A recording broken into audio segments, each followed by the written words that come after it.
Good morning and welcome to the Walker Dome in Newcastle, England. It is 9:03 a.m. and we are here live for Sudden Discomfort versus Lincolnshire Rolling Thunder. Alongside me this morning, hello, Mary Chaos. Hey, hello. Everyone's very loud this morning. It's very nice to see that we have a very awake crowd here for the 9 a.m. game, our Game 8 of the Men's European Cup 2016. And we actually have our first jam on the way already. Yeah, we are away, and looks like that. It's Blitzkrieg versus Sully. Can barely see him in that massive crowd. We are having a little issue with the scoreboard for those of you who were with us yesterday. We did have a couple of issues with it all day. We're going to try and sort that for you shortly, hopefully within a timeout or something like that. But in the meantime, we'll keep you updated with the scores. Blitzkrieg, you did see get out of the pack there as Lee Jammer, and number 3 Sutton picking up a penalty. Blitzkrieg on his scoring pass here, struggling to get past Sully, who's doing some blocking duty. Different for him this morning. It looks like that's because he's passed to Ned, who number 661 there, sitting knocked down on the inside. Knocking pissed and broke down on the inside. Blitzkrieg still trying to find his way past Toots, Little Joker, and I think that is Dapper there in the mix, who's now running him back. Oh, sudden impact coming in with the blindside shoulder check onto the outside edge of Dapper Fox. Dapper Fox tries the return. No dice. As Blitzkrieg's picking up his first 5-point pass as he comes out of the pack. Want us to turn up the mics. I can be louder. Let's see how that works. Can you hear me any better now, Mr. Hopefully Statman? this works. But thank you, Statman. Always appreciate that lovely bit of feedback as Blitzkrieg's back on another scoring pass, spinning, trying to get past Sully and Little Joker out the front on corners 3 and 4. He's being drawn back there, I believe, by Little Joker. Ned is still stuck in the pack. Looks like it is a strong brace 3 by Spectral with Piston, and I believe that is Giggity. Giggity's playing for the first time. He did not play yesterday. No, he didn't. It was... Oh, and now I'm blanking on who had his spot yesterday. I know Brains was... Oh, it was Rickrolled. Rickrolled had... Rickroll played very well yesterday. He played extremely well. We already did. It was interesting to see Sully pass the star so quickly. I'm curious if something else happened. It could be something else happening. It's also very possible he was aware that his style may not have worked against that wall. That's a very big physical wall. It's true, but considering that he passed to Ned at the back of the pack... Ned's very, very strong. So it's probably going from less of a jukey jiver to more of a blammer, and hopefully trying to match strength for strength. See if that would work. We've got Reaper going up against Saint in this jam. Saint impressed me yesterday. He really, really impressed me with some very consistent jamming and some very agile work. But he is struggling against, again, a very strong pack, and he has been caught there for a cut track as Reaper picks up lead jammer. That makes this our very first Euro Hostel Newcastle Power Jam for today. Yeah, this is the first one of today, and I'm not going to be surprised if we see many more. Southern Scots were very good at drawing jam and penalties yesterday. Reaper with that lovely burst of speed down the outside, picking up 5. It should be interesting to see if Lincolnshire continues to play clean.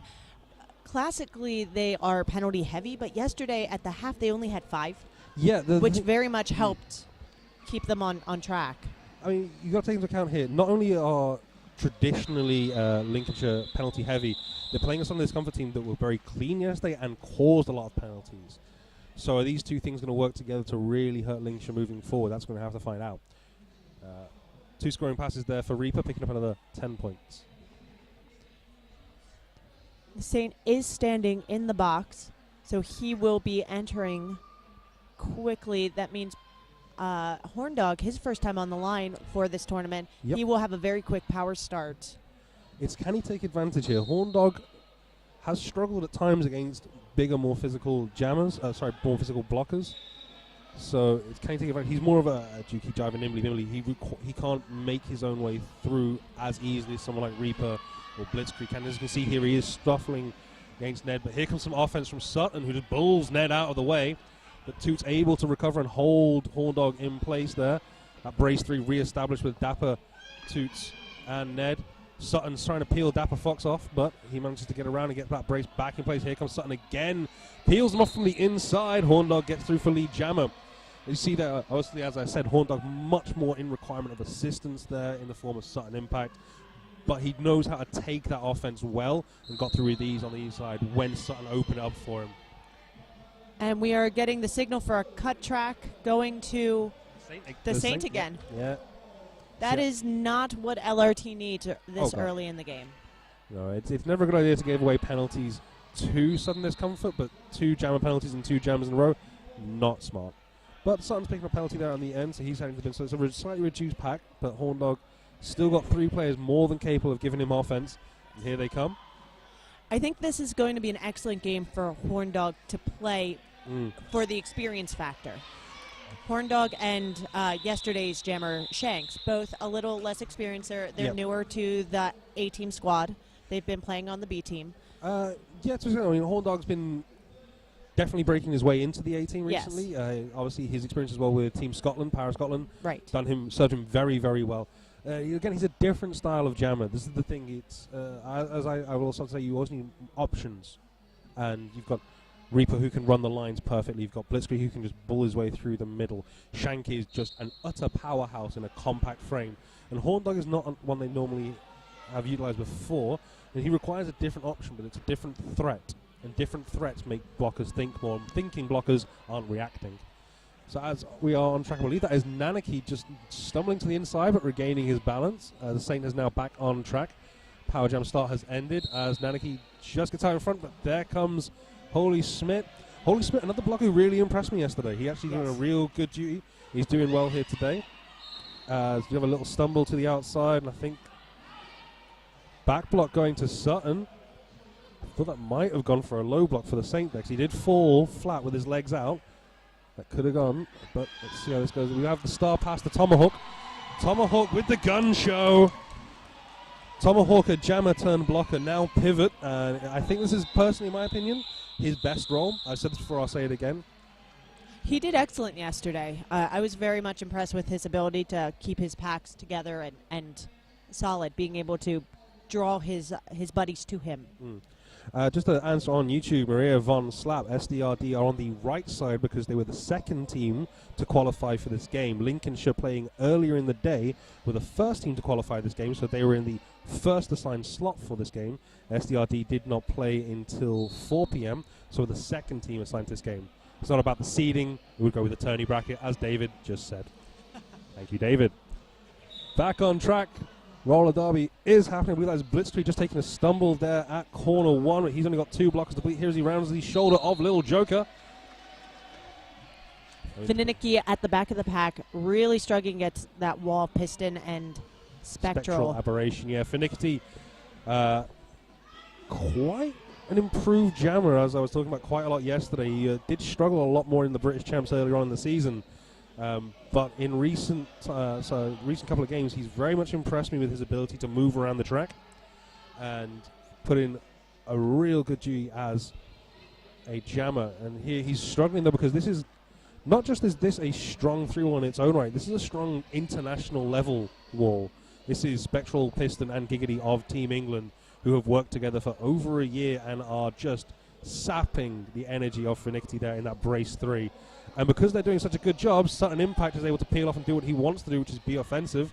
And there, excellent work, and that has to be said there. Deadly Nedley just collapsing that brace 3 and allowing Finicity out of the pack.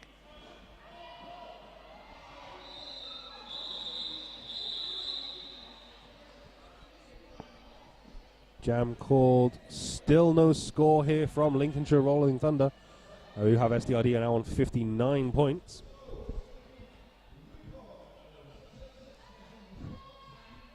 Sully and Reaper on the Power of Greyskull gem line. Going arm in arm for a second. They were buddies on Team England as well. I mean, this is the thing. You've got to remember, this is the best frenemies competition. These two teams have a lot of links. Obviously, Giggity, now playing for Sutton Discomfort, was formerly of Lincolnshire Rolling Thunder, moved down south for university. So there's a lot of friendship in both directions and across the international teams. So they were chatting about it. They do really enjoy to play against each other. It's just like playing your best friends. And these teams have a lot of history. That SDRD, Lincolnshire, Tyne and Fear, they've all kind of been jostling at the top of British champs and of the British men's derby circuit. But aside from one game last season, which Tide and Fear won by 3 points against Southern Discomfort. It's pretty much been a very dominant Southern Discomfort in this country for years. But the gaps, at times, they start to close, and then something will happen, so this one will stretch that lead back out again. But the thing is always steel sharpens steel. So the better Southern Discomfort are, the better the teams in the UK are, because they have to play Southern Discomfort. This works in both directions, so it's wonderful to see. Reaper here is just, obviously, he's skating around and scoring his points, trying to find his way past Holy Smith there. Corner one gets through. Sully sneaks through with a star stash. Reaper's just going to call that jam. As long as Southern Discomfort can hold their lines really strong, Sully's going to have trouble. Southern Discomfort practices against jammers like Nanaki and Reaper, who are very line heavy. So when they come up against a jammer like Sully, like even how the Saint played yesterday, they're going to be a little bit better prepared to deal with them. It's a lot of people think when they see a sport that it is top trumps. It is A beats B, and then because A beats B, A beats C as well. It's very much rock, paper, scissors. Different weapons beat different things. Now, the Southern Discomfort Wall is training all jammer styles. I think that's the best thing about this. They bring in different jammer types in their own jammer rotations. They train against all different options. That makes them so good, because the kind of jammers they really struggle against tend to be the ones who can exploit very small gaps very quickly, which is what Reaper does, but that's because he does it very well. And so the things we see on track here is that we saw earlier with Deadly Nedley breaking apart the Brace 3, is once he was able to do that, Finicky could get through very comfortably because he could exploit the gap. But Southern Discomfort don't leave gaps, and that's what happens here.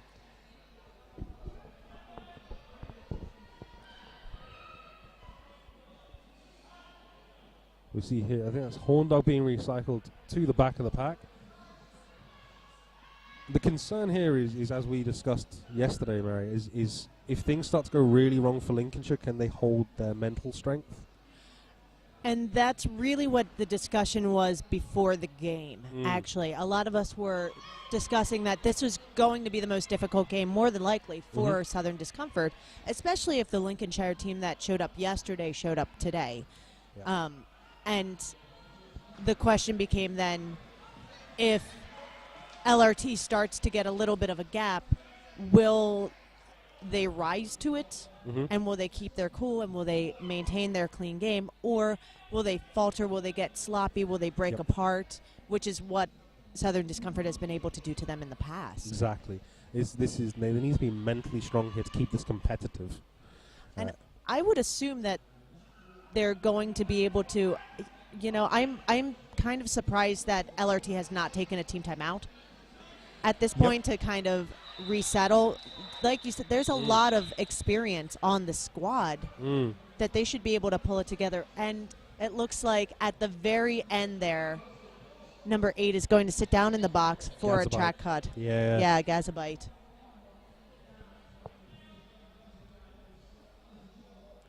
A lot of, they've got a very experienced bench runner in Philly as well.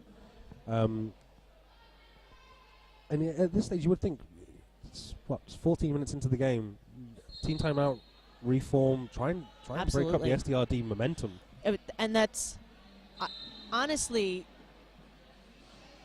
they probably should have done it a little bit ago, but now they just need to resettle. They need to get their head back together. Nanaki getting a no pass, no penalty. So that means coming out of the box, Gazabite, never mind, he's taken his star off.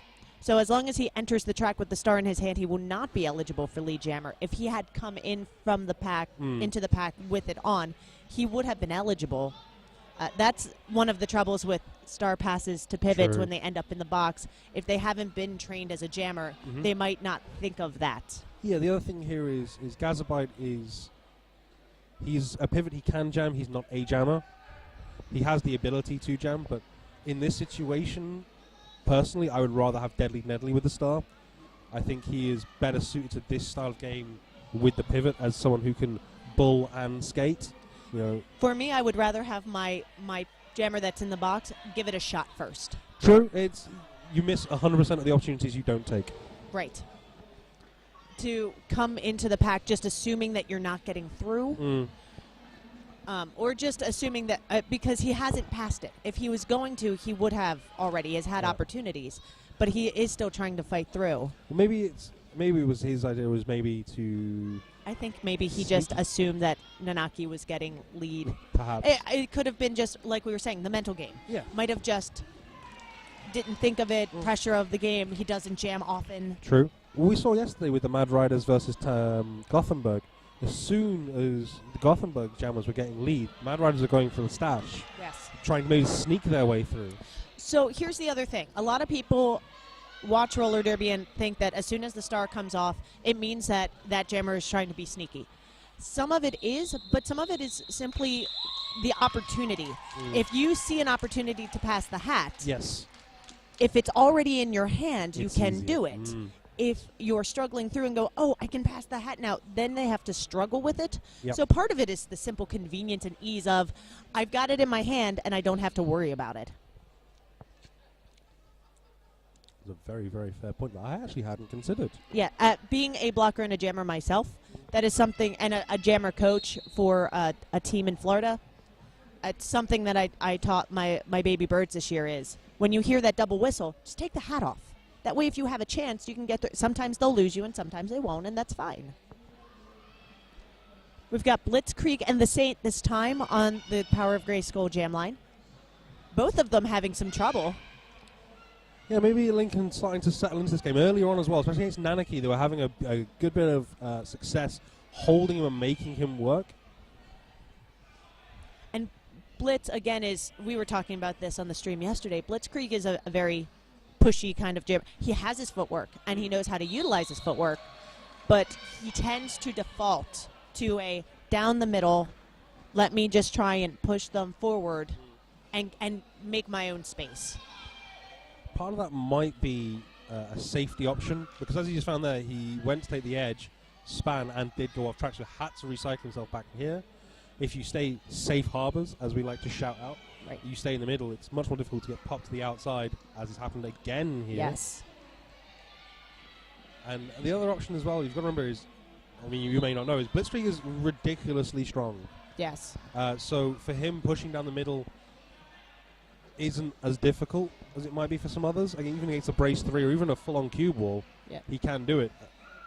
That was an excellent recycle by LRT there. Southern Discomfort played some very effective offense. Blitzkrieg got stuck for a split second, and LRT was able to disengage from Sodisco and reform in front. That was... Again, something I was discussing with Gothenburg yesterday was the fact that they'd never disengaged in their first game, and that cost them loads. It's like, it doesn't hurt to take a step back. Yes. And sometimes it's more advantageous to do so. That cube forcing the call off from Blitzkrieg. He decides to end the jam with only 2 points going up on that one. Yes. If LRT can do that, If LRT can start to frustrate sudden Yes. discomfort, that's what they're having to do here. The winner of the mental game here will win, not on the scoreboard, but maybe win the contest, as it were. right. You can lose the game and still win. And that's, again, something else we were discussing is that Sodisco has taken every loss as a learning experience. Oh, of course. So if LRT can look at this game, go back, look at the feed, and go, okay, where were we successful? Where did we struggle? It will help in the future. This is the thing. You learn so much more from a loss than a win. Yes. Reaper tried the outside, was not getting through. Backed off, tried it again. We have a star pass here to Geriatric. Not something you see very often, but Geriatric, an incredibly experienced jammer, skater, blocker. I think he did jam back in the day, we shall say, many moons ago. You could see when he got knocked out of bounds and he used his footwork to get backwards, to get back in the pack a little bit. I was, Geriatric he's a bit of a jammer. Geriatric is famous for the teams he trained not allowing them toe stops so they learn how to use their wheels properly. I wish more people did that training still. Yeah, he's a very, very experienced, talented skater and very, very knowledgeable about the ways of 4 wheels, or 8 wheels in this case. Horndog going against a short LRT pack. And here comes And the piston broke. That's kind of what he does. And we've got a cut track being levied against Horndog. He will go sit in the armor flex penalty box, giving a Euro hostile Newcastle power jam now This to is Sully. Yep. This is the question here is that the few penalties you'll ever see Sudden Discomfort jammers take are cuts. They like to run the lines. They run the Yes. lines every time, and they are susceptible to the cut. Nanaki, in his early career, was constantly picking up cuts. I think I remember getting 5 or 6 in one game. All the cuts, all of them. And they just happen because that's what their style is. They run the lines. I first saw Southern Discomfort play at Spring Roll years ago. Years ago. That's how I was introduced to them, and I was impressed by apex jumps that English jammers seem to love to do, as we just saw from Sully. But yes, I saw that was in the early days a lot of cut tracks from Reaper and those guys. Yeah, but they've cleaned their game up. Very much. And I think the thing is that part of that is the fact they are so confident in their skills. Another cut track going against Horndog. His feet he got hit, went out of bounds, just did not realize he was coming back in onto the track. Yeah. But now the thing is, with some Discomfort jammers, is they're so confident in their skills as jammers, they are happy to recycle themselves all the way back just to go through again. Yes. First points And on the board. Sully getting huge crowd cheers, too. Almost as loud as the Tampere jammers got yesterday. Yes. I don't know if you're aware of this. This is very much an English tradition of we support the underdog. Yes. Well, I think that's roller derby in general. True, but Sudden Discomfort, I think it was Berserker, who's not actually on the roster here this weekend, once said to me, the strangest thing he experienced while skating in America was being cheered. Yes. A lot of the guys, I think that's part of why they like me, is because it doesn't matter where I am, I cheer for them. Yeah. Very much in this, because Sudden Discomfort have been so dominant for so long, even in the first Men's European Roller Derby Cup, where they were facing a French team to lose quad guards in the final, the predominantly English crowd were cheering for the French team as the underdogs. And now we give Nanaki slipping through on the inside line. Tomahawk still stuck. I think Boss Bear back there. Yeah, I think Tomahawk being utilized here is a little bit of a relief jammer, but the gun show is back again as he makes his way through. But Nanaki, wise to it, calls down. The crowd kind of letting Nanaki know exactly what happened. They didn't even just bench to tell them that Tomahawk had gotten out. Yeah, that's going to be a thing, I think. Southern Discomfort, as long as they pay attention to what the crowd is doing, they'll know what the other jammer is doing. Illbilly and Boss Bear in that one, doing a good job of pairing up. I really liked watching those two yesterday. It's an interesting combination. A little bit of history. I was actually at Illbilly's first ever game. I went to a boot camp in Manchester. Aww. And we were chatting about it yesterday because we were so terrible. It was 4 years ago. It was so terrible. And now I would rank him as one of the best blockers in the world for his style skating. So I'm very impressed with his work and how he's grown as a skater. But Blitzkrieg there making his way through, picks up lead jammer. There was a good box there doing some work. Toots, who coming off of a sprained ankle. Yeah, it was quite a from nasty World one. Cup. Has just looked phenomenal this weekend, like he didn't miss a beat. This is what we discussed on the feed yesterday in Lincoln's game. I asked the question. He's only had 3 training sessions, and 1 was a scrim. And the point was made, he's very, very fit. He is a CrossFit fanatic.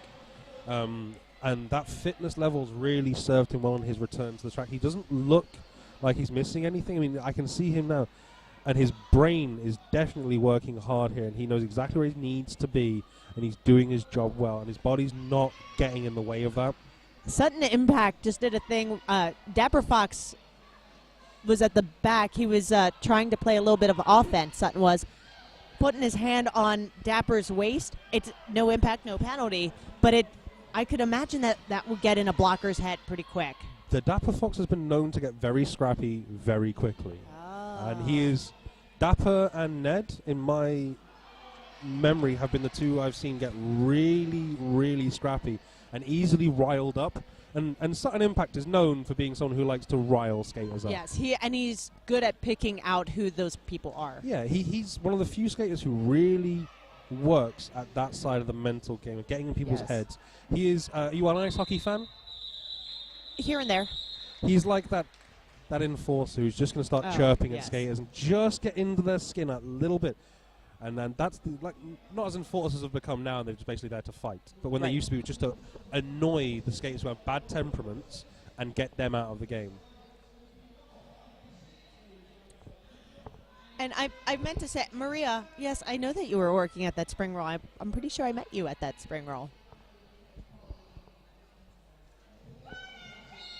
Well, Deliverance, of course we have no factual facts. The factual fact man is currently talking with Shreff over a coffee in our eye line. He can't create any factual facts. He's barely even awake.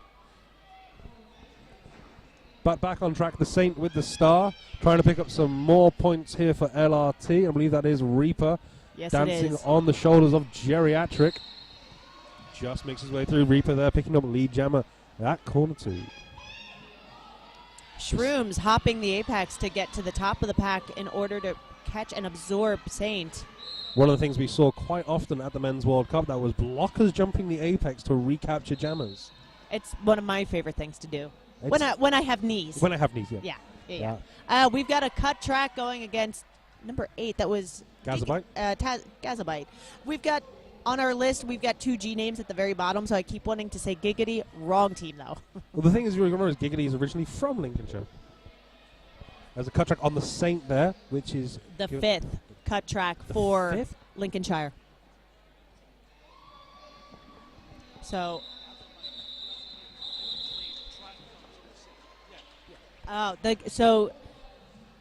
So it looks like Gazabite was an out of play and the cut block, track went to the Saint. and the track cut to the Saint. Sorry about that.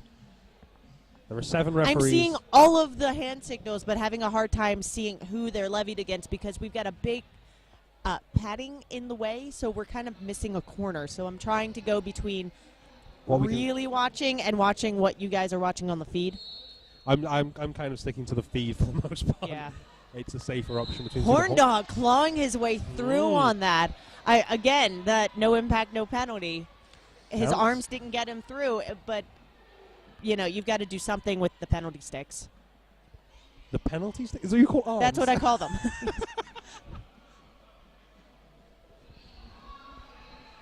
Back on track, Saint now, and he's stuck in between Samdroid, Piston, Giggity, and Sutton. Samdroid a little slow to get up there. I was a bit concerned, but he's popped up. I think he got a bit tangled up there. Nice explosion out of the pack there from the Saint. Horn Dog pops off the outside and calls a jam. I'm going to mention this because I like it, but you can't see the true detail here of this new Sudden Discomfort uniform, but it's nice.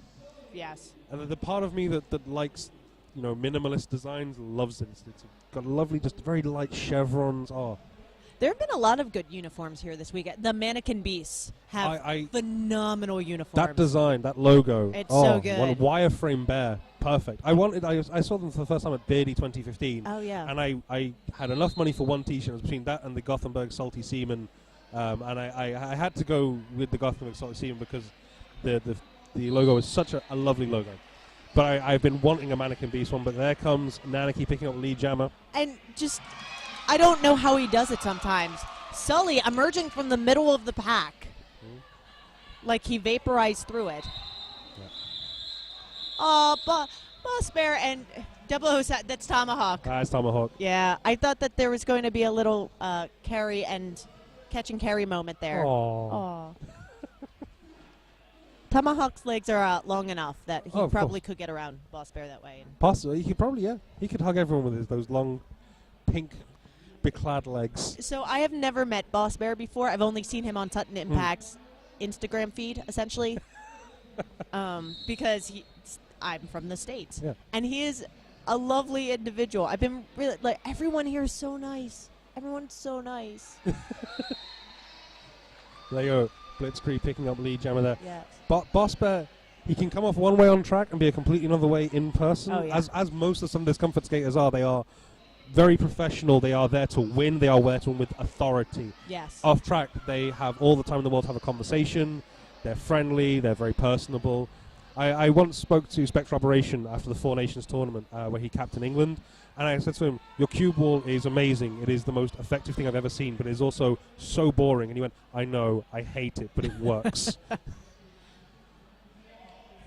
Fininiki had a couple points there where I really thought he was going to get through, and just at the last moment, an SDRD was able to catch him and just knock him out just a bit. That is Toots heading to the bin there for the Armorflex bin for a cut track. Let me just, so I have to correct you for a second. It's Finicity. Finicity. The word means picky. Which is why I think I do apologize. Gosh darn it. There is a very, very... I'm having a easier time with the Swedish names than I am with the British ones. I know. we like weird names just as much as the Swedes. And the Finns. Can I just call him Fen? Can do, but Finicity. Finicity. So, Toots there at the Armorflex. Penalty box, he's now leaving. Smile on his face. As Finicity tries to find his way past Giggity. Blitzkrieg slowing down here as we do seem to be ending the half. I think he's very aware of that and he's just looking forward to that 15-minute break. Dapper Fox, again, very good yesterday, has been very good at standing his ground today. Yep. It's real easy to get baited to one side or another, especially for the SDRD jammers who like to go from lane 1 to 4 a lot. Yep. And the brace has to stay away from the edges because they're the brace. As Blitzkrieg was coming up, he just stood there, and I don't know if you could see it on the feed, he was just making eye contact the entire way.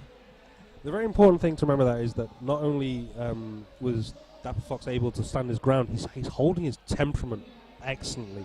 As someone who has, in the past, very often lost his head, got on penalty heavy, picking up, constant penalties, I've seen him skate very clean here, very reserved, very careful, but very, very drilled at what he's doing. He's doing it very well. He's not being drawn into the game. He's not being drawn into the scrappiness, and he's doing a good job. Lincolnshire's gotten more penalties today than they have yesterday. Yes. But they've not let it spiral out of control. Exactly. We've never had a jam where it was a rotating door in the penalty box. At one point, we only had 2 LRT on the floor, but they were quickly rejoined. Yep.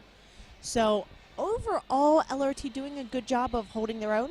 Yeah, I mean, from my perspective, seeing them for a lot of the British champs, what I would say is that the important things were LRT are playing a much better game here today than when they lost against Sudden Discomfort early in British champs.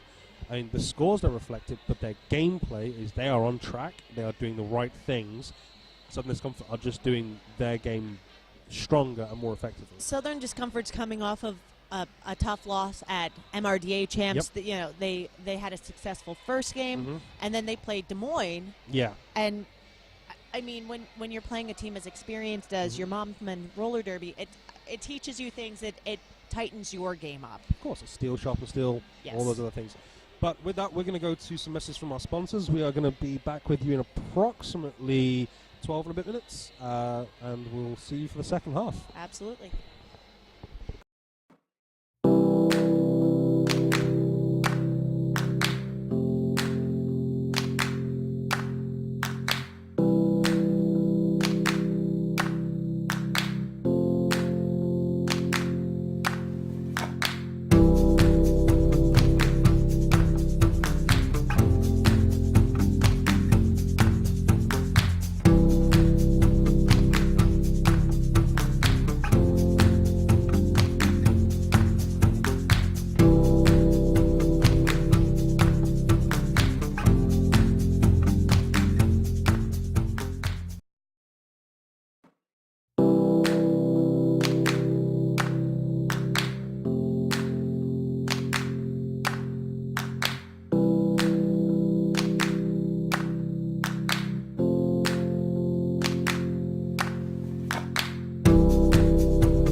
Okay, we're going to be back with you on track in about 40 seconds. Let's go over some first half stats.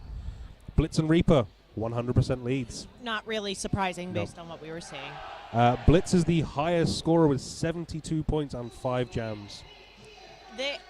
I think it's that speed, the pushing combined with the footwork that is really helping him get through. He has both options. Absolutely. But Nanaki and Horndog only missed lead once. And those, sorry to interrupt, those are the 2 jams we've had no lead. Right. So That's true. That's so true. not even Lincoln were able to take advantage of situations. Yes. The Saint has picked up 4 penalties. They are all cuts. That's one to watch in the second half Yes. if he keeps spiraling out there. But it looks like we're about ready to get back on track, so let's take away our beautiful faces and show you some lovely things going on track, which we can't because our cameraman has disappeared and no. he's pointing at the scoreboard. We'll tell you what's going on. Tomahawk just jumped the gun on that one. He heard the helicopter whistle. It's fine. Okay, on track we have lots of skaters. Horndog and I believe that is Tomahawk, and they're jostling for position. Horndog at the front on the shoulders of 2 Lincolnshire blockers. 3 now as Nedley's back in position. Horndog's round the outside edge of corners 2 and 3. Takes lead jammer out on the straightaway. Sven Robbie Famous gets a hold of the camera, and we are back with what you can see on track. Tomahawk stuck at the back there, I believe behind Spectral Aberration. I think that's Samdroid. I think I saw a white hockey helmet in there. This piston broke their bracing at the front. Got a multiplayer block going against Dapper Fox. I think that's only one of his first or second penalty. It might have been his second, possibly. It is first. Our producer is telling us it's first. Thank you, Smacklemore. Thank you, for Smacklemore. giving us all the stats. All the stats. All our lovely first half stats provided by Smacklemore. Yes. So our cameraman is not here, but Sven, who has been a lovely tournament head announcer, He is taking up the mantle of cameraman for now. As Horndog takes another scoring pass down the inside edge. Sunder's Comfort picking up a 166 to Lincolnshire's 5. Just to go back to the first half stats, the Saint has started as LRT jump for 7 times now, and 3 of those times he's been starting from the bin because of those 4 penalties. Yes. So he's been a bit busy, not been able to take advantage though. And it's Sully here with the SAR. Sully, of course, picking up the 5 points for Lincoln. He's going up against Reaper. 2 jammers of very similar style. Yes. Reaper, I think he's just that little bit more line running. I can't think of a better way of putting that. He's more apt to run right on the edge of the rope. Sully can run right on it, but he's more likely to find a bit more space to juke back inside. Maybe I've just only seen him where he only has the option for the rope, because I've seen him dance the line so much on the in and the out. On the Reaper seems to like just the inside. Yes, Reaper definitely prefers the in. Yeah. If he needs to take the outside, he's fast enough. Yes. That he can, and especially on Team England. Yeah, you're right. Sully does tend to prefer a balance of both. Yeah, that's probably why I see him juke inside. He's coming back around at the corners. Reaper just prefers to go over apexes. He likes to fly. Yeah. If he could, he'd just jump apex, skate a bit the straight, apex, and just do that. Yeah. There have been games where I've seen him do that, actually. And we have had a successful star pass to Ned.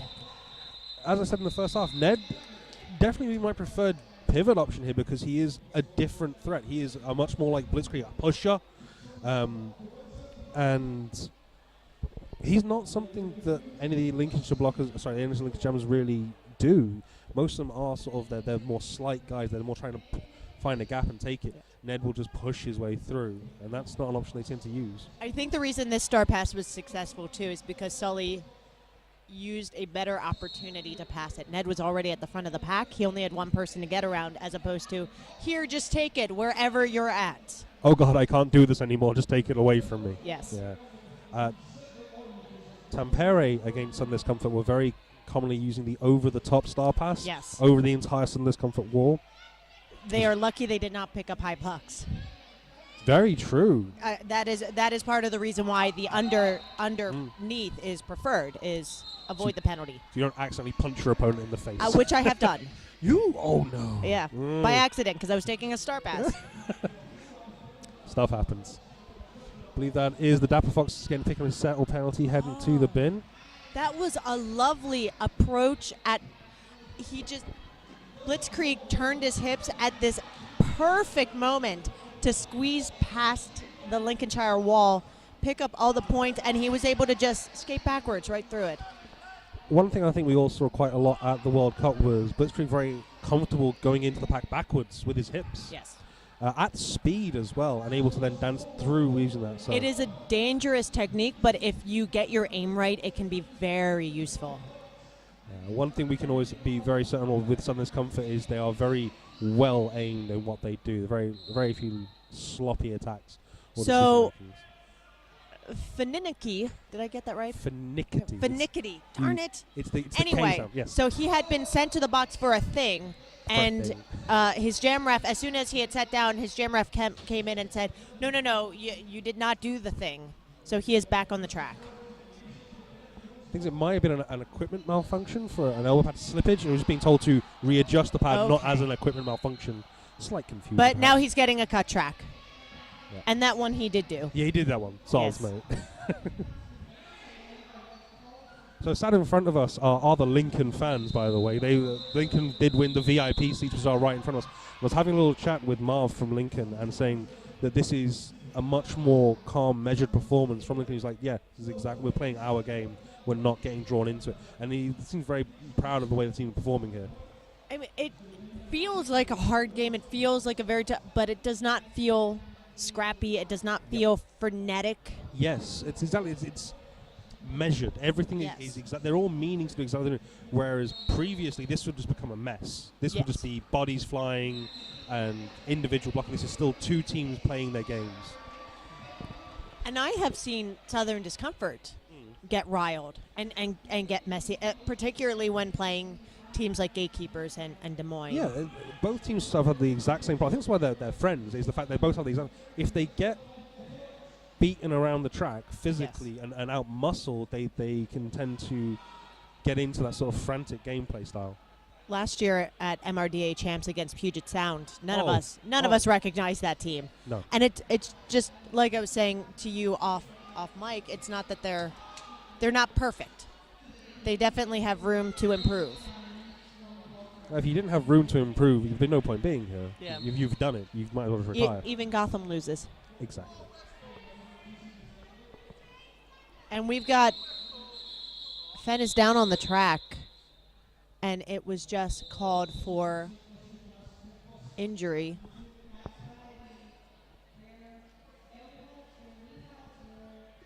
He's upright.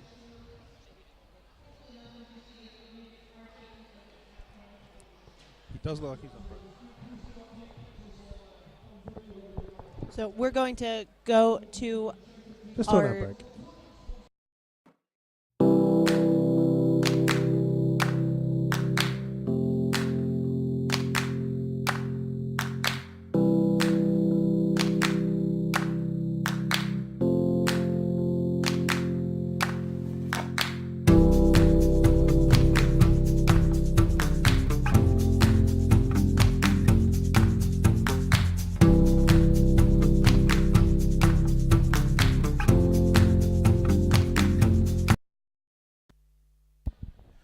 Okay, it looks like that was Finickety taking a bit of a strong hit.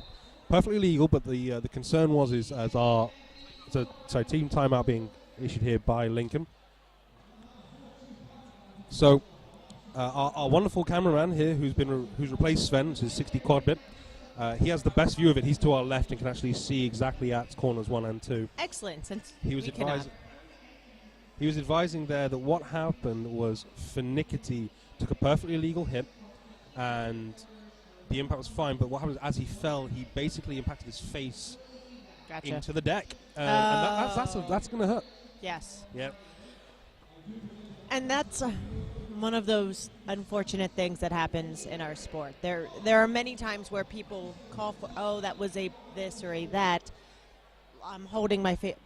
Sometimes it's just that you smack your face on the floor, or you get hit very hard and you implant your face into someone else's shirt or shoulder. Consider the Tampere game yesterday. Yes. There was one Boss Bear picking up blocking to the head.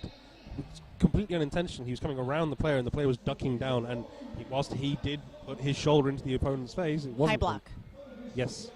Blocking with the head is a different penalty. That's like, the other one round. Like, I don't remember Boss Bear getting a block. That would be an impressive one for him. He'd have to duck right into. I'm very Yeah. tired. I've barely slept in days. It's all right. And also the Tampere jammer, the blocker who was hit really hard and screamed out in pain. Perfectly Yes. legal. Just they hurt.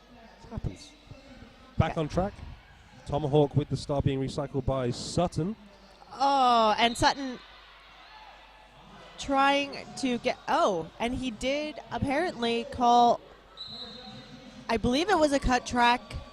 No, I did not see a hand signal go I up. did. It was the misconduct. Misconduct. Maybe it was as Tomahawk leaped back onto the track, he impacted Sutton. Perhaps. Hips. Perhaps. I did not have a good, clear view of it, so. Yeah. But leaping contact would be That would make the most sense. low block going to Toots now. Oh, and him and Reaper are laughing about it. Sorry, a correction there for our producer. Sutton actually stumbled. Yes. And was on the floor with 3 or 4 more points of contact down, and then Tomahawk impacted him. Oh, okay. So it was not leaping contact; it was charging. Yes, on a down skater. But Tomahawk back on track. Obviously, there was no malice or bad intent there in that action. It was one of those horrible things of, I'm already moving, oh God, you're down, there's nothing I can do. Yes. Back on track, though. Tomahawk struggling with strong 3. And Reaper is struggling as well at the front. It's not often that you see Reaper kind of stick and, go into the sad place on purpose. This is one thing I noticed with the Tampere game. He seemed to be a bit more reserved. I think he's practicing his patience. It's Yeah. not that he was putting himself into the middle of the pack and then trying to push through so much as I am sitting here, hey team, hey, look what's happening. Can you help? I'm stuck. Well, he was actually leaning and leaning with his back Right. and looking at his own team. Maybe they'd already planned to try and draw another penalty on Tomahawk and then use the offense. Yes. I mean, this is Sudden Discomfort are a very tactically minded team. Generally, every sort of weird rule thing that happens in the UK has stemmed from something Sudden Discomfort have come up with in their locker room of evil, where they plot these little tricky rule manipulations that are just like, how have we never thought of that? And then everyone does it for a bit and then it gets changed. Yes.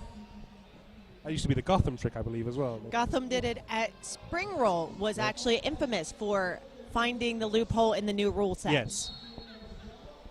Was it Spring Roll with the crawl across the inside? Yes. Yeah. That was no big deal from Mass Yeah. Maelstrom. That's that one. That was actually, I think, my first Spring Roll. Your first Spring Roll. Yes, where I discovered men's derby. Discovered it. This is one thing, obviously. I have watched many men's derby feeds from the US, and the Yes. crowds seem much smaller than we see here in the UK. Men's derby is not popular in the United That's a States. shame. It makes me very sad. But there tends to be there's a little bit of a stigma of, oh, it's not derby, quote unquote. It's a different game. I don't like watching dudes hit each other. Right. It's not elegant. And it is a different game, absolutely. But I see a lot of elegance, a lot of strategy, a lot of smart play, and every time I watch a derby game played by men, I learn something. Yeah. See, we have this. To me, when I saw it for the first time, I think it might have been a Spring Roll, and I saw that the crowd was tiny, and it just made me a little sad. Yes. But here we have a lovely, wonderful full box, or full crowd, as it were. Sorry, full box. That's a It's penalty been box. getting better. Yeah. MRDA Champs was packed house, Oh, for wonderful. example. By the way, I need to make a note that Shrooms and Boss Bear doing a really good job, and Brainton Billy as well. But Shrooms and Boss Bear doing a great job of guarding those lines in this last jam. Would you like to hear a fun fact? Sure. I was at Shrooms' first ever game. He had learnt how to play roller derby 2 weeks ago. He was basically crammed the rules test in the week before his first game and still picked up, I think, MVP. I think he was a roller hockey player before. Yes. and Yes. I know that he was on wheels before he Oh, was in yes. Derby. Slam C. Nesbitt, formerly of New World Order, was one of the first people to teach him, I think, with skating, playing roller hockey. So yeah, 2 weeks, and I was teaching him tactics, and now he is fantastic, and I hung up my skates. I have a lot of firsts with a lot of some discomfort skates. It's very strange. Yes. There we go. Horndog doing his best to work against a tough LRT front wall. Spectro had mixed it up in there just to kind of pull them apart a little bit. But still, Lil Joker gave Horndog a little bit of trouble there. Little Joker is one of those wonderful ex-jammers who's become an absolute terror as a blocker. Yes. Because, as I say about Tomahawk and Joker, they're the same. They know what jammers want to do. Right. And that preconception, or they know that desire, and they are there. And I always maintain that ex-jammers are the most horrific blockers. There are many of them. Oh, I know. There are many of them, and there have been so many times where people have said, "Well, why don't they use this person to jam?" Like, because they are saving more points as a blocker at this point. That's exactly right. You are so reliant on the wall, we can't give you the star. Right. It used to be the other way around. The rock stars would take the star, and the rest of the roster would make up the blockers. Now it's like, no, we need you in the wall. It's become very defensive. It's all about the importance of the wall, and the jammers are almost a secondary thought at times. Dapper Fox and Toots had held up Horndog for a minute. Yeah, I'm sorry. Every now and again, if I pause, it's because I'm watching a thing. Because there is a lot of derby going on in this game right now, and Dapper Fox now going to the box for a cut track. I think it's his third or fourth of the day. Yes. I think we jinxed him, as the announcers always do, mentioning that he's playing a much cleaner game than he normally does. Sane is out. But there's the call. You knew But it was there's coming. the call. It's going to take a power jam here, or something going drastically wrong for Southern Discomfort for LRT to pick up more points. If LRT can, again, just 3 back blocks.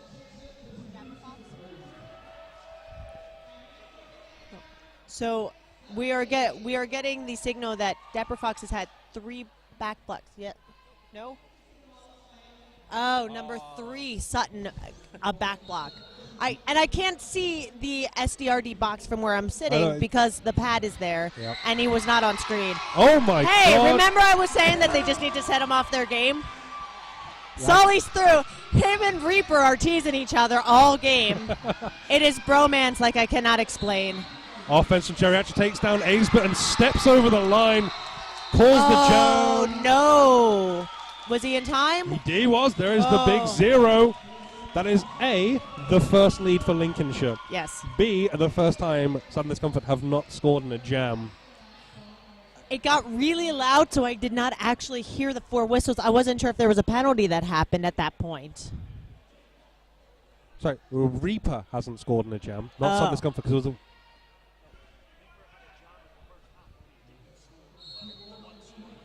And now Tomahawk and Blitzkrieg taking the Power of Grayskull jam line. Piston and Spectral Operation at the top of the pack, holding them in. Spectral bracing Piston there. Piston doing a great job. Cut track being awarded to Blitzkrieg. This is a little bit of momentum that LRT needs, actually. Yeah, I mean, at least to make the scoreboard as respectable as the game on track. Because yes. This is not a blowout contest as much as it appears to be. I will say that I never want to be against a wall. Piston broke, Sutton Impact, and Spectral Operation. I've been on a wall against Tomahawk. One of them, and that was hell. Oh, yeah. Tomahawk leaning against them, saying, guys, I can't, I know that there are only 2 of them, but I can't do this on my own. Yeah. And that LRT really needs to be very active with their... Oh! Fight! He had a no pass, no penalty. Take it. With Blitz coming from the box. Yeah, so this will be a 2-minute jam. This will be, with only 57 seconds left. LRT, there's only one on the track. It's just Spectral for him to beat, and though Spectral is phenomenal with his lateral motion, especially in the apex there's the screen. And with just a screen. Yep. There's nothing you can, if you can't move against the screen, there's nothing you can do. But as we discussed earlier, both teams are the same. If things start to go wrong, the revolving door spins up. Yes. And Lincolnshire haven't been susceptible to it, but Southern Discomfort here in this jam have. Right. This is the first time that we've seen less than 3 Southern Discomfort blockers on the floor at one time. Yeah. I think so. There's only been one more. There has always been one coming out while one goes in, if at all. Southern Discomfort has been very clean this game overall. I think that might have been a lesson they learned in the US recently, is if their players aren't there, they really suffer. Yes. And having talked to some of them, they've really been focusing on what penalties have we gotten in the past, how do we clean them up. And those cut tracks tend to be what we what we see the most from them. So we have an official review from Lincolnshire, and just a heads up that Sutton Impact now on 5 penalties.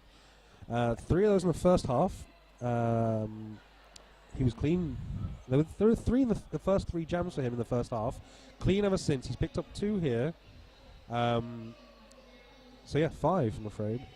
Sutton is one of those players who he either has a very clean game or he fouls out. I think that's part of his style, though, because as we discussed earlier, he likes to... He's very aggressive. Yeah. He likes to rile people up. That's the thing. And that can be risky because it gets you into those one-on-one conflicts. And if you are sloppy in those, you can really do yourself the most damage you're going to do because you'll send yourself to the bin. And he is more likely, because of his speed and because of his strength and his experience, he is more likely to be the one drawing back or going forward, more likely to get out-of-play type penalties or forearms or back blocks, trying to get through the pack to rush up. We have not seen... Oh, here we go. Here is our head ref.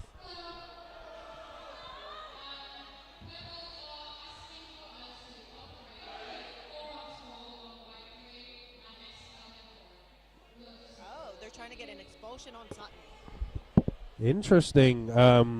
Might be of interest to you, Maria, but looks like Lincolnshire trying to get an egregious forearms penalty called on Sutton. So actually we upgrade that to an expulsion for shoving, essentially. And I had mentioned earlier that he was doing the handhold, and I'm wondering if they're getting a little miffed that's happening. Historically, Sutton has done a lot of these, we won't say dirty, but definitely not on the right side. He used to pinch people in their posterior at 5-second mark and get under people's skin. Like, not impactful, but definitely not great. We just got our alt ref coming over.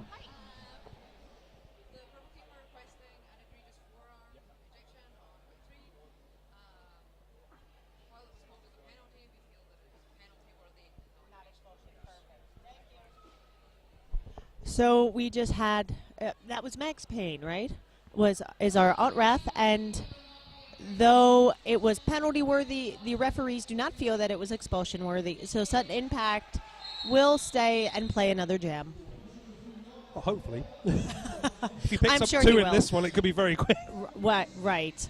Well, and that's something that I do like about Southern Discomfort is that they are not afraid to play blockers who are sitting on 6. No. Some people save their block, but I don't understand that. I would rather play them until they fell out as opposed to sitting them on the bench and not using them.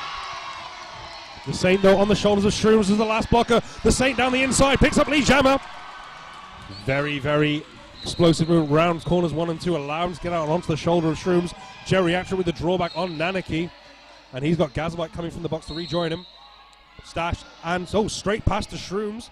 Shrooms taking a lot of star passes today, this weekend, sorry. Yeah, well, when Shanks got hurt yesterday, it was actually Shrooms that stepped into his spot. Yeah. I don't know if you're aware, Shrooms not one who actually likes jamming very often.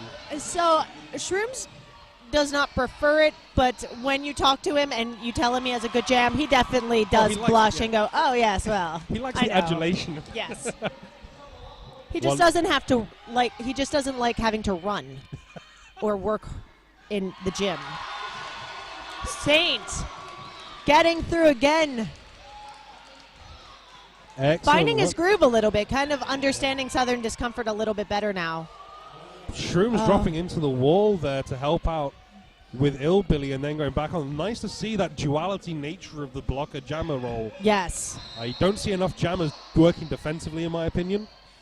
Most jammers won't because they need to be scoring the points.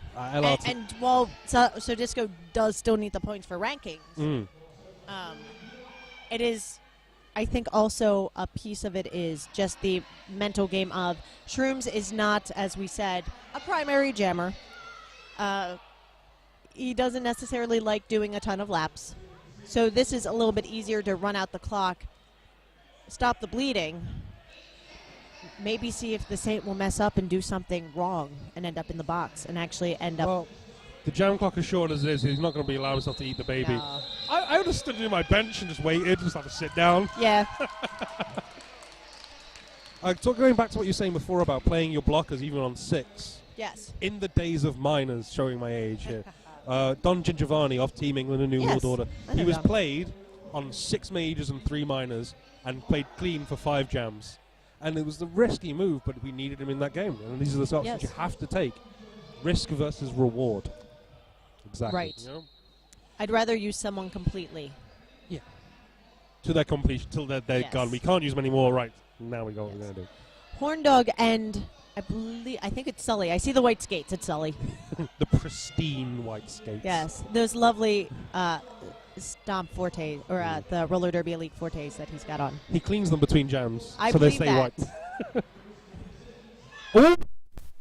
He's going to get a blocking at about a low block. Low block, yeah. I was concerned that could be dangerous. Oh, look. Got a cut track, though, for Horndog. Yes. And there's Sully with the lead jammer. And that is Horndog's third penalty. Third penalty. I think I mostly believe they are cuts. all cut tracks. I think there were 2 in earlier on, all in the same jam where he picked up 2, I think. And then a third here. As we discussed earlier, obviously susceptible to them. Yes. Well, and that's partly, I was saying Horndog has not played at the super high level that much. This, a great game to help him learn how to use his wingspan, how to read the lines a little bit better against a harder team. Yep. That he still can have the advantage of offense as well. Yeah, I mean... Southern Discomfort very good at offense while playing defense. They're a multitasking kind of pack. One thing I'm going to be interested to see what happens. We might get an official review at halftime here. Sorry, halftime at the end of this jam. Because of the way Deadly Nedley impacted Horndog, he was on one knee. That could go as a slide. I'm a little concerned. Sully, though, picks up them 5 points. Sully skates so pretty. I know. My goodness. Skates so pretty. He just, the way he is able to move his body, especially when impacted. He knows his momentum. Ooh, that did not, it was a clean hit, but that is going to leave a mark. Yeah. In comes bench manager, and Spectre's already there. I would not be surprised the way because Deadly Nedley was on one knee, and I think he was trying to stop, but slid. I would not be surprised to see this called for an upgrade.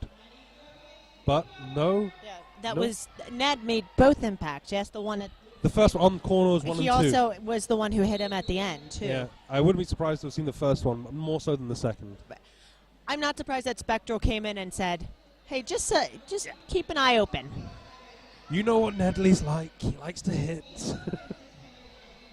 Spectral not going to try and ask for, he's a very respectful player. Yes.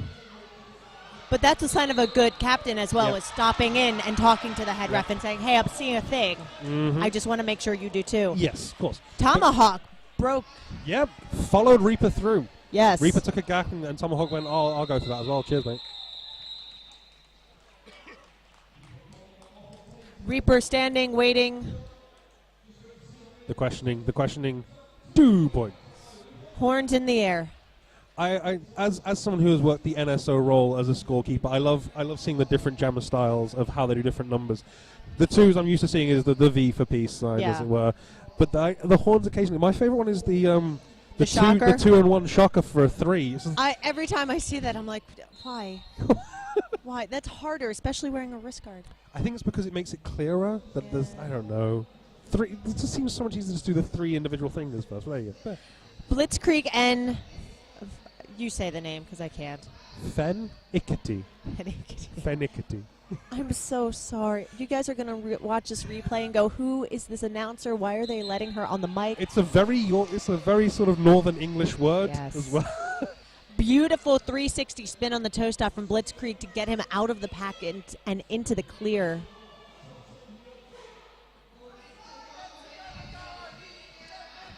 There's another 360, this time in the air. Yeah, Nedley went for the big shoulder check and whiffed.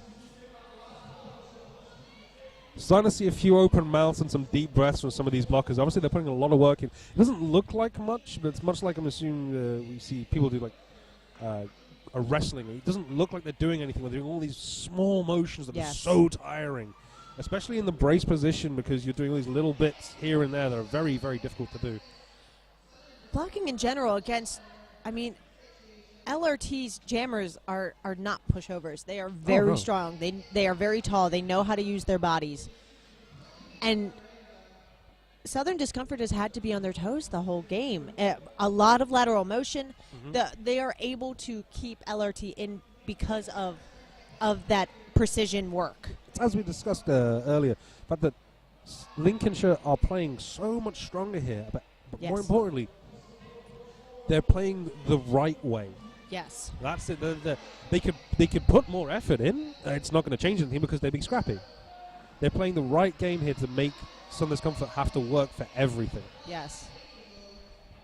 For those of you who saw Piston Broke, obviously stretching out his knee, he does have a history of some minor niggles with his knee, but he's fine. He's up. He's skating. He's fine. I did really appreciate seeing Big Smack and Fries, the head ref, kneel down to him and go, "Are you okay?" Whilst he was stretching, he was like, "No, I'm fine. It's fine. Carry on, carry on." Yes. Wonderful thing. Being such a small, I suppose, community of roller derby skaters, we all know each other very well here. It's not like we're traveling millions of miles. Like, I've never met you as a referee before, but you're just like, "You're all right. I am fine. It's great." Right. Well, I was saying yesterday, as when I jam ref, I feel very protective about my jammers. Okay. Like I feel like it is my job to protect them. And also to scold them when they do something wrong. LRT coming out, the Saint, able to sneak through and shrug off Shrooms at the top of the pack, who recycled up. Yeah, he was right on the line on corner 2. Nanaki not too far behind, though. They tried to kind of capture Ace, but at the back there is a goat for a quick point, but they can't peel off one. Nanaki chasing them down, so it's going to be very difficult here. As I think it's honestly, as LRT, I'd run it a little bit. You've got lead, you've got control. Put up some points. Yeah, go for glory. That is a second lead in a row for the Saint as well. And more than the glory, the experience of, okay, how do we deal with this? Yeah. Trusting your blockers and putting the points up. Again, I know that MRDA does not work on a calculator-based ranking, but they need to show people that, hey, look, we might have let Sodisco have this many points, but look how many we put up. This is the thing. I mean, I don't know if you've read the stats of British champs this season. I haven't. Southern Discomfort won every game of British champs, bar one by Tide and Fear, right? No, Manchester Roller Derby by 300 or more points. Oh. The one with Manchester Roller Derby, both teams were missing their first 3 choice jammers. Oh. So yeah, between illness, a wedding, injuries, the first 3 choices of both teams weren't there. So a very low scoring game. And this is why you build up your B team and build a deep roster. Yeah.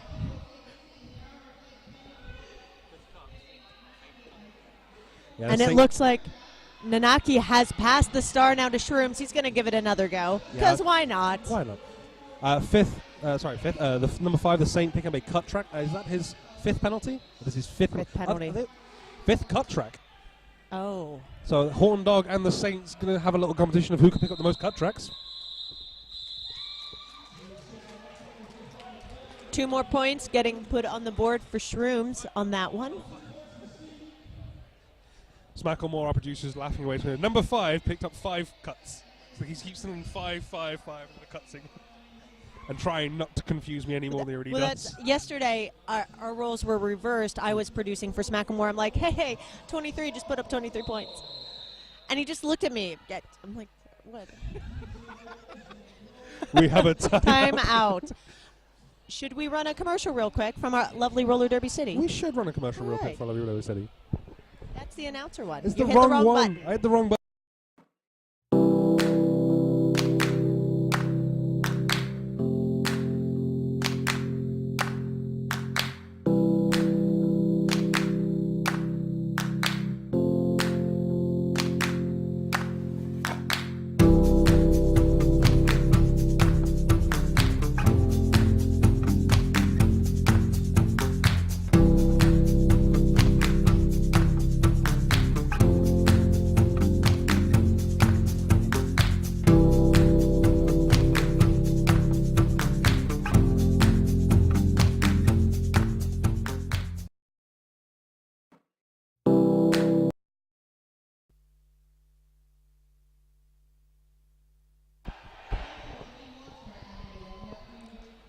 Okay, we only got 2 minutes and 30 seconds left of this first game. Going on to silly number things, you were saying with number 23 picking up 23 points. Oh, yes. In the Tampere game, it was 365 to Sudden Discomfort to 12 for Tampere. And I looked at Sven and I went, there's 365 days in a year and there's 12 months in a year. He just looked at me with just why would you do this to me in his eyes? Horndog taking advantage of the Euro hostile Newcastle start. Ned has Horndog's number today, I think. Yeah.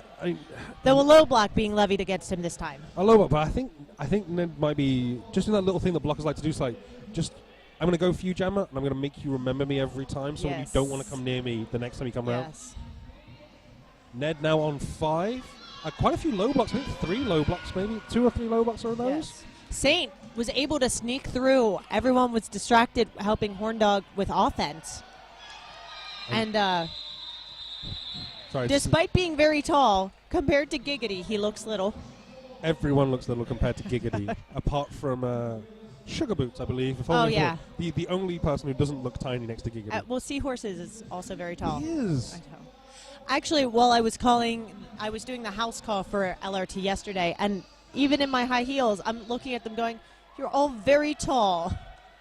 We have a referee in my home league who is not quite Seahorse's height, but close.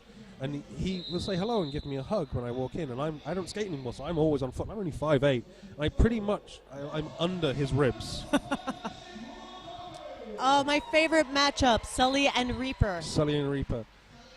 It's a 1-2 punch that England like to use as one jump, then another, but when they're playing against it, it's all smiles. Yes. It's a little bit of a spill by Sully at the outside edge there, but Reaper finds the inside line. Oh, a cut! Cut track. Just an edge of a wheel. An edge of a wheel. Mr. Smackamore, is that his first penalty today? Yep.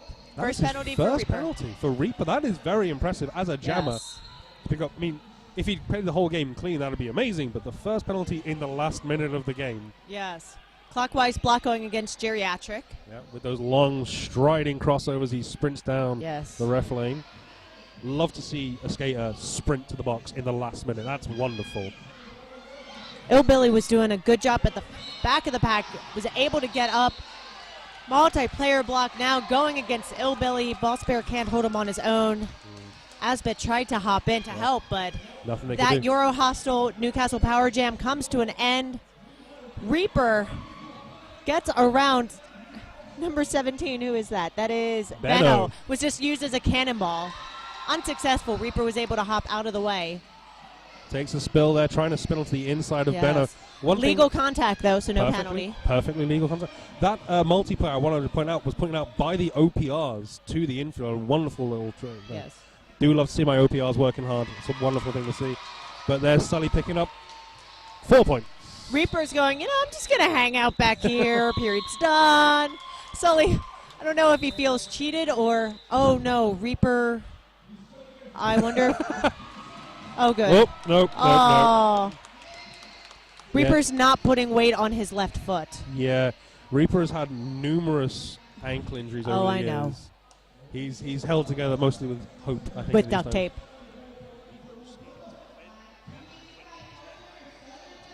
Oh, okay. Smackamore, the eyes and ears of us here today, spotting that as Reaper was heading to the bin, he rolled his left ankle, just going around the turn, so he might have been leaning. So Disco not having luck with left ankles on their jammers. I know, but this is the thing. They have that deep rotation, so they should be fine here. I mean, even losing Reaper and possibly facing Tyne and Fear or Seuss in the final, they've still got Blitzkrieg, Shrooms, Nanaki, Horndog. And honestly, I've seen him roll his ankle so many times that he'll ice it. He'll do what he needs to. He'll stretch it out. He'll be fine for the last game. He knows exactly what he's doing to get that ankle back to full strength. Yes. And push comes to shove, that they have a full 20 here. Yes. They can draft someone in if they need to. So let's see if that is the official final score. And it is the official final score. That is Lincolnshire Rolling Thunder now on 50 points. And Sudden Discomfort on 285. So Lincolnshire Rolling Thunder will be going for a third place game at 5 o'clock, which will be playing the runner-up of the next game. Sudden Discomfort at the final at 7 o'clock, playing the winner of the next game. So it will either be Tyne and Fear or South Wales Silers. Silers. I'm sure Statman will now immediately correct us on the feed. No, it's Silers, and we'll be shamed. Lots of love going on now as the high fives are happening for Lincolnshire Roller Derby, or Rolling Thunder. Rolling Thunder. All right. So I guess we should sign off, I we suppose. should. Next game will be starting at 11 p.m. Indeed. GMT. GMT. I am Mary Chaos. I am Captain Malice. We'll be back with you after some ads.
Good morning, ladies and gentlemen. We're just getting ready for the South Wales Silios Tyne and Fair game, but before they do that, as it is Remembrance Sunday, we are going to be just showing some respect now on the 11th hour of the 11th day of the 11th month. Just bear with us while we deal with this mark of respect. Thank you.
And we are back. Thank you for bearing with us during that moment of respect to mark the fallen of all nations.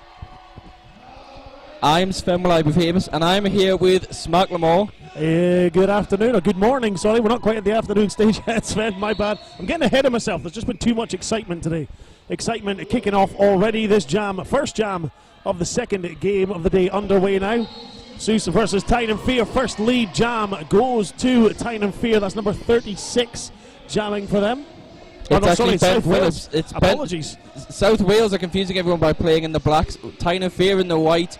Ben Phillips with lead, now being recycled all the way back by Dark Matter. Looks like they're going to try and execute a classic eat the baby manoeuvre. Instantly thrown me off with the changing colours.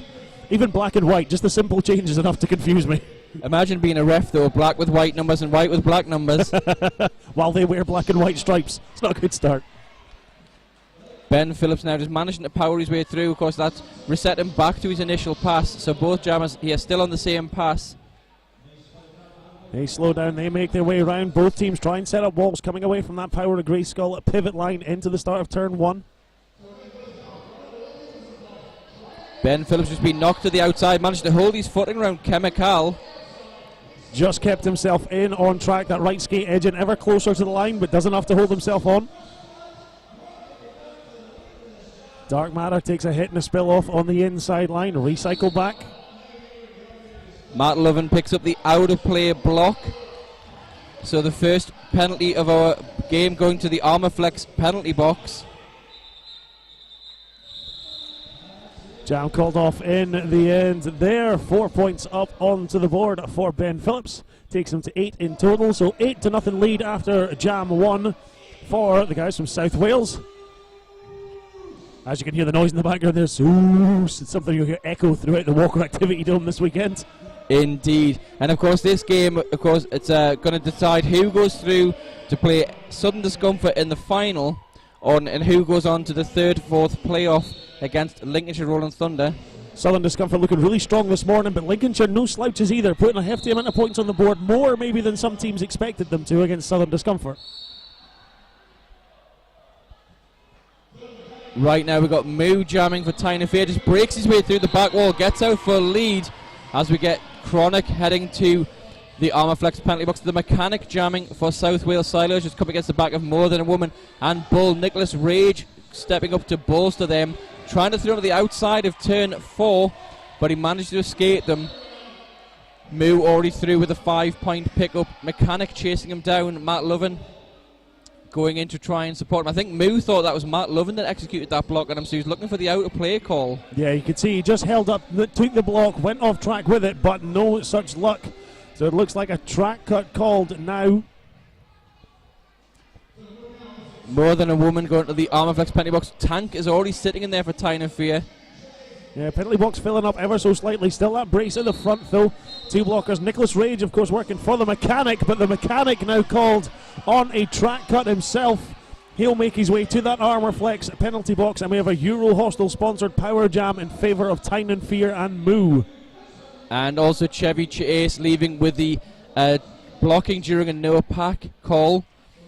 So at the moment 3-on-3 in the pack, but Moore is about to come back to the track in the next 10 seconds, so it'd help Tyne and Fear and bolster this Euro Hostel power jam. Quite a bit of penalty trouble already for both teams early on in this game.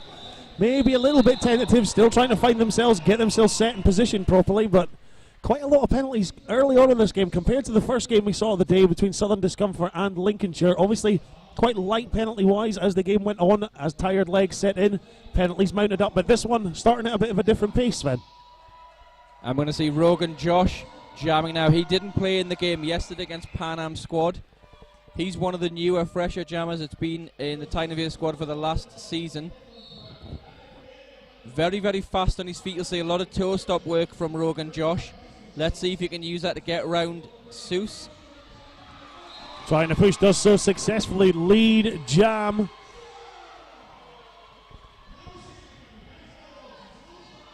Pack slows down now, a little bit bogged down. Mechanic trying to force his way through. Euro Hostel power jams over. He's still the jammer of record for Seuss in this jam.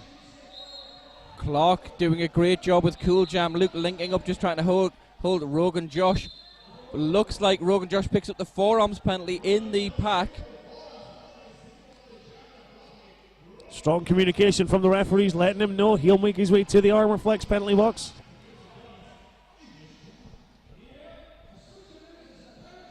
Barnabash is trying to work his way through to link up with the Yorgie Bear and Man-Shaped Dog at the front of the pack. Mechanic now, quite a powerful jammer. We've seen from him in the past. Once he gets ahead of steam up, he can charge through. Looks like another penalty assessed there, though, Sven. Chemical picks up the out-of-bounds block, just trying to get his way through to join up with the Tyne and Fear front wall. So that's going to give them the slight pack disadvantage. Rogan Josh now being released from the penalty box. So he's going to come now. Euro Hostel power jam comes to an end. No pack calls. So Seuss at the back wall have to move forward, but they still have a strong braced back four.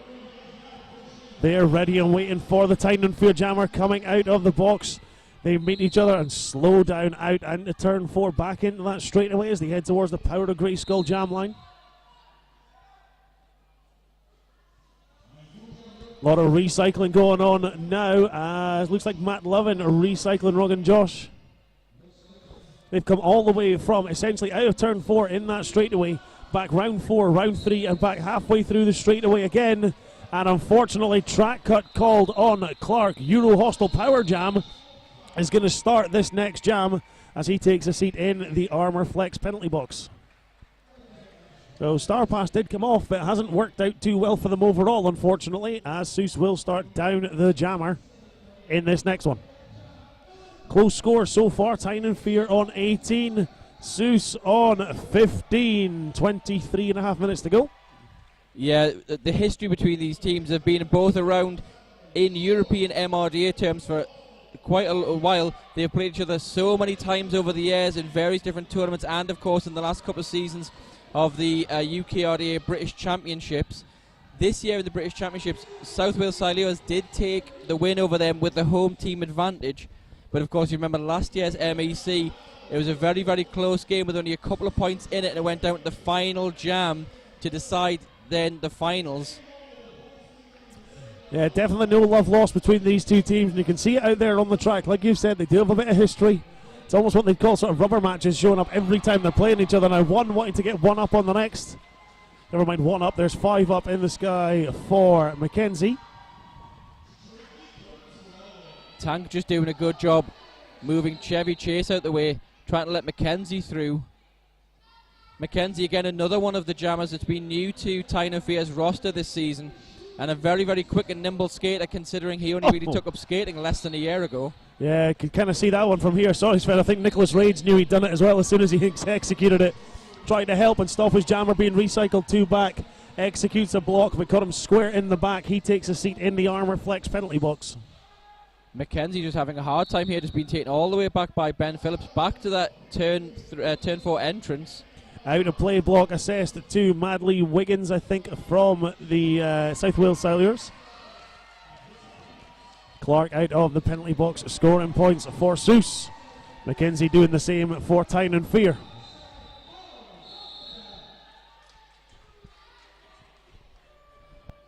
So end of the jam. Still a very close game, about 8.5 minutes in the game so far.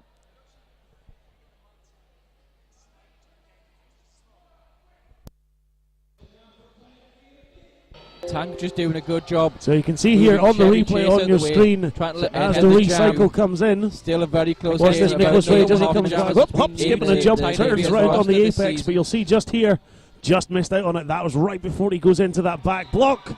Never mind the back block. What we have now is lead jammer for Dark Matter of Tyne & Fear. That's number 2828 for Seuss Finch. He's out and jamming clear through the pack. Dark Matter spins in, takes the hit. Did he get the points up? You'll see just shortly. Yep, there we go. Looks like all 4 points up on the board for Dark Matter.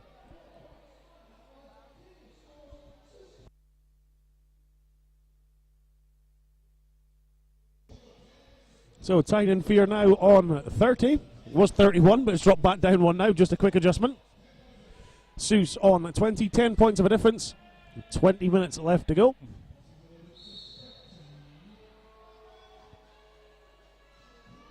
Moo's distinctive bright green shorts cutting their way through the pack. I think we're going to get some confusion chants going from this home crowd here. We've got Moo and Seuss. As long as we don't turn it into Moose, I suppose we should be okay. Moo thrown out to the outside of turn 2. Ben Phillips gets through to pick up a lead for South Wales Silures. We saw Ben Phillips got lead in that first jam, gets lead again now. Completes the scoring pass, calls the jam, keeps a clean sheet at the back for Seuss.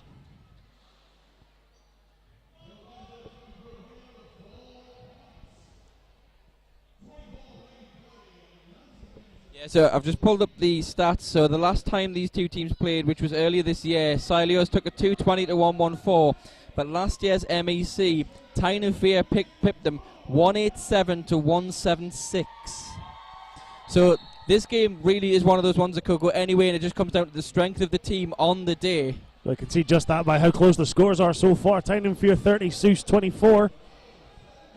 Mechanic jamming again for Seuss, trying to force his way past that wall at the front. Mechanic and Ben Phillips are going to be a heavy reliance for jammers for Seuss. Never mind that, the lead jammer for Tyne & Fear. Rogan Josh there with a burst of speed up the outside just to take lead.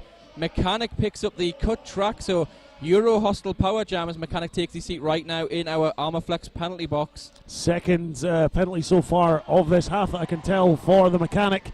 He's going to have to keep an eye on that as this game progresses. So Tyne & Fear just opting to take it back wall and stand aside as Rogan Josh comes up with this braced 3 at the front. Skips past 1, hits his hips and calls the jam. Mechanic had just stood up, so we know we're going to see 10 seconds to keep an eye on that as this game progresses. Power jam advantage as the next jam comes to a start with. That looks like Mackenzie to take it back wall and stand aside as Rogan Josh purely on the fact that I see some orange 3 at the front. Yep, that's past 1, hits his hips and calls the jam. Mechanic. It's always good when skaters have those sort of distinctive things, be it helmet colour, be it particular colour of wheels. I mean, the last game, Sully, you could always tell when he's jamming because you get blinded by the white skates as he comes past.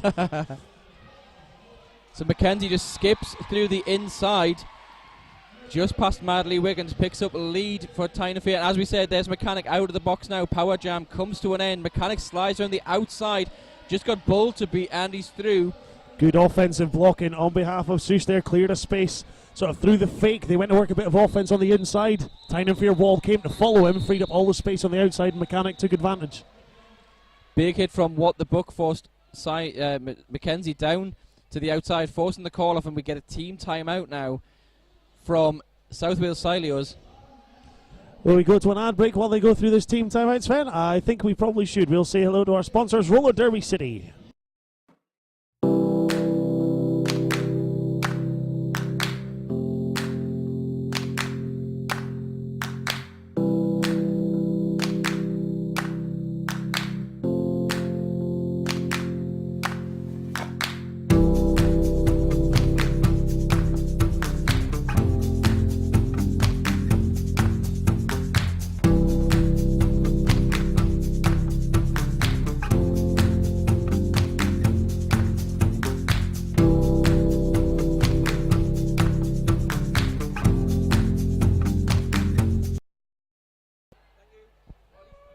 And we are back from the team timeout. Long whistle draws us out. Tynan Fear open up a little bit of an advantage now. 40 over Seuss's 24. Getting themselves reset on the Power of Great Skull jam line, ready to go. Looks like Finch now wearing the star for the first time in this game so far for Seuss. And it's Dark Matter for Tynan Fear. Very, very tight scrum at the back. 4-on-4 in the pack. Dark Matter just tries to evade the block of Matt Lovin, but just forced to the outside, allowing Finch to get through and pick up a lead. Yeah, Finch just cleared through the inside line, saw a gap as Dark Matter went to the outside, takes lead. Could see Finch there was tapping his hips as he tried to go. Dark Matter picks up 1 point there, and he's very happy by that. It looks like Finch tried to get the call off, got bumped to the outside, and then Matt Lovin actually came back and gave up his point to Dark Matter. Yeah, you could see Finch there was trying to hit his hips as quick as he could, but because of the angle he had between Dark Matter, who was taking him off, and his jammer referee, wasn't obvious to them that he was trying to call it off, unfortunately. And as you say, Matt Lovin doing his best, trying to drop back, give him a hand. Unfortunately, conceded a point instead. And back to Ben Phillips and Moo jamming against each other. Ben Phillips at the front pushing against More Than Owen and Blockbeard. Ben Phillips through for lead jammer. I think there's 3 times we've seen Ben Phillips out jamming so far, and it looks like that may be the 3rd lead jam for him as well. Trying to push his way down at the inside line now. Pivot comes in to work a little bit of offense. Gives up, leaves him to it. Forearms penalty assessed to number 46 for Tynan Fear. Blockbeard makes his way to the Armour Flex penalty box and takes a seat as Ben Phillips completes a score and pass out round the front. And it looks like Moo now has the star on his helmet. So that's his initial pass completed. So that star stash is a good tactic to throw the fake star pass. It's a tactic we've seen utilised quite a lot this weekend. Anytime a team doesn't have lead, they seem to be quick to just remove that cover, stash it. You've got the option then of a quick pass if you need it. You've also got the option of throwing the opposition off because you know you're not going to get lead by that point anyway. So we're still Tynan Fear 41, South Wales Sileos on 29, just over 15 minutes. Yeah, we've got to have a shout out again from Statman on the Twitter saying really needs subtitles for this one, Geordie and Scottish. It could be worse. What we could have is a Scotsman and someone from Yorkshire doing house. Oh wait.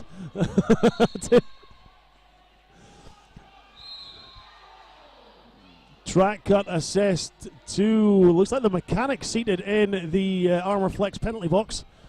But on the opposite side, we've got Rogan Josh also picked up a track cut. So in our Armour Flex penalty box, we're going to see the jammer switcheroo as the Euro Hostel Power Jam switches over now to South Wales Sileos.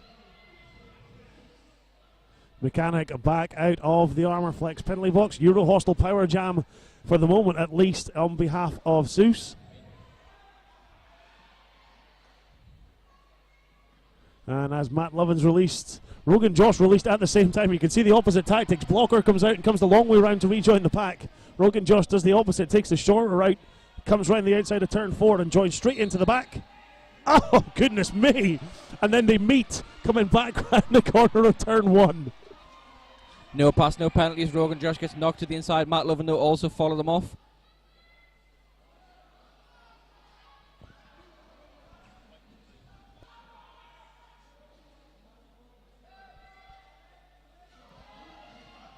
No back signal by the referees. Pack quickly reforms. Matt Lovin at the back. Mechanic now trying to push his way.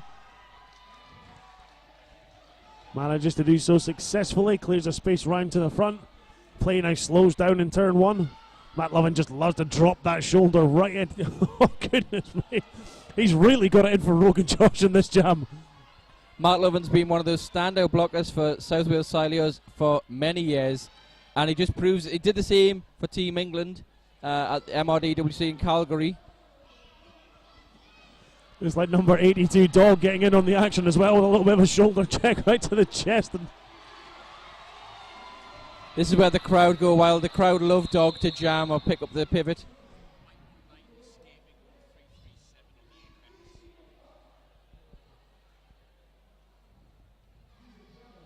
action as well with a little bit of a shoulder check right to the chest. And a quick replay here of when we see the no pass, no this penalty. is where the crowd go wild. The crowd love Dog to jam. Matt Lovin did step across, so correctly signalled no pass, no penalty. Yeah. Play resets, 5-second signal by our jam timer.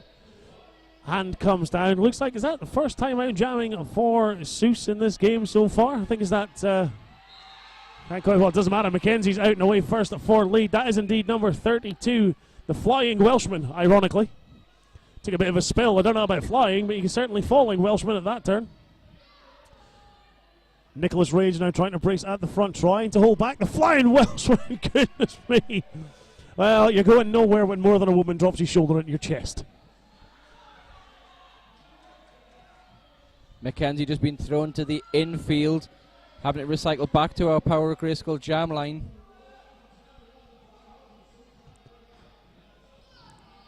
Flying Welshman's a bit more like a stationary Welshman just now. He's finding absolutely no give in that Time and Fear wall. Manages to spot a gap on the inside though.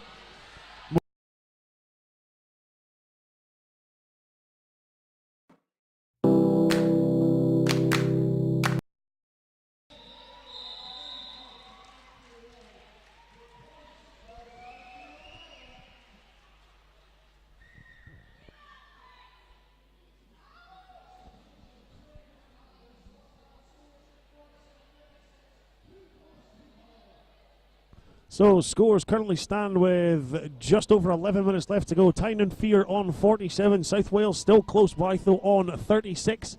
So just 11 points of a difference. Close fought game as expected before we even got underway, Sven.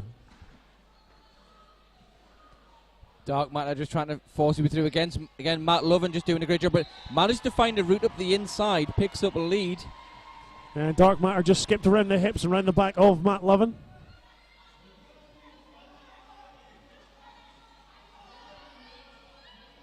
Looks like Finch now trying to push away, but again, that solid 4 wall at the front. Not just held back at Dark Matter, but allowed to hold everyone else back as well at the same time. Dark Matter throwing a scoring pass. Going to crash bang wallop on at the middle of the track there. Matt Lovin takes a spill.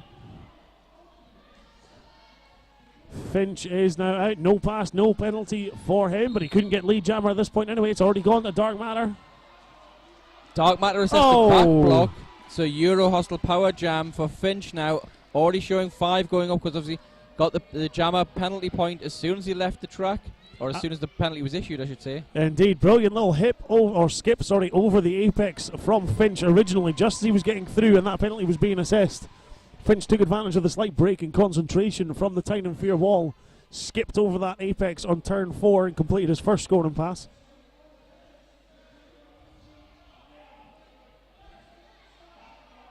You can almost see the wry look on Finch's face there. As he looked back, he thought, why isn't my wall helping me? Oh, the jammer's standing in the box. I'll just wait for them to do their job back there. I'll do this one myself. Ben Phillips now rolling Dark Matter to the inside, recycling him. We're getting a lot of no packs being called here, and we're seeing some destruction or some failed reforms coming in here. That's number 2, Shorty, picking up that one. Yeah, but he'll make his way to the Armour Flex penalty box now and take a seat for 30 seconds and think about what he did. Dark Matter went outside, Finch went inside, both trying to find a gap and a space. There was a whistle there, but the no pass, no penalty shown from the inside pack ref, just letting our jammer ref know that it was a no pass, no penalty, not the cut track, so before the penalty could be issued. Yeah. Looks like we are having an official review called by South Wales Sileos. So I'm just going to give a quick shout out right now to our tournament sponsor, Roller Derby City. Roller Derby City supports local roller derby and provides quality uniforms, merch and scrum wear to skaters all over Europe. Track. So before the penalty could be issued, looks like we are having an official review. A lot of people look at Roller Derby City and think, South they do a Wales lot of Sileos. team uniforms, that's great. They do fantastic uniforms for the officials as well, which is always good. So if you're an official out there looking for a new ref shirt, you'll log to Roller Derby City's website, they can help you out. They do standard print or supplemented print as well. And of course they are providing the shirts you see on any of our NSOs, a lot of people look at blue or any of our crew wearing the yellow crew shirts. They're doing all of that for us this weekend.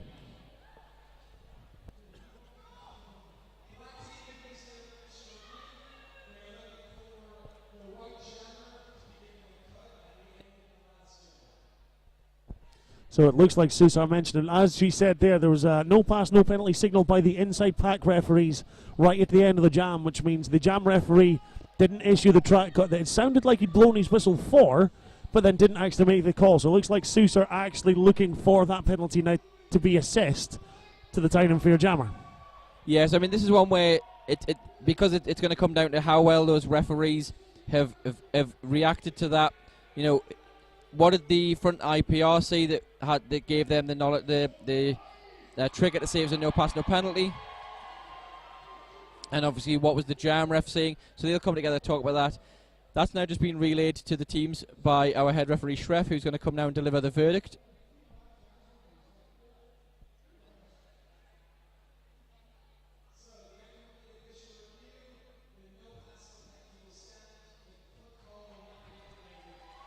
If you didn't pick that at home, the no pass, no penalty was signalled correctly, so the call on track, or the no call on track, will stand. South Wales Sileos will lose their official review for the remainder of this period, which is only about 9 minutes remaining anyway. Yeah, 9 minutes already. This first period is ticking away quickly here, Sven. Scores Tyne and Fear 56, Seuss on 50. Still absolutely nothing between these teams so far. Moo just trying to fight his way through the front, just being held up by Chronic and Chevy Chase. Chronic there back into the face-to-face block. Oh, lovely spin round the inside line. Moo keeps himself on track and earns himself lead jammer. Tyne and Fear now trying to get the front wall to once more stop the mechanic getting through. Blockbeard and Tank doing a great job at the back. Shorty coming up to try and do some offense. Nicholas Rage coming back now to try and support, holding up the mechanic. Moo just being allowed to push his way through the pack on his own. Looks like he's got a bit of support from Bull just in the middle trying to break up the Seuss walls. Mechanic forced off by two of the Tyne and Fear blockers there, but the one who stayed on track, Nicholas Rage, was the one who did the smart thing and tried to draw the cut back, instead just forced a recycle of the mechanic. Nicholas Rage, of course, was the star of a highlight video that was going around. Unfortunately, the highlight video was all about sausage rolls from Australia, duking excellently around and missing the block from Nicholas Rage. You may have noticed him from that one from the World Cup. Yeah, one of the Team Netherlands standout skaters from the World Cup, Nicholas Rage, so Tyne and Fear can be very proud of their Dutch contingent. Looks like we've had a star pass now. Madly Wiggins has picked up the star, but he's been held up against by Nicholas Rage and Bull as Moo does the apex jump just to pick up the points. So Tyne and Fear now really piling on the points in this jam so far. 15 racked up by Moo before South Wales Sileos can even get into the scoring pass. Moo again through. Madly Wiggins is trying to push his odds. One way of trying to find a space, I suppose. You may notice a difference. As you see him go around, he does skate with Elgar on the back of his shirt, but it is Madly Wiggins for the maybe easier for some people to recognise the name. I would imagine we'll see Moo trying to get some points here and call up, but the jam comes to its natural conclusion. So I think we're going to see a little replay of that moment where Madly Wiggins was being held up at the front of the pack, and we got Moo coming through just to skip the apex. So nice little move by Nicholas Rage, and I believe it was Blockbeard at the front holding up Madly Wiggins and allowing Moo just to take that inside skip. Good footwork from Moo to find that gap. Ben Phillips now back out with a star for South Wales Sileos, who are of course skating in black today, not white or grey like they were yesterday.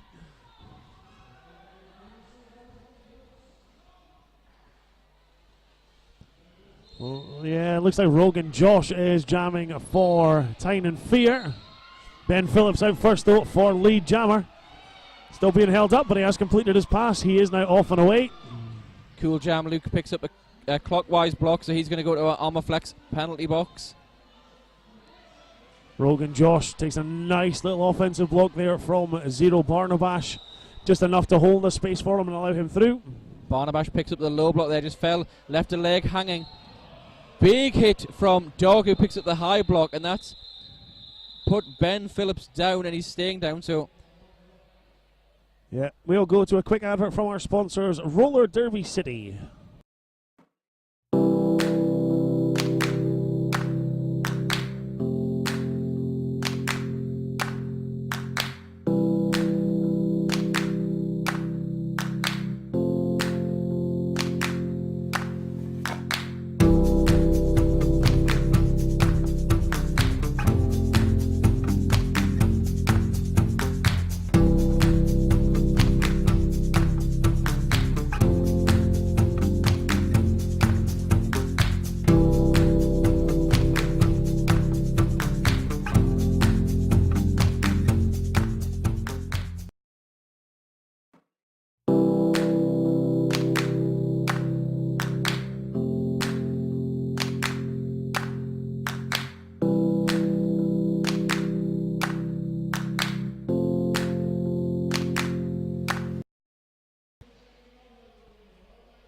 So Ben Phillips is back up, just being taken to the Seuss bench area with our excellent event medicals team here.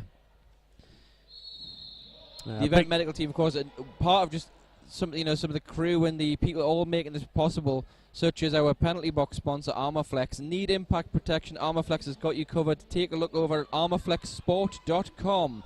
They make a great range of shin pads, crash pants, shorts, ankle protectors. Do you know what I see a lot of people going on about with Armorflex? They have apparently some of the greatest set of socks you can ever come across. Armorflex socks are apparently fantastic. I shall check them out at armorflexsport.com.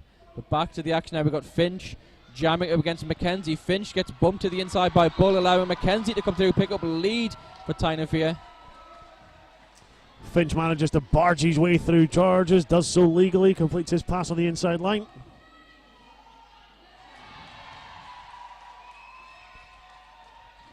Mackenzie, you can see, just looking for the call from his bench, listening to the call from his teammates. Great bench communication there. They had Barnabash and Dog in the box, and they just basically waited until the second they got released, and as soon as they got released, Mackenzie called the jam, giving Tynofia back their pack for the next jam start. Indeed. Finch, though, did manage to pass one upright and inbounds blocker on track. As such, he passed him at time, but he still got the points for those in the penalty box as well. So 3 points picked up at the end of that jam for Finch. But still the score stands 63 South Wales Highlanders, 81 Tynofia. Still 4 minutes remaining of play in this first period.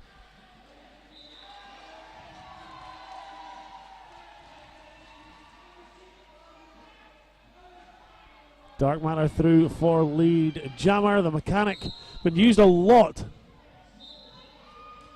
So White 2-6, Chemical and Dog both picking up an out of play block for continue to block. Yeah, I think it was failure to return. They just never came back into play. You can see referee mistrial at the front, just looking at them saying, sorry guys, you're both there. Out of play was called and neither of you made the move to come back. They were both actively blocking the mechanic, but the mechanic now being knocked to the back. Cut track call and Dark Matter. The mechanic now switched to the Euro Hostile Power Jam. 4-on-2 pack advantage to South Wales. In fact, 4-on-1 pack advantage as Sparky goes to the box. That Armorflex penalty box filling up quick with Tynofia blockers and skaters. Or blockers and jammers, just all skaters. Gives the mechanic a bit more space to work with. Let's say he's a big, powerful skater, jammer, loves to force his way through people, but when you've got a game as long as this and you've got a jammer who's being used as often as the mechanic is, he's going to take as much opportunity as he can to utilise that freedom of movement he'll be given on track. So we've got Sparky there, who was queued to go to the Armorflex penalty box, sent there as Dog and Chemical come back on to support Barnabash. Dark Matter with another little apex skip over the inside. Just managed to pirouette on one toe, stop keeping himself in bounds as he rolls round. If you're going to do it with style, and Dark Matter always does. Oh, Matt Love. Goodness me. punishing hit by Matt Lovin. I don't know how many times we've seen that from Matt Lovin so far in this game, but as soon as you see him set his body and drop his shoulder, you know someone's going to have a bruise. I mean, give Dark Matter his due. He got back up and the team timeout white. Let's have a quick look at a highlight from that last jam. Yeah, I think it's the moment where we get that hop, skip, and a jump over the apex once again from Dark Matter. You see he comes round the turn. It's not the first time we've seen him do this. Up there he goes, right over the corner, right round the skates of Clark, I think that was, trying to hold him back, the Seuss pivot.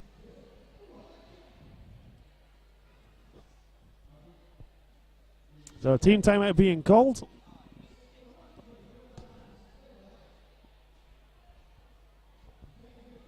So we'll just give a quick shout out to our Power Jam sponsor, Eurohostel. You've heard us mention them a lot already in this game.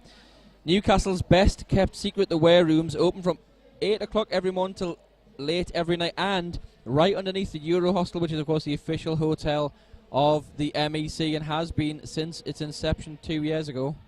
I just like the Eurohostel tagline, get a room that makes you go boom.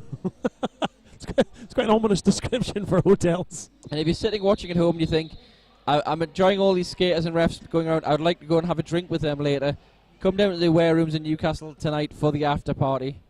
It's going to be good fun. Shout out to Dale Hughes on the YouTube live chat. Likes to imagine that all of this is live, and the advert we see from Roller Derby City during the timeouts is just perpetually them making the same T-shirts over and over and over again. Moo against Finch.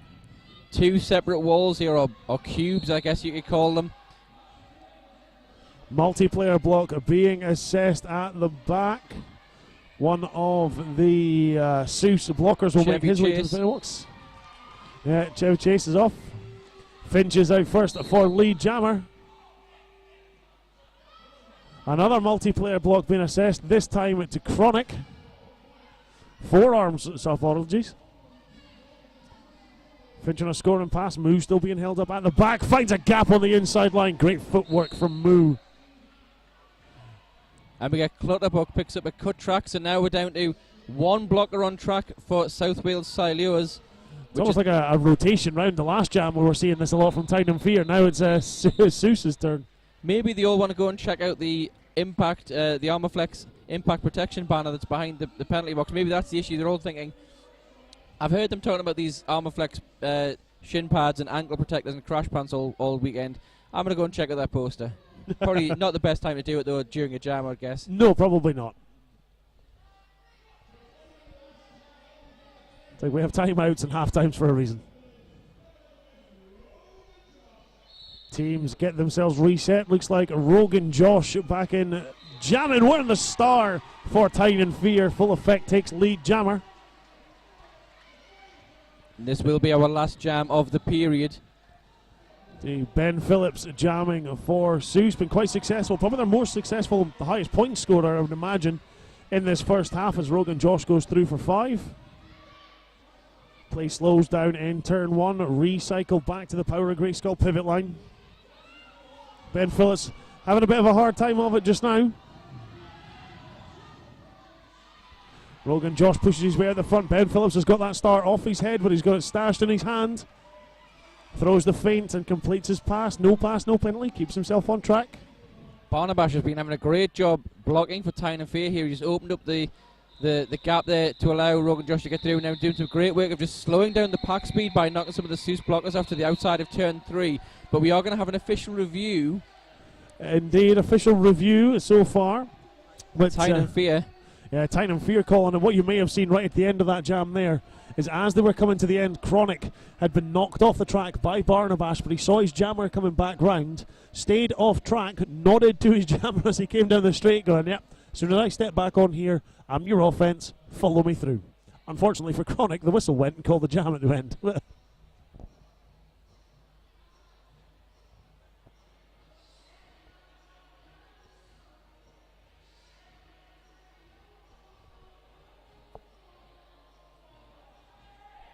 Just give another shout out to one of our sponsors this weekend, one of our stall holders who are set up right here. But if you can't get here, get yourself to Ghent, Belgium. Sucker Punch Skate Shop is Europe's premier roller derby shop, proud to be the longest running derby owned derby shop.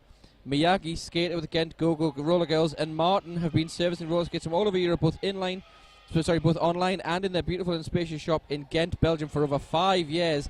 And I know they do a lot to support roller derby in Belgium, and I think they've been responsible for sponsoring a lot of big tournaments in Europe. And we thank them for basically bringing their custom here and helping us out.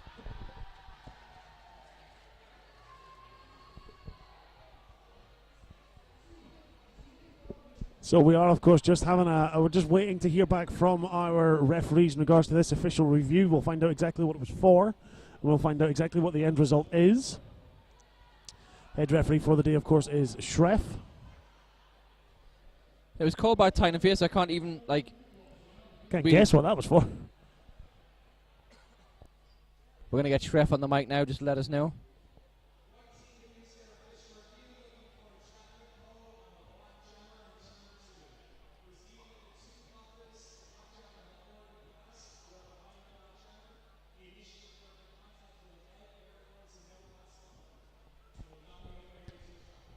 So essentially what Tyne and Fair were looking for was a track cut to be called. As it turns out, no pass, no penalty was called at the time. That call has been deemed to stand by all of the referees. No call stands. Tactically, though, best time to use your official review because it was going to go to waste anyway. And if you could get Ben Phillips put in the penalty box for the start of the next period and start off with a power start, then great time to use it. And so many bench coaches forget to use an official review in the last couple of minutes, either to use it a timeout or to use it just to go for that last ditch. Okay, if I can get someone sent off, if I can get a jammer sent off, if I can get an extra penalty on one of their best blockers who's already got 5 on the board, say. Exactly. I mean, like you say, you'll get an extra penalty added on. You'll start the second half on a Euro Hostel power jam. Gives you the advantage straight off to come out firing, basically all guns blazing to start that second half, which any team would be good to do. One thing that we do say for a lot of teams is, of course, time management, clock management, and using your timeouts and your officials' reviews successfully. So, didn't quite come off for Tyne and Fair there, but smart bench management from them at the very least. We'll be back with the second half in around about 14 minutes' time. Until then, go get yourselves a refreshing beverage, and we'll be back on the stream at the Walker Activity Dome just shortly.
And we're back here. Second period. Tyne Fair versus South Wales Silures in Men's European Cup 2016. This game, of course, is going to decide who goes on to play Sutton Discomfort in the final and who goes on to play Lincolnshire Rolling Thunder in the third, fourth place playoff. Indeed, going to be interesting to see how the skaters are holding up after that. I believe you might have a bit of penalty information from that first period for us, Sven. I have. So at the moment, there's no real penalty trouble. Most you've got players on 3, so Blockbeard and Dog, both sitting on 3 penalties for Tyne Fair. The Mechanic, Chevy Chase, Mechanic and Chevy Chase are both on 3. The Mechanic, however, 3 penalties have been 3 cut tracks when he's been jamming, and of course that's going to be a telling thing if they're going to continue to jam the Mechanic as the game gets harder and faster and everyone gets a bit more tired and the footwork gets a little bit sloppier. Yeah. Are we going to see maybe another more cut tracks if they keep jamming him? It could just be that Tyne Fair are very good at knocking out and recycling and forcing those cut tracks. So we'll see how this plays out now. Well, I mean, when you consider how much the Mechanic has been jammed in that first half and how much they may look to him in the second half as well. Obviously, those who watch Seuss regularly will know they are missing a couple of their regular jammers, but there goes one of them, Ben Phillips, to take lead. But it's going to be interesting to see how they shape up their game now, especially with the Mechanic sitting on 3 track cuts at the end of the first period. And he's jamming against Dark Matter, who's out and about half a lap behind. Before he can get to the track, jam gets called.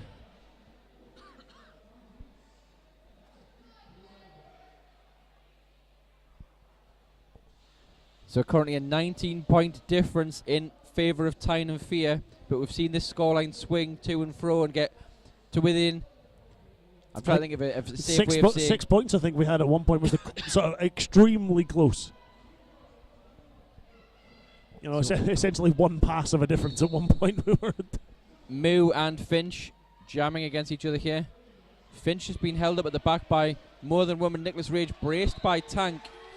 Bull doing a good job of bridging out the pack and allowing Moo to get out. Seen Moo jamming quite a bit in that first half. I don't know, any penalties for Moo in that first half? I think he was pretty clean, if I remember rightly.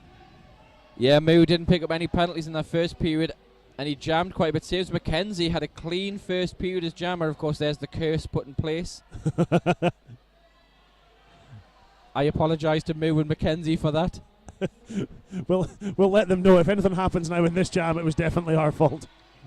That was a nice little kind of side surf around the inside of turn 3 by Moo just to escape and get through for another scoring pass and another apex jump. He had that in his sights the minute he came round into that straightaway. He saw where the pack was sitting, ideal place for a little apex jump, lined himself off, picked up a bit of speed and took off with the greatest of ease. You can see there as well that after the first those 2 passes where Moo took the inside line, Clutterbuck had moved across to hold that inside line.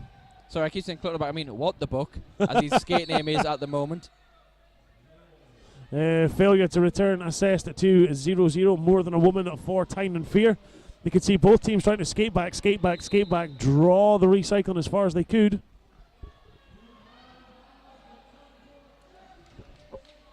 Yeah, looks like an illegal star pass there by Finch. He'll make his way to the Armour Flex penalty box.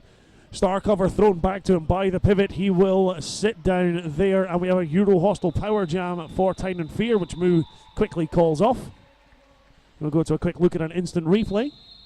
So I think this is going to be the little apex hop of Moo. So he did the side surf, and the previous one was going to see him come round. Now he sees Look the at him, he's got it in his sights. You could just see that. Even with his body shape, you can only see the back of him, but the line he takes coming out of that turn into the straight, you know exactly what he's going to look for. So we are in a team timeout to South Wales Silures. Yeah, you could see there, I mean, if you looked at that replay, you could see where, if you looked at Chronic, who was holding that inside line, Chronic was actually looking across the track towards the outfield. And I think Moo realised that he wasn't expecting him to try and take that 3-inch gap that was available to jump across. So that's why his reaction was a little bit delayed. But you could see the pass after that, Seuss moved across and held that inside line a bit stronger. And What the Book actually moved in and tried to hold that inside line, stop and shut down the chance of Moo sliding through on that apex. It's the one thing you hear a lot of coaches, be they bench, be they otherwise, drilling into teams from start to finish. Guard the inside line. Jammers love it. If you're going to be in a wall, protect that inside line. Euro Hostel Power Jam to start for Tyne and Fear in this one. Rogan Josh trying to take full effect of it. Makes his way around pack, speeds up ever so slightly. Rogan Josh tries to move to the inside line. No space for him there. Switches outside. Back to middle. Quick footwork from Rogan Josh. You can see his feet never stop moving. Great bit of switch there. If Dog was doing offense, switched to defense there to hold up Clark and just again control that pack speed, allowing Josh just to move his way forward and try and get his way around. Got Ben Phillips and Cool Jam Luke trying to get around now. Matt Lovin's coming up to help him. Looks like Cool Jam Luke is the one that knocks him to the inside and recycles him back to turn 3. See, Cool Jam Luke, Matt Lovin and Ben Phillips, a solid, effective team of 3 at the front. Track cut called on Rogan Josh. He'll make his way to the Armour Flex penalty box. Euro Hostel Power Jam for Seuss and Finch.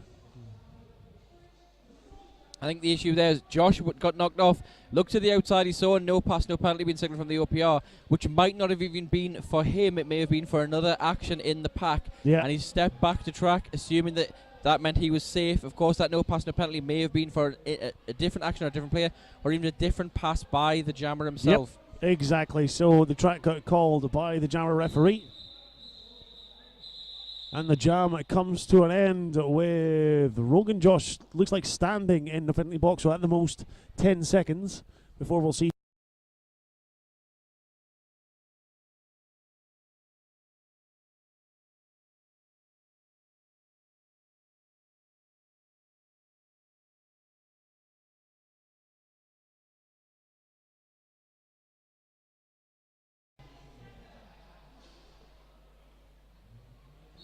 I think judging by the sweat we saw all over the grey uniforms of Sushi yesterday, I can't blame them for switching to black for today.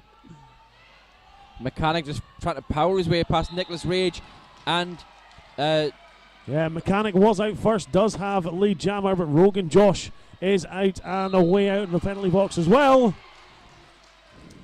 Mechanic with some Jammer on Jammer there, just knocking Rogan Josh down to the outside of turn 2, putting about quarter of a lap distance between them now. Mechanic tries to get in, get the quick points. Let's see what gets signalled. He gets 1 point pick up by Mechanic there. If it's 1-0, you'll slowly pick away at the screen as we go to an instant replay. So hopefully we're going to see here where Mechanic and Rogan Josh go at it. Mechanic just notices his opportunity. Oh! Just takes him off balance there as he's on his stride round that corner. And again, that just opened up that quarter of a track distance, allowed Mechanic to get in and sneak that point. Yeah, you can see he just saw that Rogan Josh altered his stance as he was coming down the turn. Mechanic did the same, took the inside line, gave himself an advantage and just dropped that shoulder in. Lead Jammer for Mackenzie for Tyne and Fear. Ben Phillips trying to push his way through the front for Seuss, being held up. Nice little spin around the inside line. God, look how low Mackenzie gets coming down that outside. 4 points up on the board, and a track cut called. Mackenzie has been doing a great job jamming for Tyne and Fear in the 2 games they've had so far. Sparky takes a seat for that track cut call at the end of that jam. Armour Flex penalty box now has, looks like a blocker apiece there. 1 seated, 1 standing. 3 on 3 on the track. No, it's actually 3. Oh, no. Yeah, we were right. Pack starts to spread out now a bit away from the Power of Grayskull power line. Pivot line, sorry. Track cut called. Looks like number 50, Bull. And Moore now makes his way to the Armour Flex penalty box as well. So certainly starting to fill up a bit with white shirts now. Moore also picked up an insubordination there for not leaving the track. So therefore he's got 2 penalties to sit in our Armour Flex penalty box. At the moment only Tank in amongst those Seuss blockers holding up as Sparky comes back to the track. Joins the pack now just to try and help Dark Matter get through. Comes in, works a little bit of offense for Dark Matter at the back.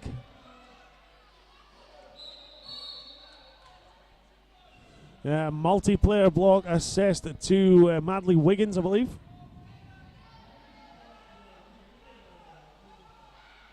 Getting a little bit scrappy now, this jam, as they all try and jockey for position, try and find a bit of space. It's either what the buck, where did he come from? He just sort of ducked underneath the arms of the blockers and came in to work a little bit of offense for Finch. And Dark Matter hits the deck, and we're going to hit the instant replay button and see just what went down there. Look at this, what the buck. You see, he just ducks underneath and appears out of nowhere.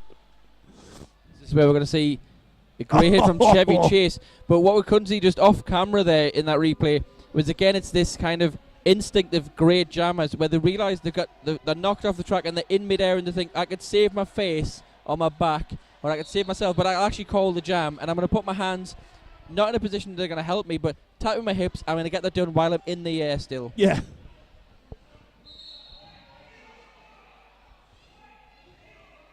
Forearms being assessed to Barnabash, I believe. Just left in time, the third call there made by the outside pack referees. Dogs on his way to the Armour Flex penalty box as well. Lead jammer to the mechanic for Seuss. Nice easy line around the inside there. That's probably the simplest pass he'll have of the day. Yeah, there's only Tank and Chemical, who are two it's Yogi Bear and Chemical. The only two blockers trying to hold up with four Seuss blockers, providing a bit of offense. Out to play block assessed to Chemical. Yogi now the only one left in white for Tyne and Fear, just being drawn out the front by Mechanic Flood, which causes a no pack. So we're going to see some failure to reform from some of those Seuss blockers at the back. Yeah, Mechanic there, you can see he was just trying to call the jam off while Tyne and Fear maybe still had a couple of blockers in the penalty box, give them a bit of an advantage to start this next one. Didn't realise though one was standing and was actually released just at the end, so still 4-on-3 advantage on behalf of Seuss. It was Clark that picked up the failure to reform penalty. As we said, Yogi got knocked down by Mechanic, causing the no pack, and they continued to block Moo. Jam starts, Ben Phillips jamming for Seuss. Up against Rogan Josh for Tyne and Fear. Ben Phillips tries to find a way around the inside line. Lead jammer for the team in black. Rogan Josh, toe stop run around the outside line. Matt Lovin, though, that man mountain at the front, trying to hold him back. Looks like a direction of gameplay penalty assessed to Matt Lovin there. You can see just a quick footwork of Rogan Josh was enough to put him off. Chevy Chase again with a big hit on the jammer, knocking Rogan Josh this time to the inside. And then quickly getting back to that front wall, bracing up with Chronic. Clark now out of the Armour Flex penalty box, back in play. Ben Phillips trying to push his way down round, out of turn 4. Straight away from the power of Grayskull. Pivot line spins round the outside of Nicholas Rage. Great footwork from Ben Phillips. So Seuss being allowed to get back into this now with this high scoring jam for them, highest scoring jam in this period so far. Ben Phillips again off to the inside line this time.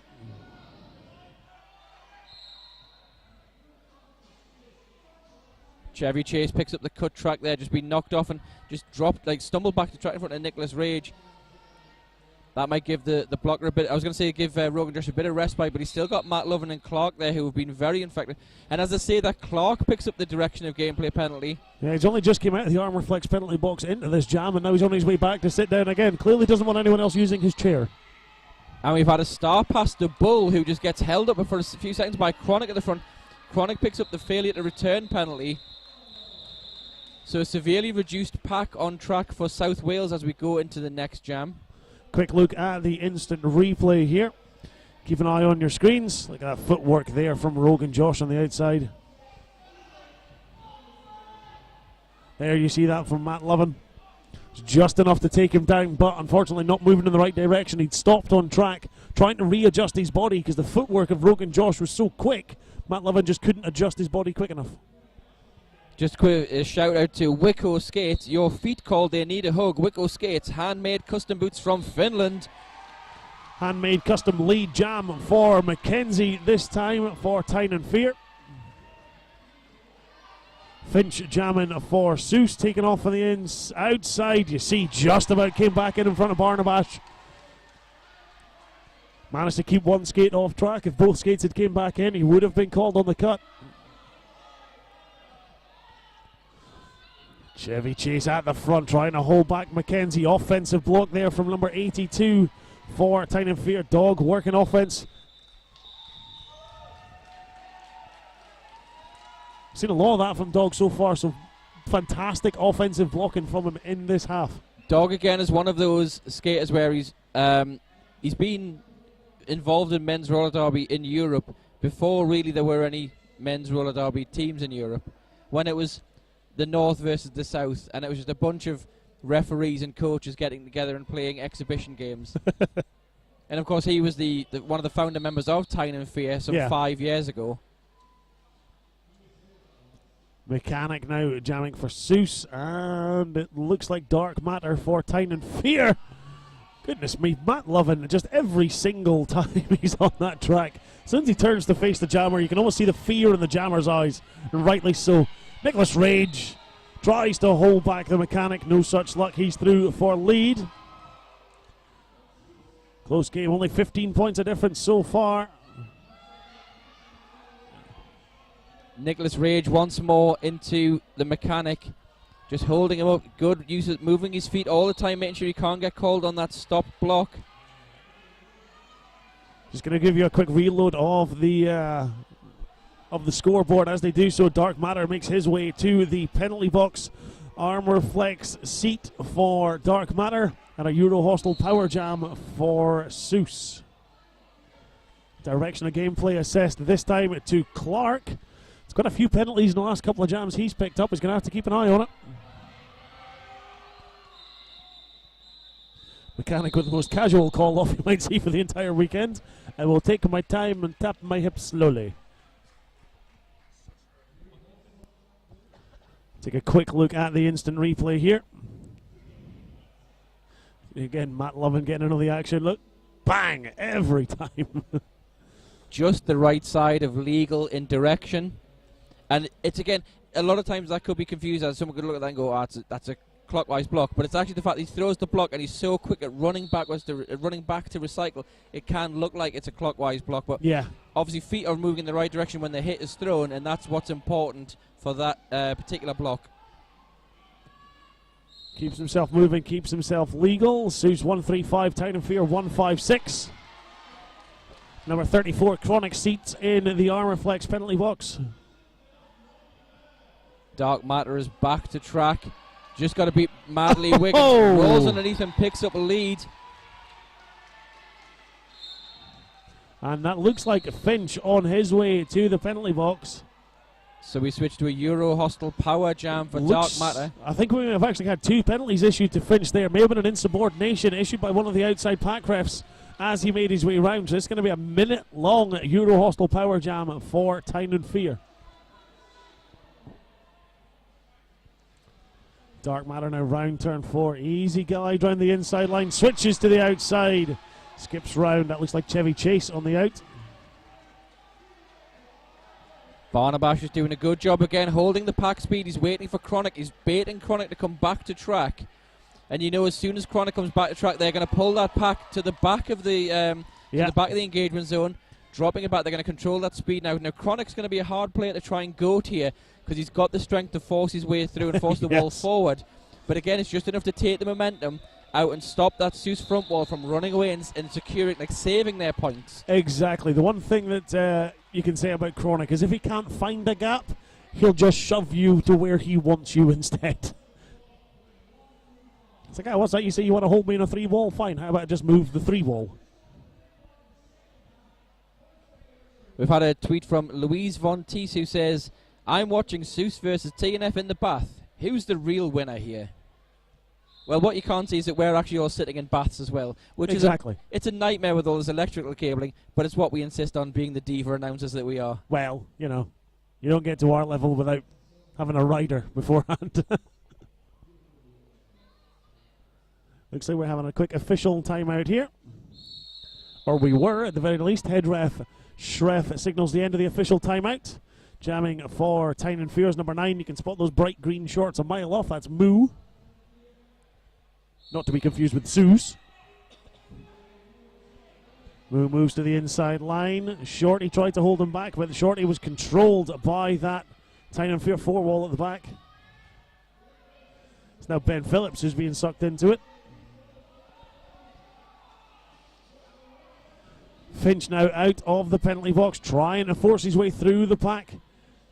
Shorty trying to work a bit of offense at the front. Now going to hold, decide they're going to switch tactics. Leave Finch to work his way at the front, trying to force his way past Nicholas Rage. Lead jammer does go to Finch.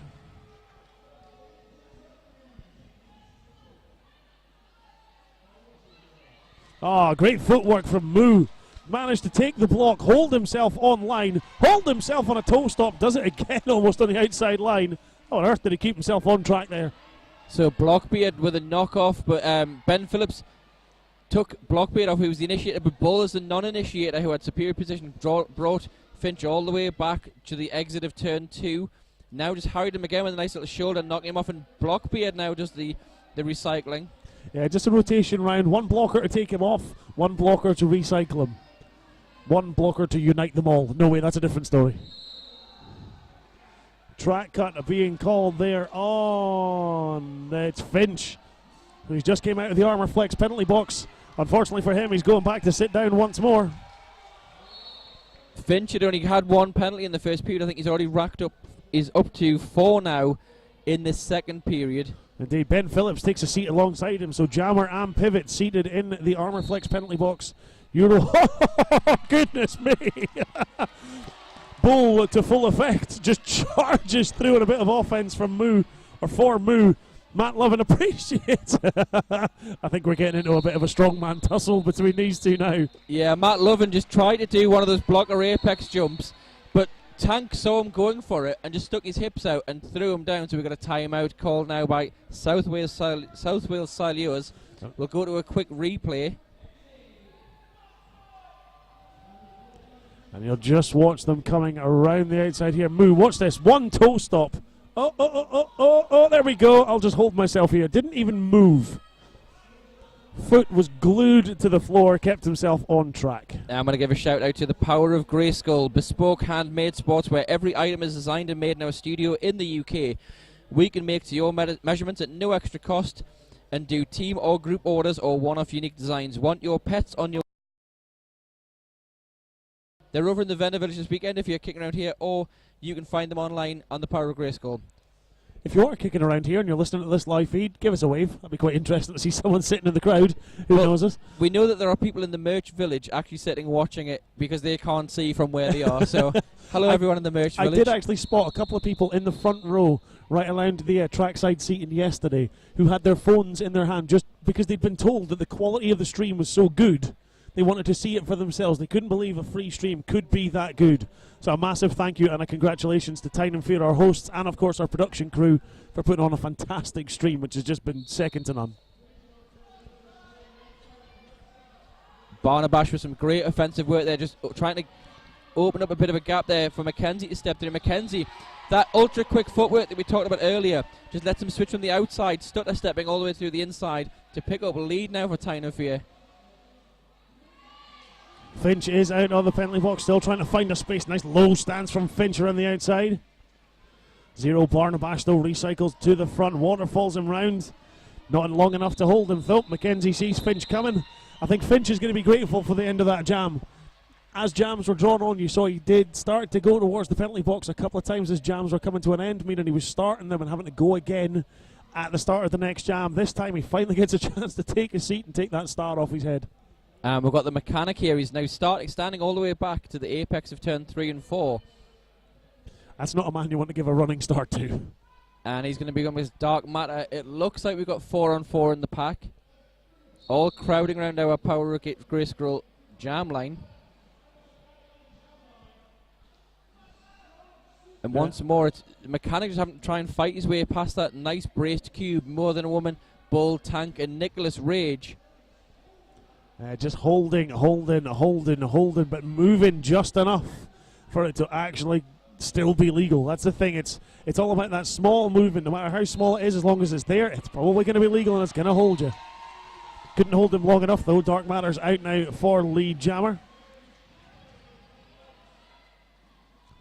Mechanic, nice footwork, great stance as well. Mechanic kept himself low around the outside.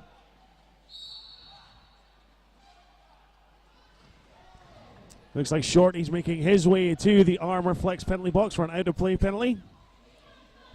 He'll make his way and take a seat for 30 seconds as Dark Matter comes round on another scoring pass. See Tank trying to clear that inside line for him, but Dark Matter says, no, I want to go to the outside line instead.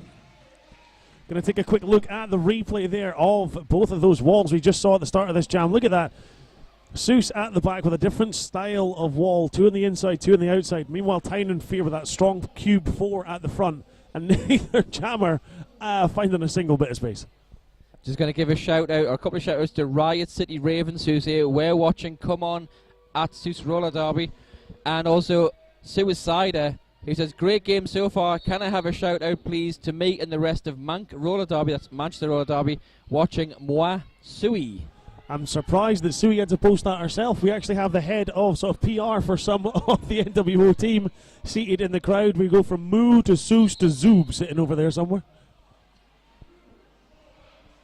Team's now trying to force their way round. Moo back in jamming now for Tyne and Fear.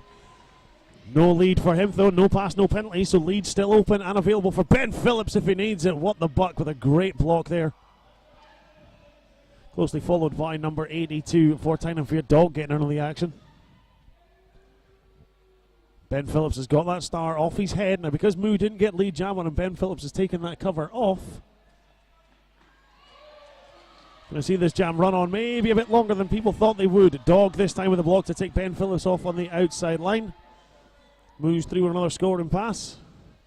Ben Phillips this time just takes the easy line off to the outside. But he's completed his pass through with the cover in his hand. No lead jammer. This one's going to run the full 2 minutes. Dog picks up the back block there for that hit, so he's going to go to the box. He's had a bit of penalty trouble already in this game. See, number 26 there, that's Chemical, was looking for that big shoulder check on Ben Phillips as he came through. Footwork was a bit too quick, took him around the block.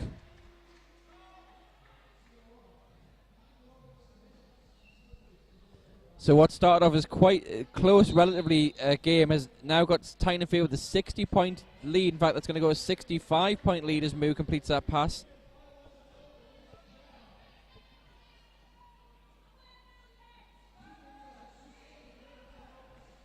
Scoreboard just catching up with itself. We'll get the full update for you in just a second. Shorty now trying to chase after to the front. Ben Phillips recycled back to turn 3.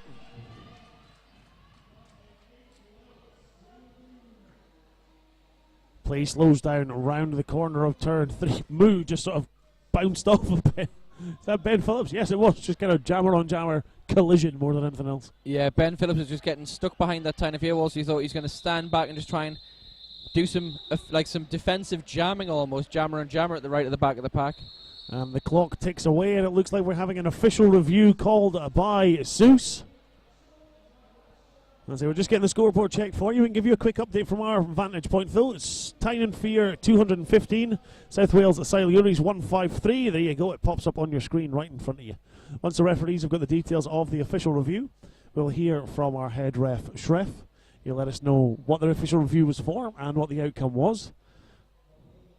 In the meantime, big thank you again, not only to all our sponsors and vendors, but of course to all of you who are watching at home and have interacted with us. If you want to get involved in the action and maybe get a shout out like the likes of Suicider got earlier on and the Riot City Ravens, go online to Twitter at Men's Euro Cup and use the hashtag MEC2016.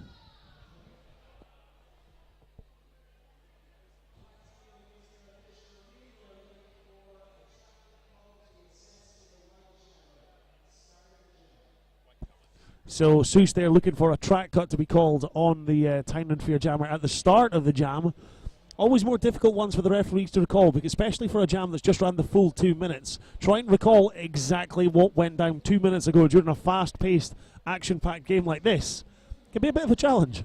But I mean, most referees, they go through this all the time, and you do practice having jamnesia, where you can remember everything that happened in the previous 2 minutes, and then as soon as the next jam starts, it drops, and you start your internal DVR in your brain again of recording every action that you see, so that you can replay it back in an official review like this.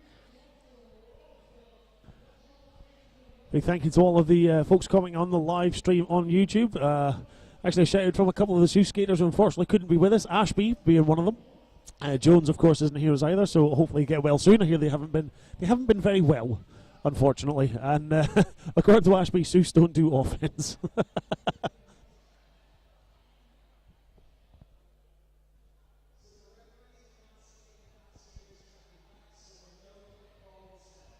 So yeah, the no cut call on the track, or the no call on track will stand. It's always a hard one to phrase that as a head referee as well. No cut call. Well, we didn't call no cut. We didn't make a call, and we were right in not making the call. Yes. Thank you. We were right not to talk.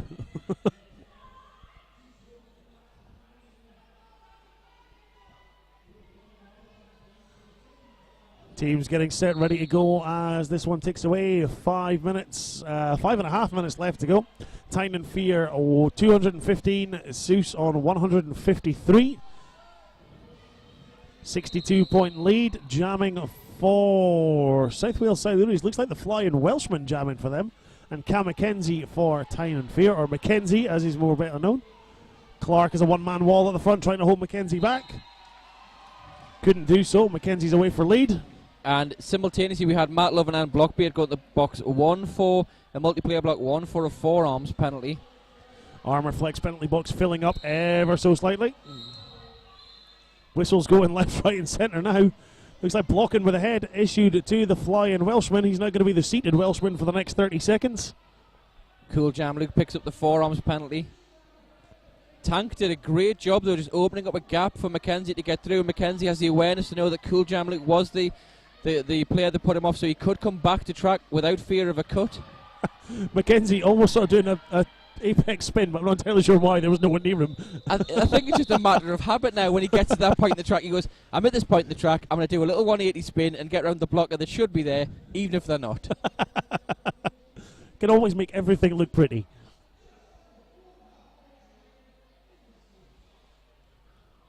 What, the Buck looking a little confused there, just depositing in the middle something that appeared to be stuck to his elbow pad. I hope that wasn't part of the Tyne and Fear blocker. So we've got to give a shout out to Violet Attack, who was celebrating her 10th debutversary this year. Bonus points for in-house. She's in the Suicides, and that's from Velocity. May not get it in now, we may get it in later. We'll get a replay at some point soon, I'm sure. 2 of Dark Matter. He's through for lead jammer as the Flying Welshman flies out of the penalty box. Cover is off. Ben Phillips, a nice block to take Dark Matter off on the outside line. Oh, here we go, it's Recycle City. Let's go all the way back to the Power of Grayskull lines and restart this jam. Nope, let's just keep going backwards. Have they forgotten Derby goes the other direction? Yeah, this is where the inside packers can get confused about the calls of Packers front and Packers rear. Yeah. An out of play penalty assessed to Chemical. He makes his way to the Armour Flex penalty box.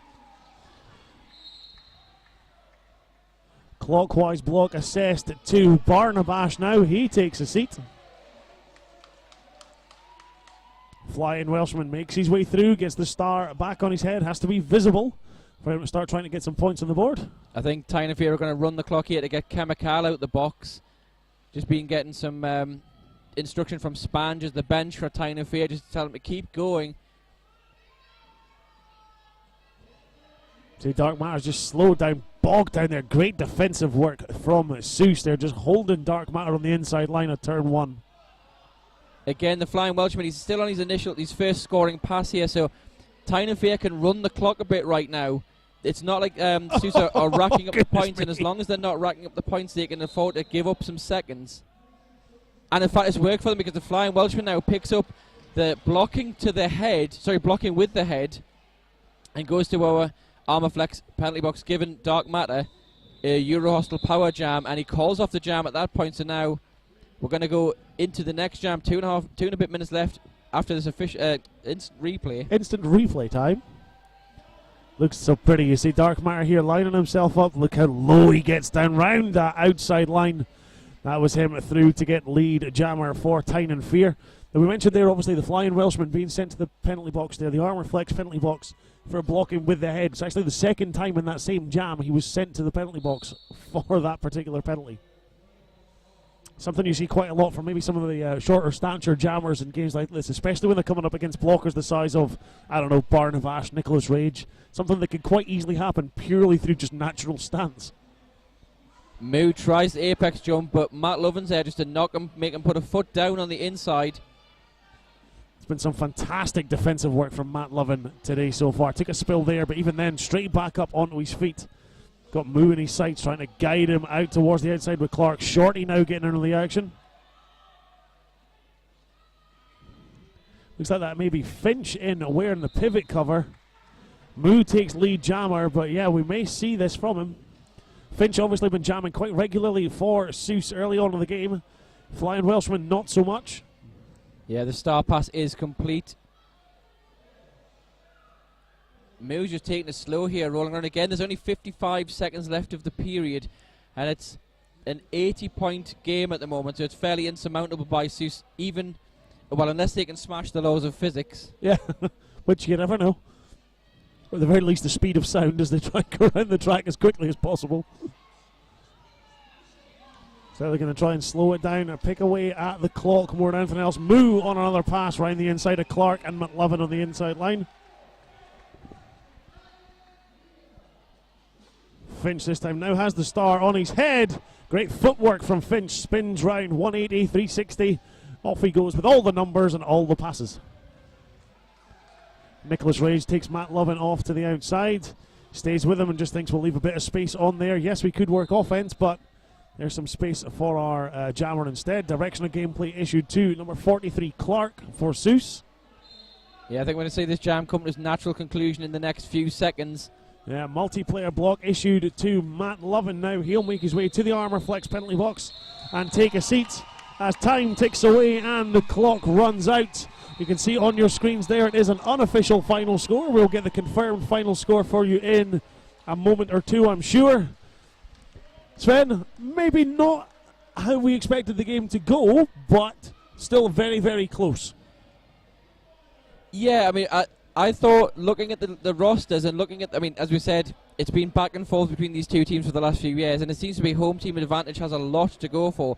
But last year's MEC was a lot closer, and I think this year the Seuss team, I thought was going to be stronger, given that they had some of their stronger players back, like that they haven't had some of the season, like Chronic and the Mechanic. But actually, I think Tyne and Fear have stepped up. You can see some of their blocking walls or some of their blocking formations are very, very strong and tight. And then they've got jammers that can act independently. So Mackenzie very rarely needed much in the way of offensive blocking to get him through, just using that speed and footwork to drive him through, pick up lead. And I think he's been the standout blocker of the game just for both teams there, Mackenzie. Yeah. And I think he did it all. And I'll have to check this, but I'm fairly sure Mackenzie kept a clean sheet for the entire time. And I'm fairly sure that clean sheet of Mackenzie he will be over the moon with, because he always picks up the little technical cut where he puts one toe stop out. But if he's gone through this entire game jamming the way he has done and kept it clean, he'll be over the moon. Definitely. We are getting confirmation that is our official final score. So South Wales Silures 158, Tyne and Fear 247. Tyne and Fear, of course, now going to move on to the final game. They'll be taking on Southern Discomfort in the final game of the day, which starts at 7 p.m. GMT later on this evening. And Seuss will go on to face Lincolnshire Rolling Thunder in the third place game at 5 o'clock. That is going to be a couple of epic games that you don't want to miss. Yeah, and again, it's going to be rematches of the British Championships from the last couple of seasons, and of course, these teams know each other so well. You never know exactly what you're going to get, because they are always adapting and watching each other and changing and tactics and trying to. You know, they'll all be watching each other this weekend and saying, right, okay, this jammer's strong, that jammer's strong, this blocking wall is good, we need to put this jammer against this blocking wall, that kind of thing. And I think the third, fourth playoff and the final are just going to have two outstanding roller derby games lined up here. So if you are available to watch yours at 5 and 7, and if you're not available, cancel your plans and get yourself in front of YouTube. Get it hooked up to the biggest screen you can do, because we're going to be here. We're going to be pumping this out to you in 1080p high def, so you can see all the action from here inside the Walker Dome. Yeah, 60 frames per second. Still not always quick enough to capture the speed of some of the jammers we've got out there now. You get the likes of Sully and Reaper out there jamming. You need more than 60 frames per second if you can, but we've got it. You're getting a fantastic stream live at home. Again, big thank you to Tyne and Fear and our production crew for hosting a fantastic event so far. We're not done yet, though. Still loads more to come. In fact, up next, I believe we're going to see the Tampere Rolling Bros. They're taking on... quick check of our board behind us. Doesn't have it written there. Hang on, it's over that side. They're taking on the Duronis. They're taking on the Duronis, and then after that we will have the Mannequin Beasts taking on a Pan Am Squad, and of course our final games still to come later on today. Sven, thank you very much for that. I have enjoyed that. I hope you've enjoyed that at home. So stay tuned. We'll be back at what time is it now? We'll be back at 1 o'clock. I've lost all Yeah. ability to speak or read a clock, it seems, but We can no longer word. we'll be back at 1 o'clock for the next game, which is Tampere Rolling Bros versus Duronis. So stick around for that one. I've been Sven, I've been Smacklemore. and we're signing off. See you soon. Thank you very much.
And we're back. W- Back in action. We've got Durrani's taking on Tampere Rolling Bros. We have indeed. I'm Roller Polar. And I am chasing Katie. And welcome here as we've got two fantastic lineups. Tampere just getting himself set on the jam line, but it looks like Durrani's have stolen the march and got themselves right back on the jam line. And it's Ronnie 23 on the jam line for Durrani's. And it's Esa Tervinen for Tampere in the turquoise and dancing on the inside. And there is your lead jammer. Really looking forward to this game. Both teams playing hard yesterday. Durrani's unlucky in their first game, but a great performance against the Mad Riders. Yeah, it was quite close at first with the Mad Riders and Durrani's, but Durrani's pulling away at the end. But Esa Tervinen and Tampere picking up the first 4 points of the game. They played Gothenburg Salty Seamen at the beginning of the day, did Tampere, and then came up against Southern Discomfort. Not an easy one for them, but they showed a lot of heart and a lot of determination in that one. I think they'll be taking a lot back home with them to try out for next year. They will indeed. It is all a learning process, especially when you come up against SDRD. And as we're now seeing Kaiski breaking out. And he is, unsurprisingly, up against Ronnie. This time number 3, Ronnie. How do we know it's not all the same person? Well, see, this is what I'm wondering. I'm wondering if holograms have been brought in for this weekend. And the holograms have been given Armorflex plates so they can do the physical stuff. Yes, which is always helpful. Armorflex obviously sponsoring our penalty box this weekend. So Kaiski picking up the 4 points at the end of that pass. Tampere on 8, Durrani's on 0, and we are literally 2 minutes into this game here at Men's European Cup. Couple of quick call-offs so far in this game. I'm not sure if this is going to be the tactic. Just get a few points, maybe extend the lead, and then maybe start to run longer jams. I think Tampere, they obviously want to finish on a great high. They've come here, they have done some great things, so they will be looking maybe to start it off with just some hit it and quit it jams, and then maybe running down the clock. We have seen some teams go for running the clock down in the first period and then hit it and quit it in the second. But at the moment, we've got a nice... Good work here by Tampere's blockers, managing to hold back Ronnie 308. But that is Pitcairn there, coming out, picking up your lead jammer. Good work here. Ronnie's just staying strong, sticking to their 4-wall here. Whereas...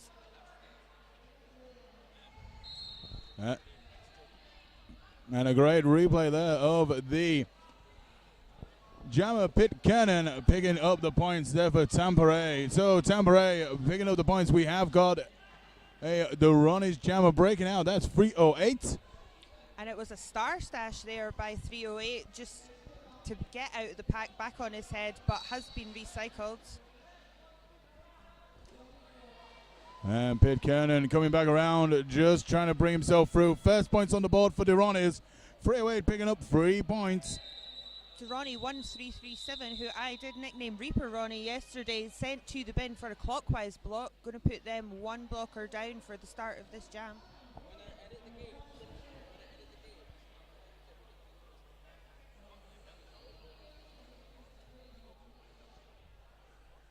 And as you can see on the scoreboard there, Tampere 19, Durrani's 3.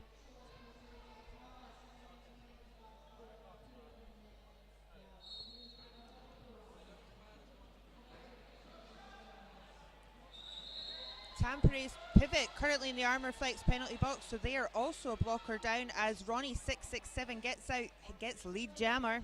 And that is Esa Tervinen picking up lead there for not picking up lead, sorry. Breaking out, but not picking up lead, going looking for points, but it's Durrani's who break it through, picking up the 2 points for Durrani's.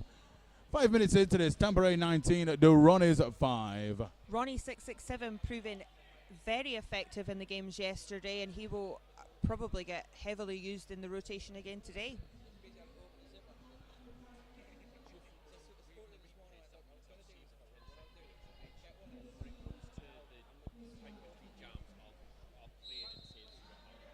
And off again, and it is Kiski back on the line for Tampere, and it's Ronnie 23 once again for the Ronnies.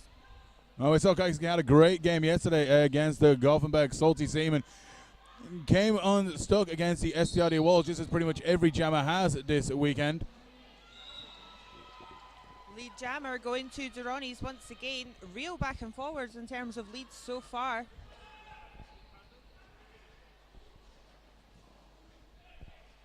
And Kaiski still being held by the Ronnie's blockers as Ronnie 2-3 come through, picking up the 5 points. Kaiski picking up the air miles as he's coming out of turn 2. Great move there, just saw that gap on the inside line and thought he'd go for it. However, Ronnie 23 calls it off before Tampere can get any more points on the board. Do you think this is going to be a back and forward game score-wise? Do you think we'll see a few lead changes? I would like to think so. I think in the last game, we saw quite a close game towards the last 4 minutes, and then Tyne Field pulled away. I'd like this one to be a nice, close affair where the Ronnies and Tampere, maybe not so much for them, but a nice tight game for us to watch and everyone at home. Absolutely. It's been a great start to day 2 of MEC. And long may it continue, as we have got Pitcairn on the line for Tampere and Ronnie 3. And it is Ronnie 3 who gets lead jammer. And Pitcairn still being held up by the red wall of the Ronnies. And Pitcairn. Oh, nice speed up there by Ronnie 3, just getting past.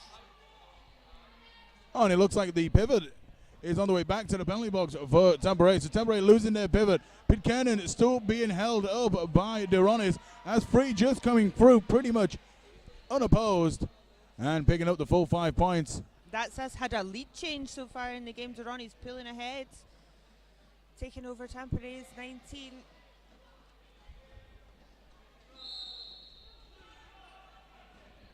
And Pitcairn fighting it out and breaking out the box, but Ronnie Free picking up the points and stopping Pitcairn from picking up any himself. And a great jam from the Ronnies.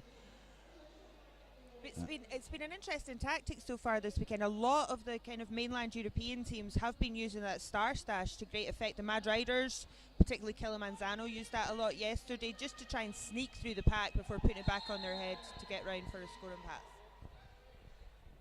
Oh, and we've got a team timeout to Tampere just now, so let's have a quick word from our sponsors.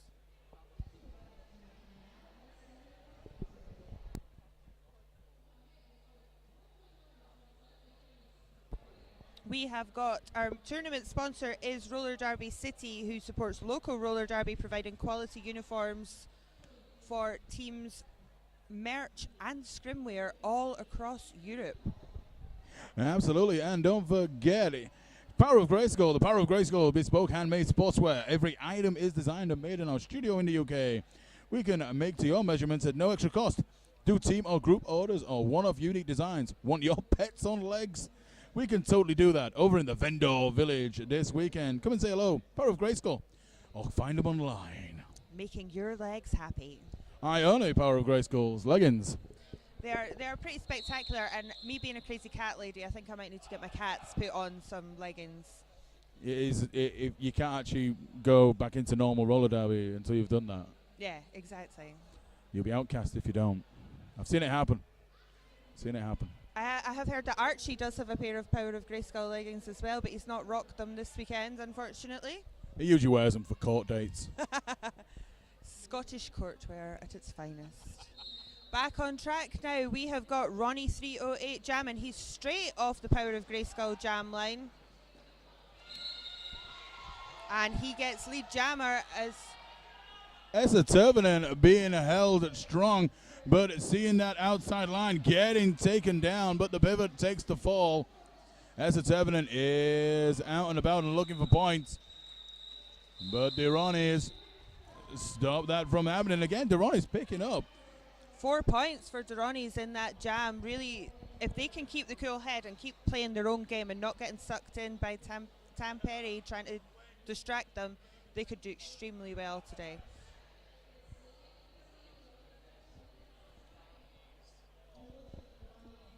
So we're just over the 8-minute mark. We are looking at 32 playing 19. We've got Kaiski coming up against Ronnie 667, and Kaiski takes off a Ronnie 667. Who's just not following him back, just stopped dead on the outside of the track here, waiting for him to come forward, which he does like a rocket. Attempting an apex jump there, didn't manage it, recycled right to the back of the Ronnie's 4 wall. Ronnie 667 on the same turn, trying to break through and picks up lead. And Kaiski finally breaks out the Ronnie's wall. Starts a scoring pass, but Ronnie 667 got about half a track. Ronnie's doing quite well so far. They've had lead a few times in a row now. 5 leads so far for the Ronnies compared to Tampere's 3. I'm quite surprised. I am, to be honest, given how Tampere played yesterday. Not so much about that, but the fact that I dressed myself this morning. And you're not in the white suit today, thankfully. What's wrong with the white suit?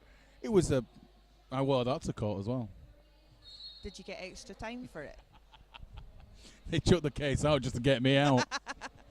And it's Pitcairn back on the line for Tampere. And Ronnie 23, I think. Yep, Ronnie 23. Great takeoff by Kara on the outside, which leaves Pitcairn to pick up lead jammer. Ronnie 1337, aka Reaper Ronnie, is making his way to the penalty box. Slight pack advantage for Tampere. Ronnie 2-3 taking off the star, just trying to throw some confusion into the mix in the Tampere wall. One thing we are seeing so far in this game is that the two sets of blockers really mixing it up, and at times it can be quite frantic in that pack. And that is obviously the chance for the jammers, if they do stash, to make it through unnoticed. So Tampere get up to 25. The run is on 32, 7 points in it. And we've got 10 minutes to play. So, Chasing Katie, it looks like we could have ourselves a nice close game. Lots of back and forth. It's what we like to see. It makes it more interesting for us. And at the end of the day, it's all about us. No, I'm just kidding. No, you're absolutely right. No, stick with that. Stick with that. Stick with it. We're off again, and this time it's Ronnie 3 against Esa Tervonen, who is out for lead jammer. Just breaking up that momentum the Ronnies had going for a while there. Big hit coming into turn 1. That was Sven. Not our Sven. Tampere's Sven with the big takedown.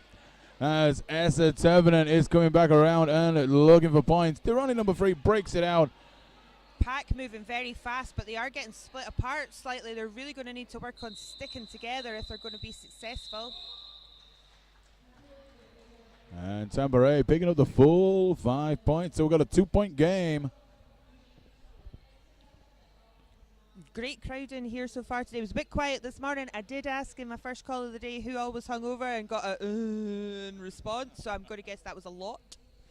Yeah, there was a lot of people on the old drink last night, enjoying the beverages here at the Men's European Cup. Oh, thanks, P30211, who loves that accent. I'm assuming it's mine. Yes. I'm claiming it as a it will be compliment yours. for No me. one wants to hear that accent. My accent, sorry. And it's Kiski back on the line for Tampere up against Ronnie 308. Cut forced on Ronnie 308 by the Tampere pivot, sending him to the bin. So, great chance for Kaiski, looking for points in this Grace Goal Euro Hostel Power Jam. And we've got a very important question being asked on Twitter. Where are short shorts, Ronnie's short shorts? That is a very good question. Anyone who was watching yesterday, those pink hot pants got a lot of people talking.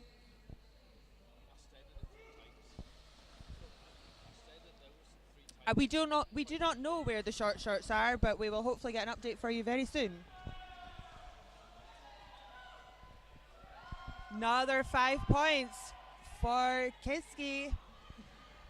And just in case you're wondering where those short shorts, I've just been told that Sven, the announcer, is wearing those short shorts for the closing ceremony. Oh, I can't wait. So you're headed first. So Kaiski, lead change for Tampere.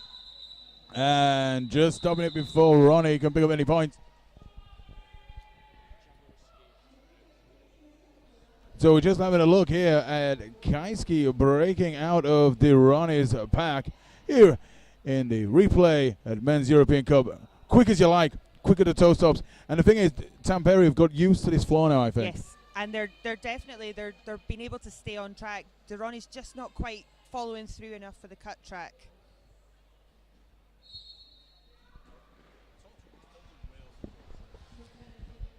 So am I the John Barrowman of this call today then? That's fantastic. I would rather be Amy Pond or David Tennant. I like John Barrowman. Anyway, back to the roller derby, and it is Ronnie 667 getting lead again. I think he is once again going to prove his usefulness for Ronnie's in this game. But we do have Vavi Lind with the star pass. First time we've seen Lind on track jamming for Tampere today. Looks like a forearms penalty has been dished out. It may possibly to Sven, I believe. Yes, it is. Sven on the way to the armor flex penalty box for a forearms. So Tampere go down to 3 blockers. 3 points picked up by Ronnie, 667, 45 playing 35. And it seems like a big point spread, but it's really not. It isn't, and actually I can see this being, halfway through the half. If they keep this up, this could be quite a low scoring half of roller derby. Ronnie's 2 only down to 3 blockers on track. But that has not stopped Esa Tervanen from breaking out, picking up your lead jammer.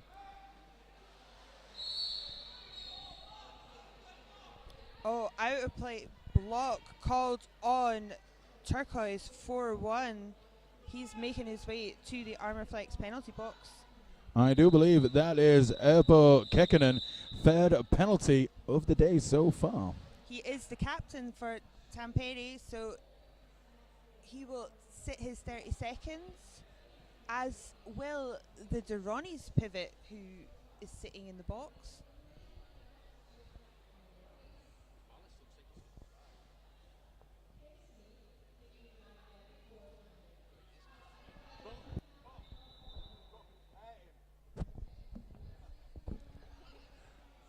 So it looks like we got a timeout signaled here by Ronnie's, which gives us a chance to talk to all you folks in Finland. I understand it is Father's Day in Finland, so a hyvää Essen päivää to you all. And if that was rude, we're blaming Panda. We was told by Panda to say that. And also a hyvää Essen päivää for the children of Kusa and Esa Tervanen, who are hopefully watching in Finland. And just a quick look at the fabulous faces on show here at MEC. This is it. They're in full voice today, despite some sore heads. And I think the last game, the Tyne and Fear Sus game, got very loud in here. It did. It was a fantastic game, and and as we said earlier, Chase and Katie, last 4 minutes, and that's when Tyne and Fear really pulled away. Up until then, it was really tight, and Suits were always in the hunt for the points. Absolutely, and Sus will now play the third place game against Lincolnshire Rolling Thunder, with Southern Discomfort taking on Tyne and Fear in the final later on. But we are ready back on track here. Ronnie's up at the pivot line to start this one. Tampere 3-wall moving to join them. And we're looking at Kaiski and Ronnie Free.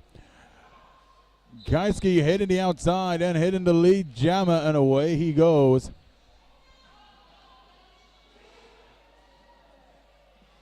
Hopefully the fans back home for both teams are watching this just now, seeing some great roller derby on both sides. Ronnie 3 is out, but Kaiski is right behind him.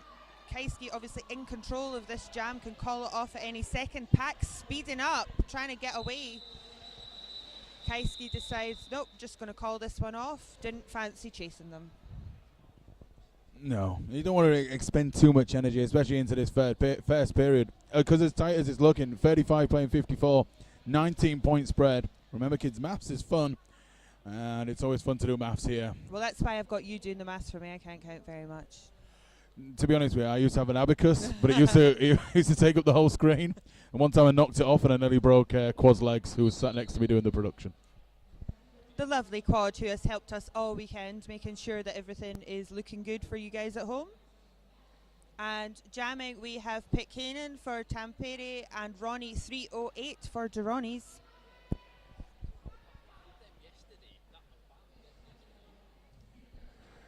So, Pitcairn and Ronnie 308 still trying to break through that jam line, still trying to break through the Tampere and Ronnie's walls. And the thing is that they've, in a way, they've had a full night's rest. They've been able to get themselves back together. They weren't first up again this morning, so they had a bit longer this morning to do some warm-ups and some team chat. And it's definitely showing, because even the difference between their first games and this game today, they've all stepped up a gear.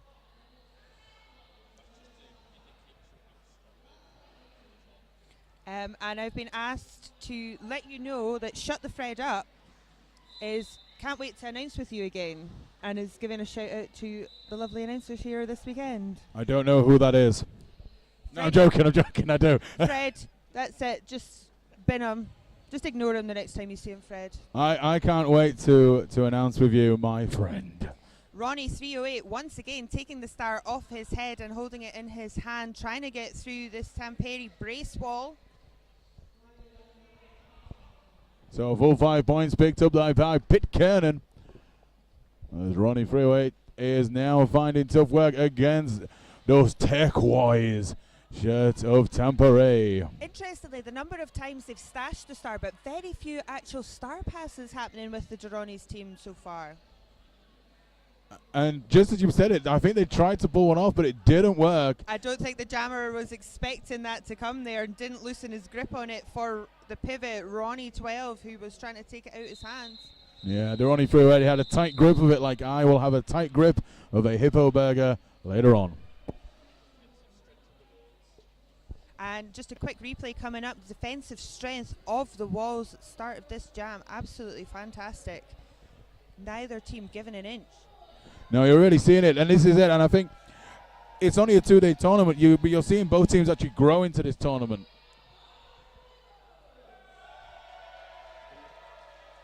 Crowd getting loud in here as Essa Tervanen is going to try and put some more points on for Tampere, and Ronnie 667 again. Hugely successful so far in this game. But Ronnie 667 picking up a cut track, which is going to leave Essa Tervanen on a Euro Hostel power jam. Oh, and a tumble from Tervanen on the inside, but he's back up. Looks like he's maybe hurt his hand or something. Wee bit of pain there. There is a lot of cries for calling it off, and he does hear it eventually, and he does shut it down. No points being picked up by Essa Tervanen. Good idea by Tampere, though, because the Duronys jammer is in the bin, so that is going to give them a Eurohostel Newcastle Power Jam start. It will, and one of the great jammers on show we've had here this weekend, that is Kaiski lining up for Tampere. I have to say, it's fantastic to see such good quality roller derby, and for me, I've not seen either of these teams before this weekend, and it's been a great show of Euro derby. Oh, nice work there by Kaiski, just managing to stay on despite a couple of blockers trying to take him off that outside of the apex. Oh! So close, but yet so far for Kaiski, who nearly breaks it through. He was dancing on the outside line, eventually taking the fall and gets recycled and buried back into that pack. Meanwhile, Ronnie 667 is out of the penalty box and pushing up hard on Yexilovija.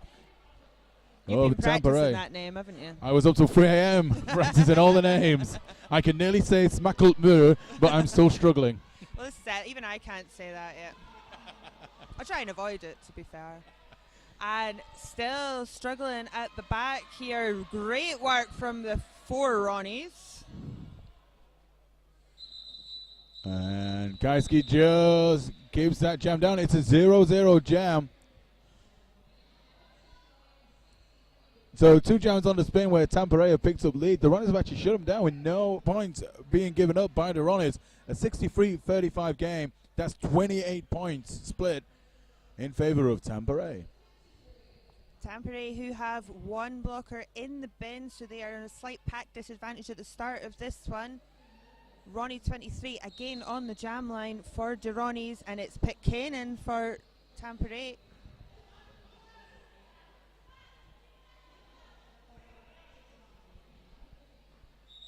And the Ronnie 23 just gliding past the hips of Saven and picking up your lead jammer.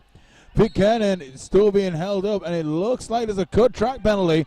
So the Ronnies have now bring on their own power jam, and they've got a great chance of bringing in that Tampere lead. And jammer ref signaling that the full lap will have to be done. He thought he could just nip into the penalty box. However, he had gone past the point of no return, so doing a lap before his penalty will start, which is all to the Ronnie's advantage. However, we're going to have a quick changeover in the Armour Flex penalty box as Ronnie 23 makes his way around the outside of the track.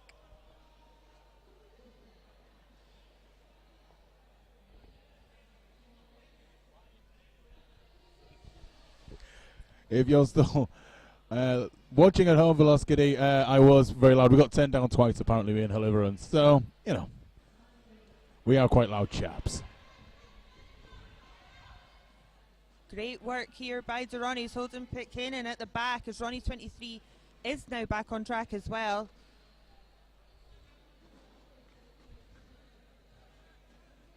And a quick shout out to the Inhuman League who are all watching at home.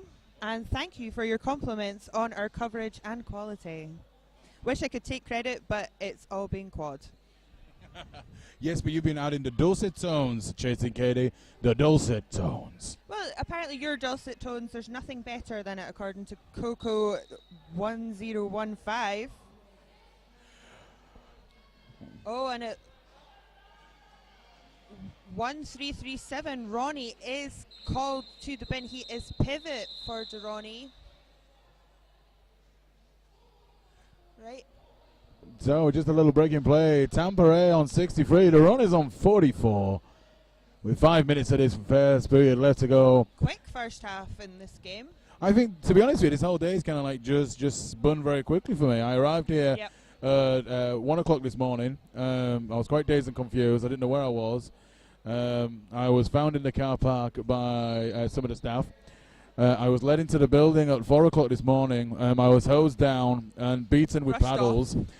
And then I was rolled around in flour for an hour. And then I was deep fried, shaven. Scottish, everything's deep fried. Essa Tervanen trying to get some lead jammer status for Tampere as Ronnie 3 is held at the back by the Finns. And then I was given a suit, and then I was told to go out here. Go out here, and you get the joy of announcing with me twice today. It's more of you looking after me. Making sure you don't wander off. Essa Tervanen at the front. No pass, no penalty for him. But we're still looking at Ronnie Free. Ronnie Free is still trying to break out that turquoise wall of Tampere. As there's a Tervanen coming round and hunting down those points and trying to extend the Tampere point spread. 5 points on the board for Essa Tervanen.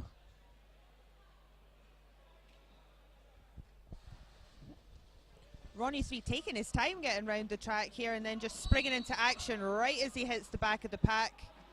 Goes in his favour. We are going to go the full 2 minutes in this jam. Tampere just picking up the points as the Ronnie's coming back around.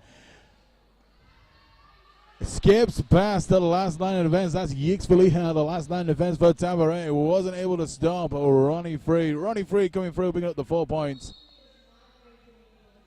Clockwise block called though, so number 99 for Tampere taking a seat. And Ronnie Free comes back around. 5 more points picked up. Esther Tervinen. I think we've got a bit of a case of anything you can do, I can do better here with the jammers. Every time one's through scoring points, the other one's getting through just as quickly. And the jam comes to the end in favor of Tampere.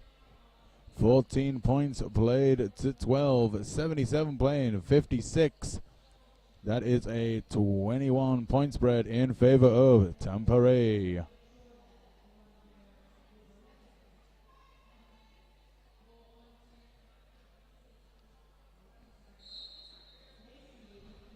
Yes, actually, do you know what, Coca? I actually went silent for 30 seconds, so yeah. Ronnie 667 quick out the pack and picks up lead jammer as Kaiski is held at the back. Great wall work by the Ronnies in this so far, but Kaiski just kind of hopped over the leg of one of the blockers and he's out. But Ronnie 667 gets through, calls it off before Kaiski can do anything with his pass. So great work from 667, picking up the 4 points, 77 playing 60 as we roll into the last 120 seconds.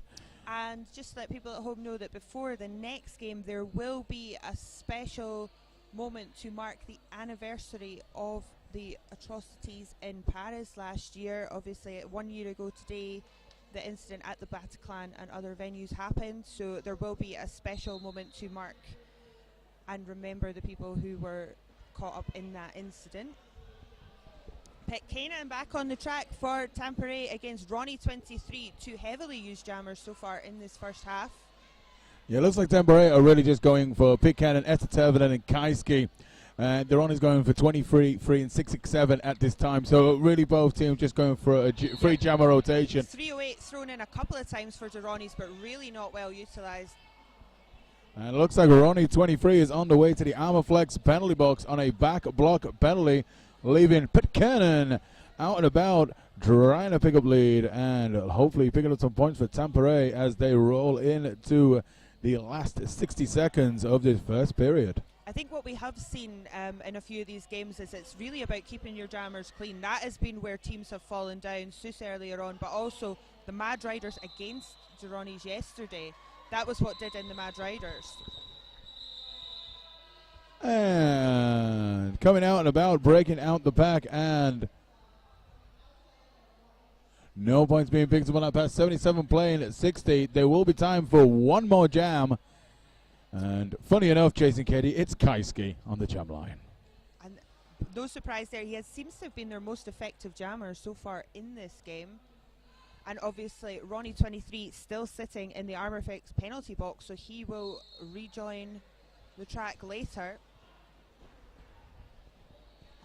Oh, Kaiski getting all of his physicality out, bouncing off the blockers and flying out on to the inside, picking up lead. And Kaiski will try and make this last jam in his first period count. Great work there. Ronnie 23 is out. He had again stashed the star so that he could get through. Back on his head now as he comes round. Called off there. So we're just going to take a quick look at the beginning of that jam. And the way Kaiski just fought out. Drops the shoulder and just powers through. Great work there. So we're coming up to the end of the first. At the end of the first period, we're just about to hit the halftime. Tampere on 79, Duron is on 60. And we will be back. We will be back with you very, very shortly.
and that's how I got banned from Tesco's Express.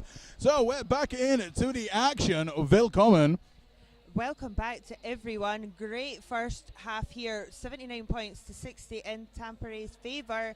But Duronys at the end of that half were creeping the scores closer together. Yeah, the scoreboard just needs updating, the electronic one you see on your screen right now, because actually Duronys are up to 60. Tampere 79, so a 19-point spread. We're just waiting for Quad. You can just see him there on the feet there, running to us, doing a bit of a parkour and bringing himself into our periphery. A beer cooler jump there as opposed to an apex jump for Cody there, and both teams are heading back on track.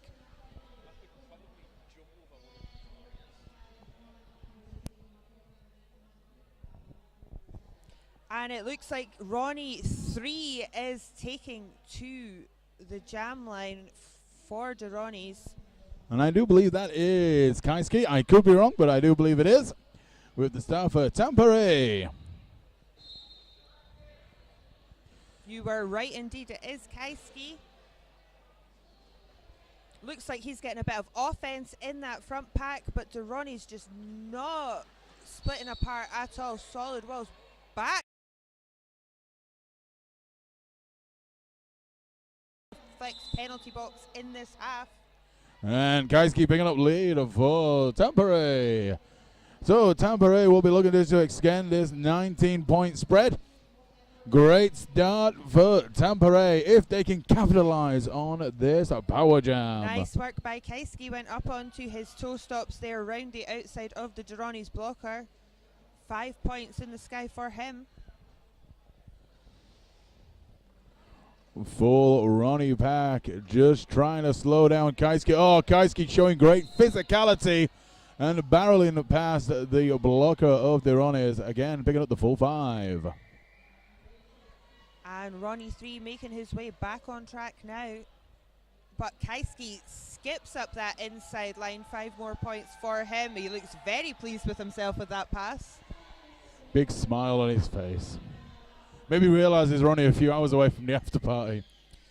Yep, that would put a smile on anyone's face, and a Newcastle after party is always very fun.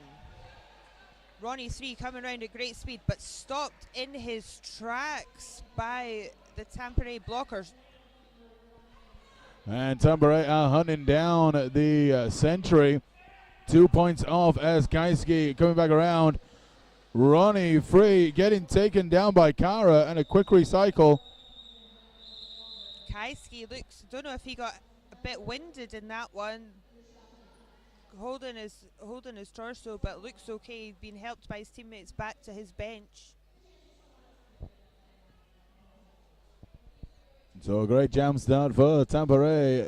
19-point jam for Tampere. 4 points for the Runners. So 19 over 4, 98 playing at 64. And that is a 34-point spread. I quite like how we're being told that Ronnie is someone's favourite player. At least you're not getting that one wrong. But I mean the other Ronnie. And the female bench manager and lineup for Duronys are Ronias. Oh, I wasn't aware of that. Yes. Scramble here, but it is Petkainen who gets out first for lead jammer, closely followed by Ronnie 23. And Petkainen got himself about a quarter of a track in front of Ronnie 23. And Ronnie have speeded up that pack. Sven taking a seat in the penalty box, putting Tampere down at a slight pack disadvantage.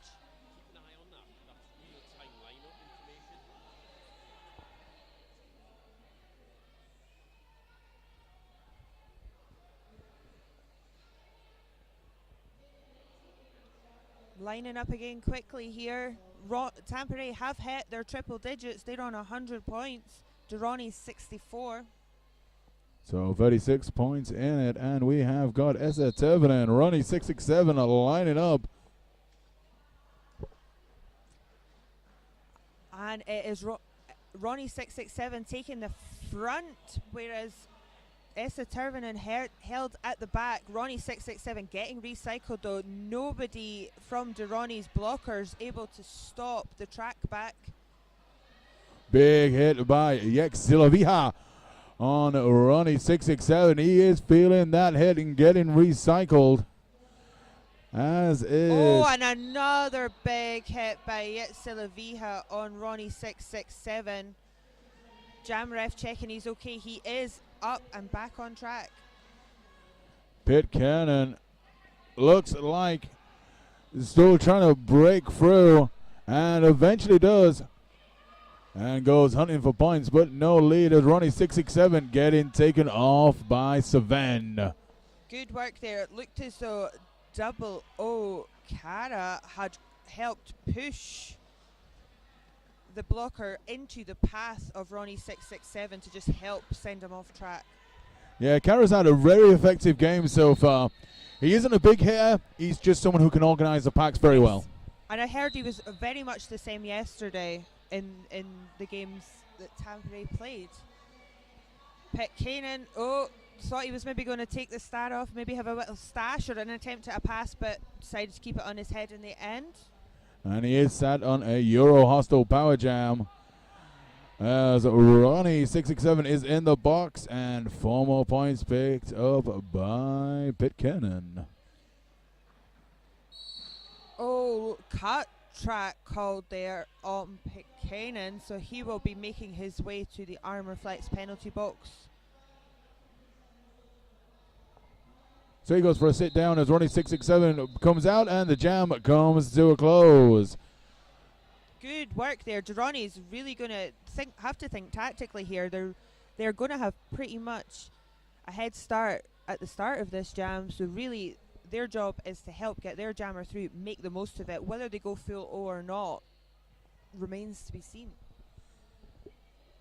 And I think because Tampere have come out, firing all cylinders, and then out to the 110 mark, so we're looking at a 46-point spread in favor of nice work by the pack, moving fast, getting forward, just making that wee bit harder for Ronnie 3 to get to them, but he does get called lead and is up. Ronnie 3 has the look of Lucky B from Pan Am about him. Oh, yeah, okay. So B Ronnie. We'll get all these Ronnies nicknames by the end of this weekend. I have no doubts about it. So B Ronnie going through the pack. But picks up a cut track penalty as Pitcairn is out of the penalty box. He does. He's past the star this time. I thought it was going to be a stash, but no, he does pass it on to 303, who is Varvey Lind. We've seen him jam once before in this game. He does have a Euro Hostile Power Jam right now. And Varvey Lind coming through, picking up the full 5. So Tampere swings back into their favor with this Euro Hostile Power Jam. We're coming up to about 8 minutes of game time played. Ronnie 3 back on the track and straight through the pack and out. It just took advantage of a moment of scrappiness there. Just managing to get through amongst the confusion. However, Varvey Lind also threw 5 more points for him. It looks like Ronnie 3 is possibly off to the box. No, he's just being recycled. For a moment it looked like he was off to the box, but it looks like it's a Tampere blocker on a forearms as a Ronnie 3 or B Ronnie picks up 4 points. That's the next t-shirt for their merch, B Ronnie. Oh, and a tumble there by Varvey Lind, taken off track. The jam comes to a conclusion. I actually think one of the match things could be the 2 Ronnies and just put skates on them. Yep, I think that could, yeah. And it's a good night for me. And it's good night from them. Goodbye. Right. We're done. We were trying to get so many 2 Ronnies jokes in, a bit 4 candles on the go, but not managed it.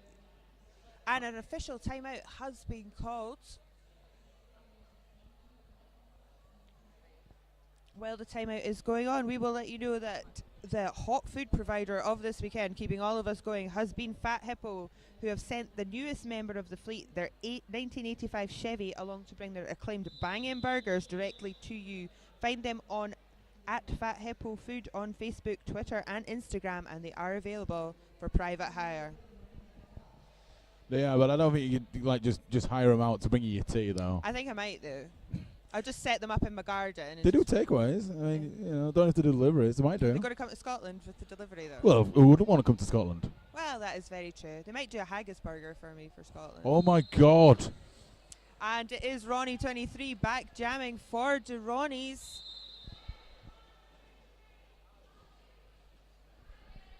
And we got Kaiski up front jamming for Tampere. And already Ronnie 133 sent to the bin.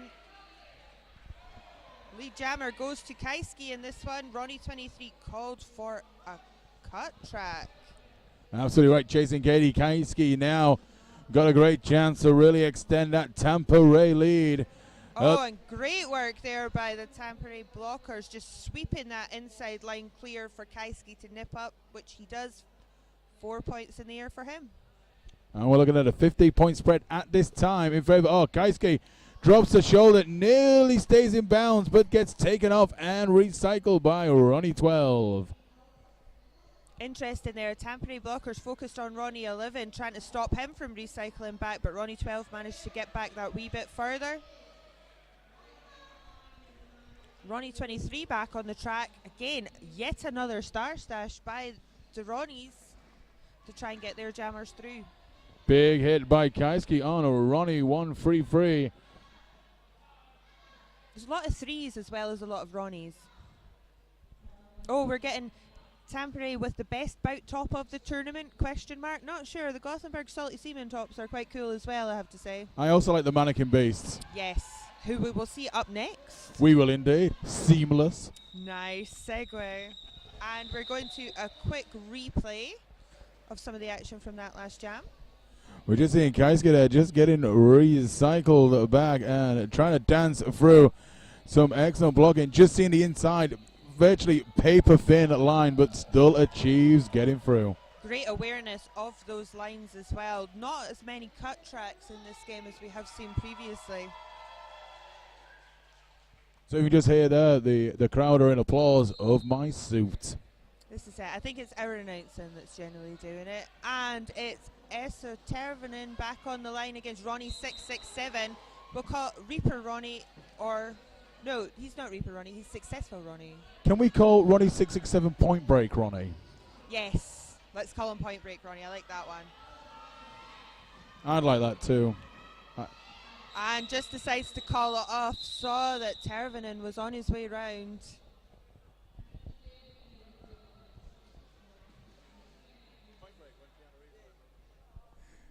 We need to get in touch with him and work on his celebrations, perhaps. I would enjoy that. I would enjoy that very much. Point Break Ronnie.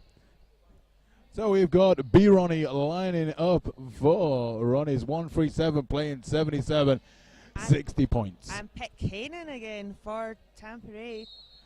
So Tampere really not changed that free jam rotation. It is proving successful. They are just pulling away now from the Ronnies. Apparently one of the Ronnies is called Alex, and they're saying Apex Alex. See, we'll get to the bottom of the Ronnies' names eventually.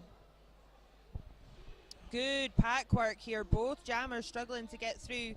Ronnie 3 recycled to the back as Pitkanen tries to fight his way through this braced 3-wall at the front. However, Ronnie 17 making his way to the Armour Flex penalty box. And we're still looking at Pitkanen, still trying to break out, and he does, picking up lead, nearly taking all of 50 seconds for the lead to be established.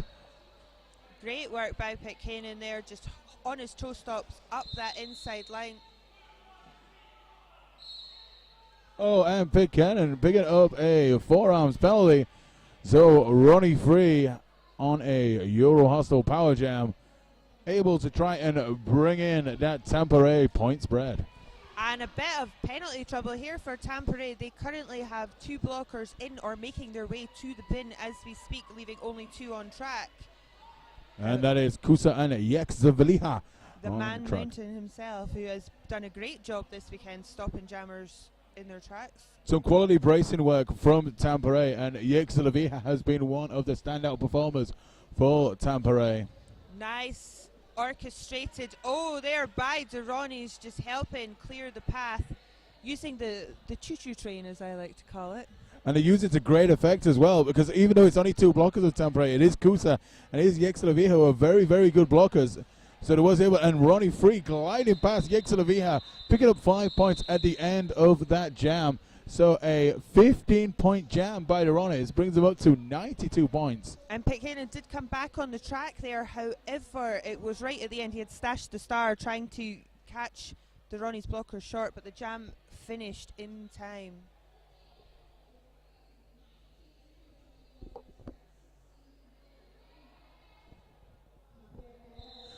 So Ida H, go Tampere, Yexelavia 9-9. Tampere taking a team timeout, which is a good chance to speak about a few more of our sponsors. Absolutely, and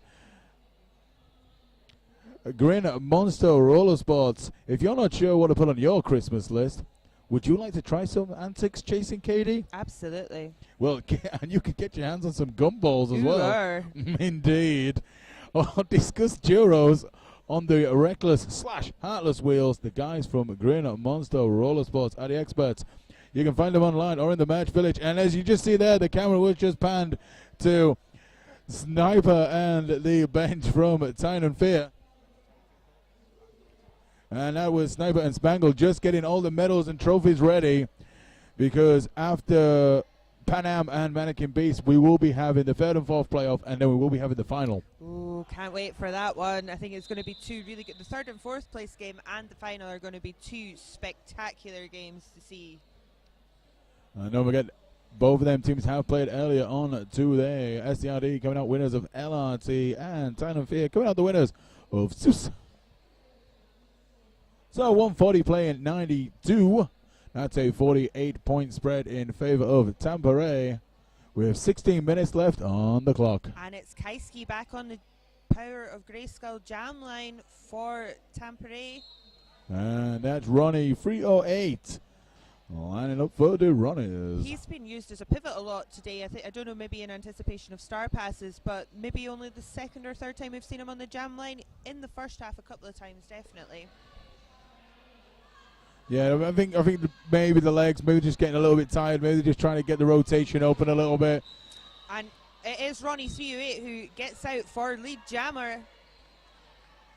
Not entirely without troubles though, as the Tampere blockers were pinballing him a little bit. And Vavi Lind on the way to the penalty box, the pivot for Tampere. And 2 points picked up for the Ronnies. So 94 playing 46 points in it. But the Ronnies are just chipping away at that Tampere scoreline. They're not letting them get too far in front, are they? They're just really managing to shut it down. They've got a slight pack advantage going into this next jam. And that is Essa Tervanen taking on Ronnie 23.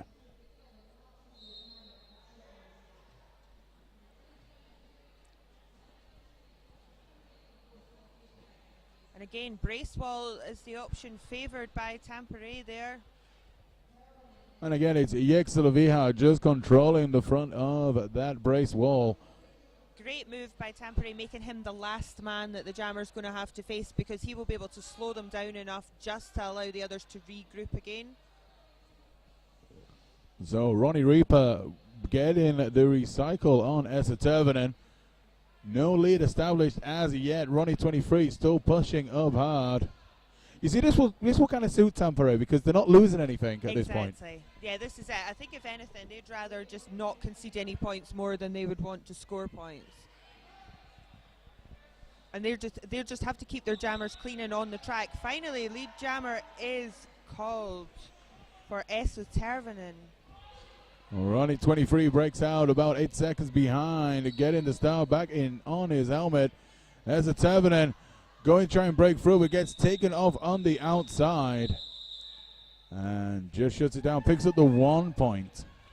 I have to say it's been great so far, because both teams showing very good attitudes in what is quite an intense game and a heavy going game. Just got some great feedback from Deliverance. This is okay. Just okay at this point. I think Deliverance is maintaining energy for the final this evening, though. He should be in his cryo dome right now, resting Exactly. and building his vocal cords back up. And it's Pitcairn trying to shove his way through the Durrani's 3-braced wall up against, of all surprises, Ronnie. This time 667 Ronnie. Point break, Ronnie. Point break Ronnie, who pushes his way through, pushing those two Tampere blockers forward enough. He picks up lead jammer. Bit scrappy in turns 1 and 2 here. Oh, great work from Pitcairn, and just spinning his way out of the trouble. Just managing to be enough of a nuisance to split up the Durrani's blockers enough to find a way through the middle of them. And 4 points picked up by Point Break Ronnie.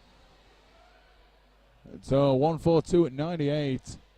And 2 points off that century for Durrani's with 12 minutes and a little bit of change left to play. Interestingly, Durrani's have had 9 jammer penalties so far in this game, while Tampere have only had 3. So they're doing a much better job of keeping their jammers on track. Free jammer penalties, that's it. I mean, that's pretty good, Yeah, considering how tired they will be getting. It's usually in this kind of final 10-15 minutes that they do start to see the weedy legs and the silly mistakes happening as Kaiski gets out for lead jammer. And Ronnie free, that's B. Ronnie. Kaiski, another great pass through the pack there, was giving himself a bit of a cheer. And B. Ronnie on the way to a penalty box for a cut track. As does Kaiski for a back block. So flying straight back out. Only 2 blockers on track for Tampere. Both packs waiting on incoming jammers here. Tampere, again, they might be keeping their jammers clean, but their blockers are taking a lot of penalties just now. A lot of full bins for them in this half. Yeah, Kusa just getting himself back on track and just trying to split it up that D1 roll. Oh, great work from Kara, who came out the penalty box but picked up a penalty at the same time, so he will make his way back to the penalty box. It is a big loss for Tampere, losing Kara just as he comes back out. Oh, and a big tumble there. Both jammers going down and the Ronnie's pivot, but all back up. This is some really hard work the jammers are having to do here to try and get any kind of air between the blockers. Ronnie 3 just taking a few seconds to just assess the situation before going back into that Tampere 2 wall. As we see Kaiski there just skipping the inside and picking up the 3 points. Oh, and a cut track going to Ronnie B. Ronnie B on the way to the penalty box. That's his second penalty of this jam. Yeah, absolutely spot on. Oh, I'm paying attention. I'm obviously awake now. The 9 o'clock game this morning, not so much. We're just going to take a quick look at Kaiski picking up a great apex jump.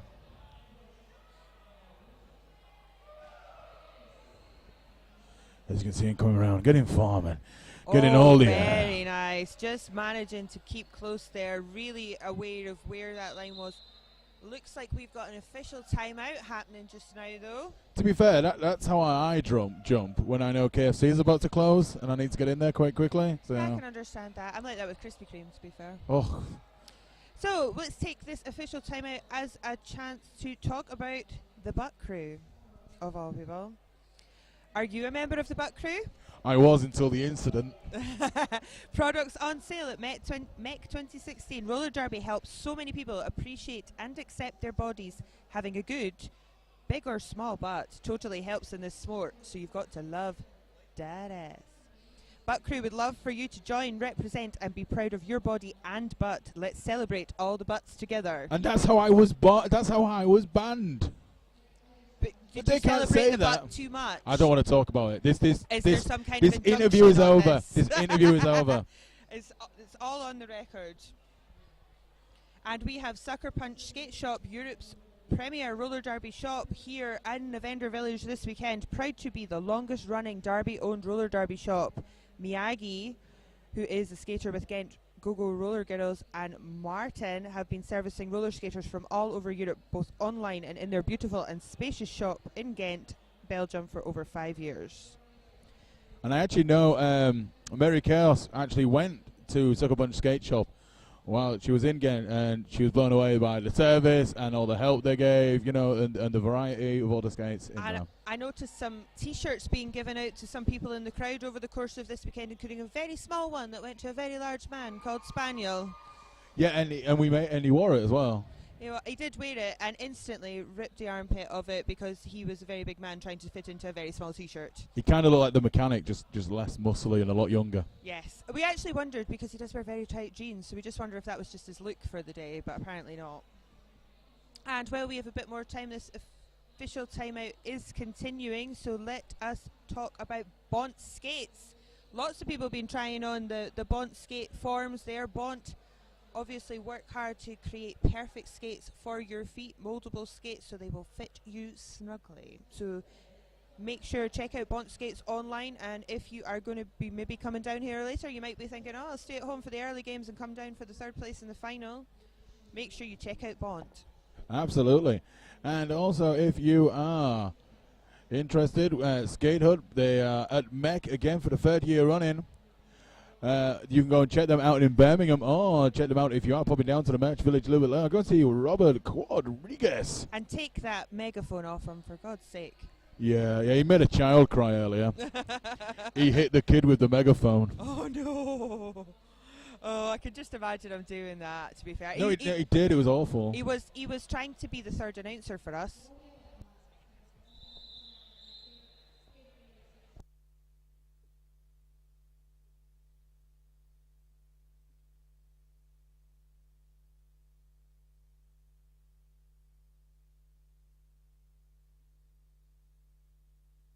Just getting a quick confirmation from the alt ref for the reason for that delay in the game. Bear, you will be able to fill us in. Absolutely. So the official review was for a cut track from the previous jam that the B. Ronnie jammer committed. It was deemed that he didn't commit it, so he lost that penalty. So that penalty was taken away from him, but he is still serving the cut track he got earlier. I see. So one given, one taken away. Pretty much. Meanwhile, back on track, we have Esa Tervonen, who has lead for Tampere, going up against Ronnie 3. And there's the Tervonen really making them few seconds of that power jam count. But Ronnie B breaking out and now looking for points as Esa Tervonen just comes around, bounces off 2 blockers of Duronis and picks up 4 points. But Duronis have broken the century mark, 101. And we were saying it earlier, they're just not letting Tampere run away with this game at all. They're going to fight them to the very last jam. I mean, we're looking at a 64-point spread, but we've got 8 minutes left on the clock. And Duronis, you're absolutely right, Jason Gate, will keep trying to bring them back into it. We'll keep trying to pick up them points. What they need to do is they need to start trying to get some jammer penalties on Tampere, whether it's cut tracks or, you know, that's going to be their best option now, is to take the Tampere jammers off track for a bit and allow them some Euro hostile power jams just to build up their score a little bit. But at this time, we have got Pitcairn out front, just trying to break through. And just as you said it, Jason Katie. Oh, announcer curse strikes again. Well, you've got it absolutely bang on. They went looking for jammer penalties, and they got it. That's it. So this is the chance for Ronnie 308. Again, he has been used mostly as a pivot today. He's a bit of a powerhouse jammer. He's trying to fight his way through, but Tampere not going to make it easy for him. But it gets taken off again by Yex Ziloviha and Kusa and gets recycled back. Good work there. Big shout out to Milli Vanilli. Hashtag too soon. Unfortunately for the people listening to this right now, we don't lip sync. This is really us. Ronnie 308 does get through, get lead, but Tampere successfully managed to kill the majority of that power jam. They really did. Duron is now going on the offense, trying to break through 308, and looks like Pitcairn is off to the penalty box for another sit down. So the Ronnies will be sat on another Euro hostile power jam with 165 playing 106 with just over 6 minutes of game time left. This could really help them turn this game around. I mean, 6.5 minutes, could have maybe 4 or 5 jams in that time. Oh yeah, absolutely. I mean, if Ronnies bring it up that level, I can't help but think that maybe left it a little bit too late. But as we've seen before, anything can happen in roller derby. As you said, it was the last few minutes of Tiny Fierce that the difference was really made. Ronnie 23 taken down hard there, is back up. I think Tampere thought that they had forced him off track, but he had stayed on, gets lead jammer, and is in the thick of it with Tampere. He really is, and the bad thing is now is that Tampere are just trying to go on to the offense, but they've got to deal with the likes of Sven and Varvilin, and it's no easy task as Pitcairn is out of the Armorflex penalty box and looking to break out of that pack. Oh, nice move by McKinnon there. Put his star cover behind his back there, and it was picked up by Kaiski, who was pivoting. Oh, an attempted apex jump right on the whistle there. But Kaiski, he kind of changed direction in midair there. A little bit, yeah. I mean, we know Reaper can change direction in midair. We know he can change direction, disappear into thin air and reappear in Bogota or something like that. But Kaiski just not able to pull it off that time. 5 points awarded to Duronis, 111 v 165. We do have an official review here, which leaves us to talk about Armorflex. Well, do you need impact protection, Chasing Katie? A few of the people I've met this weekend, it could come in use, yeah. All right, I'm trying to be nice. Armorflex has got you covered. Take a look over at armorflexsport.com.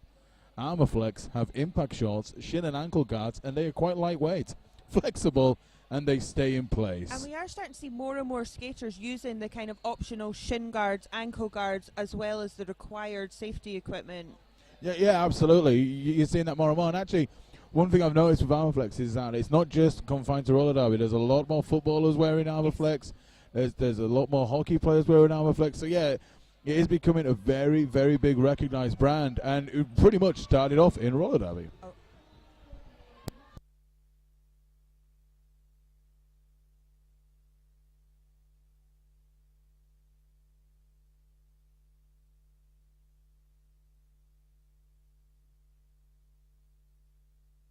Materially aided.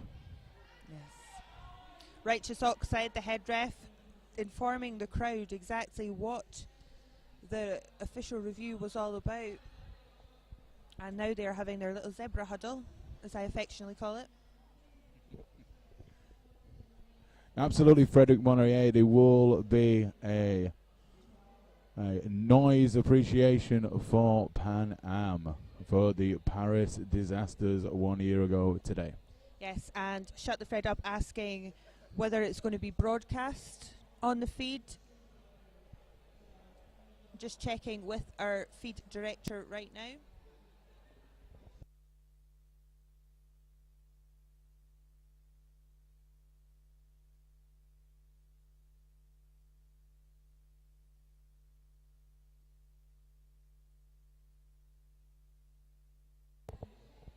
We will confirm that as soon as we can, whether that will be broadcast or not.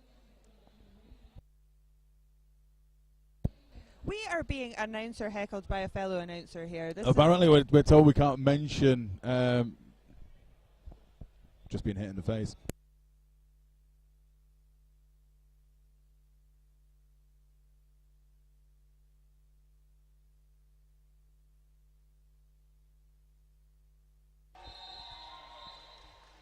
Righteous Oxide, big cheer from him after announcing the decision of that official review. Bear will be back with us in a short second to tell us all the details. Bear, please fill us in.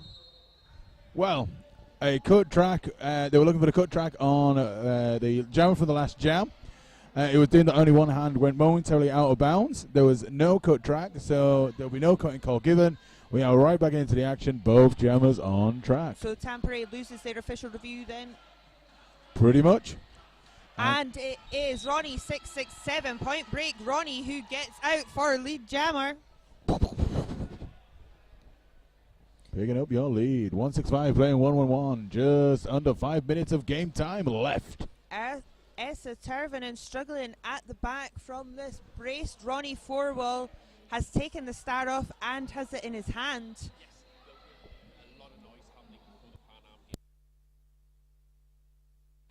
And we can now confirm that there will also be a second moment today. There was the moment of silence this morning, as it is Remembrance Sunday, but there will be a second moment specifically in order of the incidents in Paris last year before the Pan Am game at 3 o'clock.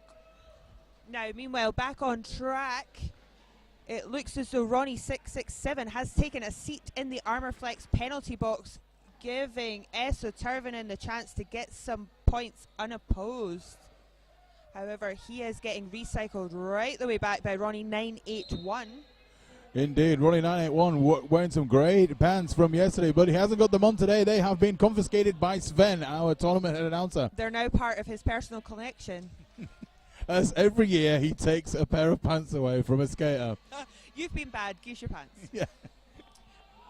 And Point Break Ronnie is back on track now, going up against a massive brace wall, but takes it on with ease, and he is out in front. 4 points for Point Break Ronnie. And as you said, Chasing Katie, the Ronnies aren't just saying, oh, we've lost this, we're just going to just play it out. They're really going for it. We now have a timeout signaled by the Ronnies. Just using this chance, bit of regroup, maybe take some momentum away from Tampere. I mean, I know that for me, that was when I was bench managing, it was always either to assess the situation or then to just break a bit of momentum and regroup a little bit. They don't seem to have been getting loose with their kind of tempers and frustrations. They've kept it together very well. Yeah, absolutely. I mean, both teams, you know, they played 2 games yesterday. So they came in today, so he had a bit of a chance to rest. They won't play until, you know, this afternoon. But, you know, tired legs would have started creeping in the second period. But, yeah, they've kept clear heads and, you know, they've kept on with the job. But Tampere have been fantastic all the way through this weekend. And the Ronnies will be taking a lot away from it. Absolutely. Maybe see them at the MEC again next year, 2017. They might be coming back. Absolutely. Oh, a bit of a huddle going on track from the Tampere team. The dying seconds of this Durrani's team time out. So at the end of that time out, 175 playing 115. That is a 60-point spread in favor of Tampere. There would have to be a massive moment. Yes. There would have to be a couple of 30-point jams. And we haven't seen them today. We've seen a couple of 15-point jams in this game, but no 30-point jams in this game. And it's Kaiski trying to extend that lead for Tampere. He's been held at the front by Durrani's braced wall. And it's Ronnie 3 trying to do some more damage for Durrani's. But Kaiski comes through lead. It's got about a quarter of a track in front of Ronnie B. Pack speeding right up here. Neither team wanting to concede any more points. Jam is called off. Looks like 1 point for Tampere and that one nothing for Durrani's. But you know what? Tampere won't care about them only getting 1 point as long as Durrani's don't get any. Yeah, absolutely. I think Tampere will be taking away 2 wins, 1 loss from this weekend. Is a very good weekend's work. Especially considering who they've been playing this weekend. Yeah, and they've come all this way and they've played against Gothenburg and they've played against the Ronnies, but they've also had the experience of playing against, you know, one of the world-class teams of STRD. So they'll be taking a hell of a lot away. And it is Pitcairn jamming for Tampere, and Ronnie 23 recycled just in front of the Armourflex penalty box. And looks like Ronnie Reaper is on the way to the penalty box. No apex leap from Ronnie Reaper. He might get into trouble if he did that on the way to the penalty box. I think Reaper's actually trademarked that. He's the only Reaper allowed to do an apex jump. Oh, and soon to be joined by Ronnie 23, giving a Euro Hostel power jam to Tampere. This could be the final nail in the coffin for Durrani's. It really could, but Pitcairn still not breaking out, and Durrani's just holding and holding for as long as possible. Coming out of turn 2. And there's your lead jammer, nearly taking all of 50 seconds for the lead to be established for Tampa Ray. Oh, nice work there. Ronnie 12 coming in to take out Pitcairn, but he was going too fast. His momentum carried him through. Well, Ronnie 1-3-3 on the way to the penalty box. Out of play block, that one looks like at the front there. As Pitcairn coming back around. Getting Looks swift like he was defense. almost going to get blocked by one of his own blockers there as Look- he came around. Look, like Sven just thought, yeah, I might just block him for a bit of a lull. Big hit from Sven, taking Ronnie 23 off track. And again, no star on his head, but it is in his hand, so he will be trying to get something in the dying seconds of this game. And Tambouré sent on Kara, Yexelavija, and Sven on track as the blockers, and them three are being fantastic all weekend. They're doing a great job now at just keeping Ronnie 23. And there's the end of the jam. Oh, and looks like we've got the team timeout being called. No, thank you, shut the thread up. Thank you, sir. Team timeout called by Durrani's, which means we will have one last jam in this game. We will indeed. Tatu Kusinen road to 200 points. 189 points, they could get there. Absolutely spot on, sir. And it looks like it's point break. Ronnie being sent out to do the job for this last jam for Durrani's. And he'll be looking to rob that chance. Oh, I see what you did there. I got know, that one. right? I know, right? Right. This is why we're here, folks. As many puns as possible. I'm here because no one else will have me on these weekends. Big hugs between Point Break Ronnie and number 24 Ersa Tervonen, who will be jamming this final jam for Tampere.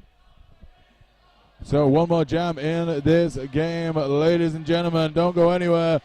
Noise level just kicking up a notch here in the Walker Activity Dome. Crowd firmly behind Tampere for this last jam, I think, or at the very least they've got a very vocal contingent. And it looks like both sets of blockers are doing everything they can to stop it. But there's a Ronnie cheer now going up as well. Mixed crowd in here. Esso Tervonen sent to the back once again. Point Break Ronnie coming up against Sven. Still trying to work his way past and Harry Blocker. Some hard work here by the jammers. Esso Tervonen does break free, but not in time. Reaper Ronnie does Point Break Ronnie, does pick up lead jammer. I should just stick to saying Ronnie, then I never get it wrong. No, we've done really good work here today. We've named them. We've named Ronnie's. And that is the end of the last jam of the game. Unofficial final score 189 to Tampere, 117 to Durrani's. Big love from the crowd to both teams.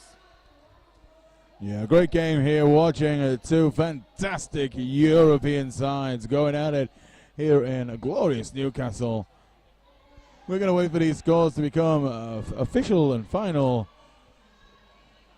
Next game due to start just after 3 o'clock. As we were saying, there will be a slight moment to mark the first anniversary of the Paris atrocities. And then we will be underway with the Pan Am squad in action. And they will be taking on the Mannequin Beasts. And I think that'll be a great game to watch. And there will be a lot of emotion coming around because of the anniversary today. There will be some fantastic roller derby. And I think, the Pan Am and Mannequin Beasts, some great skaters, some great characters in both teams. Business is a former Pan Am skater now with the Mannequin Beasts. And that is the final score. Scores confirmed 189 to Tampere, 117 to Durrani's. Great way for both teams to close out their experience at MEC 2016. Yeah, a great end to that game. And as you can see now, everyone just lining up, looking for them hand slaps. We'll be right back with you a little bit later on with the with the appreciation of the noise for the Paris atrocities in a short while. But I think that's it from us. Yes, I've been chasing Katie. And I've been some guy they don't trust usually with the live feed. We'll see you all very see you soon. later. Bye-bye.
Good afternoon. We're back here at the Walker Dome. Captain Malice, me, alongside Archie.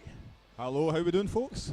We've never worked together before. This should be a feast of fun. Yeah, this will be an interesting one. Let's go with that one for now and hope for the best. Right, we've got a interesting game here for a couple of reasons. It's going to be a close one, number one. It's Belgium versus France, number two. And it's also a kind of return for Monkey Business of Pan Am, originally now of Mannequin Beasts. Yeah. So we've got a couple of interesting points here, but let's see how we go. What are we thinking? I'm not knowing how to call this. I think Pan Am. If I'm a betting man, I'm going to say Pan Am with a slight edge, but I mean, they had a lot of penalty trouble yesterday, especially with the jammers. Yeah, penalties weren't great. I mean, Mirage, fantastic all throughout the game. Paul Dance, yeah. Paul Daniels, as I mistakenly called him at one point on the stream. Paul Daniels. Just like that. Just like that. Oh, no, it's going to start That's so Tommy bad. Cooper, that's not even the right magician. We're totally making a mess of this now, don't worry about that. We're going to get in so much trouble. Oh, okay. I mean, Pupa Test, who was sort of talisman of the Pan Am squad, had a pretty poor game. He struggled. He penalty-wise. really did. I think it's one of those things, when you become a known quantity, when you become Derby famous, you are become known, people know what you're going to do then, or what your plan is. And you can be like a skater who everyone knows what they're going to do, but they do it so well that you can't stop them. And that's that. Like, everyone knows Reaper's probably going to run the line. And he'll still do it, and he'll still get through. Yeah, because he's Reaper. Furio has We're going to work for 3 months and holding the line, all the drills we do at training. and he'll toe the other line, and you go, oh. It's all over. It's it. But what we've got here is two teams who I think are going to be visiting that Armorflex penalty box quite a bit today. The Mannequin Beasts were fairly penalty heavy previously. They have a history of being fairly penalty heavy. Yeah.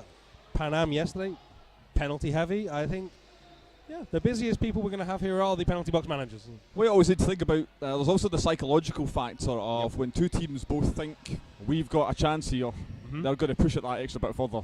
They are, and I think this is going to be starting off as a scrappy affair, and then it's going to end up an even scrappier affair. Roller Polar Bear is a menace to society, and we're going to have to remove him from the building. He is no longer welcome in the Walker Dome. Security, please remove that man. So we are about 10 minutes away from the game, so let's have a little chat about some of the previous stuff and what we've got coming up. Previous game, Dorani's Tampere. Ooh, that was one of the closest games we've had the whole tournament, I believe. It's on the closer end of things. The only ones that's close probably we've got was Mad Riders versus Gothenburg. Yep. Seuss versus LRT. Versus Time and Fear. Been very interesting. It's always the case of things when you get games like this that they do tend to start getting closer and closer the further the tournament goes on. But the Ronnies versus Tampere is two very different teams that are able to shoot. It's the second time I've seen the Ronnies is this tournament. And a lot of interesting players. A lot of their players who are very, very impressive at Beardy 2015, not here today. Yep. Charlie Scraplin is transferred from his home league. He guessed for the Ronnies, I suppose. And he's now moved to Southern Discomfort. He was very impressive at Beardy 2015. East Sider, another Ronnie via a different name, not here today. He was Lovely Leggings Ronnie at 2015. He had a fantastic array of different pair of leggings. We have been making up great nicknames for all the Ronnies all weekend. Otherwise, it is just Ronnie number. It doesn't really work. My personal favourite is Argo Ronnie, incidentally. Yes, if Argo happens to be watching the stream today, you do have your Ronnie clone. There is a Ronnie as well who kind of looks a bit like Ben Phillips of South Wales. There's Reaper Ronnie, who is Big Red, quite strongly resembles Reaper. There's also Bereft Ronnie, I've noticed, who kind of resembles Bereft. Bereft, yeah, that's I can definitely see who you mean. It's interesting. Tampere, fantastic. I'm very impressed with Tampere. I mean, obviously it's Team Finland feeling very impressive at the World Cup. Team Finland turned a lot of heads at the World Cup.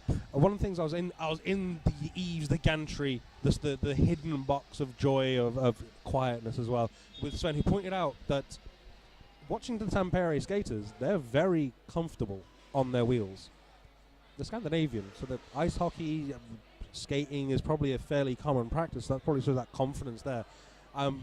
So they're very happy and comfortable with their skates with wheels instead of blades. Yeah, I mean, we often think Jammers has been, the kind of more agile skaters, but you saw an awful lot. They would get around offense just by the old pirouette on one foot, straight round. Yeah, Kara Cartoonen, the 00. Very much impressed me this weekend. Took a lot of star passes against Southern Discomfort yesterday, and really was impressive. So that's what we've got coming up after this. We've got the runner-up game and the final. We've got some very interesting games there. South Wales versus Lincolnshire Rolling Thunder. What are we thinking, Archie? I am probably leaning towards South Wales, but that should be extremely hard fought. Are you that facial expression tells me that we're going to have a difference of opinion here. Well, this is South Wales, like they're two big jamming names of Rhys Jones and Farron Samity. Rhys Jones at home, horribly unwell. And we've got obviously Farron Samity unable to make it. That's two big losses for them. And looking at their jammer rotation in the game against Tyne and Fear, Finch was struggling, the mechanic looked very tired at times. Ben Phillips was dropped into the blocking rotation, I think because they needed him in the blocking rotation. Tyne and Fear have depth. Tyne and Fear have reserves they can call upon that South Wales do not have here. Lincolnshire, sorry, you mean? Lincolnshire, that's the one. Well, Lincolnshire, they lost Fenno from yesterday, which is a big loss. He was great yesterday. And so they've only been going to a deep, not quite as deep jam rotation, but still Sully, Finicity, the Saint. Tomahawk can do a few as well. Tomahawk, I mean, I still maintain he's a better blocker than he is a jammer, but he is still a very good jammer. So with those two things in mind, the strength and depth is beneficial. And whilst South Wales are known for getting under people's skins and making their game their way, and Lincolnshire have been susceptible to that in the past, they didn't lose their heads against Southern Discomfort, and South Wales struggled against Tyne and Fear. Struggled on the track more so than the scoreboard. My money, as minuscule and pathetic as it is, will be going on Lincolnshire to take third over South Wales. I just have that little inkling. They'll get that little needle under the skin and they'll all go horrible. What I do say, of course, to everyone watching at home, make sure you do tune in for that one, because that'll be fantastic. Please do pop your messages in the live chat or the Twitter with the hashtag, and we'll keep an eye on that. We've got the YouTube chat, we've got the Twitter, I'm sure you can probably grab someone on Facebook. And the final, Tyne and Fear, Southern Discomfort. Should be an exceptional game. It was a great game last year. Yep. Everyone who was there will never forget Pablo Diablo's jam.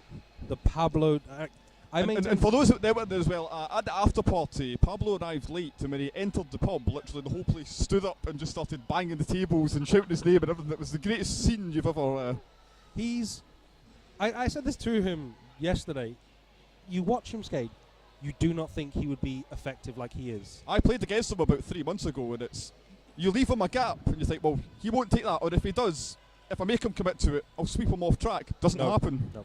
It was one thing I tweeted to Twitter, sat here, because it was that much the point.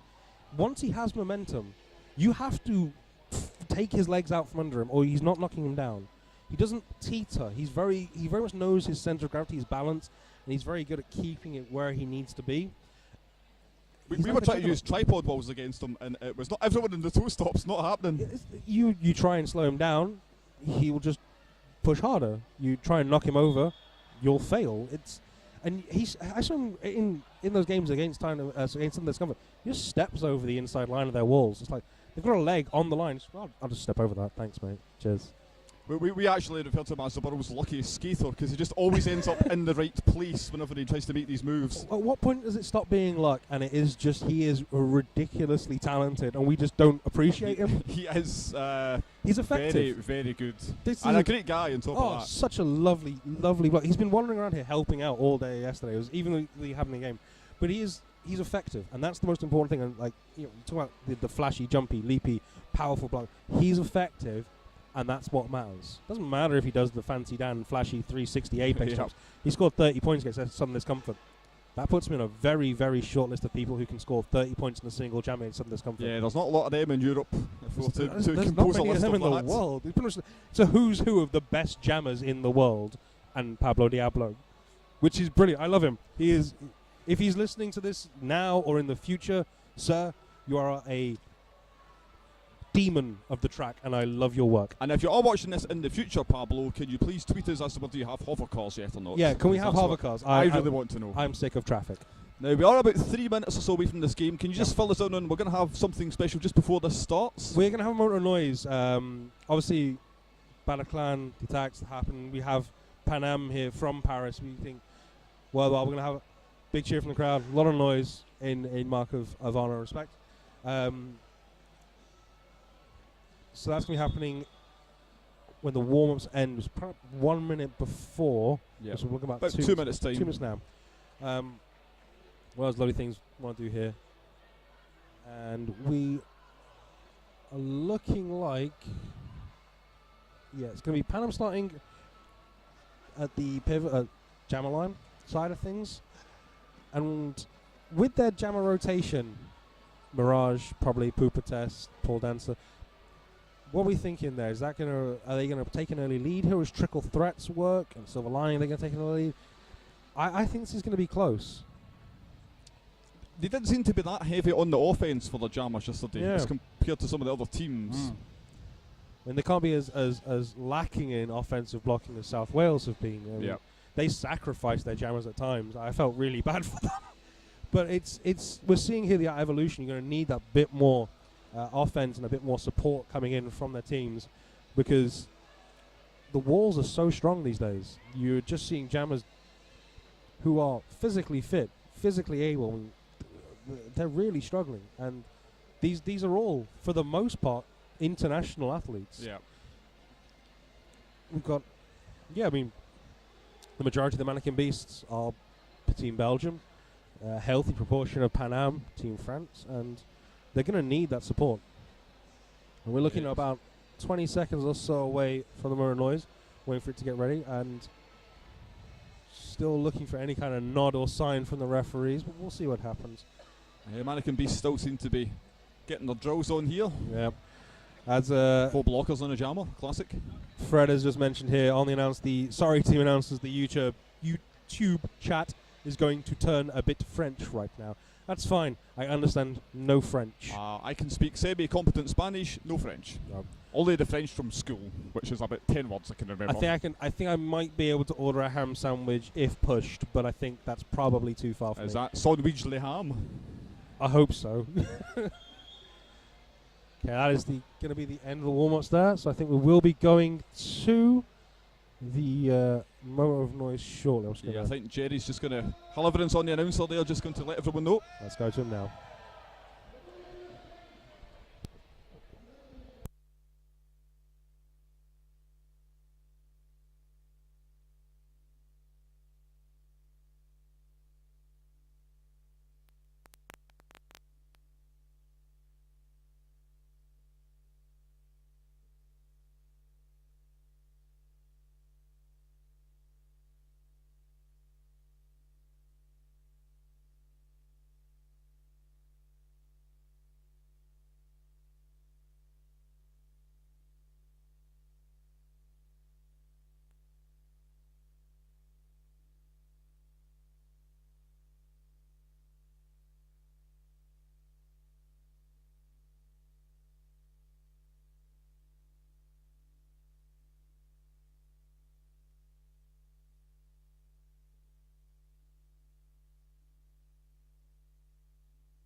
Yes. So So we are Malice having an actually issue is with the scoreboard. 2 seconds. just about ready to go. We'll just get a quick technical bit of wizardry here from Malice to get the scoreboard back up. I'm turning it off and I'm turning it back on again.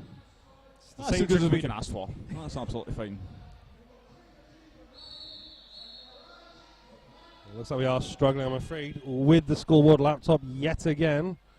This was a plaguing problem we had yesterday.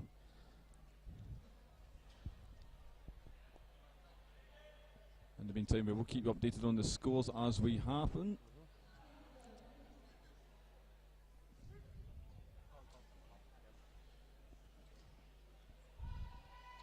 So just remind everyone at home, Pan Am squad in the yellow, Mannequin Beasts in the grey.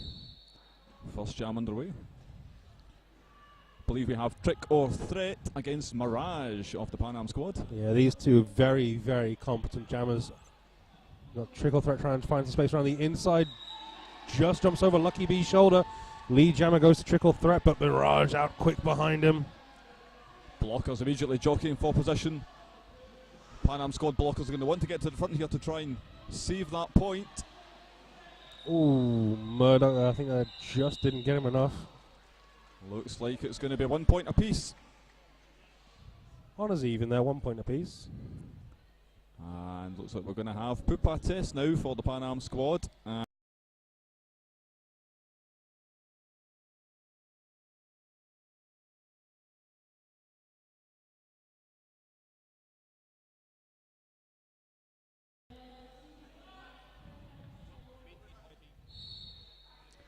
Okay, jam underway.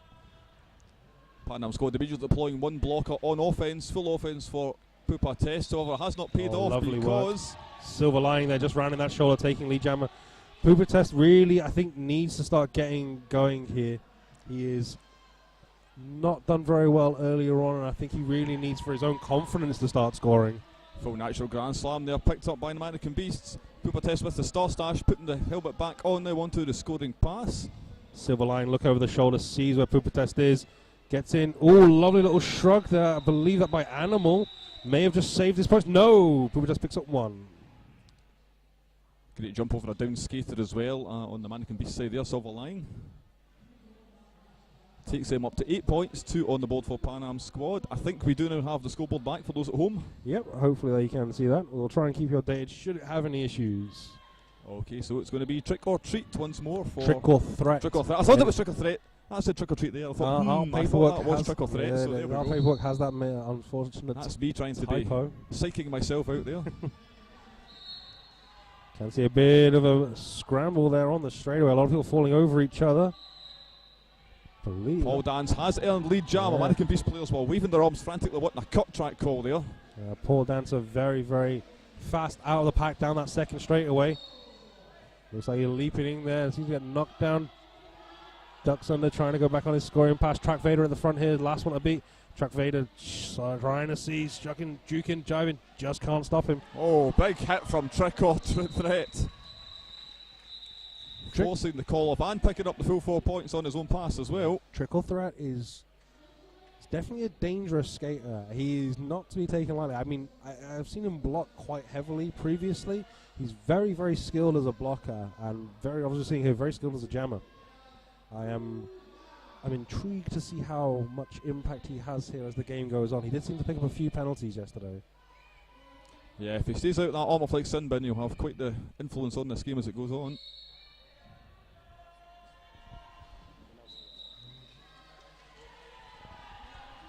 Booyah there, taking lead jammer. This Silver Line once more for Mannequin Beasts. He's just struggling on the outside there of the apex. Lovely little jump there from Booyah.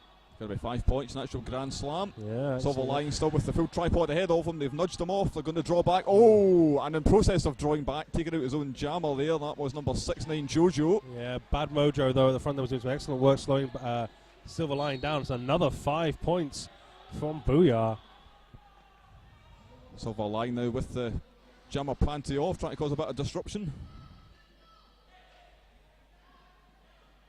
So you'd think he'd be going for that star pass, but Monkey Business did drop himself back out of the situation.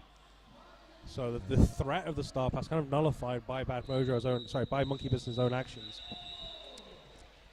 You know, I once, when playing a game as a jammer, took the panty off, tried to cause a bit of disruption, realised my pivot was in the bin. No one was buying that as a fake, unfortunately. So we have our first palindrome score of the day, Oh, the 21-12. For those of you playing the games at home, Classic album by Rush as well, if we're going to talk about prog rock while we're on the stream here, which we probably should not. we'll save that for your lowly subscribed podcast. I'm trying to make a pun here to do with prog rock and roll, but it's not happening. Let's move on. Okay, so Mirage now jamming for Pan Am Squad, up against Trick or Threat once more for Mannequin Beasts. Yeah, Strong Cube now dropping into a kind of semi-braced, now fully braced 3. And Yeah, then the all Mannequin- getting drawn to the outside. Oh, Yeah, Mannequin Beasts does have the one blocker advantage in the pack there, but opted just to go for the full defense.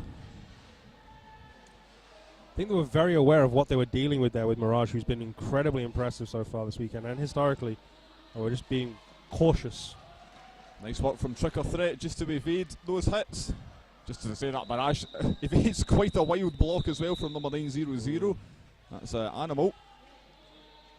I just want to comment for 1 second on Jam Referee Stubble Entendres, not lead jammer style.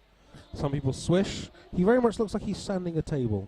If you watch very carefully, he's very smooth, like he's just sanding a table. Made me laugh. When I first started out as a referee, I would do my as a jam referee, I would do my not leads too high, and people would glance around and think it was a cut track penalty I was signalling. So I was told, please stop doing that, Archie. Under the shoulders, under the shoulders. Okay, so Pupa Test now for the Pan Am squad. Still yet to have much of an impact himself. I mean, he's struggling still here, find some space, but looks like he might just be able to slip through the inside. His own teams are in front of him. It's number 27, Monkey Business for Mannequin Beast. His former teammates. Let's see if they have his number. Interesting pact here from Alibaba Papa. Alibaba Papa? I'm not too sure.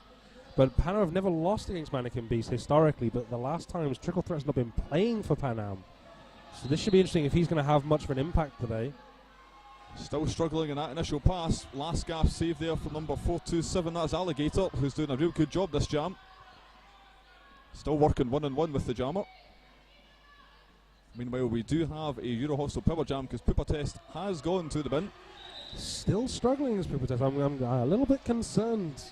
I mean, if he continues to struggle, I might, as a bench manager, for a second, I might consider putting him in the blocking rotation.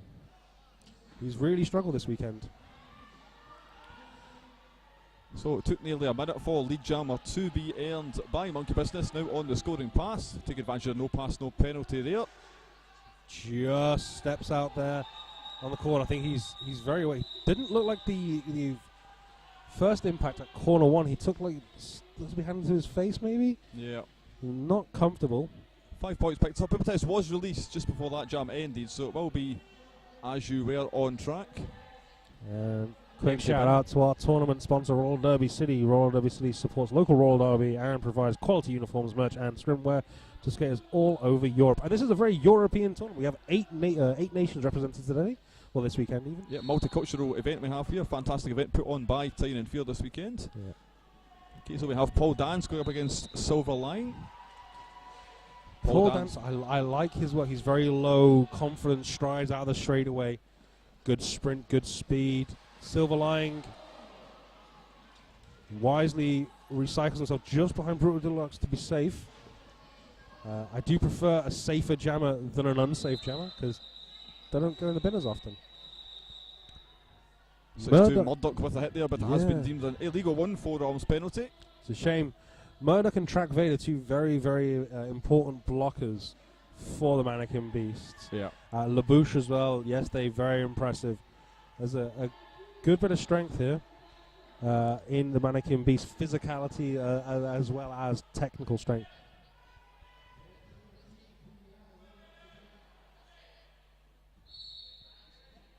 Okay, so poised on the Power Good Skill jam line this time, we have Booyah and Trick or Threat. Yeah, Booyah doing excellent work here again.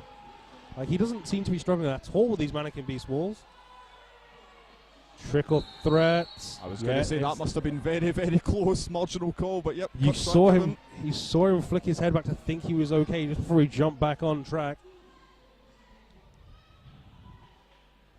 Mannequin Beast with quite a bit of penalty trouble here. We did say that this would be a possible issue. And And even with 3 blockers on track, Pan Am squad have done a good job of trying to separate them from forming that one solid wall. Labouche there picking up a low block. Oh, lovely. Spin on the apex on 1 foot there, just to stay in. Going to be 5 points on the board.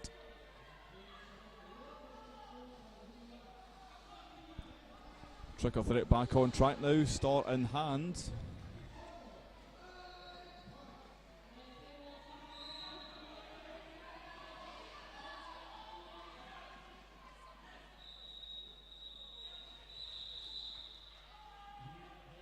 That's the end of that jam. Let's just check how many points on the board. Referee's just deliberating on that one. Pan Am picking up some big points here. Yeah, 22-point jam in total. That's given them quite a big lead.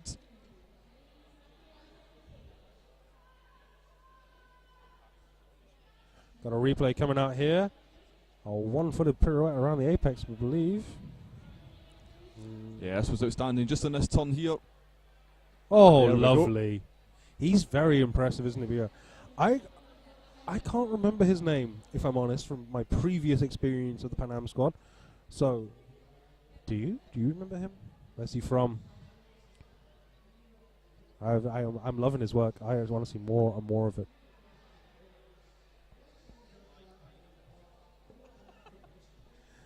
Sorry, our technical wizard here is showing me the amazing things he's now able to do as we've grown through this. You know, I've got live lineups so we can see who's coming on. So we're now taking this, I think, from the lineup tracker. There's a live feed from the lineup tracking laptop. We've had, the Pooper Test has been elected the best French player at the At 5 Seconds Awards 2015 and Monkey Business Best Coach of the Year. Two very important players. As we have discussed here, Pooper Test struggling a little bit this weekend. I'm not sure if he's missing a step. Maybe he's coming back from injury. I don't know what's going on, but he definitely does not seem to be his old self. Yeah, even if he's been keeping it clean, he's not been getting a lot of lead jammers. Yep. Not been getting a lot of points on the board. No. That's the first MEC appearance for Booyah, so that probably is why I'm only seeing him for the first time. But he's impressing me quite a lot here. Down the inside, straight around the corners does go Mirage for lead jammer. And after an early bit of work here from the Beasts, well, Pan Am are putting their mark down here. Yeah, Pan Am starting to open up a little bit of a lead. Let's see if that has a psychological factor on Mannequin Beasts and how they play, and if they start taking a few more risks to try and get back into this. Well, there does go Animal to the bin. And so that does give us the Euro Hostel Power Jam here for Mirage and Pan Am squad. Mannequin Beast doing a good job of just forming to the front here, trying to get away from that offense, but they're going to get caught on the apex, which is not where you want to be defending a Power Jam. Yes, and Alibaba is giving us some excellent information here. Booyah is a skate cross champion. This is his third year skating with Pan Am. That does explain just how confident and comfortable he looks striding out of the pack.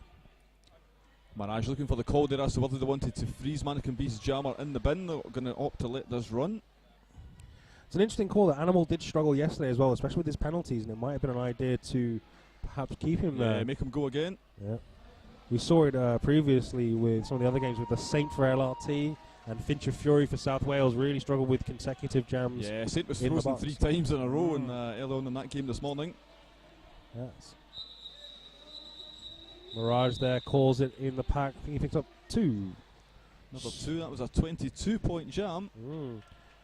Pan Am now up to 74 and looking comfortable. It's interesting that the little hiccup early on with Mannequin, I suppose we'll have to call it a hiccup, Mannequin taking an early lead. Really, I think Pan Am just going, well, not happy.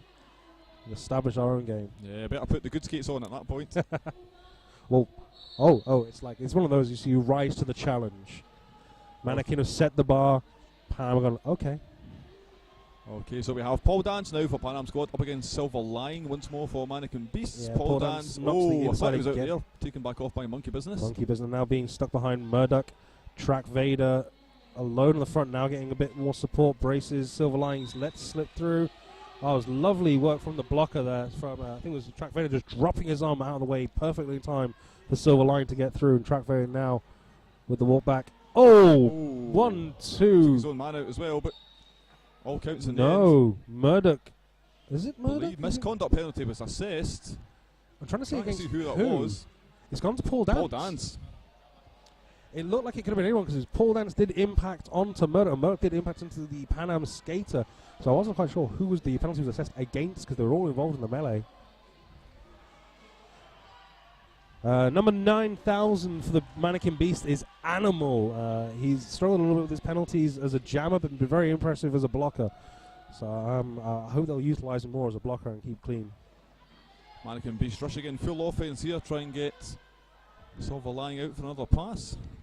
They were Rolls trying off. to go there at the back and then let it go is an interesting choice. I mean, Ioway was right there. He could have tried to slow him down, but didn't take the option. Paul Dance back on track. Star is still stashed at corner 4. Silverline could have let that go. He could have gone for another jam there. Well, another jam, another pass. Another pass, yeah, still locked on the initial, but opts to call that off.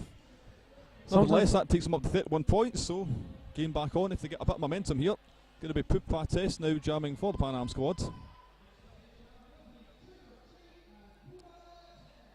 And I believe it's going to be Trick or Threat.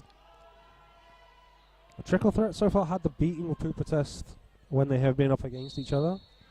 Pan Am squad starting with Maelstrom in the Mannequin Beast wall. A bit of offense, try and disrupt that, stop them forming in good formation. Pooper Test struggling still here to find a way past these three, but he looks like he might shut down Track Vader, knocked loose. Lead jammer going to Pooper Test. And it is a power jam also for Oh. Pooper Test because Trick or Threat has had the cut track pedal to draw in. Shake of the to head. that Armorflex sin bin. I've never seen Trick or Threat agree that it was definitely a penalty. Not often jammers do, in fairness. I think Pooper Test really needs to make the most of this just for his own confidence now he's making it through his first 5-point pass.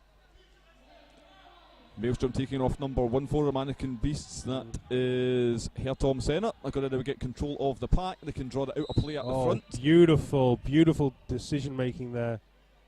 But a forearm penalty being assessed. Meanwhile, Pooper Test has been drawn all the way back by Murdoch. Murdoch, I think I would call the unsung hero of the Mannequin Beast. Track Vader very impressive, but Murdoch does a lot of the dirty jobs to make the Mannequin Beast able to perform the way they do. There's a lot of excellent work in the pack. I think they were trying to freeze Mannequin Beast jammer in there, but he did actually get released Trickle just threat. on the whistle. I of the opinion when you freeze Trickle Threat at the back, he comes out of the bin, the Armorflex penalty box, with a purpose. One or two things happens. He either gets lead jammer or he'll probably pick up another penalty. It's a 50-50 shot. So we're going to have a 4-on-3 pack advantage here for the Mannequin Beasts. I think that's Animal in there at the back, just taking a stumble. But Booyah. Someone earlier on said he's a blocker for Team France. I think it's about time Team France saw this and changed his position because he has been dominant. Yeah, I'd give him a shot at the tryouts, trying as a jammer. Yeah, it might be a case of he's better in the pack, which if he's better in the pack is a frightening idea because he has been utterly dominant. I think he is lead jammer every time, Booyah. I believe thus far he has No, been. not lead jammer every time? No? He's been impressive. Sven's going to have some stats for me, I'm sure, and tell me I'm wrong. He's flashed a bit of paper at me. I couldn't read anything. It's fine. So that wound up a 7-4 jam in favour of the Pan Am squad. Takes them to 91, playing 35. We've got just under 14 minutes remaining in this period. We are still struggling with the scoreboard. The Wi-Fi signal is very bad. I do apologise. Scores are Pan Am on 91, Mannequin Beasts on 35. Waiting to see if we can get this resolved for you now. Going to be Trick or Threat here for the Mannequin Beasts. And I believe that's Mirage now for Pan Am. With the tripod and the one offensive blocker. Both jammers struggling to make some headway here. Trick or Threat going all the way back to the rear of that engagement zone. Mirage back on track, stepping round, got 2 to beat. They're reforming again though. Good work here defensively from Mannequin Beasts especially. Trickle Threat just runs the line. Ooh, nearly catches him there. Does Jojo, but Trickle Threat that little bit faster, get out of the way. Flash Bandicoot just slowing down. Mirage, bit slow to get up there. I think he's... Looks like a star pass dummy there for Mirage. Some of the blockers did go for the pivot. He's literally just showing his empty hands there to the to Murdoch. I do not have that star in my hand. I am not the jammer. Well, this is interesting. Alibaba is coming in with some amazing facts. Apparently, Booyah can jump up to 7 meters on skates with some momentum. I'm assuming that's length rather than height, but nevertheless, still either way, it's a quite frightening- astonishing. Yeah. I'm sure Quadzilla will put his skates on to see what he can measure up with. That's a challenge. The marker has been set. Okay, going to be pole dance now for the Pan Am squad, and I believe monkey business for Mannequin Beasts. Labouche part of the braced wall. Just managed to knock him off on the inside. It wasn't Labouche who did the actual work. Trying to see just one small Labouche. Can't slow him down. Yeah, nice one-on-one work there from Paul Dance. Yeah, Human Fly was able to knock him off first. They just couldn't get a hold of him afterwards. Contain him. It's one of the choices. Do you start knocking the jammers off? Would you want to go through and contain jammers and hold them? Monkey Business just getting outmatched physically this jam so far. Which is an interesting option because Monkey Business is quite strong. He's definitely a very physical blocker in blocking style. So He's now taking the star off. Let's see if that's for the purpose of a pass or just to cause a bit of disruption. I believe Human Fly's on the inside. He's waiting and screening. Human Fly's going for it now. Oh, and they've caught him napping.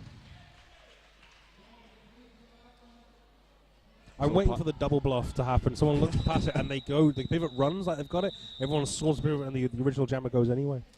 No, we used to work in my league doing the thing where the pivot would pretend to grasp with a closed fist, run away with the closed fist. You're thinking he's definitely got that. Doesn't have it. Oh, bit of sleight of hand.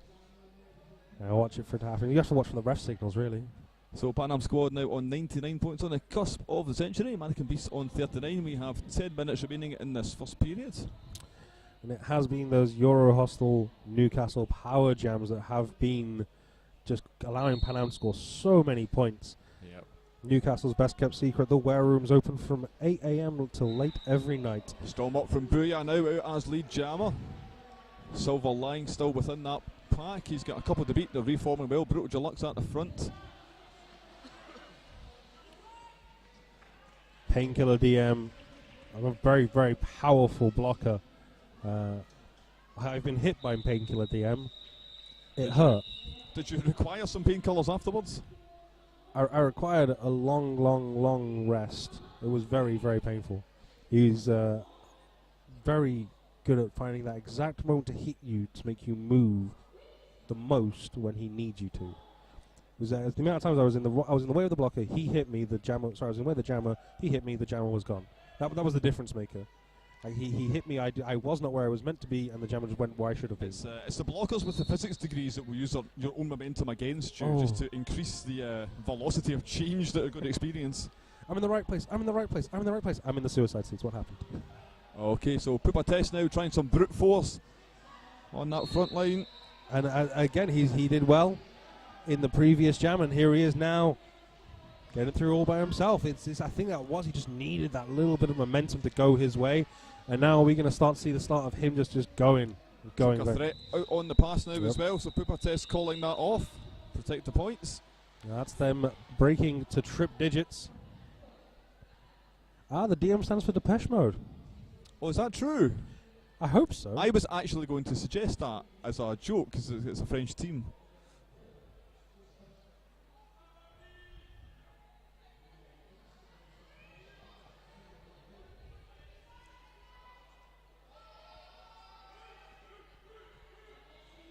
So Pan Am had 11 lead jammers so far. And we are now seeing another one start. I believe, is that Mirage back there? I believe it is Mirage up against Silver Line once more. Yeah. It's trying to pick out the different skates from the different style. Mirage keeps a very upright head, which is good for visibility, so you can always try and spot him from that. Rounds under the side. Picks up lead jammer, yes. Silver Line also out. Just a note on the Power Jams, it is 3-2 in favour of Pan Am squad at the moment. Doing a little bit better on the Euro Hostel Power Jams. And if that's an announcer's curse, if ever there was one, it's now 3 each on the Power Jams. The thing is, Pan Am's going to be able to take much more advantage of these Power Jams than the Mannequin Beasts have been able to, as the scoreboard does show. Yeah, Silver Lining here. He's just knocked down to the inside. He can't call this, and he looks to be struggling to get up. Yeah, Jam is going to go the distance. Monkey Business indicates. Pivot told him to go, but that was the wrong advice. It's either Alligator or two of his own blockers he's cutting there. I think it might have been multiple of his own team. Yep. Because I believe Monkey Business had been taken off after he was in bounds, and he was the initiator, I believe. It's too risky. Sometimes you just come in at the back and hope for the best. So I will have to recycle myself all the way to the back and do all the work again, but be safe.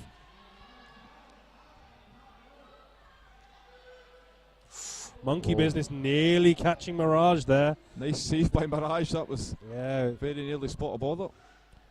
Monkey Business showing his experience there, trying to catch Mirage with a quick cut. Just trying to complete this last pass. We've got a couple seconds left in the jam. Just gets it. Track Vader went with a hip thrust to try and clip him off on the outside of corner 2. It was not there. Roy McKenzie is very angry that this was not a cutting. Unfortunately, we're having a couple of technical issues, so we've not been able to get the replay going. Yeah. So I do apologize. We would have liked to look at that again because we weren't sure who he'd cut. We can replay it in our heads, but there is missing data, unfortunately. Unfortunately, we did not press the button in time to see the thing. That's my fault. I was trying to press print screen in my head when jammers go off. Okay, so lead jammer picked up by Trick or Threat here. Meanwhile, Paul Dan's right on his tail. Race is on. Pan Am squad blockers trying to get to the front here, try and retain these points. And the one who did not get to the front was Brutal Deluxe, and he took the jammer off, causing the call off.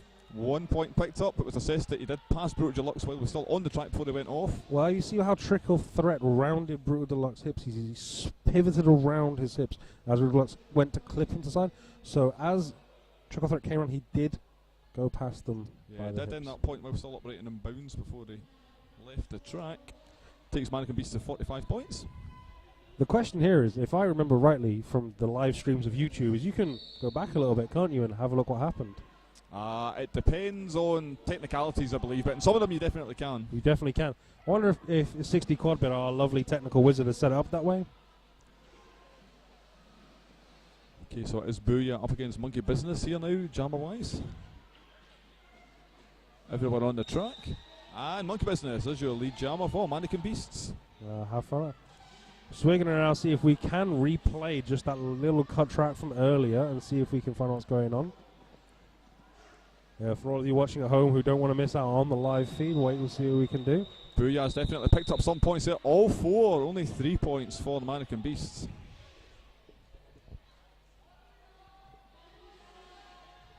So that was 1 point swing in favour of Pan Am squad. Takes them to 1-1-3, and they're going to be fielding Poopa Test. Poopa Test here. He's had 2 good jams in a row. Had a couple now, so let's see if that's going to play to the confidence. If he's a confident skater, this is going to really help. Looks like we have Trick or Threat here for Mannequin Beasts. Poopa Test at the back. Trick or Threat, though, does make it out lead jammer, but Poopa Test isn't stuck here. Just got one to beat, goes past. Yeah, Immediate seems to be attacking these walls a lot more confidently in terms of, I'm not going to go out of bounds, I'm not going to cut track.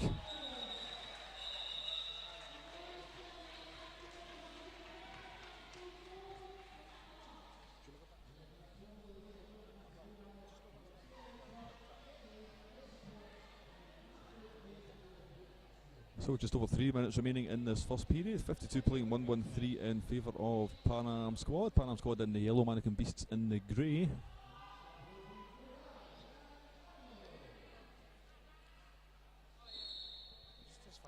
Jam underway. It is Mirage for the Pan Am squad up against Animal of the Mannequin Beasts, and he only has one to beat now. Big hit on Wheelie. Manages to reform. Nice pirouette, gets lead jammer, and Animal is your lead jammer now. Mirage still having quite a bit of trouble here, trying that outside line, and he is also free. Mannequin Beast now going in for the offense, trying to disrupt this Pan Am wall. Let's see how long they're going to let this run before the call off.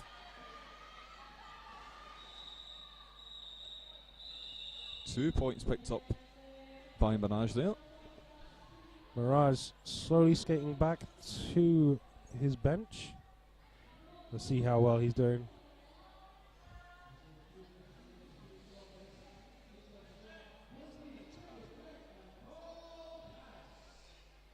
Okay, so Paul Dan's up against, I think that is Trickle going to be Threat. Trickle Threat. Yeah, Trickle Threat is the one with the sports glasses. You can always clock him by those. Jam underway, all 8 blockers on the track.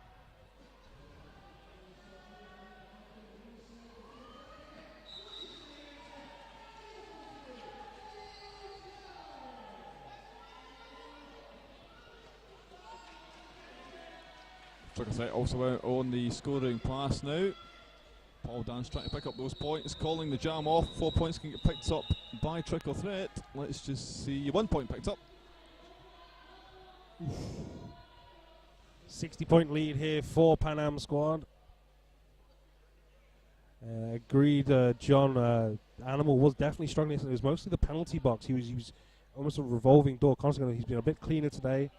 Blocked a little bit earlier on this game, jamming occasionally. Let's hopefully, for his own sake, he can get a bit of consistency going and get some more points for the Beasts. Looks like we're going to have Silver Line up against Pupa Test here. Mannequin Beast going full defense, trying to retain Pupa Test. It has paid off because Silver Line straight down that inside line. Straight out. Pupa Test still trying to muscle his way through. They're trying to reform, but he's also now out on the scoring pass. Silver Line needs to get through here quickly. Low bit of assistance there from Handblock first. Tried to sacrifice Highway to slow down Pupa Test. Just couldn't get there in time. Silver Line looking to his bench, trying to decide what to do. Interesting. Jam referee was giving 5 points there to Pupa Test. I don't think it was a full lap. I think they're just agreeing that. Nope. Looks like it has been given. Stubble is now talking some more. Then I think they're now discussing it. Just waiting for the signal to go up again. Still discussing. Yep, looks like the jam referee is going in to correct that. Yep, that has been brought down to 4. It's a bugbear of mine seeing lap points given when they shouldn't be. It happens, but you know, what are you going to do? Oh, we just have been handed the statistics from our very good helpful Sven. So let's have a look at these things. We've got a lot of scores being put up here. So on the left, yeah. I mean, the other thing that jumps out immediately, Pupa Test having a much better game than he did previously. Yep. And Booyah, big scores. Every time big scores. First jam, 17. Second jam, 22. Blocker penalties have been a little bit lower than we were perhaps anticipating before the game when we were thinking about how things might turn out. Yeah. Those 2 big scores from Booyah have really set to have an excellent game here. Okay, let's have a look here. We got a score of 120 to 60 at the half. So that's for every 2 points, there's been 1. For every 1 point, there's been 2. We're going to be back with you in approximately 13 minutes. Let's have a quick message from our sponsors.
Hello, and we will be back with you on track in about 2 minutes' time.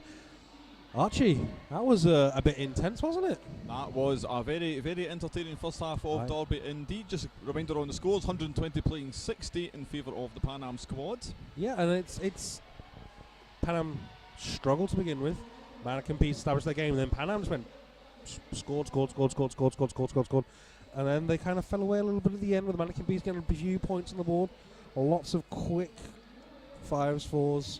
Both teams very, very interesting, very, very close in that sort of last 8 minutes or so. Yeah, it's something of a tired sports cliche, but they found a rhythm at one point, and they really were building up quite a nice lead with it. Yeah, I mean, we're looking at the stats here. Booyah and who believe is and 00 Mirage, both of them in 2 consecutive jams, both put up 22 points, and that's a very big pair of scores. You couple that in with Booyah's first one of 17 points, and that's the score differential. Pretty much right there, you've got 61 points, which is why they're in the lead. 3 jams, and this is the way these things can change. If you can get those big posted scores, you can get those crazy situations, and this is what happens. For all you guys watching at home on YouTube. Sorry, I was just distracted because a puppy was just lifted past me. There's a little puppy. Oh, it's a tiny little puppy. Bring the puppy. Bring the puppy. We don't care about the roller derby anymore. Bring the puppy. Look at the puppy. It's my new favourite jammer. Oh my God. My new favourite He's jammer, so Puppy tiny. Test. Puppy test. Say hello, Mr. Look at the puppy. He's a cutie. Oh, he's licking me now. I am the favourite. I have been licked by the puppy. This is brilliant. So some roller derby. The pup. He's so tiny. And I miss my cats. Oh. For those watching at home, we're going to cancel the rest of this tournament and Yep. just play with the puppy. Well, this is what's happened now. I'm sorry. We're just going to have to go. Fred, there's a 30-second delay. What's going on? What? I don't know. Okay, so it looks like Trick or Threat lined up here for the Mannequin Beasts. Well, let's go back to the actual feed And here. I think Paul Puppy test. Dance. You'll be able to see. No, I think I can see a hint of red. That might be Mirage's captain band. There he is. That is Mirage. Yes, that is Mirage. I have been licked so much by that puppy.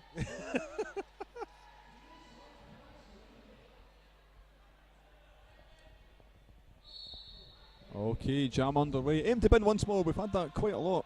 This game it has been, as we discussed at half time, quite cleaner than we expected on the blocker penalties. Well, this was it. I do believe Sven had a sheet with a list of all the penalties, and no one had more than 2 for the penalty sheet. That was very impressive. Mirage there taking a lead jammer, coming back in now on his scoring pass. Got the Pan Am squad at the front, now trying to recycle back. Trickle Threat stuck on Bad Mojo. Goes for a high block. Trickle Threat still getting knocked down to the inside. I believe that time by 7:08. Kendall Herrera having a great game again today is Kendall Herrera. Yeah, natural Grand Slam there picked up by Mirage.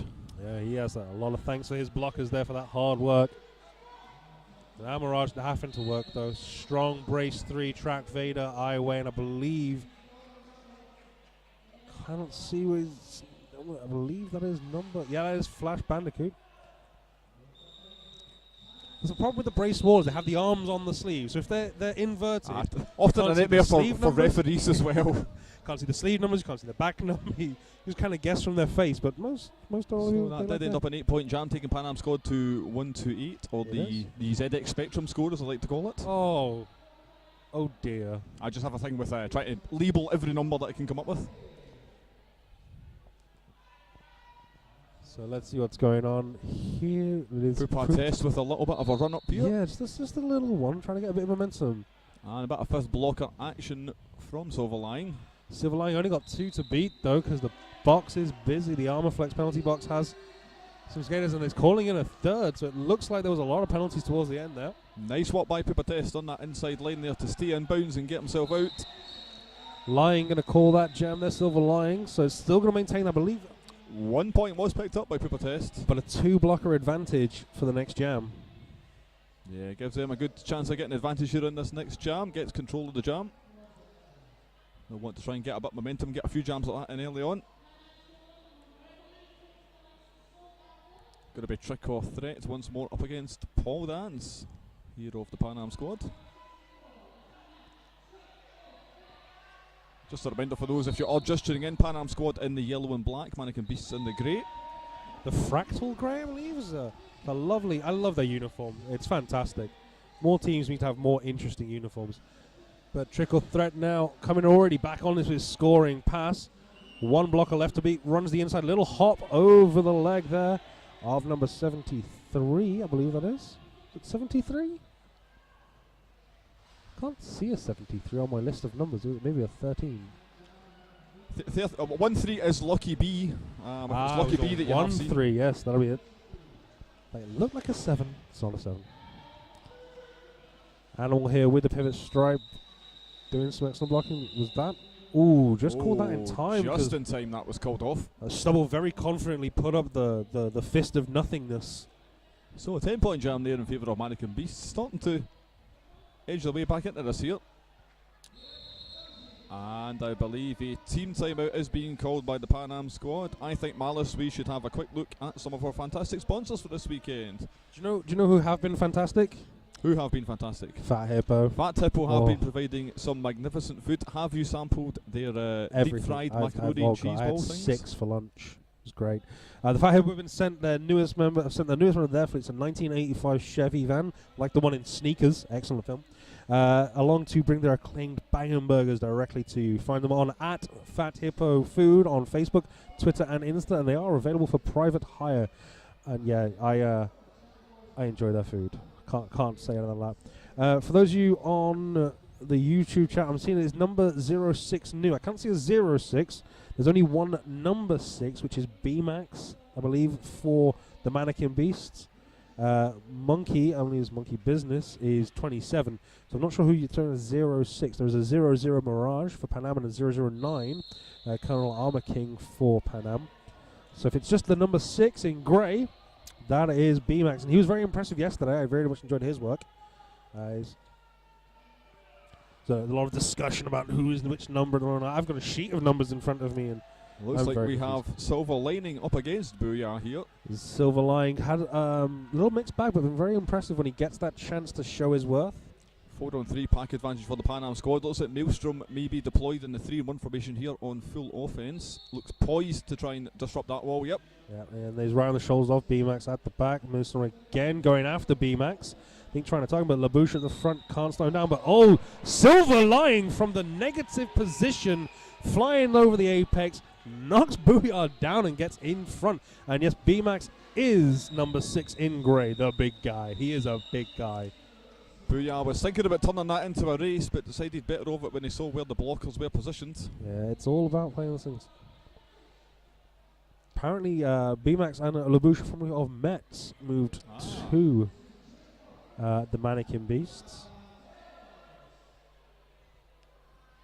Team's opting for a Power Grayscale pivot line start here, giving Poop a test. And if you look very carefully, you'll see that Monkey Business had his toe on the line, looking maybe to catch one or two unassuming. I think it was Wheelie was the one at risk there, but it brought his hips forward enough to not get caught. I do love a cheeky pivot line. If the pivot is touching that pivot line, any other blockers whose hips are ahead will be full starting. Looks like a high block penalty picked up here by Trick or Threat. So Euro Hostel Power Jam situation for Poopa Testo has removed the star, so there will not be a lead jammer in this jam. And as you won't have seen there, Trick or Threat did skate off track, shaking his head. Never agrees with those penalties, does Trick or Threat. Well, Poopa Test is obviously now engaging on the back of Murdoch. Oh, big offense there. Straight onto Track Vader by Kandel Hero, but Track Vader able to recover his position well, get back into a braced 2 at the front, I believe. Yeah, it was good work from Mannequin Beast to try and run down the time a little bit there. They were waiting for Poopa Test to engage the wall, then Pan Am squad ran in for the offense, but they recovered quite well with that power couple at the front. Yeah, human fly there at the front there, braced with Track Vader. Seemed to have an issue with his helmet strap came undone. He's managed to reattach it, so nothing at risk now. That could be a concern. What happened there? Penalty there. Trick or Threat. And again. Oh no, they're signalling that it's a forearms penalty. Yep. This is the concern with Trick or Threat. Once he starts to go, he gets so incensed. He needs to recover what he lost, he goes in harder and ends up causing him the penalty. You see it happen over and over again. Yeah.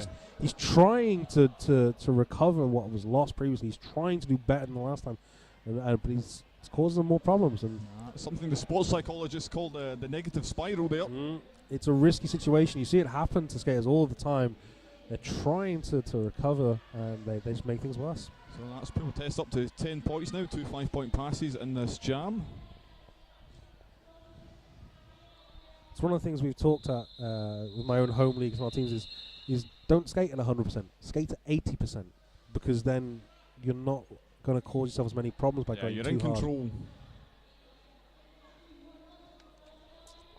John, I'm afraid Glenn can't hear you tell him to stop causing penalties, but I know he knows these things as well. It is a problem it has. You're trying to do better, and it all goes wrong.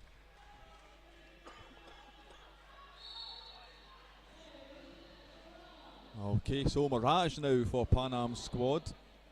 They have 101 Painkiller DM trying to open up that front wall. However, has worked out in Silver Lying's favour, taking lead jammer for Mannequin Beasts.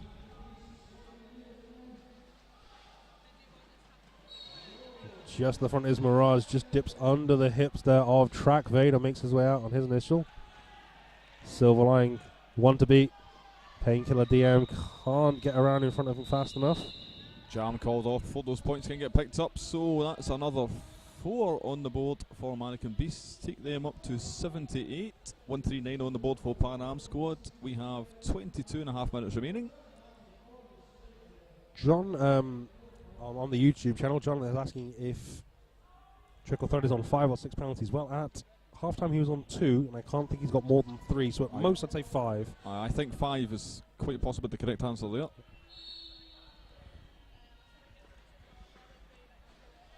Okay, so it is 2-7, that's monkey business for the Mannequin Beasts. Just taking a stumble there, front of Canal Hero. Well, out of play, so he's our lead jammer.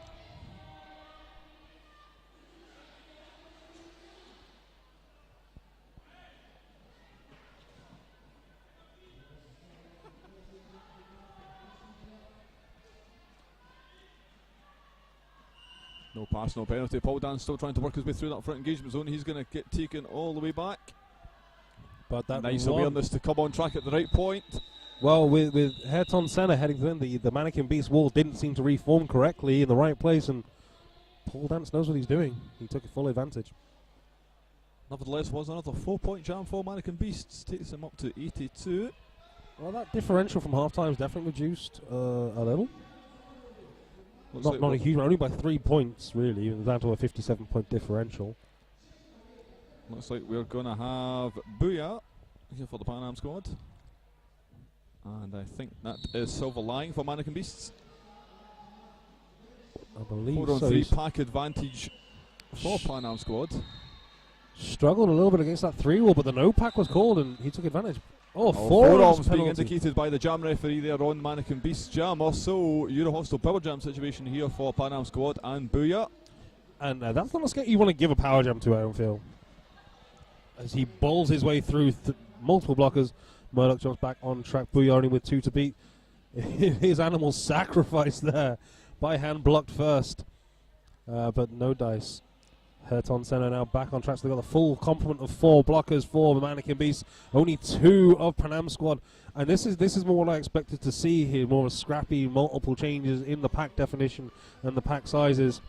Booyah with still 3 to beat at the front. Silver Line back on track. Meanwhile, at the rear of this engagement zone, still on the initial pass. Trying to fight his way through, but does so. Silver Lining, not a big guy, but very powerful for his size. He managed to bull his way through multiple skaters there. Booyah getting the call to call that off. 4 points can get picked up, so 5-point pass with the not on track penalty for the jammer.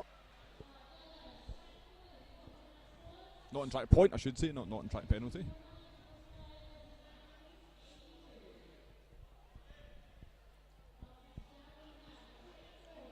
So we have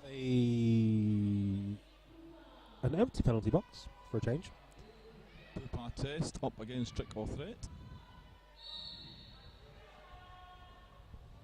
Pubertas taking the outside line, gets a bit of an assist there. Wonderfully worked. Gets lead jammer. I believe that was Conrad Armand King coming in with an excellent little bit of offense. Yeah, pivot there for Pan Am squad. He's been doing quite a lot of that, quite quietly, putting in a good shift here. Yep, it was very quiet but very effective all throughout this game. Out of play penalty. And trickle threat goes, that's probably his 6th. Bristol following him to that bin as well.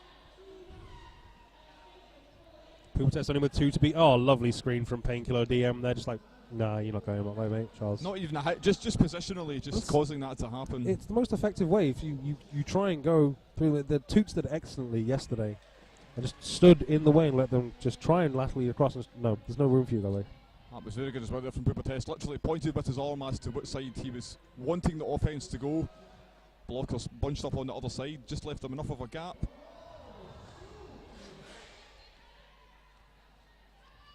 I think Pubertas was looking there to see if he could get a jammer freeze in the bin. That's not going to be possible now. Oh, lovely little work there. Little shimmy from Pubertas to make Track Vader react. Who reacted one way and Pubertas went the other. But he wasn't able to take full advantage. He's been sucked back into the pack by the other Mannequin Beast blockers. I think once those points get added on, that's going to be a 20-point jam. Yep, 20-point jam takes Pan Am squad to 169, playing 82. Well, this leads now very much stretched out. That's what, 87 points? Just waiting to see, is that a timeout or an official review? I think team timeout just being called there by Mannequin Beasts.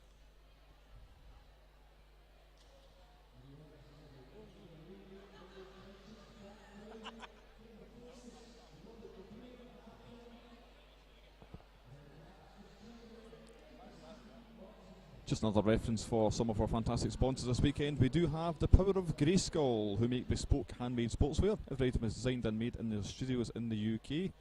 Meet them to your measurements at no extra cost. You can also do team or group orders or just one-off unique designs. Want your pets on your legs? Yes, you can, Malice. Well, I wouldn't need the pets on my legs. I don't skate anymore. I just bench manage, lineup manage, and announce. I do have a pair of Power of Grayskull legs. I think you were announcing when I was wearing them for the Skelpies. It's literally just the Skelpies badge all the way up they're and down. wonderful. I bought a pair for my fiancée. She loves them. They are the amount of people I know who have nothing but great things to say about them. What can I say? Everyone loves leggings. You're in fact wearing obviously the I Heart Men in Leggings microphone. I am a man who wore a lot of leggings when he played roller derby. But back on track. Let's see what we've got here. We've got 4. Yes, that's 4 blockers. 4 Pan Am. Looks like Righteous Oxide is going over to the Pan Am squad's bench area here. I'm not sure if they're just wanting to clarify something with one of the skaters. Nope, everything seems to be fine. Trickle Threat's just gone back to the bench. Oh no, they're signalling a power jam. Trickle Threats. Yeah, Trickle Threat's asking for the panty, I think, here. I'm not quite sure what happened there. Trickle Threat left the bin, has been sent back to the bin. Refs are in position, so he's not been fouled out. But he did leave the bin. Wonder if there was perhaps an illegal procedure for leaving the the bin early, perhaps. That would have been some. This was a translation issue, and they needed someone to translate something for him. I'm not too sure. Glenn speaks quite good English. Trickle Threat does speak. I've spoken to him many times. I think he speaks better English than either we do. Nevertheless, it is Mirage then for the Pan Am squad with the lead jammer now picked up. LaBouche and Silver Lining at the front. Well, I think I know what might be happening. Silver Lining's been given the pivot pass, pivot start. I think we're going to get a very quick pass here, and hopefully not have Trickle Threat stuck in the bin, fouling out on 7 and giving away the 2-minute power jam. Well, Star is stashed. He is back on track now. Yep, immediately handing that over. Yep, that's wise. That your jammer's on 6. You don't want to give away the 2-minute long power jam. Yeah, I'm sure that's going to have been instruction from the bench to immediately, no matter what, do not attempt to pass. Just get that Star handed over instead. So as we discussed earlier, Trickle Threat also a very effective blocker. So would you play him as a blocker at this stage? Because as a bench manager, he's one of the Beast's more effective skaters. Yeah, at this point you have to. You cannot risk giving away the 2-minute power jam when you're losing the game. So you've got to go put him in the blocking rotation and hope for the best. Yep. Hope he plays clean. Lead here nearly, 6 points away from a 94-point differential.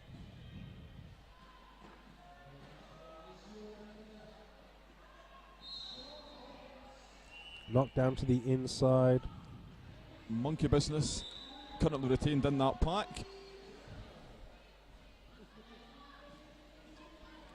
Track Vader was 36, which can't be 36. Paul Dance take advantage of no pass, no penalty. That's going to be a 4-point pass rather than 5, even though we did get the jam on that point as well. Paul Dance calling that. Monkey Business skates around the outside.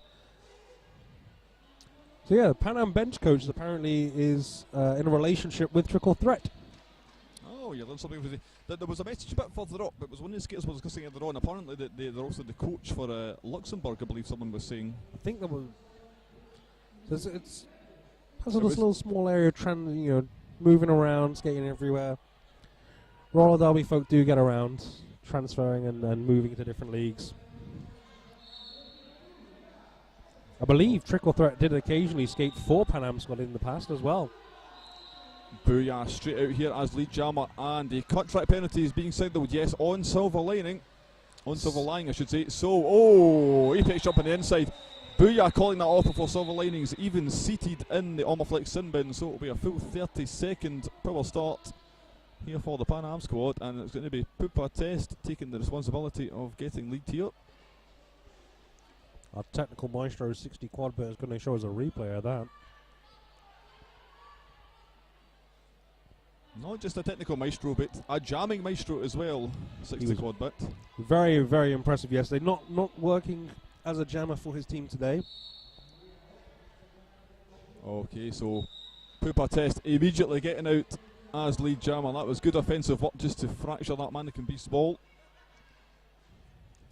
So a lovely Apex I've just seen on my screen. It's going to be the full 5 points here for Poopa Test. Yeah.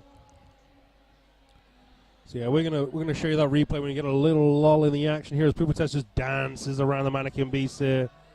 Silver Lining standing in the bin now. They're not going to freeze him. They're going to keep this running.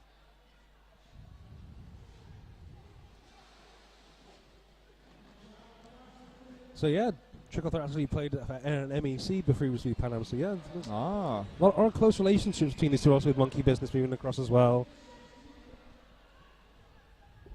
So here we have Silver Lining here coming back in, but nothing given. Yeah, approaching their own, the scoring pass. Poopa Test calling that off. Another 2 points takes him to 12 in total. So let's have a look at this Apex jump coming up here from Booyah. Here he comes. Hey-oh, well, lovely. Not quite calling it off in mid-air as we do like to see, but definitely the moment of landing. Booyah. That is always one for the roller derby drinking games if you get a mid-air call off. I'm still in shock that he's a blocker for Team France. I mean, that's a frightening prospect. When you see that replay especially, that is quite astonishing. But then we look at the World Cup and the amount of skaters who are the blockers, especially who are leaping the apex to recapture jammers. Yeah, especially to recycle as well. Going back the way, they'll go past the wall defensively just to extend that distance. Mirage there with that hand on the hip, skating out of the pack, picks up lead jammer for Pan Am.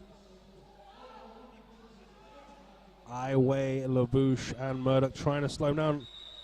I think points may well have been picked up there. Jam ref's just going to check with the OPR. I'm generally not a fan of the jammer calling their own points. Looks like 3 are given.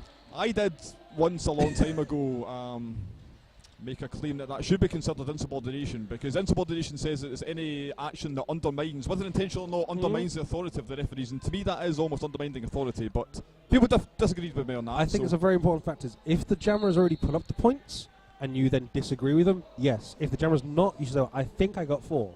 That's fine. The ethics of roller derby. Paul Dance with that lovely stride out of the pack. The world would be very boring, Manos, if we all agreed, so that's that's the fruit of life. We're going to have a replay of that shortly. 4-1 jam in favour of Pan Am squad there. That takes them to 204. We'll see if we can get that for you now before the start of the next jam. We do see a line on there.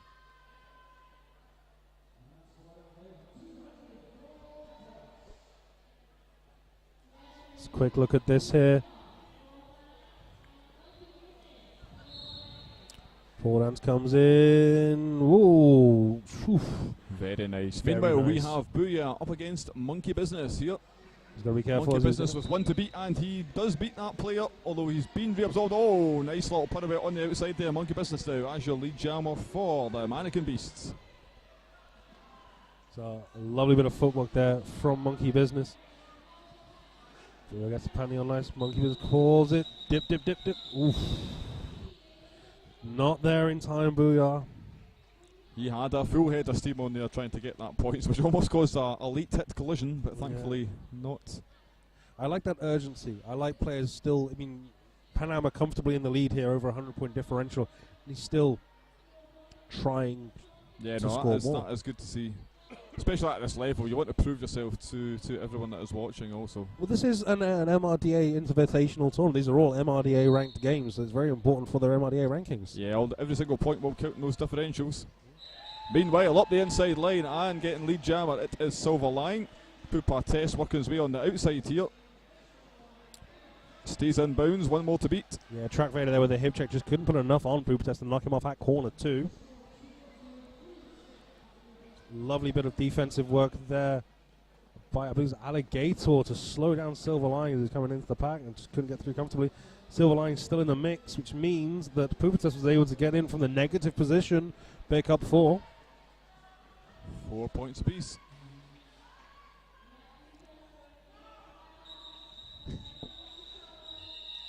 We could hear from sitting here, we could hear the shout to call that one off. I could see it as well, the look across there. No! Screaming across the caller jump. I'm going to assume, with my very, very poor knowledge of the French language, that Catherine Arnold saying that Monkey is adopting the mannequin no-no face of trickle threat shaking of the head like, no, that's not a penalty, no. I think I think that is the intention of that Yep. statement. if anyone wants to translate my my ill attempt, John, the no-no face is when Trickle Threat disagrees with the referee that was a penalty that he just received. He shakes going, no. Okay, so jamming for the first time today for the Pan Am squad, it is This is Colonel Aranaking. Colonel Araking, good sprint out of the pack, likes to see a good sprint out of the pack. Background very quickly, physically runs past B-Max. Toes, stays away from the cut, smartly recycles himself to the back.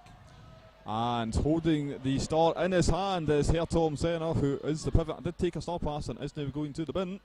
That's 2 new jammers, I suppose, really, in this situation. So Colonel Araking's got the full jam as lead jammer here to put some points on the board for his team. Not needed, but definitely wanted, because they are stretching out this lead here. It's going to be 5 points. Mannequin Beast taking front line here. Let's see if the offense is going to come in. Yes, it is coming in from Mirage. Mirage. Oh, like a big pinball. hit from Big hit there. B-Max. Sorry, a big hit. I did like that. Sorry. But I was always like to see, look at the lineup that Panama put here. Mirage is the pivot. Mirage, well, this is an option you want. You're putting in a jammer who's normally a pivot. You give them a pivot who's normally a jammer. So if it all goes horribly wrong, they've got a great option there ready. Oh, massive hit there on Hairton Senna, who is back on track. Took a huge hit there from Candel Hero.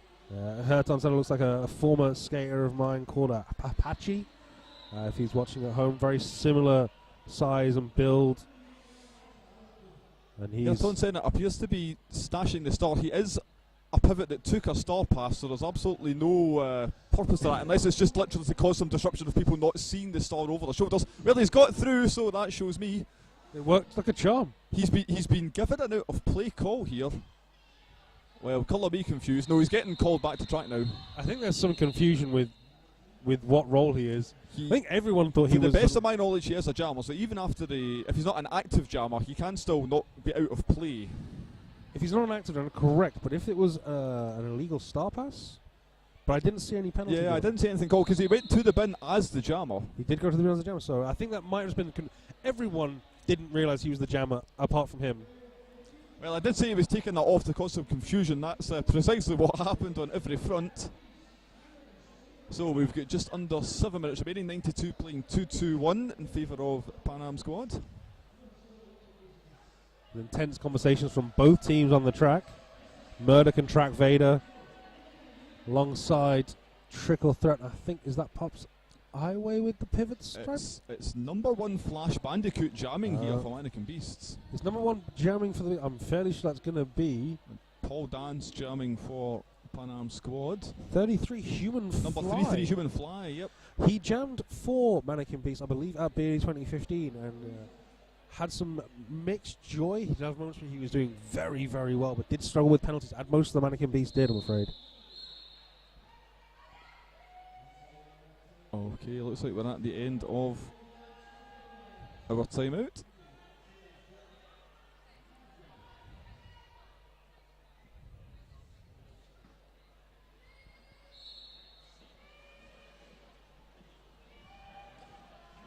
So Paul Dance trying to fight his way through here, got a few to beat. Meanwhile, Flash Bandicoot also now good reformation, however, by Pan Am Squad. Lead jammer earned by Paul Dance. He got so low as he went around corners 3 or 4 that he nearly lost his own footing, which is impressive. But he's low and sliding around the corners. Excellent work. Runs into Trickle Threat, who's chasing down. Flash Bandicoot had punched his way through Bad Mojo to get out onto the scoring pass. And forces a cut track, does Trickle Threat.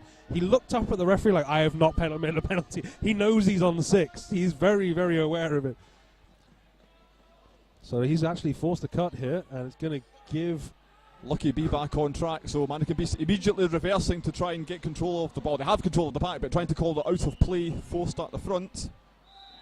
And forearms penalty, there goes Trickle Threat. The no face makes its return. He's disagreeing with the referee. I mean, he's waved goodbye to his bench. Waving goodbye to people on his way. He's gone to sit. That's not a great attitude to take, I don't think, but he knows he's fouled out. He's very aware. The alt referee's wandered over to him to let him know.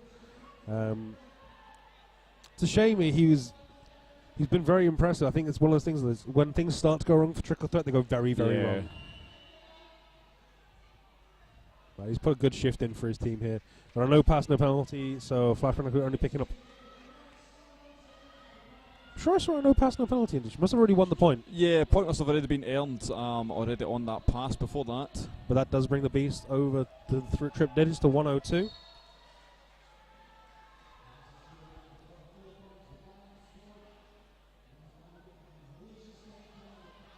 So almost completely unimpeded there. That's another 5 for Paul Dance. Paul Dance very, very gently skating out of the pack.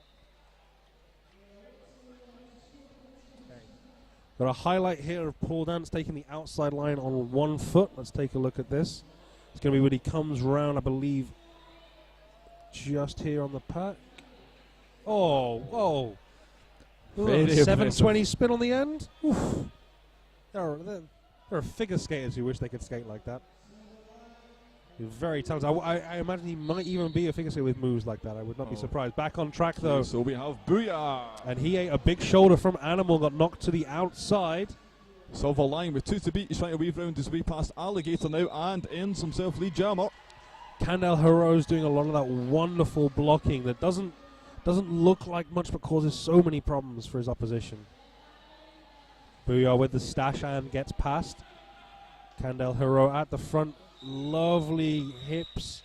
Goes right to the line. Forces Silverline off track. Yeah, forces a call off. 3 points picked up by Silverline there. Which is one of those. The point he did not get was Kandel Heroes. Yeah, we've discussed during the game. He's been putting in a big shift. Doesn't do the big hits. It makes everyone go, oh. But they're the ones that matter. The big hits are the ones that get you in the bin. Yes. Simple as that. I mean, he knew his hips were what mattered. He put his hips in all front. the big hits are the ones that take you out of a stable wall. Exactly. Well, the amount of time you see people go for the big hits, whiff, and the drummer goes, "Thanks for leaving that gap for me. Cheers." Okay, Pupates trying to force him up that inside line. He's going to have to try that again from scratch. Yeah. Looks like a cut track. No, not on the jammer. So Pupates is your lead jammer here. Yeah, Japutre and believe it was 33 Human Fly was separated at the front. Monkey Business. Oh, big hit from Pupates, but everyone went down, so no pass, no penalty. Yeah, Jammer was decided to get back up front of Pupates because he was the initiator and they did go down after the hit. He even took down the one skater who would have been actually did have the superior position. Yeah. Cooper test helping him. It's one of those wonderful things that works. 249 to 108, it's a 141 point differential. We're getting into the nitty gritty stages now, Captain Malice, of this bout. 2 minutes, 20 seconds remaining.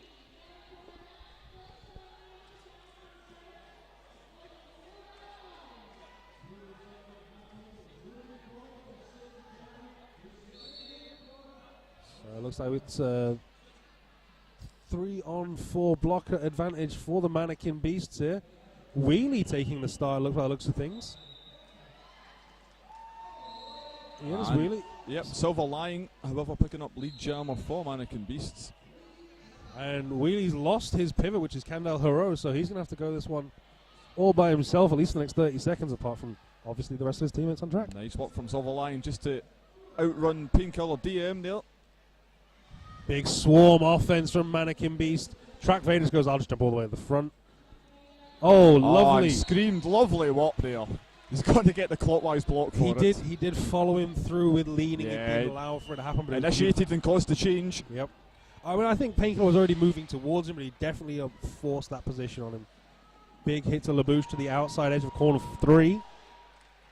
As Silver Lion makes his way through for another scoring pass. Believe that is the 4. Yeah, wheelie in the bin here now. Euro Hostel proper jam situation. Well, Kandal Hero is back in the pack, runs into Iway. Sorry, not Iway, LaBouche. Silver Lion still making his way through. Yeah, big jam here. Maelstrom picking up the cut track penalty and now heading over to that Armorflex sin bin. Still waiting for those last lap points to go on. Just got those on, that's fine. Going to be another 5 being indicated here by the jam referee. That takes him up to 24 points. Oh, big hit there from Conor Armour King. Decides to call that off. Did he pick up anything extra on that one? And looks like a team timeout is being called, so we'll have one more jam in this bout. Yeah, Silver Lion is down at corner 1. He looks okay though. Just waiting to make sure everything is fine here. Safety must be paramount, must come first.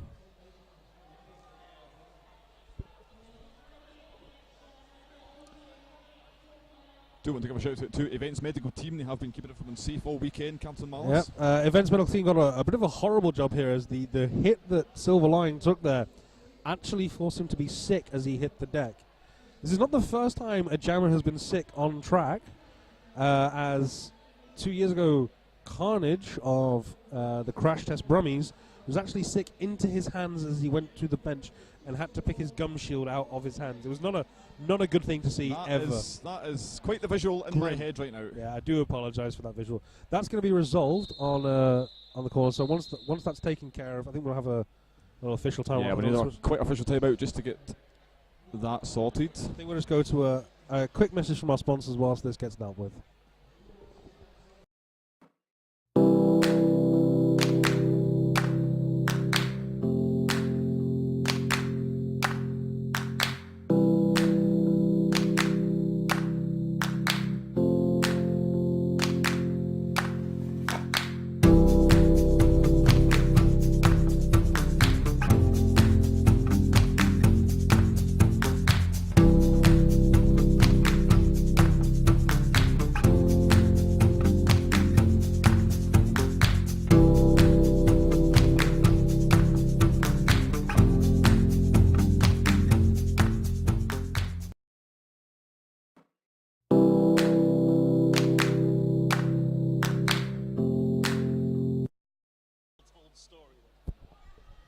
Okay, still I think just double checking some things, making sure we're all cleaned up. There's a lot of the lovely blue roll that is always used to tidy up.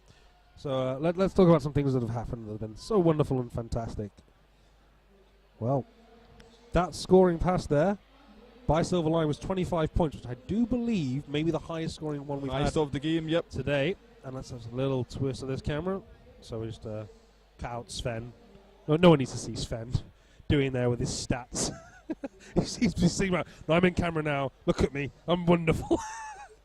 To my left, this is 60 quad bit. We come in 60 quad bit. He's been doing all the replays for us. It's been excellent work. We're just having the head ref right side, so he's going to wander over and let us know what's going to be happening. As he's just said, we're making sure it's safe, and safety is the top priority. So, this game, Mr. Archie, this game has been very, very entertaining. It's been a fun last hour.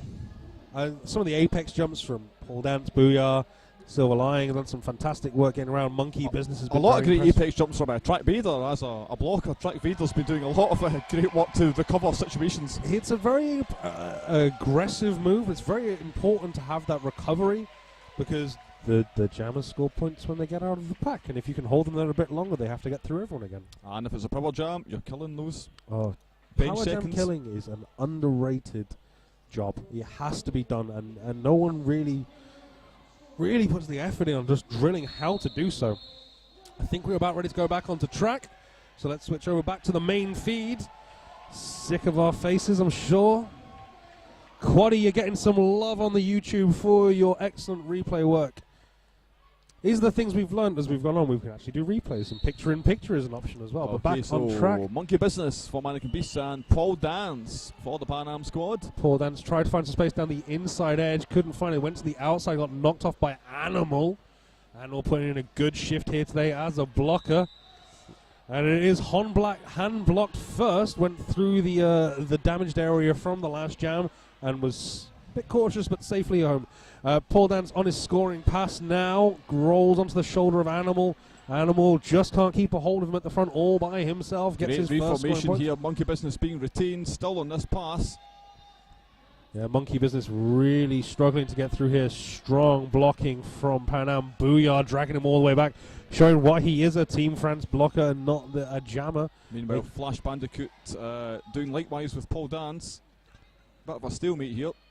Flash Bandicoot rolling him right to the line with Animal in support. Animal runs to the inside trying recapture but just can't hold him.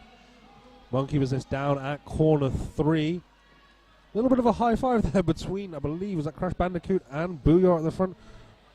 Oh, lovely leap by Paul Dance, and he spills. I don't think he's landed that yet. He's not. Taking himself back just to be safe. Yeah, hand block first went down at the same time as Paul Dance, but completely unrelated. Nowhere near each other. I think he must have slipped on something. We have had the star passed here to Crash Bandicoot. Now look at Paul Dance trying to take his way around here with his back to the blocker, so if to nudge him off, it could well be drawing a back block penalty. He's Crash Bandicoot just working those edges, those lines, trying to stay inbounds upright, having to peel off another one for the bridging. I believe that excellent communication, let him know the bridge is still there. Maelstrom peeled off for the bridge. He's only got 2 to beat here, but in 1 or 2 it is Lucky B. And I believe that is Bad Mojo. Bad Mojo watching very carefully here. That's his at the textbook front. work here. This is beautiful, keeping those shoulders together as well. Excellent work. Crash Bandicoot fought to the last, but you know what? Pan Am made him work and work and work. There we have your unofficial final score. Very impressive. Archie. Looks like 1-3-3 for the Mannequin Beast, 2-6-3 for the Pan Am squad. Malice, that was quite the entertaining game. Not as bad as we thought for the penalty balls across the board. We did have one foul out in trick or threat. Getting a bit scrappy towards the end, but you're going to yeah. get that in any game when it's True. that hard fought. And as we discussed, it's that same problem he had as he was just trying so hard to score points for his team that things didn't go the way he wanted. Yeah. And that's a shame to see, but what can I say? That game was very entertaining for me. I thoroughly enjoyed it. And look what we have coming up next, Malice. Just lining up on your screen there, you'll see some of the South Wales Silvios players. Well, you see there perhaps my favourite skater of South Wales, which is number 34, Chronic. A, he's a lovely person, and B, he hits like a freight train, and I like that sort of thing. But he doesn't do it. He's always in the middle of the track, generally hitting like a freight train, not rushing to the edges and making a mess. Yeah, he is a cult hero up in my home league, Bairn City Rollers, because our men's team's first ever bout 3 years ago was against South Wales Silvios, and Chronic was such a gent, and he was arm wrestling people at the after party and all sorts of shenanigans. But looks like that is the official final score, 133 to the Mannequin Beast, 263 to Pan Am squad. And let's see what we're going to see. That game very much there was how bad penalties at bad times can really impact you. But it's also a story of how a little bit of confidence can go so well, because Bubasar started so badly. Yeah. He had no luck early on, and then he just exponentially better every time. He got that little bit of success early and built on it over and over again, showing why he is such a talented jammer. Yeah, it's just one of those cliches, but it's the power of belief. He believed he could do it once it started going right for him. And it worked, and it showed on track. And then you've got the other ones there. You've got a Booyah, did fantastic, very impressive. Paul Dance, brilliant. I am enthralled by the enjoyment I had watching those jammers do their jobs. Coming up next in approximately 26 minutes, we have Lincolnshire Rolling Thunder versus South Wales Sailors for the bronze medal. for the Third place bronze game. medal. Yep, this will be a total. This is be interesting. I believe in the British champs, South Wales Sailors beat Lincolnshire handily, but this is a diminished South Wales. This is a few crossovers from the yep, SWS back play. Yeah, for the back. They've also lost Rhys Jones, Farron Samity, but then LRT are playing well. And they are playing their game. They're not losing their heads. Yeah. They're playing confidently. Losing Fenno to injury yesterday might hurt them here, but I won't hurt them that much. Yeah, it was very visible in the first game this morning. Even facing quite a large points differential, they kept the heads, they kept the game plan going, and that's obviously can make a big difference. Yeah, I'm going to be very interested to see what happens here. Looks like I am seeing Fenno kitted up on track, so he was maybe just rested and being cautious this morning, saving him for this one. I'm still going with Lincoln. I'm still going to go SWS just to make things interesting, Malice. Right, we'll be back with you in approximately 5 p.m. GMT in about 25 minutes' time. There are some quick messages from our sponsor.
Good afternoon, ladies and gentlemen, boys and girls, and welcome back to the Walker Activity Dome here in Newcastle for the 3rd and 4th place playoff game at the Men's European Championships 2016. I am one of your hosts for this game, Smack Lamore. I am Mary Chaos. Thank you for joining us once more on the fantastically high-quality live stream feed broadcast by the lovely folks here at Tyne and Fear. Big thank you to the production team. Your 3rd and 4th place game is, of course, featuring Lincolnshire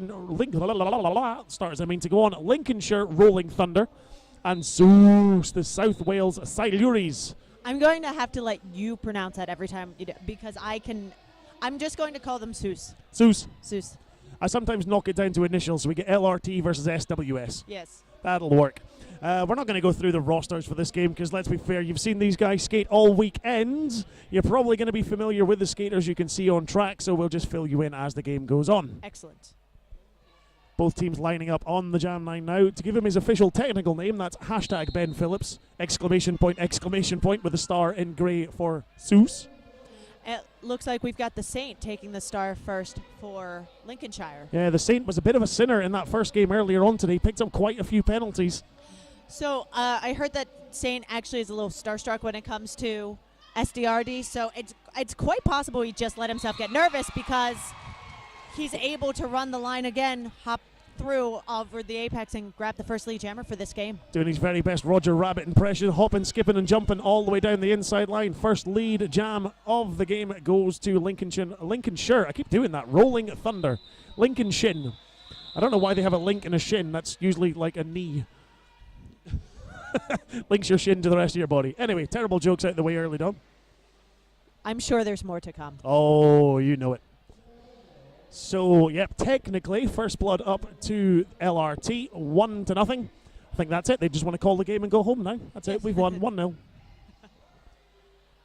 I see Sully taking the Power of Grayskull jam line. Fantastic start to Sully earlier on in the game against SDRD. You saw the first 9 points put up by him. Only person to put points on to start with, despite not getting lead jammer. Put the first 5 on and followed by another 4. He's up against 2-8-2-8. That looks like Finch.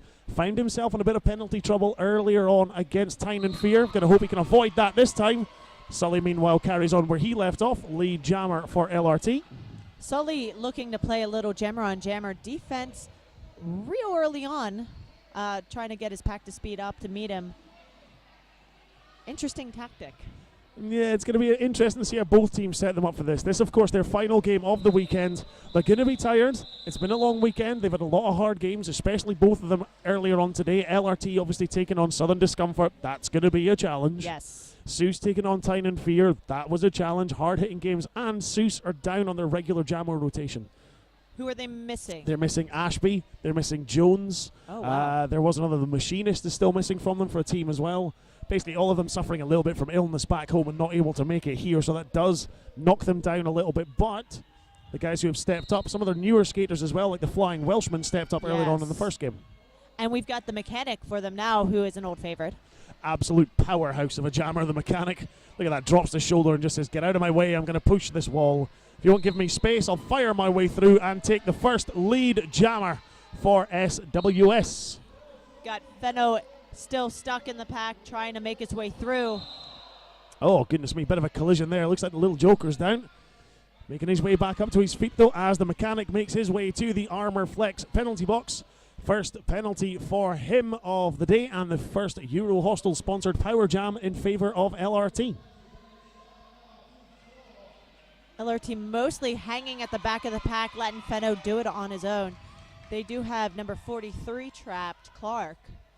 Little bit of a holding on to a goat there. Catch the goat, hold the goat. Ooh, was that? Looks like a low block has been assessed there. That's Fenno. He'll make his way, and we're going to get a jammer switcheroo out of the penalty box. One of those unfortunate, he got hit, went down, knocked into someone else. Unfortunate, but illegal none the same. Dapper Fox rejoining the LRT pack just in time. Yeah, just a fall and a crash. Fenno sits down, the Mechanic back out. Euro Hostel Power Jam now for Zeus instead. And it is real smushy in the pack right now. getting bogged down as they come out of that second straightaway into turn 3. Slowest we've seen the pack move so far. Quite quick off that Power of Grayskull jam and pivot lines to start the games, but this one slowing down, easy pace. Of course, both jammers been to the bin, so this one is running for the full 2 minutes. Yeah, I noticed that LRT prefers a slower pack while Seuss really likes to try and spread out the other team by running it faster. They like to try and find those gaps. They got a lot of big hitting blockers, mainly that man you see at the front there, Matt Lovin. Yes. When you see him turn around and face a jammer, I always fear for the jammer's sternum, because as soon as Matt Lovin drops that right shoulder, you know someone's going home with a bruise. There are a handful of skaters that I've seen this weekend that I would not want to face them one-on-one. Or if I did, I would practice the whole ducking to get under them situation. You would need to. Now, I'm going to let you pronounce this LRT jammer, because I believe you had fun with it earlier on this morning, calling the Lincolnshire game. I hate you so much. It's number 13, unlucky for some. It's Fen. Finickety. Finickety. Means picky, means choosy. Poor LRT has me twice. And we have number 36, Ben Phillips. 2 Hashtag. exclamation points at the end of his name as well to prove a point. I like the hashtag as well. Better safe than sorry. Number 60, Geriatric, now on his way to the penalty box. Armor flex seat for him. And a jam come to an end. LRT at the end of that one. Looks like on 13. Seuss on 11. Just over 5 minutes played in the game so far. Still a very, very close score. If both of these teams can maintain their collectiveness, the calmness, keeping it zen, it's going to be like this back and forth all game. It's the one thing we've seen from both teams, both earlier on today and in their games yesterday. Lincolnshire, when they can keep themselves controlled, they don't lose as many penalties. Once they start to get a little bit narky, once they get a little bit worked up, they become penalty heavy. Seuss can be a little bit the same. Once they start to get inside their own heads, they start to pick up little penalties accumulate to danger zones. And low block being issued to number 199, Dapper Fox. That's at least a second penalty so far. At least number 2, and there goes lead jam for Finch for SWS. It looks like number 21 for LRT. Toots will make his way to the penalty box. Oh, no, it's not him, it's Clark. It's all right. Yeah, it's Clark. I think Toots just kind of looked going, was that me? No, you're on the other team. That also wasn't your number either. Where are you going, Toots? Every time I hear the crowd yelling Seuss, You think they're booing someone? I think they're booing. It was a great I got really up at, I was in the vendor village and I heard the noise and I snapped. Who is booing what? It was great fun earlier when they were playing Tyne and Fear, because you had them screaming Seuss, and then you also had them cheering for Moo, who was jamming. So you had Seuss, Moo. You couldn't tell who was doing what. One thing you can tell, though, is the jammer of record in this one for LRT. Those bright white skates stand out a mile off. That's number 3, Sully. Yes. And I can see the head popping up at the back of the pack to show that's number 79, the Mechanic Yeah. for Seuss. Lead goes first off to Sully. Sully's so good at transitioning through a pack and being able to use his edge work. Here you see Seuss now trying to speed things up. Complete different styles between those two jammers. That's kind of the epitome of what you can see in this game. Mechanic will drive. He's an absolute force to be reckoned with when he gets a sort of head of steam going. Yeah. Sully likes to try and pick his spot. Looks like we're going to get an official review called now on behalf of Seuss. While they do that, we'll go to a quick ad break and thank our sponsors, Roller Derby City, and we'll come back with the information.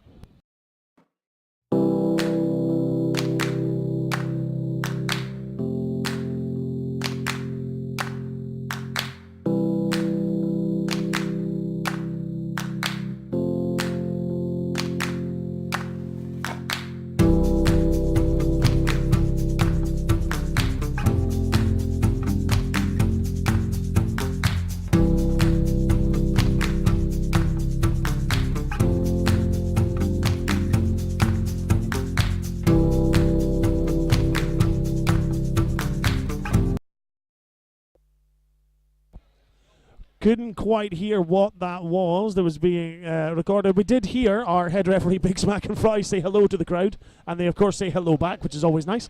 But our alt ref's going to come and let us know.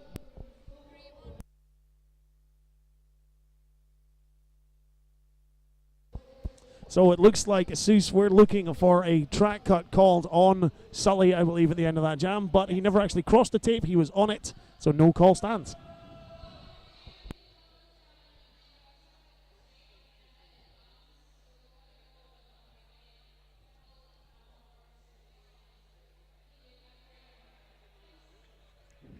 Probably the most polite head referee we've had all weekend. Well, and Oxide. Righteous Oxide. Righteous Oxide. He says good evening. Yeah. Look, I love it here. My referee idol, Everyone's so Righteous nice. Oxide. Jam Time drops their hand, though Jam gets underway. Fenno taking the star for Lincolnshire.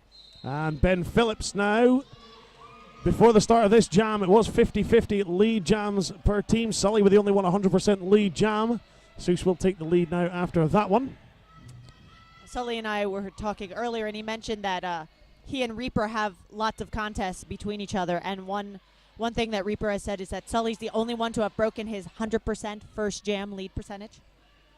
So you have these kind of conversations with skaters. I was having a chat with Shrooms outside, generally about how the weather was so far this weekend. So professional. Oh, you know. Out and away. Ben Phillips now through on a scoring pass. Sees Fenno coming and calls the jam. Points up on the board, though, I believe, for Ben Phillips. Indeed, that takes Seuss now on to 19. Lead change. LRT still on 17. This is going to be going back and forth like this. This is kind of how people thought this game would go. It's a lot of people have said that this may be closer than what the final game could be. Right. I think that may be doing a bit of disservice to Tyne and Fear, if I'm brutally honest, because they were absolutely dominant against Seuss earlier on today. Yes. And Tyne and Fear have given SDRD very good games, including a loss. Indeed, last year's British champs, I believe. Yep. Of course, Southern Discomfort kind of putting that to bed earlier on this year with a rather dominant performance in British champs, but nonetheless, you know. that may be in the back of their head. Number 13, Finickety, out jamming for LRT. And it's a very long name, so I'm guessing that's That's Finch. Finch. Yeah. Finch. To give him his official name, Lord Finchington III, Esquire. Yes. It's only fair, I suppose. Hashtag Ben Phillips got the hashtag included. We should really include the Lord Esquire for Finch. It's such a mouthful. Well, Finch, regardless of what we call him, we can call him lead jammer. That's one thing that is universally agreed upon by the entire crowd now. He is definitely lead jammer. There's a referee pointing at him. Oh, goodness me. Finickety there. Maybe a couple of words for Matt Lee Wiggins as he stepped over him. He actually looked kind of concerned. I think he wanted to make sure that he hadn't hit him. Looks like now, Finickety just makes his way off to the Lincolnshire bench. 2 points up on the board for Seuss to end that one, extending their lead ever so slightly. Less than 20 minutes to go in this first half. Seuss 21, LRT 17. People saying, yay, go roller derby. And a lot of people supporting the Thunder Ducks out there as well, which of course the nickname for Lincolnshire Rolling Thunder. I saw those shirts, but I was not sure if that was a nickname or another team. I totally want those shirts. All of them. The Saint and the Mechanic. Two excellent movies as well as two excellent jammers. Saint through first. He takes lead jammer. Mechanic been a little bit slower. Again, utilized quite a lot as a jammer early on in the first game for Seuss today. See how that plays into his stamina. I mean, one of the fittest guys you'll see out there on track, if I'm brutally honest. Keeps himself in great shape, does the Mechanic. So I can't see him exactly tiring out as this one goes on, but maybe feeling the effects of it. The first time I saw the Mechanic play was actually at the World Cup in England. And Birmingham, yes? Yep, down in Birmingham. I was not there, but I was watching, and I remember being incredibly impressed with his endurance and power.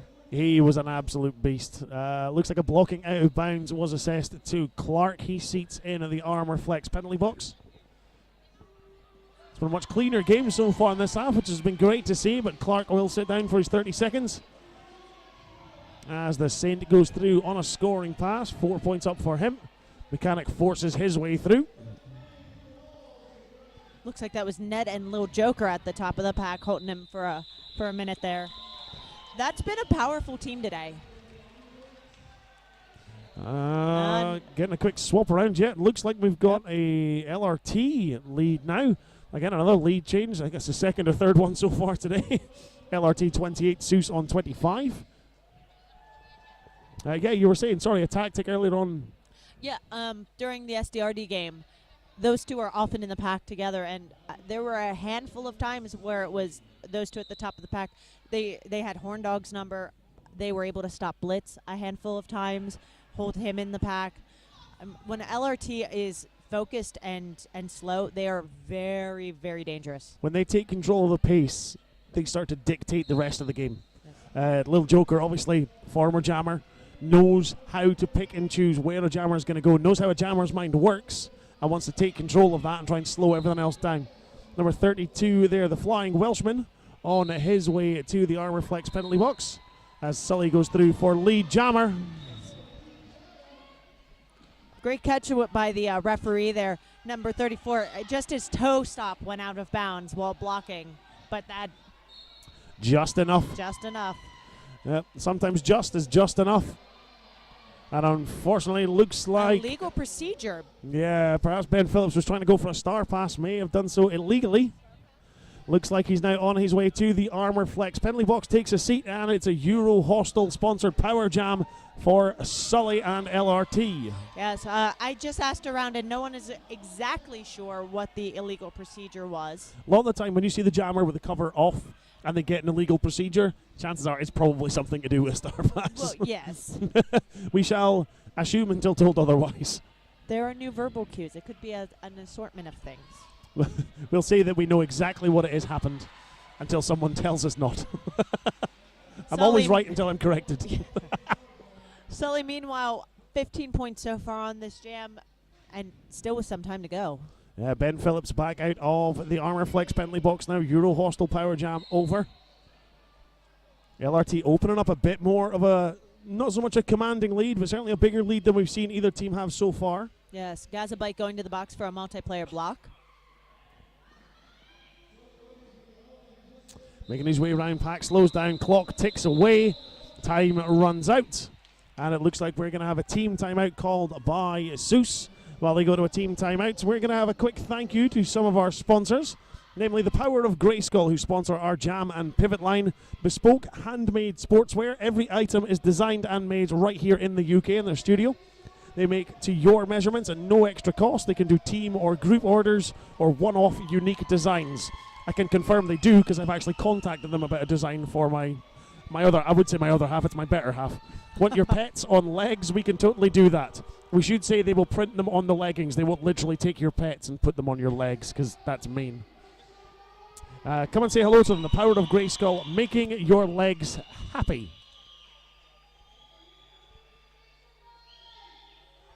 Almost halfway through this first half now. Less than 16 minutes left to go. LRT leading 44 to Seuss's 25. Our production was just pointing out that one of our tape monkeys is actually wearing Power of Grayskull leggings. They have little kittens on them. Oh, I will try and spot said. Oh, yeah, there we go, off in the distance. I want them. You can see her on your live stream, just coming down the left of your screen. There we go. I also want the flamingo ones because I'm from Tampa. And Flamingos make sense. Jam now underway. Looks like... I'm guessing... I think that's the Flying Welshman out jamming now, is it? Yeah. No. No, it's not. It's actually Mr. Stabby out jamming for Seuss. First time in this game. And Fenno getting lead jammer for LRT. Did he get the point? He did indeed. Mr. Stabby, 3 points up on the board. Oh, changed 3, 2. That's the most confusing jammer ref I've had. He did this, and he basically did 3 different variations of how to do 3 points. They got really confusing. I was going to say, you signaling it to me does nothing for the folks at home. He does all of these things. It really confused me. He did 3 different versions of 3 points. I didn't know which one to follow. I thought, hang on, he scored 9? I don't understand. 9-point pass. We'll go with that. LRT now 47. Seuss on 28. Got Saint and Finch facing off this time. It's just been a long day. I'm starting to see triple digits now. Saint, oh, just knocked off to the outside. Great hit there by Chevy Chase. Yes, he couldn't.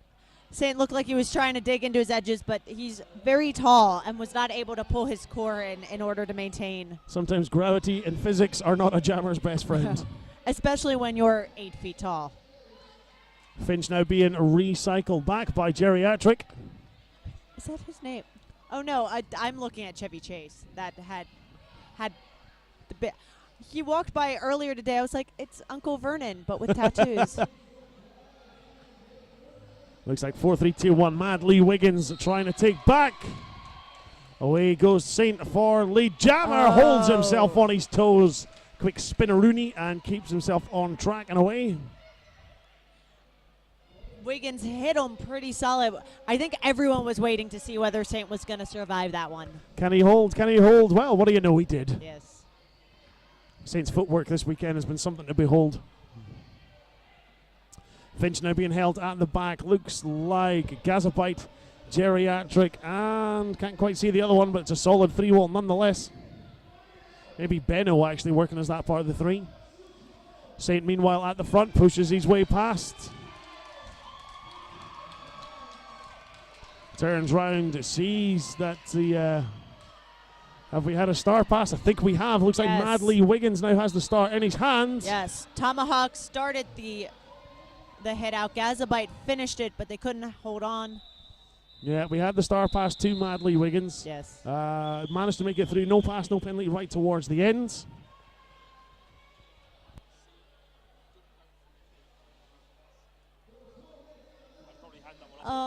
And Samantha Fennell is...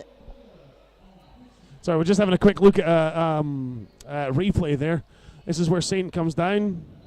Whoop, ducks, drags his toe behind him and manages to... If you saw that there, as you watch it back, you actually got a round of applause from one of the Seuss blockers. I've not seen an instant replay this weekend. Ah, you get the joys of now watching them live I know. on your screen right in front of you. The mechanic now jamming for Seuss.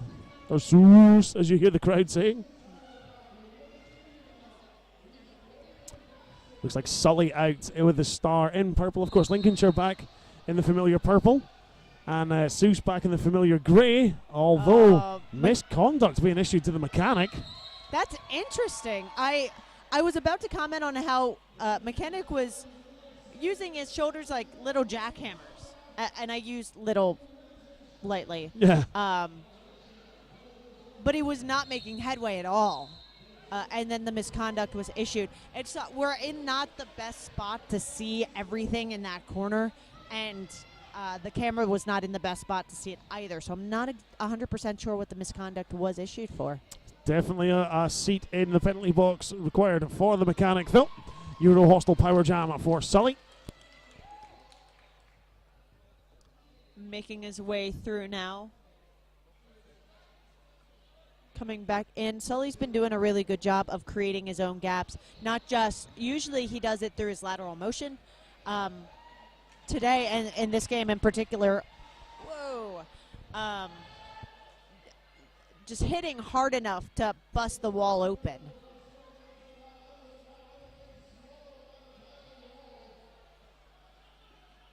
Sully taking off on the inside. Cool. Matt Lovin, you see always that brace right at the front, ready to drop that last shoulder in for a block. Cool Jam Luke and Shorty were working well together at the front of the pack, held him in for a minute. Gave the rest of his pack a chance to come in. Now some quick offense being thrown by LRT. Bodies on the floor. Matt Lovin. The ref started talking to Matt Lovin. Wasn't sure if a penalty was going to be issued, but no penalties accrued at the end of that jam. So our referees are just having a quick chat in the middle there. I think this in regards to the misconduct that was issued to the mechanic. It looks like they may be having a bit of a discussion. The mechanic has actually finished his time. We can see he's not seated in the jammer spot, but he is standing to the side of the penalty box. Normally when that happens, someone's either fouled out or is being removed from the game. That's so, interesting. Given that it was a misconduct penalty that was issued, we're going to have to wait and see what the outcome is when the referees come over and let us know. Our alt referee, Max Payne, has been great with relaying that information to us. So we'll hang fire until we find out from that.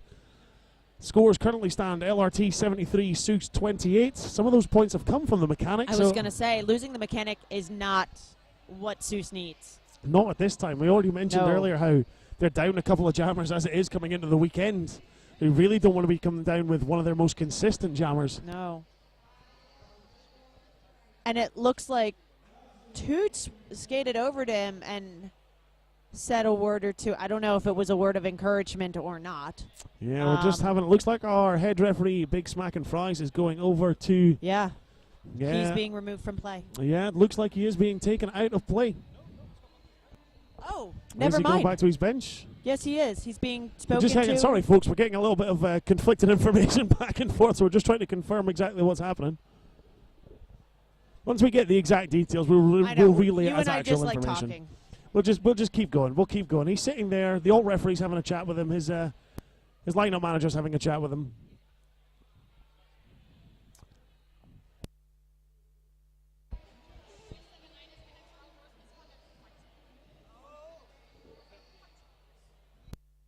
So we can confirm the mechanic has actually been expelled from the game. So those There you go. jackhammer, yeah, sorry, Mike was off. So those jackhammer shoulders that I was referring to actually were being perceived as fighting and Yeah. punches instead. So he has been expelled for fighting. Yep, he has been expelled from the game. So the mechanic now no longer involved in this game. Still a second half and 10 minutes of the first half left to go for Seuss. You can see there on your screens the electric boogaloo jacket of Roller Polar Bear. And no, I don't mean the gentleman in the fluorescent jacket behind him. That is actually just a standard waistcoat that Roller Polar Bear wears on a day-to-day basis. Been meaning to give a shout out to Samantha Fennel, who is cheering her brother on from home. Who, oh man, It's Nickety. Finickety. There we go. We got it. Something about mom's a bit too loud. Oh yeah, mom must be cheering on too loud. Yes. Yeah. Yeah. Well, there we go. Finickety, indeed. Fen. We'll go with Fen. Like I say, unlucky for some, number 13. Camera, you just saw panned away from our crowd there. Big thank you to everyone. I know some people may be at home watching this live just now, but a lot of people may be watching and listening back to this thinking, hang on. Oh, hello. Yeah. Oh, no one needs this face on camera. I figured that we're staring at them all staring at each other. So. Yeah, that's fair. Sorry, I've completely lost my train of thought now. I don't know where I was going with that. The crowd, everyone watching this live at this moment, at home, big thank you. But also to those who are maybe watching this back as a delayed thing. They were here, now they want to go back and watch the action again. So you people who are watching this, thank you. Because without you watching the live stream and without you attending and then watching this afterwards, games like this don't really mean anything. They don't count as much without a fantastic audience, and that's exactly what you guys have been this past weekend. Thank you. We've got Fenno and Ben Phillips squaring off now on that Power of Grayskull jammer line. Fenno trying to work his way around the outside. Chronic trying to hold him up at the front. What the Buck gets in on the action, as does Chevy Chase. Not enough though. Fenno is out for lead jammer. Ben Jerry Phillips. Astrick and Tomahawk both headed to the Armor Flex penalty box, which will make it much easier for Ben Phillips on his second pass. Indeed, there's only one blocker left on track right now for Lincolnshire. As it looks like Lil Joker was standing in the box. He has been released, so Lincolnshire will start the next jam with two on the track and in the box. Exactly. Sorry, words are hard. It's a 50-50 split. 2 on the track, 2 in the box. 2 on the track, still not as good as 4 on track. So, they really need to keep an eye on those penalties. They don't want to. I mean, they've already taken a little bit of an edge with the mechanic no longer being involved in the game. They don't really want to start conceding that by giving away silly penalties and offering up a lot more space to the likes of Ben Phillips and Finch to try and jink and juke their way through. So it should be interesting to see how the jammer rotation shakes itself out now. Lead jam there for Finch. As we just mentioned, a bit of more space on the track. Seuss go away and take lead jammer straight off the bat. Toots and Ned left on the track right now, trying to get together.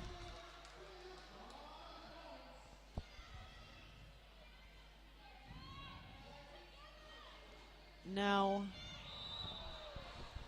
Now trying to push the way around, slowed down, looks like a back block maybe being assessed there to Finch. So we have a Euro hostile power jam in response to a star pass, it looks like now from Tomahawk Banks, sorry. Often gives us the Tomahawks whenever he's jamming and has a bit of space right in front of the crowd. Tomahawk chops. Clark there swings the hips, tries to hold Tomahawk back. There we go. It's like the UK equivalent of the thumbs up from Jonathan R. It's Jonathan R's thumbs up version. Yeah. Because he's always very happy about it. I don't think I've ever seen Jonathan R not smile. Oh my gosh. Even when he's broken. Tomahawk having a great day. He actually took up the mantle of jammer. Goodness me. Sorry, early. Finch tried to work a bit of defense there. Tomahawk said, why? Why you do this? Get out of my way. He's another one that's 7 feet tall and just... Yes, off skates. Right. But he knows how to use his body very well. He understands his momentum and where he needs to put himself. That said, on that outside line, gravity sometimes works against him. Exactly. Finch now through on a scoring pass. Looks like 5 points up onto the board for Seuss as he came through. Joined by Tomahawk, 5 apiece. No lead jammer, so this one is ticking down and running away with the clock. Toots comes in, little bit of offense, clears Clark out of the way, allows Tomahawk through to the front. 4 more points for Seuss, 4 for Lincolnshire, and we're going to have a quick look at an instant replay. You can see here as it comes round, you watch Tomahawk as he comes through. Pushes, glides his way around. See that? Just sort of, hey, I'm going to surf my way through the inside line here. Gravity almost took him on that one. Almost got him, but let him. It was nice to him for a change. He did a really good job of ping-ponging his way through the pack on that one. Not everyone is able to bounce off of blockers to their advantage, but Tomahawk's been doing a pretty good job today with that. Tomahawk is just like a human pinball, so he's used to it. Chronic now makes his way to the Armor Flex penalty box as Finickety makes his way out of the pack for lead jammer. Trying to drive, up on 1 skate. Why do it on 2 when you can do it on 1? Rolled his way through the inside line there. And that's why I thought this was Cool Jam Luke's first of the game. A lot of people may recognize Cool Jam Luke from Team Wales. May recognize quite a lot of, obviously, the Sioux skaters from Team Wales at MRTWC. Yes. This team does know each other quite well, so even when they're missing skaters, even when they're missing some of their, what some would consider their key players, they still skate as a team because they're so used to playing together consistently that it reflects on how they play on track. Oh, Finickety. With a flourish. Nothing Finickety about that. Managed to get his way easy as you like. Hop, skip, and a jump gives him more points up on the board. Oh, this time gets taken down by one of his own blockers who's lying down on the floor. Little friendly fire.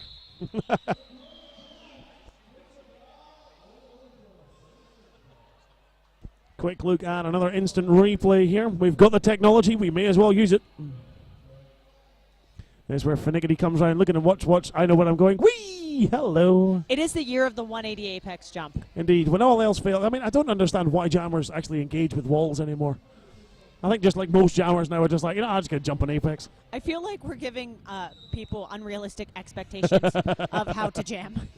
To be fair, I've been giving them unrealistic expectations about my announcing for about 2 years now. I may as well feed into the actual track on play as well. You always make it about you. Naturally.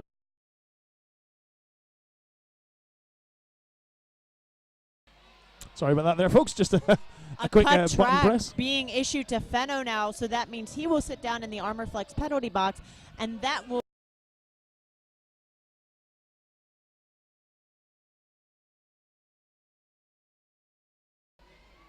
Oh, hey, we're back. Our tech is playing with keys. So He's typing messages. He's being nice. Play slows down, coming out of the second straight away into turn 3. That Lincolnshire wall right at the front. Little Joker bracing. He may be little, but he's effective. Managed to hold them back. Not long enough, though, Ben Phillips to do on a scoring pass. Toots almost got him out on that inside line there. Can hear the Sue's chant starting up in the crowd as Fenno makes his way out of the Armor Flex penalty box. Engage into the back of that SWS wall. Shorty trying to brace at the front, hold up against Matt Lovin. Matt Lovin instead now gets in. Just again, that final hit. That's what we've seen a lot of from Matt Lovin this weekend. That final blocker, just enough to either drop the shoulder, drop the hips, and take the jammer off. And just recycles him back about 40 feet from where he wants to be. I mean, that was kind of his number on Team Wales as well. Someone we see a lot of from Matt Lovin. He's just such an effective last man. Ben Phillips barely touched on that round. Just saw a space and said, well, I might as well go down there. Track cut issued again to Fenno. Makes his way back to the Armor Flex penalty box. Something that Suze has been pretty known for is being a very physically aggressive team. Fenno obviously got the brunt of that this time. They're just being merciless. They are not a sit and wait team. They are a sit. Okay, I'm hit you. It's like I'm gonna hit you again. We sit on you as opposed to just waiting for you. And it looks like we're having a timeout called. I think this is going to be a team timeout for Lincolnshire. Scores currently stand as Sioux 64, Lincolnshire 106. While they do that, a big thank you again to one of our sponsors. We've mentioned them a little bit from time to time, Armor Flex. They sponsor our penalty box for this weekend. If you need impact protection, Armor Flex has got you covered. But I believe they also do something that you may have been wearing recently too. Yes, they do shin guards and ankle guards. There was something else. I think you may have posted it on your Instagram feed. A fantastic pair of socks. Oh yeah, the socks. There you go. They're brand new, so that I'm like, what? Oh yeah. I got a bunch of stuff from them recently. I am one of the new reps in the U.S., so I got a whole bunch of cool stuff, including the impact shorts. They just redesigned the shin guards, so they're lighter and they attach better to said socks, and I really enjoyed them. Roller Polar Bear getting a big reaction from our crowd. Is he house announcing solo? You may well be now. He wasn't earlier, but maybe he is now. I mean, Don't think he needs talks a tag team enough. He partner. does not need. As long as he doesn't start doing parkour over around that side, we should be okay. Oh no! I mean, there's only that so would many be first aiders we can amazing. spare for one day.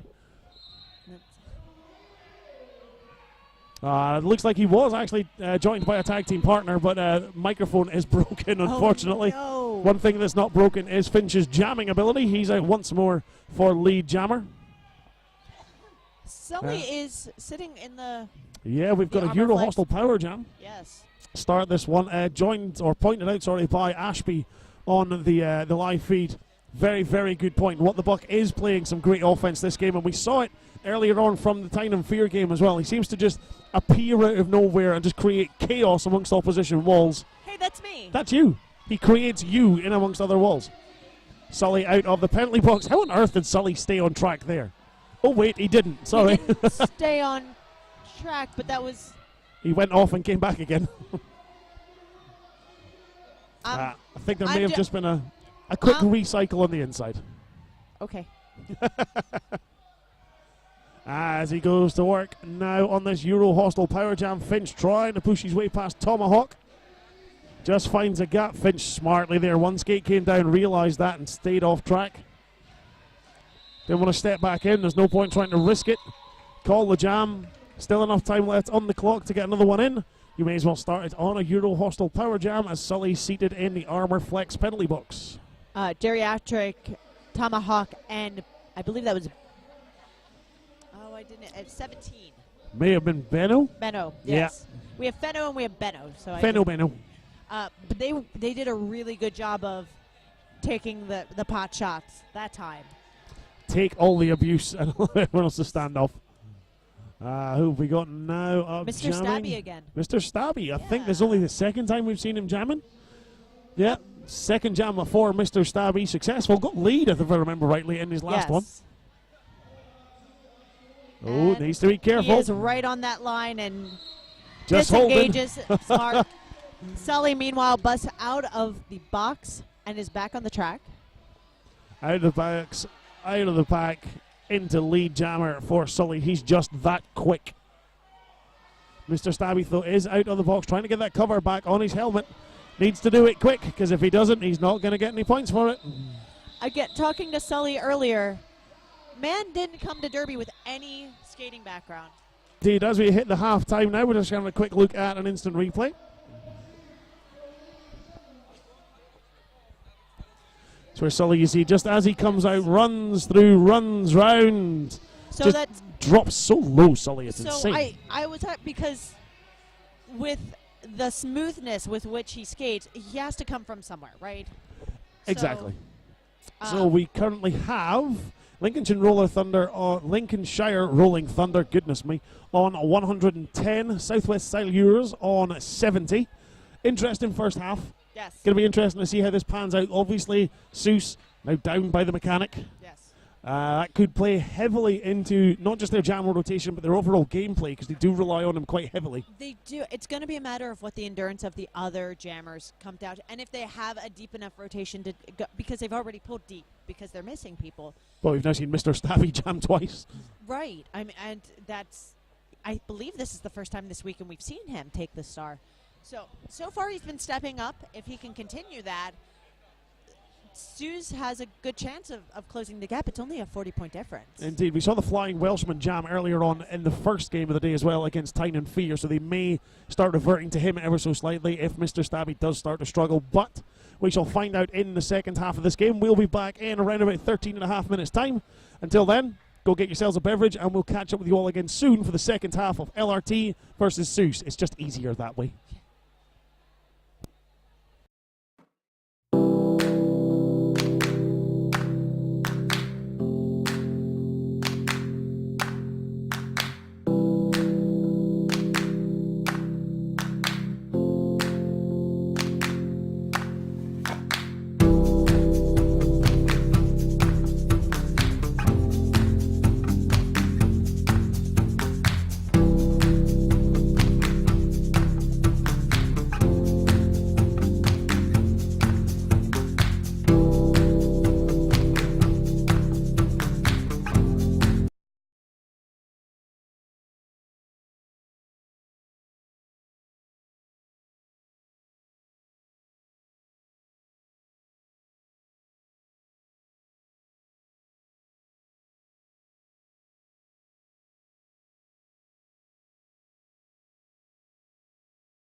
Welcome back to the second half, ladies and gentlemen. We're about ready to get underway.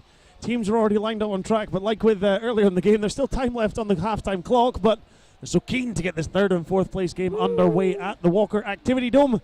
I'm one of your hosts, Macklemore. I am Mary Chaos. And we are here, of course, for the third and fourth place game between LRT versus SWS. Lincolnshire Rolling Thunder on 110, Seuss on 70. Time ticking away. And we had...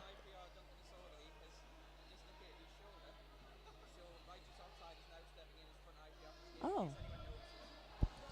So, yeah, just getting a bit of relayed information there. You may notice that Duncan Disorderly is no longer Duncan Disorderly. It's actually Righteous Oxide. Duncan Disorderly, unfortunately, picked up a bit of an injury, quite a serious one. Dislocated his shoulder, apparently. I've never seen a referee call a penalty that severely that while throwing up cut track, he dislocates his shoulder. I'm guessing that's what he did. I don't know. That's some vigorous refereeing. I mean, obviously referees get injured as well. Indeed, they're trained. I always kind of giggle when people say, "Oh, I'm going to retire from roller derby," and quote, "just ref." Like, ha ha ha ha ha. That's cute. So yeah, here's 50p. Go phone someone else who might be able to help you. Right. LRT 110, Seuss on 70. A little bit of penalty trouble for Clark in that first half for Seuss. He is on 5 penalties already at halftime. Not only are they penalty trouble, but obviously the mechanic as well being ejected from the game. They're still determining exactly what to deem the penalty because there's a few things that may come under. As soon as we know, we will let you guys know. It was a gross misconduct. Either way, he go bye-bye. Yeah. What's interesting about Clark being on 5 is that the rest of his team combined, mechanic aside, combined they have 5. So they have 10 penalties total, and Clark has half of them. Interesting thing to point out about the mechanic, actually. A lot of people maybe didn't know this, but coming into this, do you know he's actually been skating with an injury this entire weekend? Shattered kneecap. What? And his exact words were, I just won't fall. I kid you not, those were his exact words. Is he another rugby player? It only hurts if I fall. I know, Oh my absolute goodness. maniac. But nevertheless, he's not going to be falling anymore as this one goes on. First blood there went to Lincolnshire Rolling Thunder. Finch and Saint on the Power of Grey Skull jam line for this jam. Setting off slow moving pack as they come away from the jam line, trying to find a gap. Looks like Saint finds it first. Mad Lee Wiggins tries to throw the hip at the end. Saint shrugs it off and takes lead. Finch there, you can tell he's been working hard. You can barely see his number now because of the giant sweat patch across his back. The joys of grey uniforms. So many gray uniforms here. It's not a common color in the States to see. Usually people just go white. Such grey, much confusion. Yeah, there are 3 or 4 teams here with gray uniforms. It got even more confusing in that earlier on in the first game, Seuss didn't actually wear grey, they wore black. Oh, right. I got really confused. I announced someone as lead jammer. I'm like, yeah, look at Tyne and Fear go. Until my co-announcer Sven said, that's actually Seuss. They're wearing black today. Oh. Well Sorry. done. Well done. Clearly, paying attention is not something I should list on my CV. Ben Phillips now jamming for Seuss, but out first for lead is 007 Tomahawk. And that is the first time that in this game that he has started with the star. He has taken star pass. Indeed he has. He won't be passing the star this time though, mainly because the jam just came to an end, but prior to that, Ned had actually been sent to the Armour Flex penalty box. So we were talking about penalties earlier. While Seuss only has 10, most of which held by 1, Lincolnshire actually has 16 penalties. Yeah. Which is, that's a pretty standard number. That's not extremely high or low. But they're spread out. There are only 3 people that don't have a single penalty. Yeah, on it looks their like roster. Ned, Danger Zone, and Finickety, actually, and Toots, has managed to avoid as well. The one surprising thing that a lot of people may be interested by, especially if you follow Seuss regularly, is Cool Jam Luke and Matt Lovin both penalty-free in that first half, which is great to see from them. Got an out-of-play block being assessed, number 34. That's Chronic. Hopefully it's not too chronic a problem for him and starts recurring on a regular basis. Sully through for lead jammer, completes a scoring pass. Finch jamming for Seuss. Tries to go around the outside, takes that shoulder block from Jerry. Nice little offensive breakup there by Ned. Just kind of ducked down, inserted himself between the two blockers, moved them forward, didn't necessarily break up the blockers, but moved them away from their buddies. Indeed, one of the best sort of technical skaters I think we've seen, and doesn't get talked about a lot in his actual footwork and skating skills this weekend, is number 60, Jerry, for Lincolnshire Rolling Thunder. Everything he does just looks so natural, no matter which direction he's going in or how he's moving, where his feet are going. Everything just looks like it comes as second nature to him. Yeah, we had taken note of him in the game against Southern Discomfort, especially against some of the agility of Reaper. Geriatric was keeping pace pretty easy.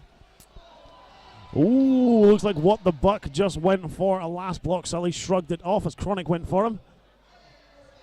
Play now slowed down out of turn 2 into turn 3. Just slowed down on the apex. Got a cut track now going against Chevy 88. Chase. Chevy Chase. Sully ran the outside line. Hey, not only does he and go backwards, he hops backwards too. Goodness me. So that whole, I don't roller skate thing, I never actually finished the story. Turns out he was a gymnast. Yes. So he's only been skating for what, 3 years, 4 years? Just over 3 as far as I know. Okay, that's what I thought. Yeah.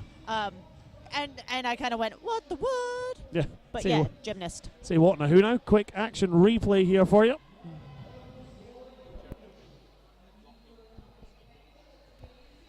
Blocking work done by Ned. Yeah, geriatric, you see that. Look at that hand in the air. See, doesn't even look to where he's going. Saw a gap, glided through it, took the Seuss jammer back as far as he could. The Saint now jamming for Lincolnshire. How on earth did he get through there? There was nowhere to put his feet, and somehow he still found a gap. Ben Phillips, jammer of record for Seuss in this one. Seuss in the grey, Lincolnshire in the purple.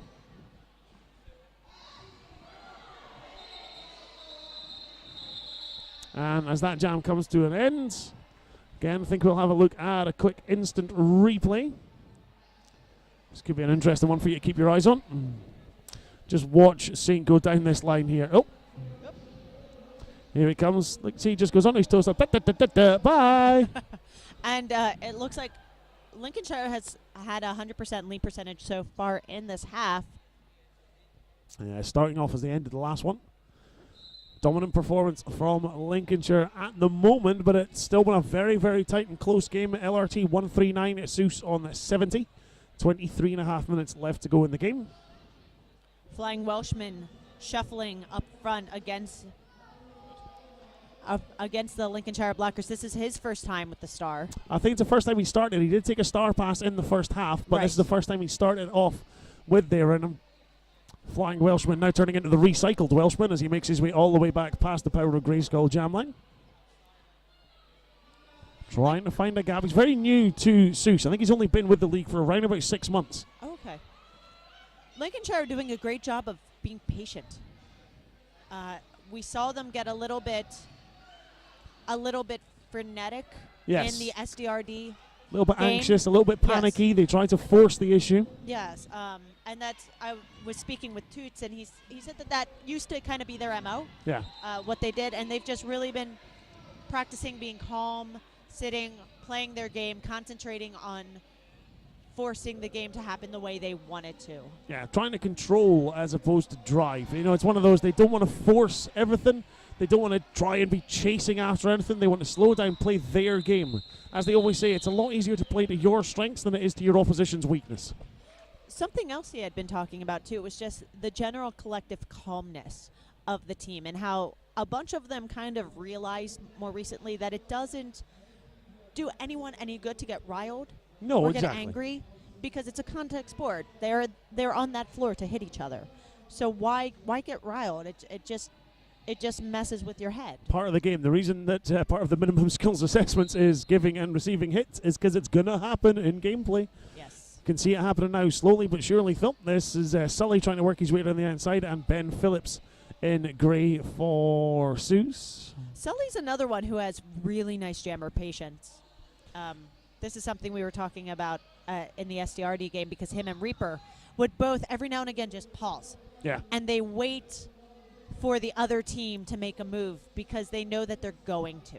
One thing that I've heard a lot of coaches say over the last couple of years is, there's no point trying to keep, insanity is deemed as doing the same thing over and over again and expecting different results. Right. If you're going to keep going to the outside line and keep getting knocked off the track and getting nowhere with it, why are you going to keep doing it? Step back from the wall, give yourself a minute to think about it, reassess, change your tactics. One of the best we've seen for it over this weekend has actually been Blitzkrieg. We've highlighted in yesterday's game. Yes. Loves to go down the middle, loves to try and drive, but is open to try and move down the inside or outside line if he needs to. Really, really slow play. Some solid Yeah. defensive work from both teams. Typical announcer's curse kicks in. But that was a beautiful, again, patient, and he just went for it and actually ping-ponged himself through on that inside line, just spun right through because of the block that he threw onto the Lincolnshire blocker. Indeed, first lead jam of the half for Seuss and Ben Phillips.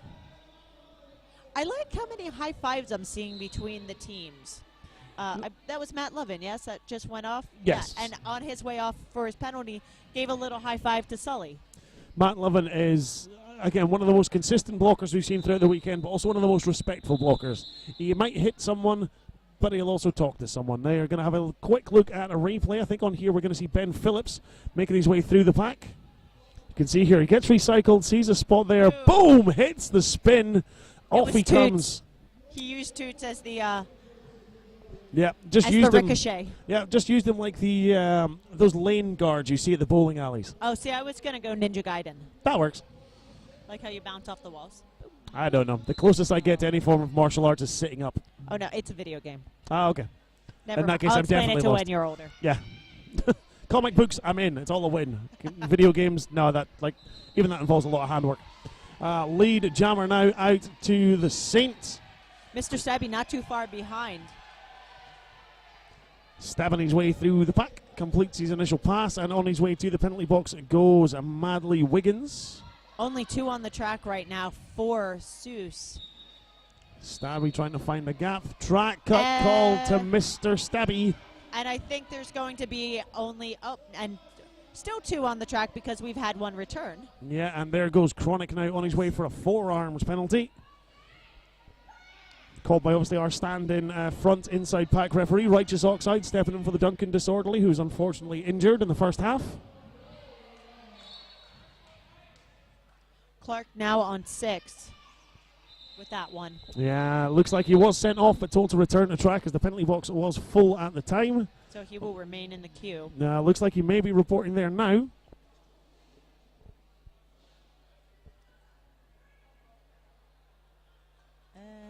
Quick there look we at go. instant replay.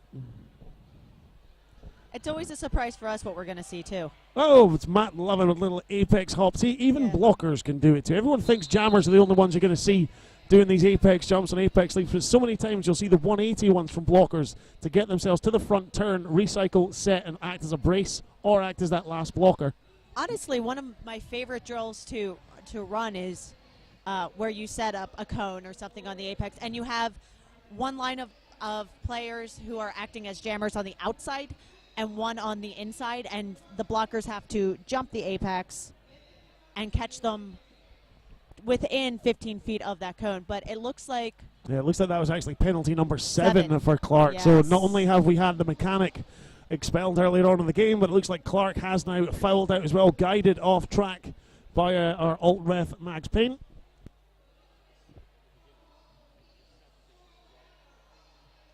okay. Yeah, that final penalty that we saw issued by Righteous Oxide right towards the end of that jam, that was actually number 7. Picked up number 6 at the start of the jam, picked up number 7 at the end. Not really the way you want to bookend a jam, unfortunately, with your final No. 2 penalties.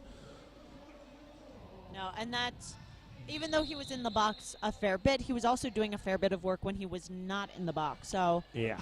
and again, just losing that extra body can affect the mentality of a team.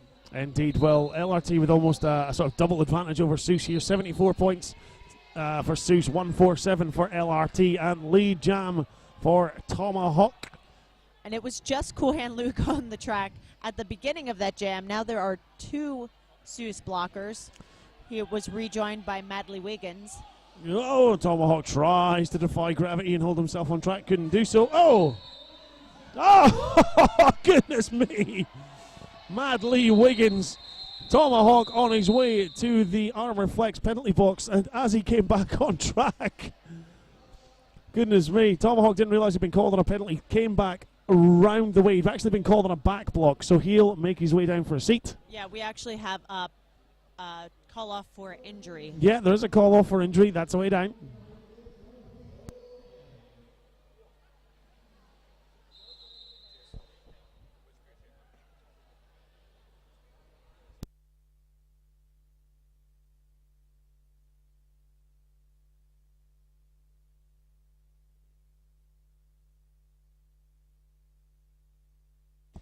Looks like it was just a little bit of an awkward landing.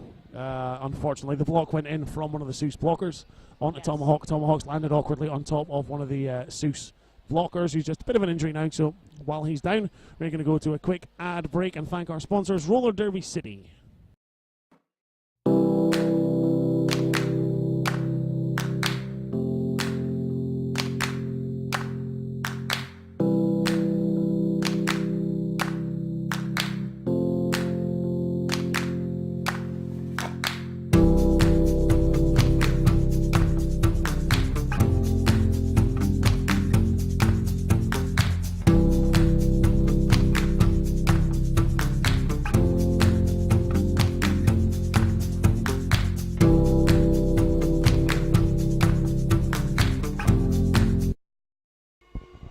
And we're back there. You hear the Zoosh chants coming from the crowd. Cool Jam look back up on his skates, makes his way back to his team's bench. It's always good to see.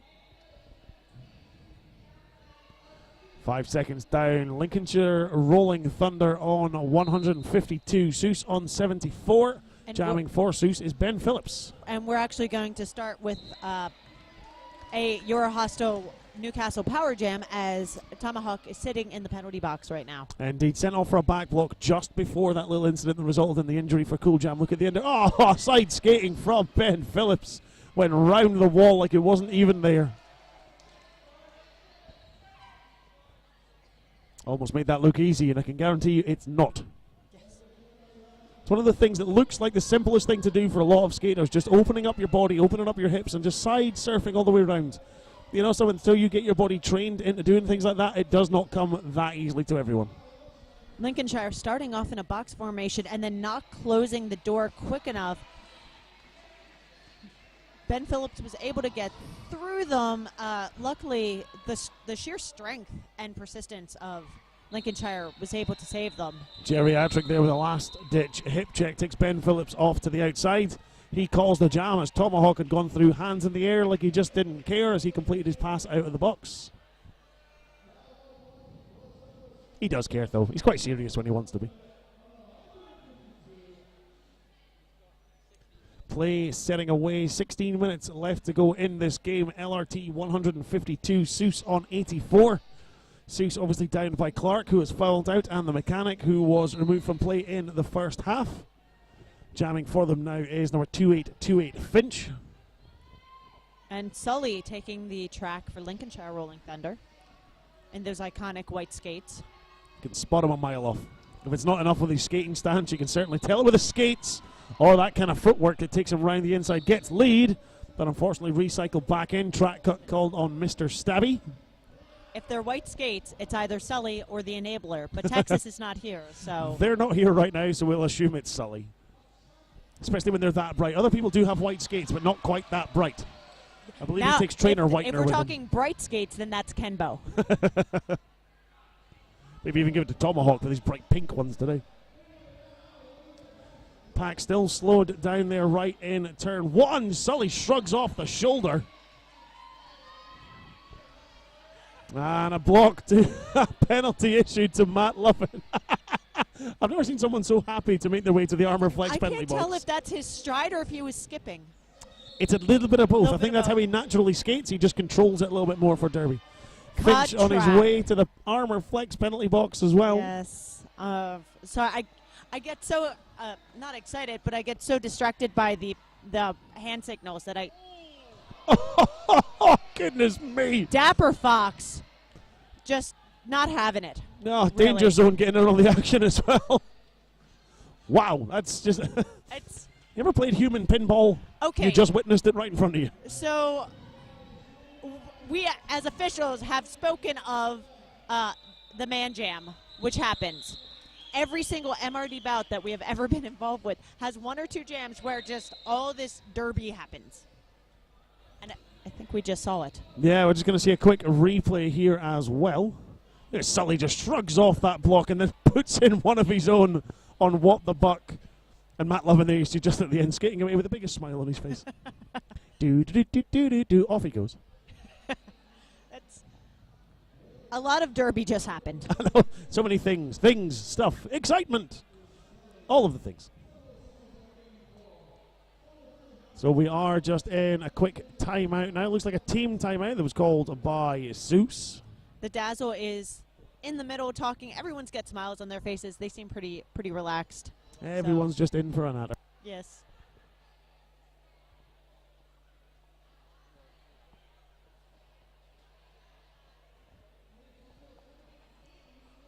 So we are obviously in the team timeout just now. While they do that, big thank you to our sponsors, Wico Skates.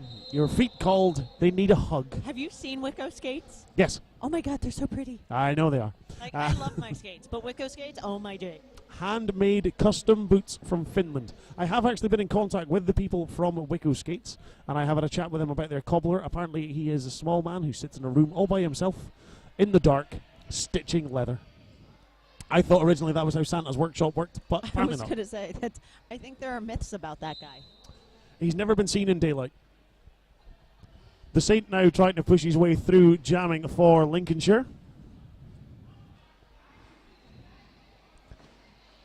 Starting this one on a Euro Hostel Power Jam. Finch was seated in the penalty box, but he is now out because he started there. Even though he's only just came out, he could still earn lead. Oh, wait, no, he can't. Saint has it. Never mind. Saint was listening to me and just says, no, I'm not giving him that. Saint able to jump the apex despite a moving pack, which is actually pretty impressive for folks who have ever jumped an apex. And where's the pack? Oh, there's the pack.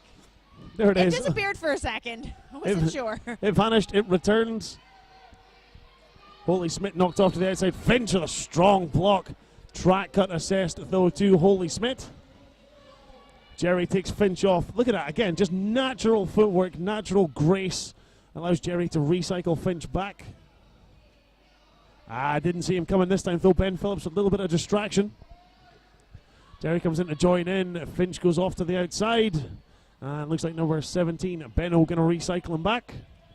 Benno very casually adjusting his wrist guard as everyone gets reset.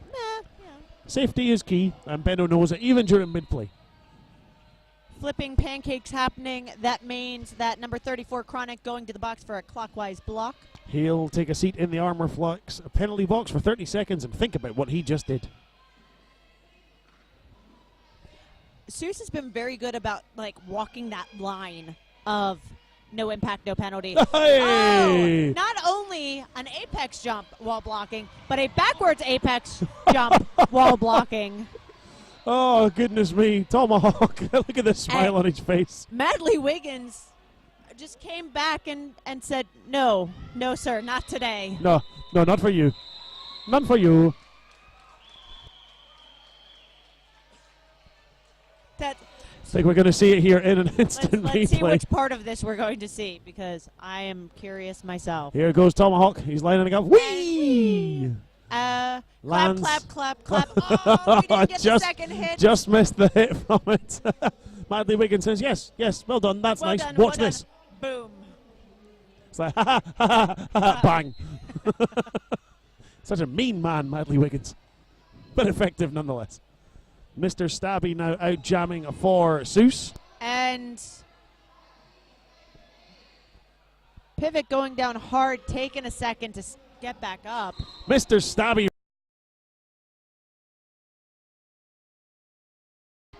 Oh, there it is.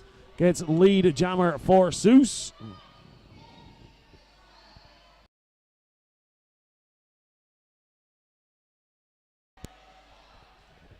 There we go. Back to the stream.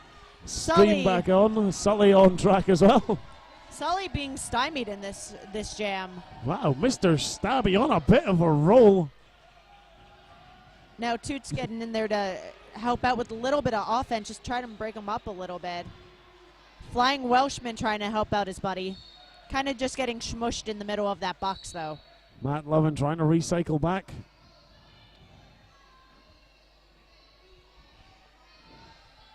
See Matt Lovin there just working as part of a 2, trying to hold Sully back. Hello. Sully lulling the blockers into just like, oh, I'm here, I'm leaning on you, I totally am going to push you. No, wait, I'm just hit. It's that just false kidding. sense of security. We'll check it out here on an instant replay. Watch Sully here, just sets himself up, rolls Leaning around the in. outside line. Gains the Dun, trust dun, dun, of the dun. blockers. Such dainty footwork. Anyone would think he used to be a gymnast. Sully is one of those jammers that uses his wingspan very well. It's something, it's so hard to do, to trust. I think with that kind of phrase applies to Sully, Reaper, and a few others. He's just Yes. one of those jammers. Yeah, he's just one. There are quite a few on, oh gosh. Oh, slip. Just missed out. Finnegan takes lead jammer. Looks like Tampere. Chevy Chase. Tampere has a handful of jammers that really use their wingspan very well. I think Yada Yada from Gothenburg tends to find that as well. Yes. Again, opens his body up, makes use of his frame. Always finds gaps that other people can't. Mad Lee Wiggins out of the out of the pack, sorry. Our producer's going, first jam. I'm going, yeah, no kidding. Mad Lee Wiggins, again, I think may have taken a star pass earlier on in the game, but Yeah. this is the first time he started off with a star in his hand. I almost wish I were on the Welsh bench just to hear the bench coach going, okay, your turn, and the looks of, Well, see, I'm sorry, what? given how it's gone so far, and again, there's skaters out there and people watching back home who will know it. If this keeps going the way it does and they're handing the star off, how long before we get a Matt Lovin jam? Oh, It's been a long time since anyone's seen Matt Lovin with a star. It'd be nice to see it today if we can. That's one thing we have seen quite regularly, though, is lead jammer going to the seat. Big smile for the crowd as he goes past. and this one is Shorty on the line, so it does seem like Yeah, they are mixing it- things up. Shorty it seems again. like Seuss is just going, you know what? We are, Yeah, just going to mix it up and keep yeah, going. we're Shorty, down like, by almost 100. We might as well. like Mr. Stabby, only been with Seuss for a short time. Only been there for a few months. Joined around about the same time. Okay.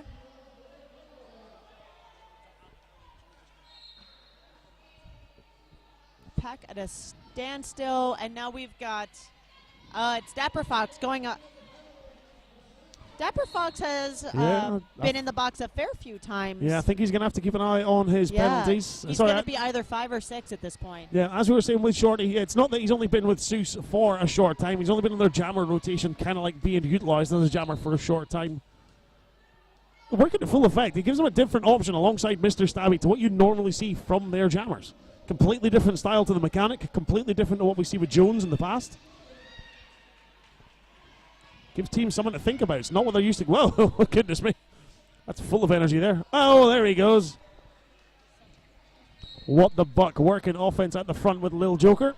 Okay, there we go. I'm over here putting my whenever I put my microphone down, it means I'm commenting on a penalty or no call.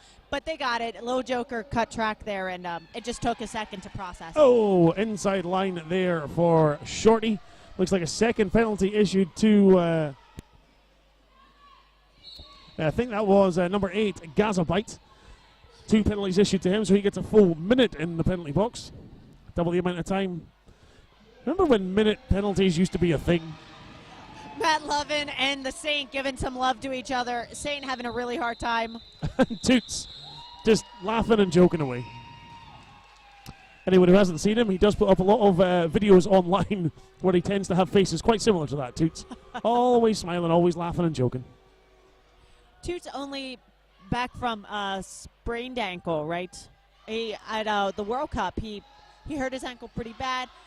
He was limping around Vegas the next week, was kind of bummed that he couldn't do his challenge bout. So it's nice to see that he's been back a couple weeks.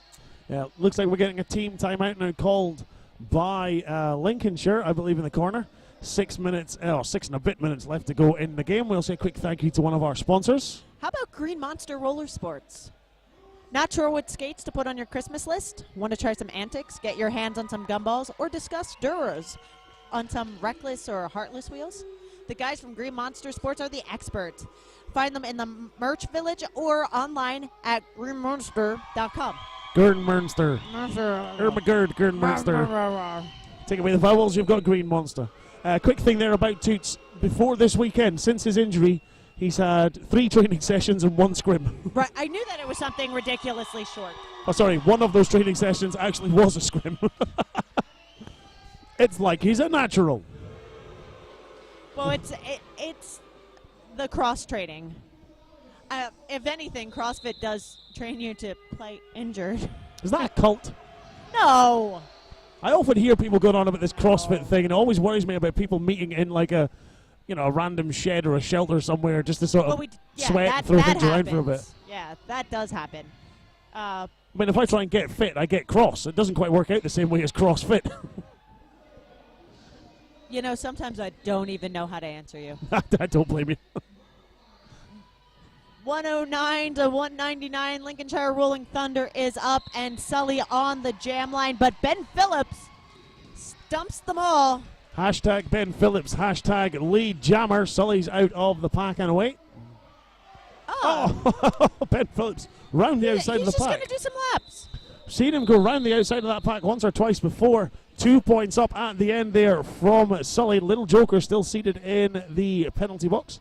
And that just happens to be the 3rd consecutive lead jam for Ben Phillips. So he's on a bit of a tear. Finding a bit of consistency in this second half. Lincolnshire needs to figure out how to neutralize them if they want to stop them from creeping up. Last few scoring passes we've seen him take as well. He just always seems to favor that outside line a little bit more now. Yes. Yeah, Lincolnshire only with 2 on the track right now. Toots and Ned. And Mr. Stabby jamming for Seuss. Ned try hold him on the front. Out of play call. Mr. Stabby gets lead. Noise from the crowd tells you that they're firmly behind Seuss and Mr. Stabby. Saint coming up against his favorite blocker yet again, I believe. I believe that was Matt Lovin. Saint, Matt Lovin, and Chevy Chase. Yeah. The trio we've seen sharing a lot of track time together. With a short Lincolnshire pack and a full complement of Seuss blockers, I'm sure Saint was highly Matt thrilled. Lovin again, sorry. As he was drifting away to the front, Saint thought, finally, I've got past them all. Matt Lovin waterfalls his way to the front and says, hi, have you met my right shoulder in the last 5 minutes? Here it is again. That's... Oh. almost, hold on. Chevy Almost Chase held. this time getting into the action. Saint looks done. I think he's had enough of Chevy Chase and Matt Lovin. It's like, is this one over yet, I don't please? really blame him. I'm waiting for him to pull Although it a looks Sully. like a track cut called on Mr. Stabby. Oh, Makes his that's- way to the Armour Flex penalty box. Euro Hostel sponsors. If you watch What the Buck on your screen there, is that who that is? I he's just see him swinging jump, shoulders. just trying to hitting anything that's purple. Shoulder left, shoulder to the right. Yeah. Like, you're Shoulders not to on the my left team? of me. Well, here's my shoulder. Shoulders to the left of me, shoulders to the right of me. Here I am, stuck in the middle, swinging at nothing. It's almost like a Sutton moment. Like, you're playing roller derby. You're not on my team. Boom. Stuck in the middle with Toots. But Toots wasn't there. That doesn't work. Terrible jokes are only terrible if they're sort of real. Or something along those lines. I don't know. I'm tired. It's been a long 2 days. Yeah, this is why we can't have nice things. This is why I shouldn't have a producer. I get easily distracted. LRT 203, Seuss on 126. Maybe I can have a producer. It's just me and Captain Malice don't work. Bless And him. here I am stuck in the middle. Exactly. Clowns to the left of you, jokers to the right. Yes. Sully now back in, wearing that purple star for Lincolnshire. It's ironic because it's a class I teach at RollerCon. Stuck Ben in the middle Phillips. with you. I'm serious. Girl Scouts honor. Hashtag sad place. All right. And Sully, with a forearm. Oh, speaking of the sad place. Yeah, Sully makes his way to the Armour Flex penalty box. Euro Hostel sponsored Power Jam. That's Hashtag Ben Phillips, exclamation point, exclamation point. Trying to Trying push to- his way around at the front. Jerry joins into the action. Trying to continue his streak of lead jammer. And Does so successfully. Good recycling again there. Good waterfall from Jerry to try and hold him in. 4 lead jams now for Ben Phillips in a row. he's another one that is just so solid that the blockers are attempting to throw hits on him and he just kind of shrugs them off. Just a little Just brush brush them off the off. shoulder.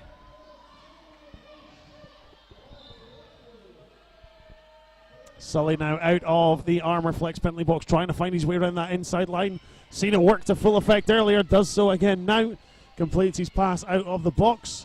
I think it's because when he turns to the side, he becomes two-dimensional, and that is why he is able to run the line like There's that. time to times when I've looked out there, you said, look at Sully jam, and the angle I'm at, I can't see him. Right.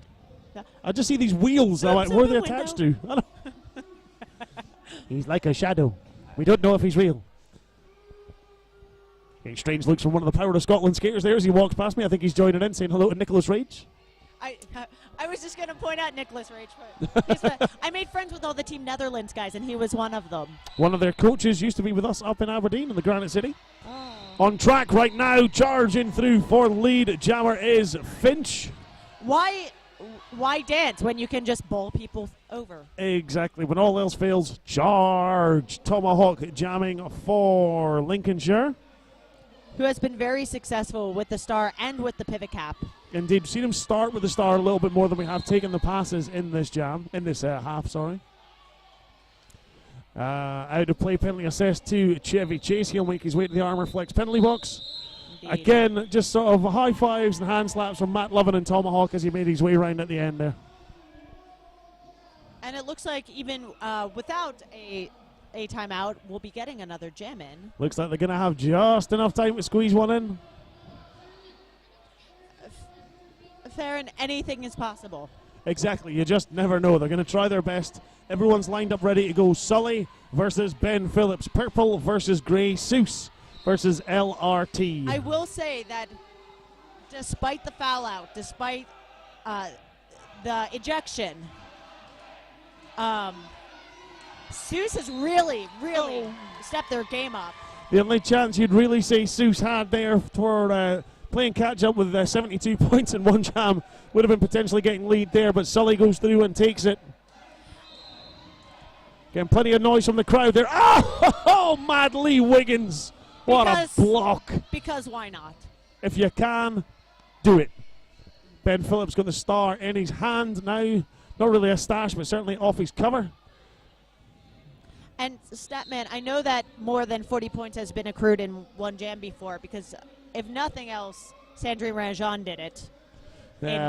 4 arms jams. penalty assessed to Mad Lee Wiggins. Ben Phillips is out of the pack. Sully has lead. Looks like Sully just wants more points. He could call this and the game would be over, but why deprive the crowd of a final minute or so of fantastic action? It's been great so far. Why end it early? Ben Phillips round the inside line this time. Turns his hips round. That last blocker at the end. Geriatric coming in a bit of offense with Gazabite at the front. I think these guys just all want to play more roller derby. They don't want the weekend to be over. I don't blame them. I want this game to keep going as well. Sully trying to force his way past Chronic at the front. Ben Phillips comes in to engage with that Lincolnshire wall at the back. Gazabite taking a second to get up, but he seems to be fine. Once again, Chronic bracing that wall right at the front for Seuss. What the butt getting in. Oh, nicely guides Chronic, who takes Sully off to the outside. See what the buck doing. The recycling at the back. Looks like Mad Lee Wiggins is out of the Armor Flex penalty box. Jam comes to an end. And we hear the long rolling whistles to tell us, yes, this game is now done and dusted. You can put it to bed. You can put it in the books. You can say it's official, you can say it's confirmed, it's finished. It's done. The game's over, the whistles have gone. We'll get the confirmed final score for you in a couple of minutes. That But was our bronze medal game. wow. Wow, Lincolnshire going to finish in 3rd place, Seuss finishing in 4th. And Lincolnshire, the hometown team. They're the hosts. No, that's Tyne Fear. Oh my God.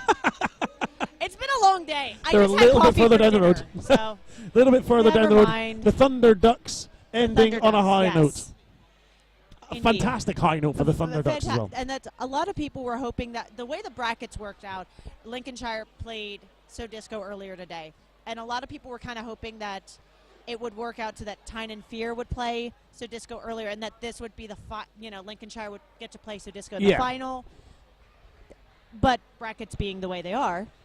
Brackets are brackets for a reason. They brackets. played out, and one thing we were certainly treated to thanks to that bracket is a fantastic game for 3rd and 4th place. Yes. Whether this was down to the final, whether it's for 3rd and 4th, the crowd here and the crowd at home have been treated to an absolutely sensational game of roller derby.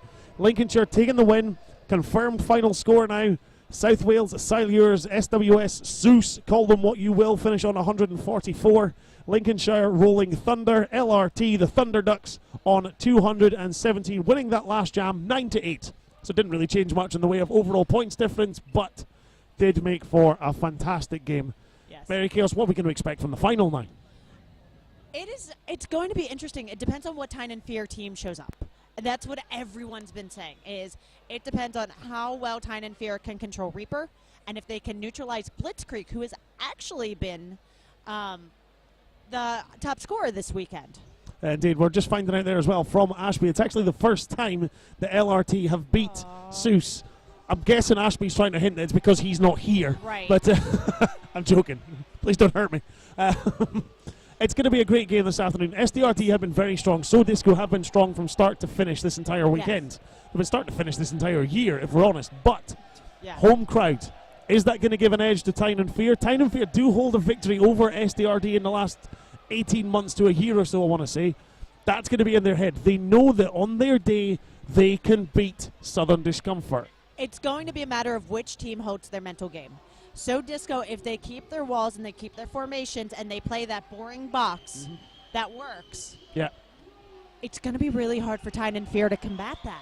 Tyne and Fear doesn't have the experience at a high level that SDRD does. Yeah, away from the Southern Discomfort Jammers, you mentioned Reaper and Blitzkrieg. Obviously, we've had fantastic success for Dark Matter and Kamakenzie as well for Yes, Tyne and Fear. that's So very true. they're going to be ones to keep an eye out for. Either way, it's going to be a great game. You don't want to miss it. Tune in right here through the Tyne and Fear live streaming system. Thank you all for watching at home. I've been Macklemore, I'm Mary Chaos. and we will have a tag team to die for, bringing you the live final, which starts at 7 o'clock. You've got just over 20 minutes to go get yourself some, get yourself a beverage of some sort, be it hot, be it cold. Get yourself some food. Park yourselves in front of your computer, phone, or television. You don't want to miss the final. Thank you very much, folks. MEC 2016 is almost done, but there's one more still to go. We're done. Oh yeah, We're I'm done. I'm going to go sit and enjoy this one.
Hi there, everyone. A bit unorthodox in the middle of the halftime break here, but I've got Big Smack and Fries, who's the head referee from our 3rd, 4th place playoff game, attractively wearing some headphones. And Big Smack's just going to quickly go over something that's been misreported via social media, a translation issue that's kind of...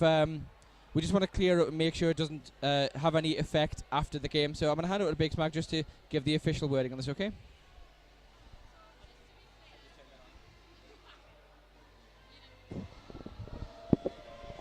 Sorry, the mic wasn't on.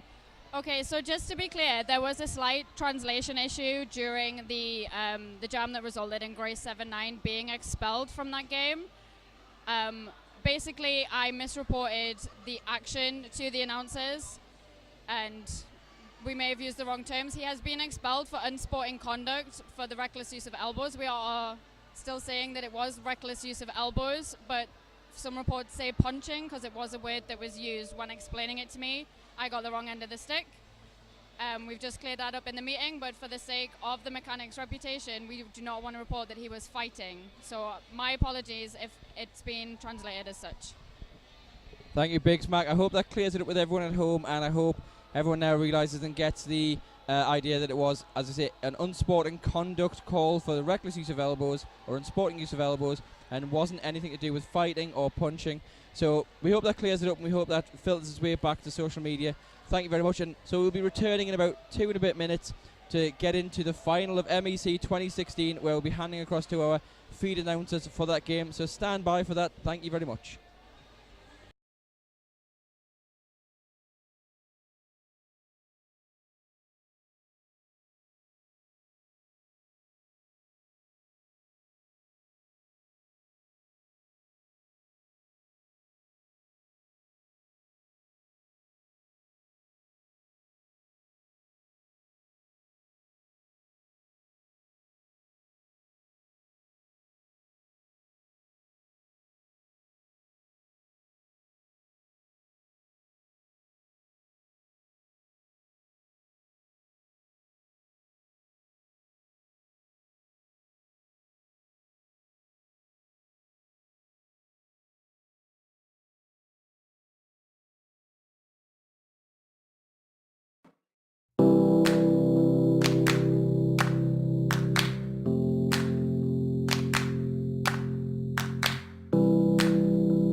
Hello and welcome back to the Men's European Cup 2016.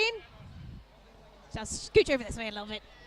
That's it, we're good, we're both in frame. I am Archie, I'm joined by the wonderful Panda. Thank you, Archie. So, we both started this tournament yesterday at 8 o'clock in-house, and we have the honour of ending it with you guys. Thank you so much for joining us. The stream has had such high praise online, and it's all due to the hard work of 60 Quad Bit from Tyne and Fear. So I just want to give some love on the feed to him, and hopefully he'll be able to watch this back and see that we're saying thank you. Thank you so much, Tyne and Fear, for hosting this. Thank you to everybody for joining in, and thank you to everybody at home that has got in touch with us on Twitter. If you do want to speak to us, you can use the hashtag MEC 2016, and we'll do our best to give you a shout out, or you can tweet us at Men's Euro Cup.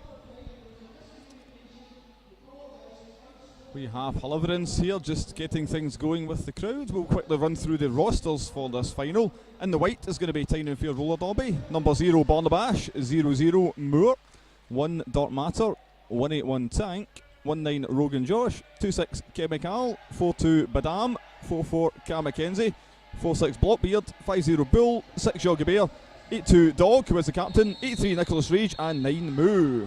And in black, Sudden Discomfort Roller Derby, the Knights of Discomfort. So we got 0191 Brains, 101 Blitzkrieg, 13 Nanaki, 14 or 14 Samdroid, 2 Shrooms, 3 Sutton Impact, 5 Ace Bits, 515 Piston Broke, 6283 Spectral Aberration, 666 Reaper, 7 Horn Dog, 76 Illbilly, 77 Boss Bear, and 900 it's Giggity. Okay, looks like it's going to be Reaper starting things here then for Southern Discomfort. And that's Dark Matter for Tyne and Fear straight into the pack there. And straight away Reaper is lead jammer. So much of what we're used to seeing from Reaper on the track. He's not going to let up on Tyne and Fear. These guys have faced off for the past 3 years, running in the final. Slight slide on the outside there, but 5 points on the board already for Southern Discomfort. Natural Grand Slam for Reaper coming up now on the second pass, taking that outside line, hopping to the inside. I think Dark Matter's struggling still. That's going to be another 5. It is absolutely deafening in here, Panda. We'll see if this volume keeps up. We'll be able to hear ourselves at one point. Dark Matter now has exited, completing his initial pass. He's going to be on a scoring pass next time. That's if Reaper allows it. No, he doesn't. Looks like another 1 point picked up by Reaper, so that is an 11-point jam to get things going. Yeah, strong start with just a minute gone on the clock. And as you may be able to pick up on the audio, it is Moo for Tyne and Fear. Yeah, I think you can always tell without even looking who is jamming for Tyne and Fear, because you can hear the crowd moo. And I don't know if you guys at home can hear that, but they do moo. We've had lots of Seuss and moos this weekend. Okay, all 8 blockers on the track. I believe it's Blitzkrieg here for Southern Discomfort. Yep, Blitzkrieg is the jammer. You're getting recycled to the back here. Difficult to see from our vantage point on occasion, but we'll try and keep you up to date. Hope you might even spot it before we do.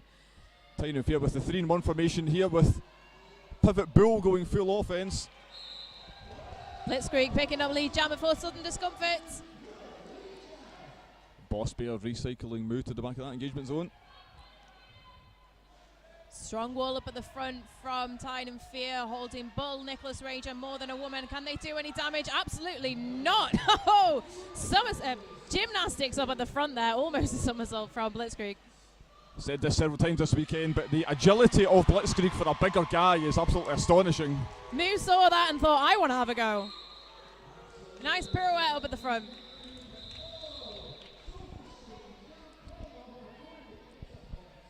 And another point on that pass, so 6 point jam. I think that will be in the end once those scores get updated, which will take Southern Discomfort to 17 points.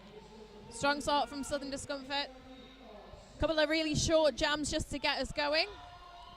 But it looks like we've got a blocker apiece in the penalty box, so it's a 3-on-3 pack to start this jam.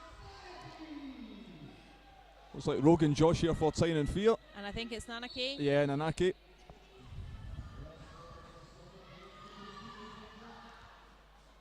Tyne and Fear opting for the gamble here of the power couple with one on offense.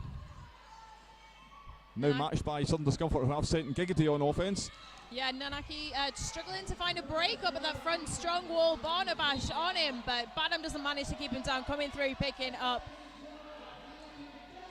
lead jammer there for Southern Discomfort. Coming back through now on the scoring pass. Pack hardly moved away from turn 1. Again, Chemical holding down the front there. Barnabash thought about going in for the hit, but didn't. I think he might have potentially been too far ahead of the pack. Nice work by Rogan Josh on that inside line. Gets 3 onto the scoring pass. Meanwhile, Southern Discomfort doing a good job of disrupting that Tyne and Fear wall. Giggity taking Badam back. I think we'll see throughout this game, Panda, Southern Discomfort are going to try and kill these jams before points can get picked up by Tyne and Fear. Yeah, I don't think they're going to let a lot of them run. Yeah, I think you're right. And I think they know that once Tyne and Fear take an inch, they can run a mile. And definitely, any opportunity Tyne and Fear can get, they'll be pulling that back. I think it's just waiting now for Southern Discomfort to trip up. Not necessarily literally. Not literally. Horn Dog now jamming here for Southern Discomfort, jamming for the first time in this game. Kamek Hensley also jamming for the first time for Tyne and Fear. Incredibly strong walls up at the front there, just right around the back of Brains, and having to recycle right the way back, and did cut track. Yeah, cut track drawn there by Illbilly. So nicely done there by Illbilly. Kamikaze thought that he possibly went out or down at the same time, but it looks like another cut track penalty has been called on Brains. Meanwhile, Tyne and Fear have done a decent job of running the clock down on this power jam. Possibly the longest jam we've seen in this game. Some Discomfort have captured Bull here, so Pack is rear. They're going to limit the engagement zone at the front that Tyne and Fear can use to try and stop Horn Dog here. Well, Horn Dog just taking a step around Bull on the inside. Bull didn't even get chance to go in for the hit with being held down by Hillbilly on the inside.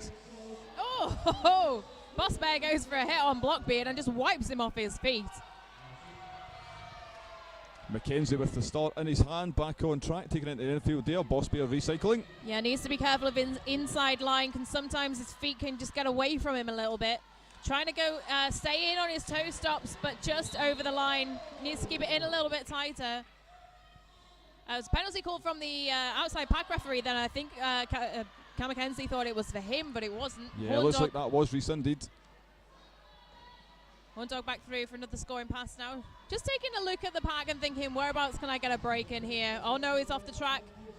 Having to recycle right the way back behind Bull through turn 3. We've seen a lot of really good decision making from Shrooms as the pivot here for Southern Discomfort. He keeps switching between letting the Pack stretch out and going offense in the Tyne and Fear walls. I think we're yet to see a jam where a Pack has actually done a full lap. Yeah, I don't think it's going to be that sort of game, unfortunately. If it happens, I'll be rejoicing. So Southern Discomfort on 30, as you may have noticed, they're playing in black. Tyne and Fear playing it in white. Tyne and Fear yet to put any points on the board, but with just over 23.5 minutes left in this final of the Men's European Cup 2016. Okay, looks like it's going to be Dark Matter up against Reaper.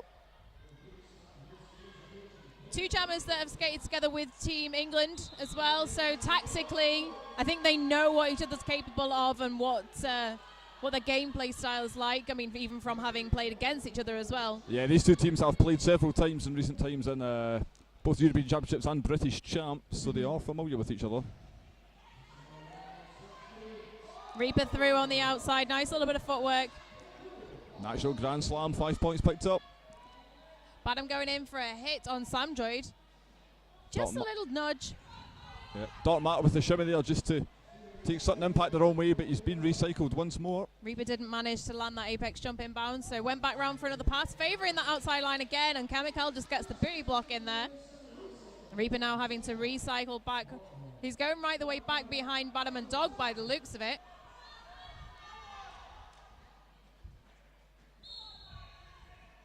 Good work again from Sutton Impact, and he makes his way to the rear. Chemical's going to be taking a seat in the penalty box. Reaper through for another 5-point pass. Just lapping Dark Matter, who is not making any headway. Oh, straight to the infield and recycling again. Round I the think back that's of a the back. cut-try penalty drawn on Reaper. Tried to jump up that inside line. I think he's touched inbounds and kept on going.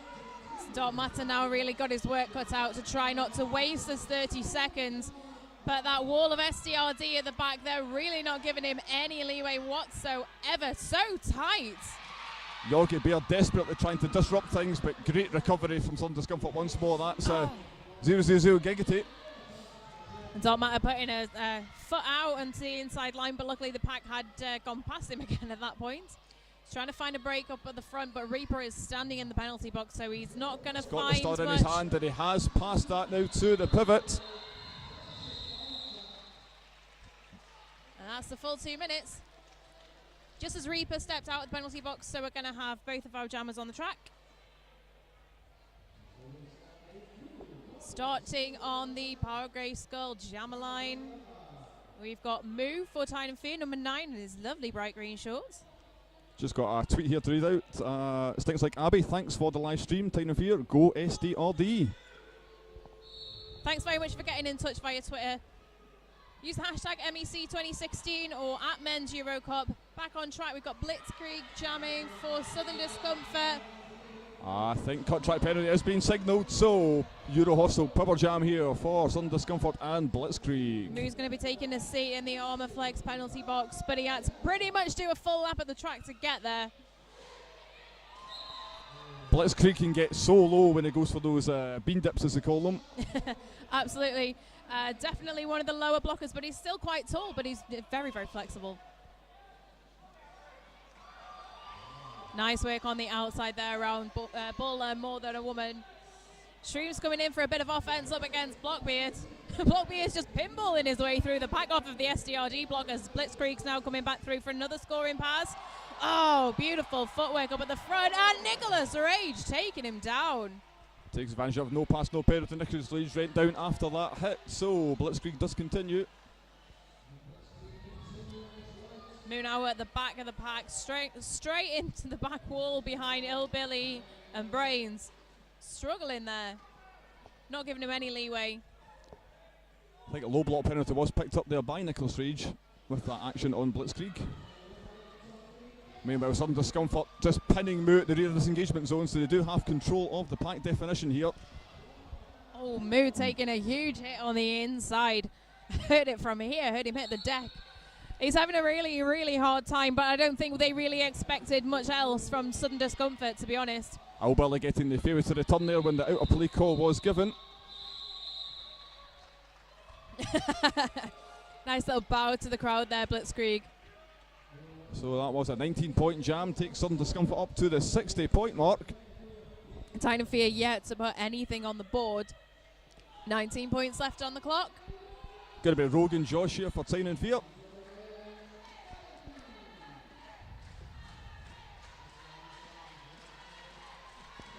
I think it's Nanaki here for Sudden Discomfort.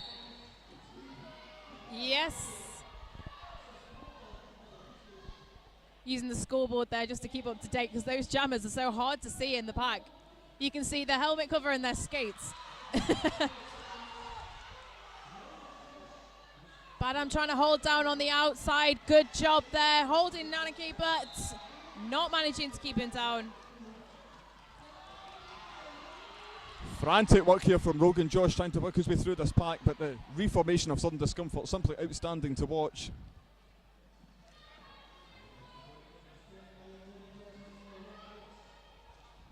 Illbilly now coming in for the hit up against Dog, but managed to knock his own blocker off with that residual momentum. His own jammer, I apologise. So Nanaki now having to recycle back behind Barnabash.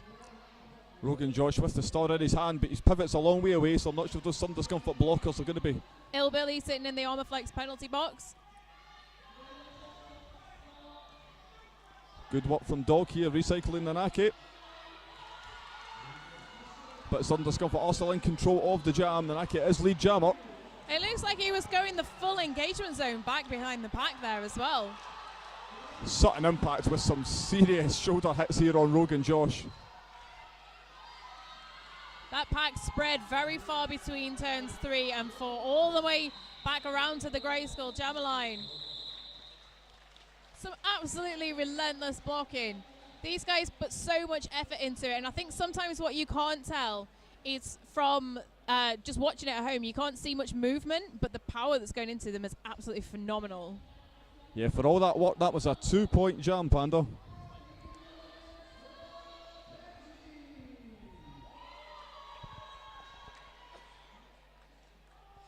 Kamikaze now jamming for Tynan Fear. And I believe that is Horn Dog for Sudden Discomfort.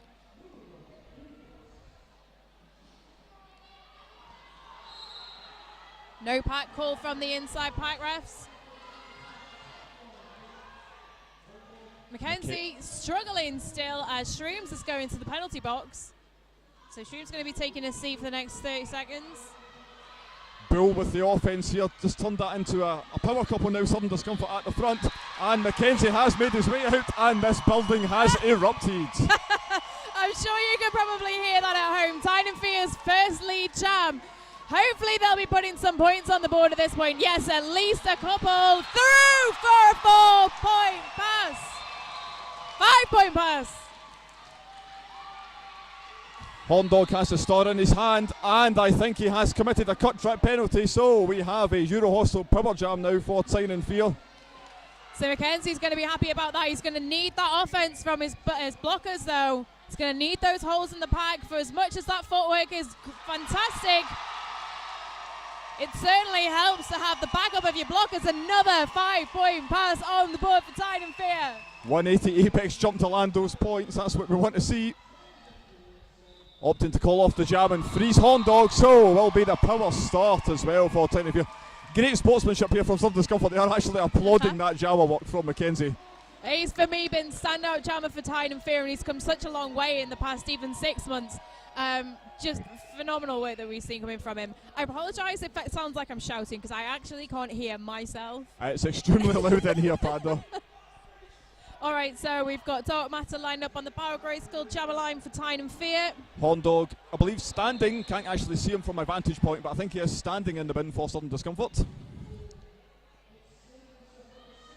We've got a whole pack and referees in the way as well, but we've got an official timeout going on at the moment.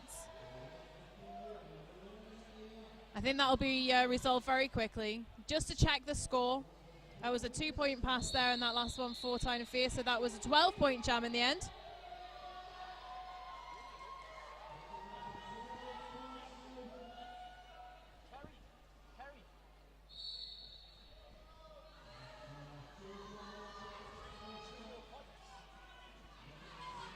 So Dark Matter is through, picking up lead jammer for Tyne and Fear. Tyne and Fear's blockers on full defence here as Horndog is also out of that box.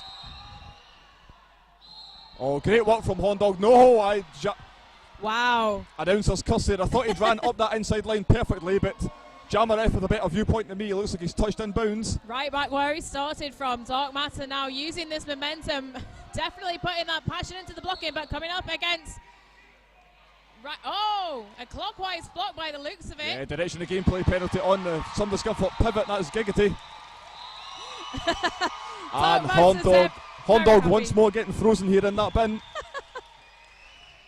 This is crazy loud, this is fantastic. The atmosphere in here is Do bear great. with us, folks, because Panda and I are shouting at each other just to try and see who's going to talk at any given moment. We need some kind of sign language to get on with. All right, so we're just waiting to get going again. 5-second call, gun up. So it will now be Moo here jamming in this Euro Hostel Pibber Jam. Horndog, just the 2 Southern Discomfort blockers. Yeah, Horndog is standing in the penalty box, but the pack advantage and power jam advantage sponsored by Euro Hostel for Tyne and Fear as Moo is through. Oh, didn't enter the track because it would have been a cut track, but still needs to pass every one of those blockers legally to pick up that lead jammer. Yeah, great work from Shrooms just as the last blocker there, recovering that situation. Lead jammer is still open, could be won by Horndog here. He is ahead in the pack at this point, but the wall of white up at the front is going to do a good job. Very nicely done.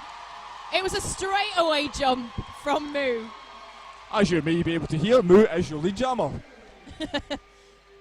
Easy to pick up, and we'll be able to see that on the replay shortly. Looks like a star pass has been completed here to the pivot, and that is Giggity, 0-0-0. Giggity facing off up against Blockbeard up at the front. Shrugging off that last ditch effort by Blockbeard to try and put him into the outfield. So let's see what Moo's going to do with this. He's recycled toward the rear now. Oh, it's Giggity. There was a whistle called there from the inside. And it sounds like that was piston broke. And it was a direction of gameplay penalty. Seen Horndog going to the bin here. I believe that may have been a out of play penalty. I think you're right. I got Sven frantically putting those hand signals up next to me, but that's a 4-point pass there for Moo, and Tyne and Fear taking the score to 21. Some discomfort just with the one blocker on track here at this particular moment. And that's a 4-point pass there for Giggity. Moo still in control with just a few seconds left on the clock. He's holding out there. Shrooms goes in for the shoulder, but Moo held down up at the front. And some discomfort all leaking blockers here to the bin. They're not going to be happy with this. Boss Bear is going to be taking a seat in the Armour Flex penalty box. And let's have a look at that replay.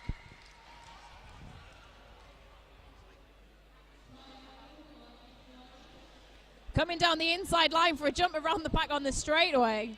Very nicely done. Landed backwards, start doing the backwards crossovers, none too shabby. Seen a lot of fancy footwork from these guys. It's impressive. So I believe we do currently have a team timeout has been called by Southern Discomfort. Let's give a shout out to our tournament sponsors, Roller Derby City, supporting local roller derby, providing quality uniforms, merch and swimwear. Swimwear? I don't know if they do swimwear, but scrimwear to skaters all over Europe. Maybe that should be their next line. Well, we used to get that thing when you were learning swimming at school where you had to do a length in clothes, as if you were like, so you could use it as swimwear for that. Technically, you know, get the brick in your pajamas. Love that deal. Okay, looks like Reaper then lining up here for SDRD. Tyne and Fear got some really good momentum in the past few jams. As you said before, Sudden Discomfort just hemorrhaging blockers into the penalty box. So hopefully they're going to tighten that up a little bit. Let's see how this plays out. Tyne and Fear on 25, Sudden Discomfort on 68 with 11.5 minutes on the clock. Looks like they're going with Giggity 900 and Sutton Impact. Reaper's trying to find a line on the inside, didn't manage to break it. Again, recycling back behind Yorgi Bear. Yorgi doing some great work, and Rogan Josh picking up the jammer for Tyne and Fear. Reaper, meanwhile, got Chemical and Badam to beat. Oh, a great hit there from Yorgi Bear, keeping Reaper down, but entered laterally with a beautiful quick re-entry. Rogan Josh pulling up another 5 points. And Reaper is going to the Armorflex sin bin. Cut track penalty drawn. So, Power Jam situation here to Tyne and Fear. Sponsored by Euro Hostel Newcastle, where we'll be celebrating the whole championship after this. The blockers have been split. Sutton Impact is at the front. Oh, massive hit there. Rogan Josh calling that off. But at least they get to start the next jam with the power start. Reaper's still sitting, so he's definitely got more than 10 seconds left on the clock. No points accrued on that second pass, so a 5-point jam for Tyne and Fear. And it will be the power start. Reaper seated in the box. Seated, I should say, if I learn how to speak English. You can be forgiven, it's fine. It's a 38-point jam game as it stands at the moment. So 5 points on the board there for Tyne and Fear, as we are just 10 minutes off of half-time. Cam McKenzie jamming for Tyne and Fear up against Sutton and Piston Brogan Spectral up at the front there. Trying to find a break down the inside. Nicely done. Not too much contention from Spectral, but picking up lead jammer. Reaper's still got his initial pass to complete. Reaper taken out there by Nicholas Rage. Tyne and Fear reforming into a cube. Oh, they left too much room there. Nope, Reaper bounced into the infield. Cam McKenzie meanwhile still working incredibly hard. Nicholas Rage trying to open up that line. Oh, great last ditch effort there from Spectral. Yes, definitely. Move stopping on recycling too far, but nevertheless the damage was done. Reaper has now got out onto the scoring pass. Let's see if McKenzie decides to call this off or let it run. Yep, he's going to call that off. He doesn't want to get stuck at the back, and you see Reaper coming down the straightaway. You just go, uh-oh. Nevertheless, 3 points were picked up by Cam McKenzie there. Takes Tyne and Fear to 33, means it's a 35-point game. Just over 9 minutes left on the clock. Dark Matter now behind that Power of Grayskull jam line. Meanwhile, all the teams at the Power of Grayskull pivot line, Panda.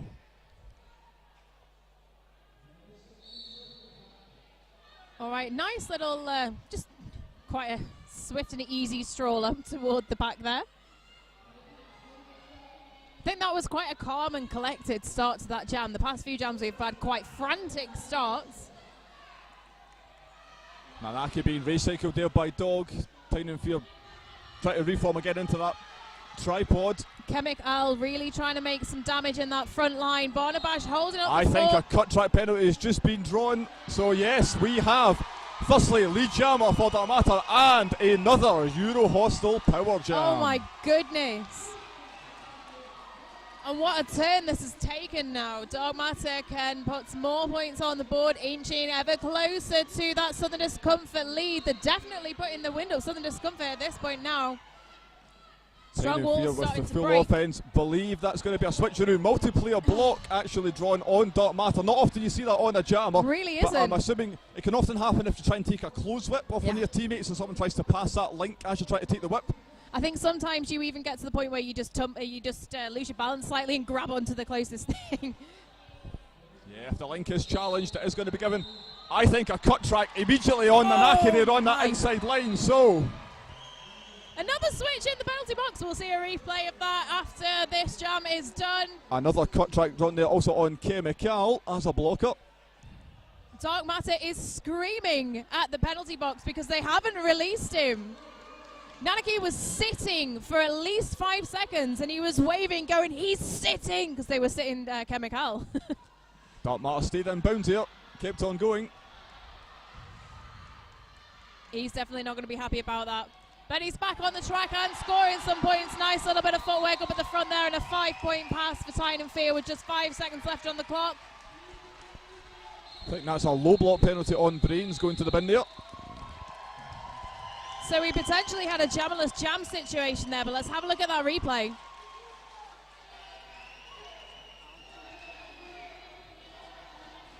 As Chemical drawing the cut on Nanaki there. Yeah, looks like he just put one of those wheels over the line. So from my vantage point, I think we have Moo here for Tynan Fear.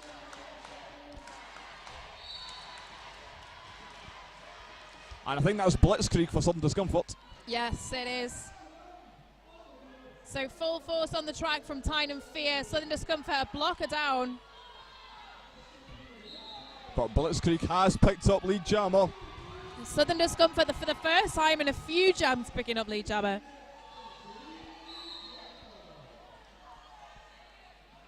It looks like a direction of gameplay penalty was called on the inside for Blockbeard as Blitzkrieg uses the distraction to his advantage, comes around the outside, no contention for a 5-point pass. Yeah, Natural Grand Slam got the lap point on Moo as well. Moo is out. Moo now out on the scoring pass, you said it, Panda. And we've got Giggity in the penalty box, the Armorflex penalty box for Cut Track. That was a 3-point pass for Southern Discomfort, so 8 points on the board and some movement finally on their scoreline. Just over 5 minutes left. Tynan Fear on 38.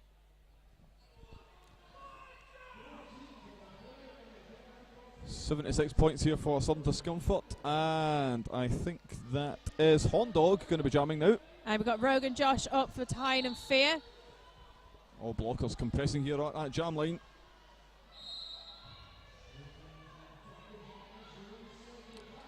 Forearms penalty there on number 4-2 for Tynan Fear, that's Badam.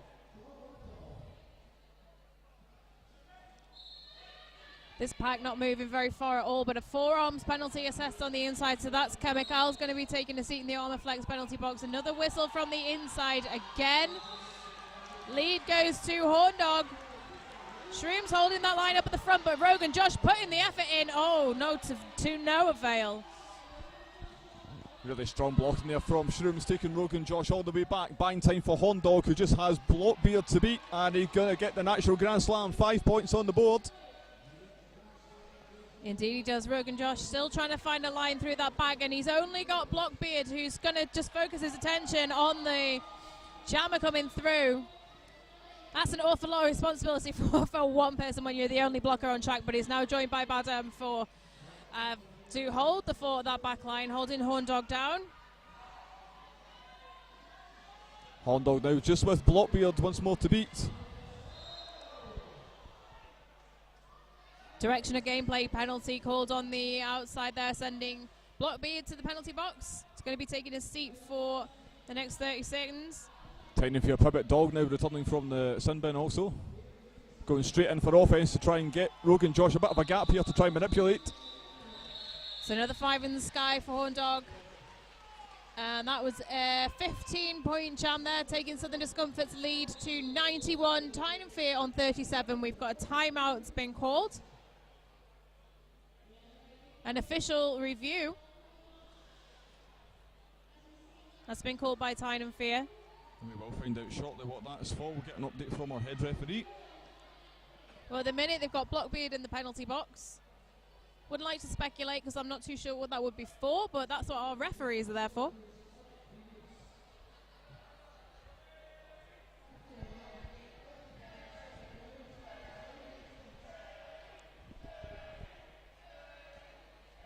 You know, just looking at the clock here, Panda, 3 minutes, 18 seconds remaining in this first period. It has absolutely flown in. Yeah, it really has. I mean, we've seen, we had a good, strong start from Southern Discomfort. Then about a third of the way through, they really started getting messy in those jams. And then Tynan Fear really used that to their advantage, pushing forward that scoreboard. Now on 37, they've not had too much luck in the past Just couple going to of get an jams. update from Sheriff here.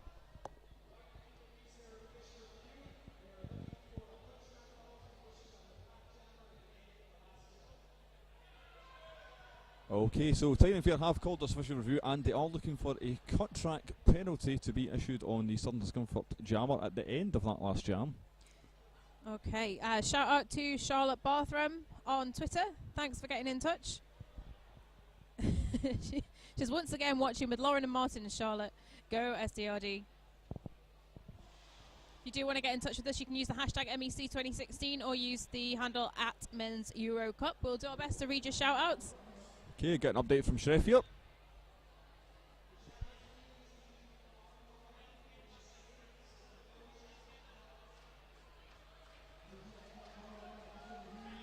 Okay, so official review not upheld.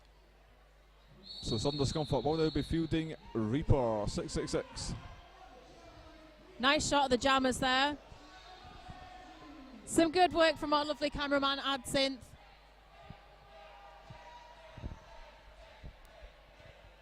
So he's still got Blockbeard in the penalty box, so it's a 4-on-3 pack advantage to Southern Discomfort. Lead jammer in by Reaper, but he has been knocked into the infield as well, so going to have to start from scratch. More Than a Woman going for the chase up at the front, but not managing to do any damage at all. Cam McKenzie now out, not lead jammer, but he has exited the pack. No pack goal goes up as Reaper comes back around again for a scoring pass. Just 3 to beat up at the front as Tank rejoins the pack. I think that was Moore with the cut and the drawback there, but Reaper opted just to call the jam off rather than try and get back on. I think it's the little things that they like to try and build up, and they want to try and psych out SDRD a little bit. So 2.5 minutes remaining, 37 points on the board for Tyne and Fair, 93 for Southern Discomfort. Going to be Dark Matter here jamming for Tyne and Fair, number 1. And I think that's Nanaki for Southern Discomfort. Straight into that pack, nice tight walls. Oh, Nanaki is down on the outside. Recycling back behind Yogi Bear. Yogi, Badam and Dog doing a cracking job up against that back line, leaving Dark Matter free to pick up lead jammer for Tyne and Fair. Nanaki meanwhile sprinting up that outside line, coming back inside. Scoots past Yogi Bear, still got... Oh, good work there, that's number 82 Dog, Tyne and Fair's captain. Yeah, Dog's going to try and draw that back as far as he can possibly go. Yogi bridging to make sure that they can really pull that engagement zone back. Boss Bear tried to knock him off so he could take advantage of no pass, no penalty, but Dog was wise to that and stayed in bounds. Shrooms has got the helmet cover in his hand now, so we see a star pass from SDRD. That's the jam called, and a little high five there from Dark Matter. 5-point pass from Tyne and Fair. They are most definitely keeping themselves in this game, Panda. Indeed, definitely working for it. Just over a minute left on the clock. Tyne and Fair 42, Southern Discomfort 93. Going to be Blitzkrieg now for Southern Discomfort. All 8 blockers on the track. Can't quite see from where I'm seated. Well, I can see some green, so I think it's Moo's shorts. Yeah, I think you're right. That is Moo jamming, and now we hear the moos from the crowd. Yeah. Well, he's got some work to do up at the front there. Held back, that front wall just held down by Sutton and supervised by Spectral. As Blitzkrieg comes through, picking up lead jammer for SDRD. Yeah, Spectral had dropped back just to cause that offense. Meanwhile, Nicholas Rage going for the direction of the gameplay penalty. Blitzkrieg now coming back in. Oh, some beautiful footwork up at the front there, around the outside of the pack. Moo also trying to get past Giggity, but having a really hard time. Blitzkrieg getting on another scoring pass. It's really tricky. Bull taking a tumble and actually doing a little bit of good, blocking Blitzkrieg as he went down. Piston Broke now calling, drawing the recycle back from Moo. 5 more points on the board for SDRD. That's going to take them over the 100-point mark. Yes, it does indeed. Meanwhile, we have had a successful start pass to Bull. So full. There you go. And Panda, that is going to take us to half-time. So, scores on the doors. After a frenetic first half, that is 42 points to Tyne and Fair, 107 for Southern Discomfort. Would you believe it? That absolutely flew. So we'll be back shortly, and we'll have some messages from our lovely sponsors.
welcome back. Oh, you're going to go scooch over a little bit, Archie.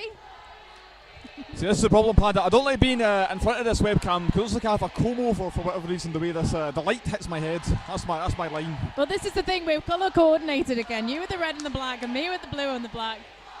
So if you can't hear us at the moment, it is because our in-house announcers are currently whipping the crowd into an absolute frenzy. So the scores as they stand at the minute, 42 to 107 in favour of Southern Discomfort.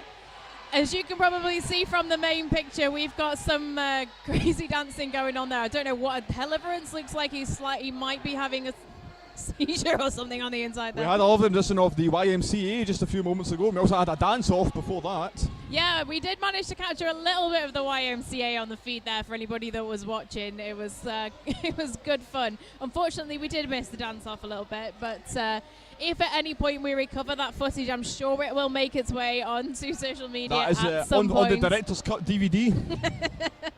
Raising funds for men's roller derby. All right, we've just got a little bit over 30 seconds left before we get started, but on the lineup already it looks like we've got Dark Matter and Reaper. Let's switch to the full stream. Yep, so 42 points on the board at the moment for Tyne and Fear, 107 for Southern Discomfort. There is the whistle for us to get going. End of half time. We'll try and get that scoreboard on for you as soon as we can, but we'll keep you updated with everything as we're going.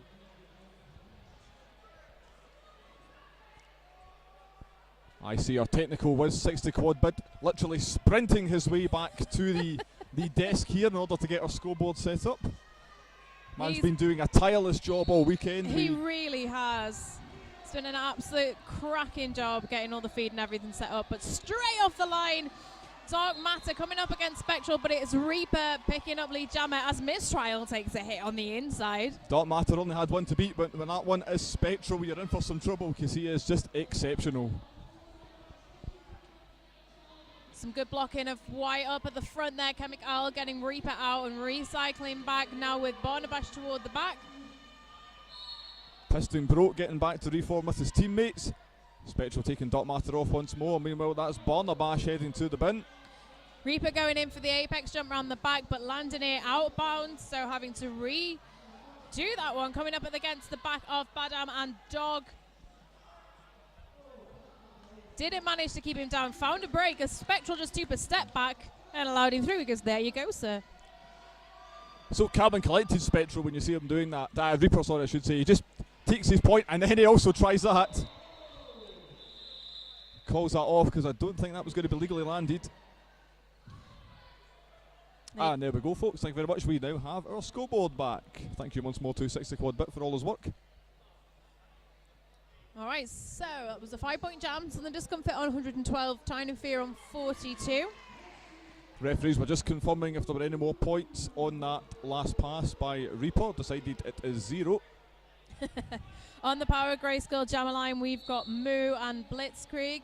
And we've got a blocker in the box. Barnabash is just standing now in the Armorflex penalty box. And as we've seen many times this weekend, Blitzkrieg doing that roll to stop the blockers being able to put them off without drawing a back block penalty.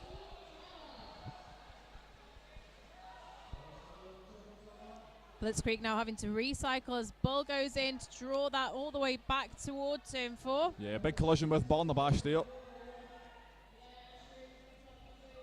Meanwhile, Ilbally with the offence, opening up the line. Massive hit there from Blitzkrieg on Moore.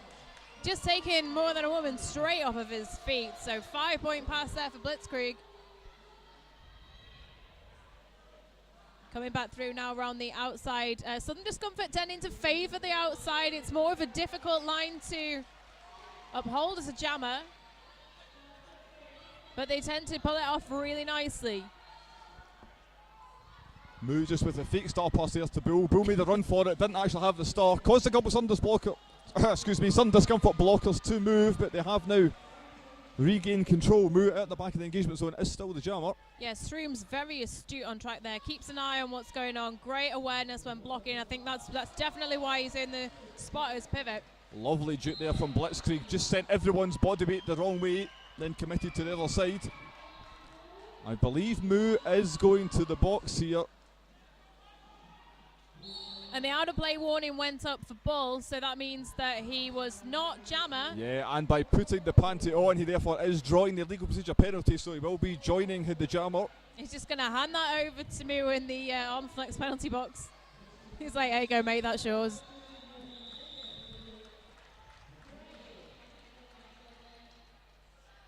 So when we get going, it will be a Euro Hostel Power Jam for Southern Discomfort. I am of the belief that Moo is still the jammer, yet he's putting that panty back on in the bin. It looks like Rocky just went into the penalty box just to confirm that he did start to put it on his head, and then he was like, hang on a second, but he was sitting in the right place.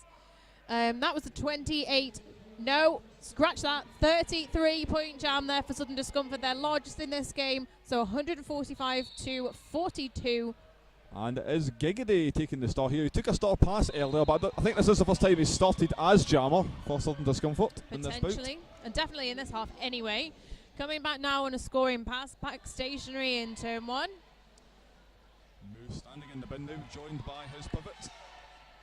And Dog just rotating around there. Didn't really make much of an impact in terms of getting the trajectory. Giggity again going up for that front line. Badam and Chemical. Dog holding that up at the front as Moo is now at the back line of the pack. Some nice offense to try and take Sam Droid out, but Spectral now with the drawback. Chemical drawing Giggity back all the way to turn 2 as the pack is on the straightaway. Toward turn 3, Giggity trying to find a break down the inside using Piston Broke as the point to pass, but Dog was there holding him down. Moo now with the star stash and the helmet cover back on his head, but to no avail as the jam is called off. That was an extremely heavy hitting jam. Great show of sportsmanship though at the end there. Piston Broke just checking in on Tiny and Fear opponent.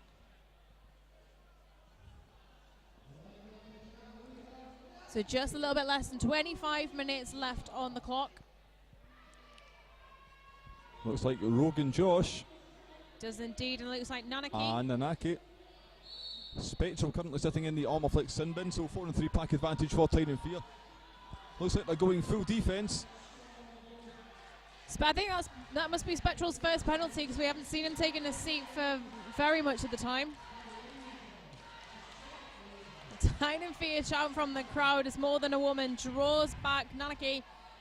Tank trying for a bit of offence, has to switch back to defence, and lead jammer has been picked up by Rogan Josh. I think he just surprised Shrooms on the outside a little bit there. Didn't detect him. Through picking up lead. This is a scoring pass now as Nanaki has got the star in his hand. Rogan Josh calling that off on Nanaki can pick up the points. Looks like 2 points were picked up by Rogan Josh there. Looks like we're going to have a replay. Nice little instant replay there of the lead. Picked up by Rogan Josh. Shrooms didn't manage to get the hit down quick enough. But he thought, we're ahead in the points. It might be all right to just leave that. 23.5 minutes left on the clock. Cam McKenzie lining up to jam for Tine and Fear. And up against Reaper of Southern Discomfort, we have an empty Armorflex sin bin, so all 8 blockers on the track. Tine and Fear with the full defence here at the front. Reaper knocked off the track by Chemical. Again, Team England teammates, I think they just love to go to each other.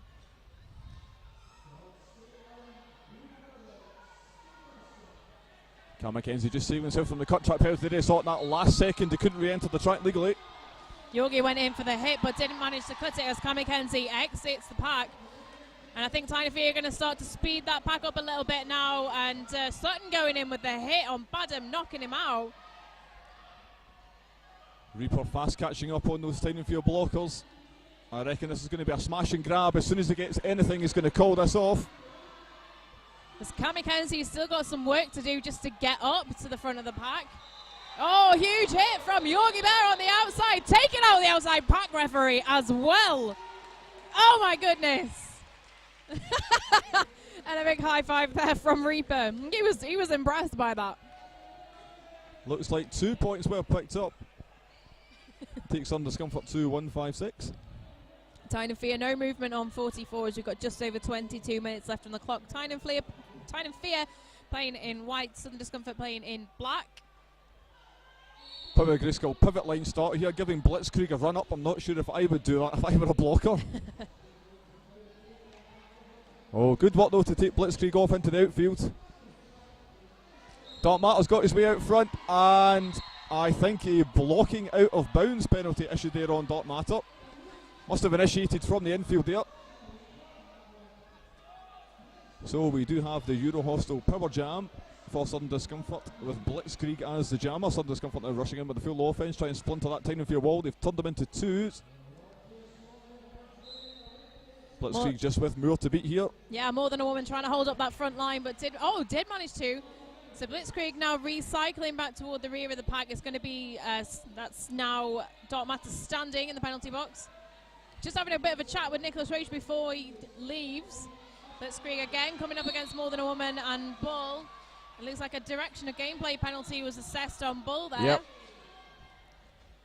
But Dark Matter now. Yeah, immediately with the cut track penalty there, he came inbounds, kept on going. I think he looked down at his feet and went, oh. Big hit there from Boss Bear, but it's been assessed as a forearms. Nicholas Rage out of the box now. Chasing Blitzkrieg down, trying to get into the pack. He wants to do some damage. Nice little apex jump there from Nicholas Rage as he rejoins the front of the pack, holding up that front line with Moore. Good job with the block in there. Outstanding work there. 180 jump by Blitzkrieg, landed backwards, kept on going. Just rolled off that hit from Moore. Acevic going in for a hit, but managing to take his own pivot. Shrooms bore the brunt of that one. Dark Matter's back on the track. Blitzkrieg with another 5-point pass. As Dark Matter is through and completed that initial pass, but to no avail, no points on the board. So that was a 20-point jam there from Blitzkrieg. He has been racking up the points this weekend for Sudden Discomfort. Indeed, just over 19 and a half minutes left on the clock. Tynan Fear on 44, no movement in a fair few jams. Southern Discomfort 176. Penalty heavy jam for jammers for Tynan Fear there. Dark Matter twice in the penalty box. Looks like it is Giggity here for Sudden Discomfort. Yeah, it's move for Tynan Fear. Both of the jammers straight into the walls. Spectral going full offense here in the front engagement zone. Sorry, just cut you off there, Panda. That was exactly what I was going to say. It's like you read my mind, Archie. Giggity picking up lead jammer. Direction of gameplay penalty has been assessed, and that's on Captain 82. That's Jog for Tynan Fear. Sutton is acting as a one-man wrecking ball in that engagement zone right now. Giggity's going full offensive up against Chemical at the front of the pack there, but Chemical is not letting him any leeway. Oh, and off the pack, Chemical's going to be happy about that. Oh, it was a forearms penalty called, but he did exit, so Giggity could have got away with passing him on the inside.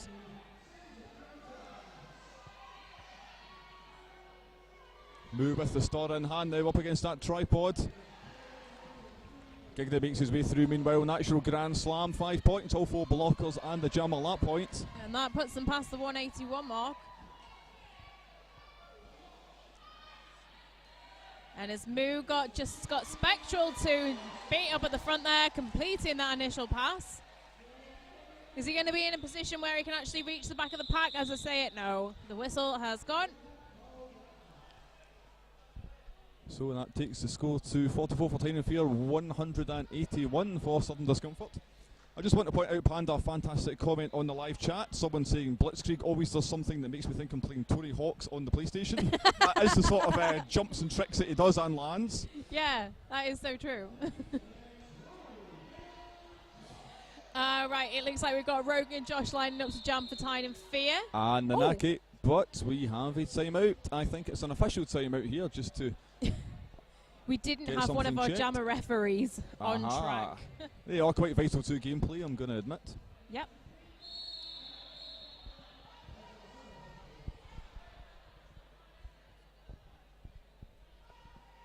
All right, that is gameplay going to be resuming. 4-on-3 pack advantage here for Sudden Discomfort. It is one more to beat. Yep, Nanaki is going to be lead jammer. Nicholas Rage going in for the hit on the front, didn't manage to lay it down, but Nanaki is going to be scoring points now as he comes through on this pass, and Rogan Josh hasn't even gotten past that wall of black at the back there.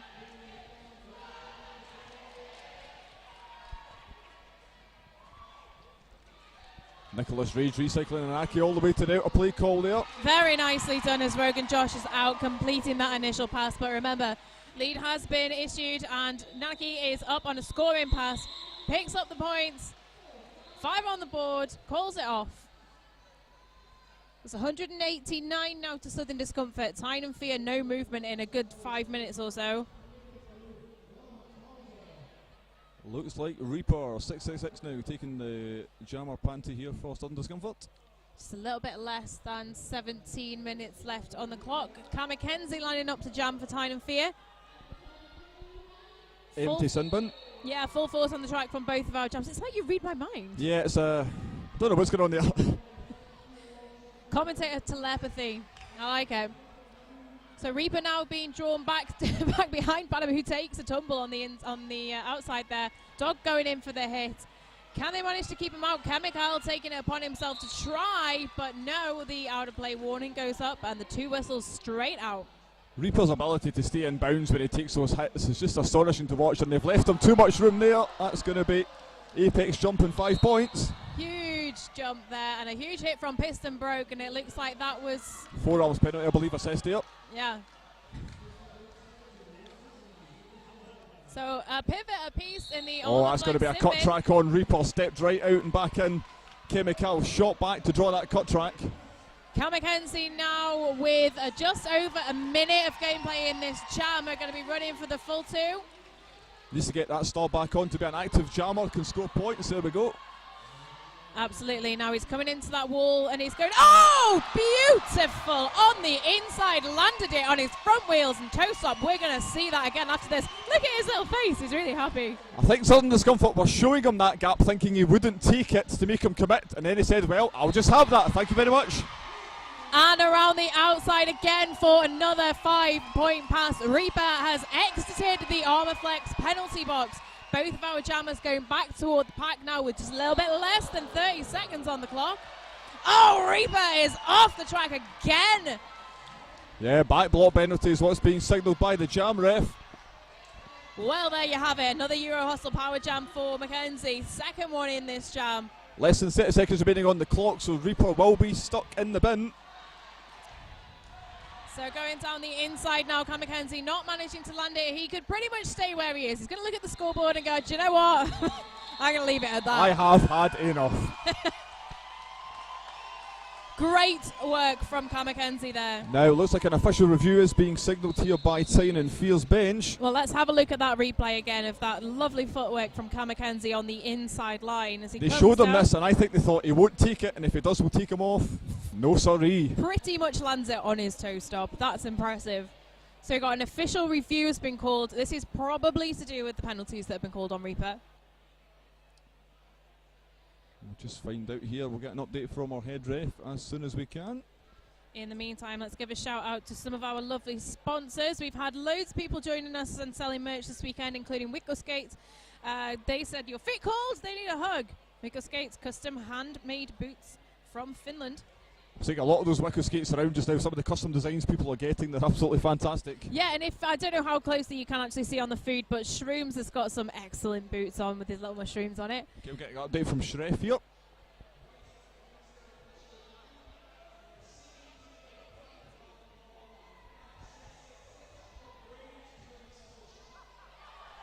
So it sounds like they want to get the call upgraded to expulsion for that back block on Reaper. That would be huge for Tyne and Fear if that came off. That could be a game changer. We'll just find out if the referees decide whether or not that will be ruled as an egregious impact or whether one that simply warrants a penalty on its own. Looks like a decision has already been made. So we'll get the update from Shref as soon as we can. So he's holding the mic up. Let's have a listen to what he's got to say.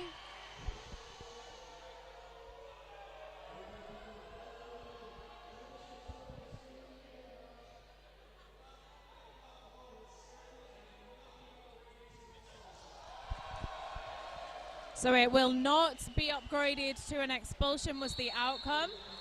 Call stands. However, Reaper will still be frozen in the box. He is still seated. He maybe got about 11-12 seconds here to serve. So Mata is going to be starting with the Euro Hustle Power Jam from the Jammer, Power Grey School Jammer line, but that's already passed now as Dark Matt is coming on the inside, needs a little bit of support from his pack, and a huge takeout by Illbilly. Illbilly went off track though, so can immediately take advantage. There's no pass, no penalty. Reaper meanwhile back on track. I'm not sure if Tyne and Fear are fully aware of that yet. They will be in a second. Yeah, Shroom's coming in and taking the hit on Dark Matter and recycling right the way back as Reaper's in the pack now. Lead Jammer is still open here, has not been earned by Dark Matter. It is now earned by Reaper. That was a shame. It could have gone so well for them. But Reaper now picking up lead and going. The pack is moving at quite a pace now as they're going back toward turn 4. Illbilly currently standing in the sin bin here with Southern Discomfort. 4-on-3 pack advantage to Tyne and Fear.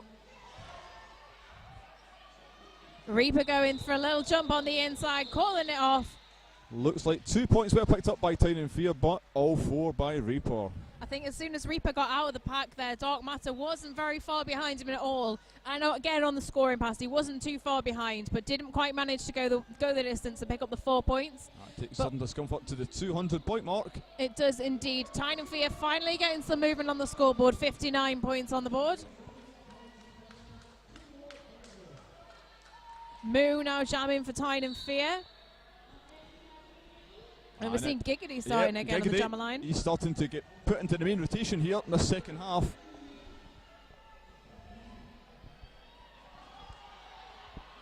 Yogi decided not to go in for the hit on Giggity there. I think he decided possibly wouldn't have enough time to make any impact. No pass, no penalty though, so lead is still open for Moo. And he's going to want, as soon as he gets that, I reckon he's probably going to try and call it off. But star in hand. Yeah, Moo has removed the panty. Not sure if he was aware that lead was still open. So we will go the full 2 minutes here. Once you remove that panty, you cannot earn lead, even if you put it back on. Yeah, he didn't. Well, they've awarded lead, but he's got the panty in his hand. No, the referee has now realised, signalling not lead. Good work there from Rocky to realise that. Yes, yeah, it was. So as we're coming through now, both of our jammers pretty much stuck at the same point simultaneously against the walls. Moving through those blocks, like just incredibly solid walls from both of our teams. Dog going in for the break up at the front there. Trying to take some action against Piston Broke, but Giggity I think they're going to assess that as an out of bounds block, because Moo was fully in the infield when that impact occurred. Well, looking for a break now. Moo has got the advantage for the majority of the jam time that's remaining, but he's going to have to recycle behind Piston Broke, who took himself down with a huge grin on his face. I see the funny side of it though. Piston Broke is a great guy. Coming through now, taking Sutton as Clockwise well. block assessed there. Just wait to see who that was on. Someone received a clockwise block penalty. And a low block as well has been assessed. So we've got Sam Droid and Piston Broke going to go to the Armor Flex penalty box. As Giggity goes around. Track. Yep. Goes around the outside. 5 points on the board apiece. And the jam run into its full 2 minute conclusion. So we probably had about 5 or 6 seconds there where we got Giggity back on the track. So Southern Discomfort do have Piston Broke and Pivot Sam Droid seated in the bin. I keep saying seated tonight. Seated, that is the correct word. Tyne and Fear on 64 points. SDRD 205. Just over 10.5 minutes left. Looks like we got Blitzkrieg here for Southern Discomfort, and I think that's Rogan Josh. Number 19, yep. It is indeed, but it looks like we had a penalty called. And no pack call goes up. Looks to be Illbilly heading to the bin. It is indeed again the no pack call. That leaves Rogan Josh free, but no, it was a cut track sending him to the penalty box. Huge takedown on the outside. Nicholas Rage taking out. Outside pack referees are having no luck today. Good to see that referee straight back up. That's fair enough of all Dreaky Roller Girls. Just one more pack referee on the outside to take down, but that's not the ultimate aim.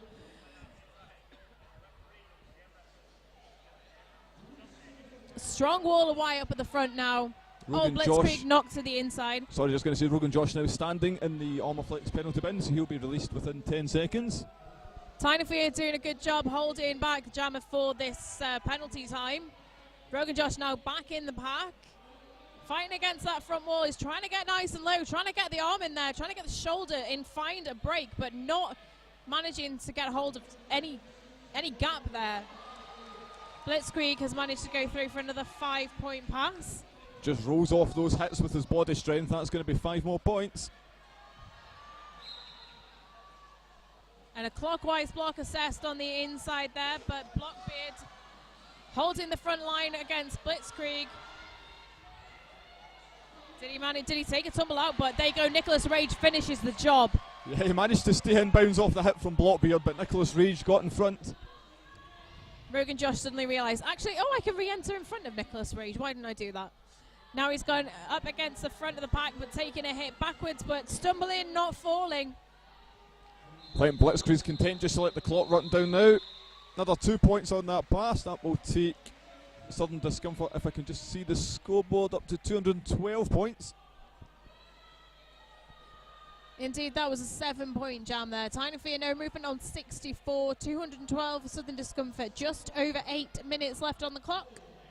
Looks like we have Cam Mackenzie going up against Reaper, as Southern Discomfort frantically signalled that they need another blocker on the track. Boss Bear has now came on. So pack advantage for Tyne Fear, but they can use this in the strength in the walls, but they're going to need some break there up at the front. Cam Mackenzie can't do it all by himself. He's struggling up against Boss Bear and Spectral. That is a formidable tripod as you're going to get Sudden Impact bracing it, and the two main blockers, Boss Bear and Spectral. Well, that's Announcer's curse if we're going to get one. Yeah, that's Dog doing what Dog does best. Breaking up that wall. Really could have done with that a little bit earlier, but Reaper on his backside on the outside of the track there, having to recycle. Cam Mackenzie took a knee as well, so he's going to also go back to the rear of the pack. That's Chemical just keeping this going as far as he can. Reaper up against Chemical there, but didn't manage to get the hit on. Holding that front line. Badam doing a good job with Dog.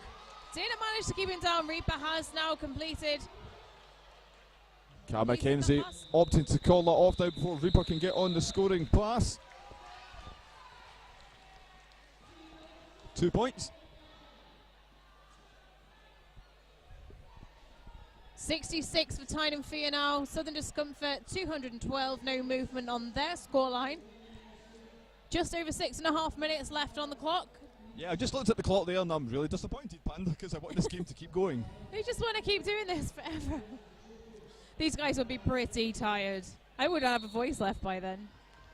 Okay, so it's Nanaki here. Oh, Dark Matter straight up the inside line.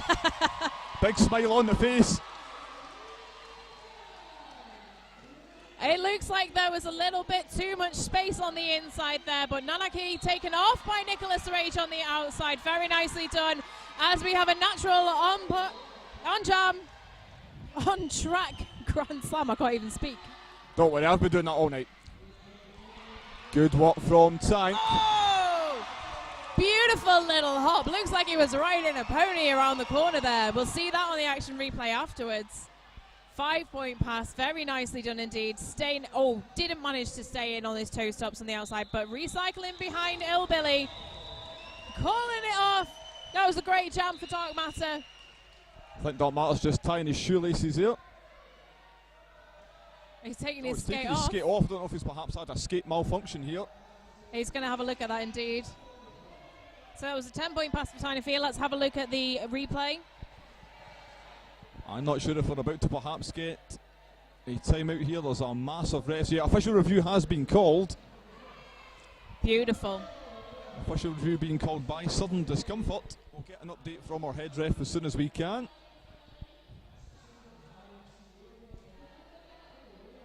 So that was an 11-point jam there for Tyne Fear.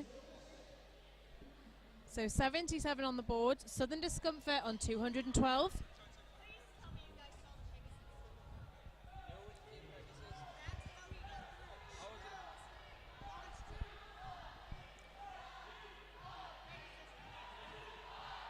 All right, just wait for the referees to come together, have a bit of a discussion, and then they'll feed back. We've got an incredibly experienced and very, very talented ref crew. And it's great when you've got the extra microphone in the middle. Yeah, that's a nice innovation we've got this weekend.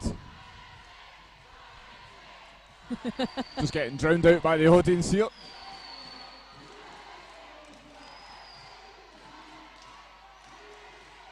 Okay, Shref is going to take the microphone.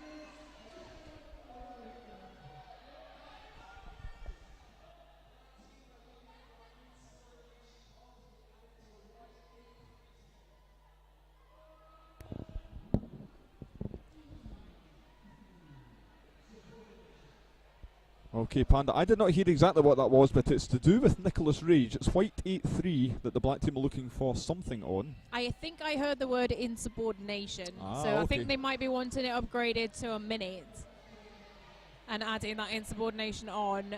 Maybe down to the way he left the track if he cut the distance short, perhaps.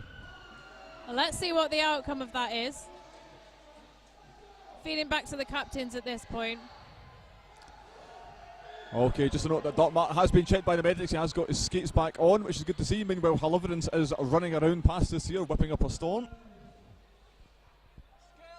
So I think Doc Martin had a little bit of an issue with his ankle previously at the World Cup. Let's go to Shref.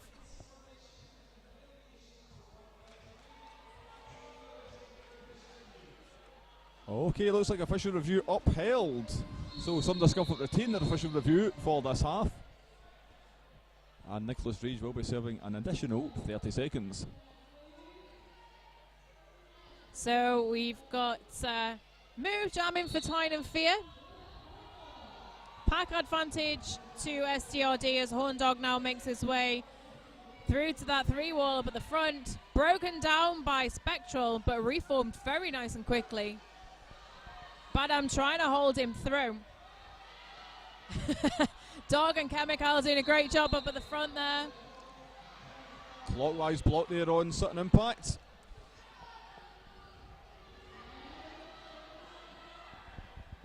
So a blocker apiece off the track now. 3-on-3 pack on the track as Horndog comes through and picks up lead jammer. Tynan Fear going full offense for a few seconds here. They'll need to get back for Horndog. So a cut track was just issued on the inside.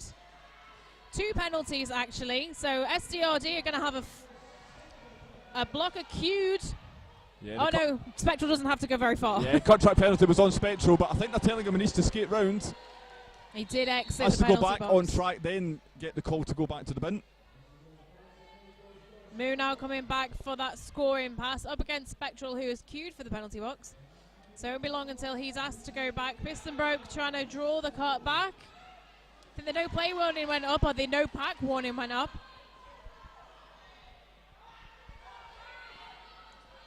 Tough work here from Moo. On the back, a piston broke. Sutton in front of him as well. Sutton reffing on track by the sounds of it as well. So Horndog on the inside, facing off against Nicholas Rage and having to recycle, taking it all the way back from toward turn 2 behind Badham and calling it off. It was a 4-point pass for SCRD and 3 points on the board for Tynan Fear. So Tynan Fear now on 80 points. Southern Discomfort with 216 as we've got just a little bit over 3.5 minutes left on the clock. Sounds like we're getting a chant here for Boss Bear to jam. Let's see if that transpires as we have the final few minutes here. I think SDRD have got a bit of time to actually play around with it now, but Giggity coming through and picking up lead jammer. Ferocious jamming here from Rogan Josh. He's still got O'Billy to beat. Boss Bear now reforming in front as is Shrooms pivot. Rogan Josh, yeah, absolutely facing off there, assisted by More Than a Woman. Nice bit of footwork around Shrooms, but knocked off by Illbilly and sucked back into the pack. Helmet covers come off and it's in his hand as Blockbeard takes a seat in the Armour Flex penalty box with a 5 on the board. Tynan Fear pivot going there for the cut track penalty. That is Dog.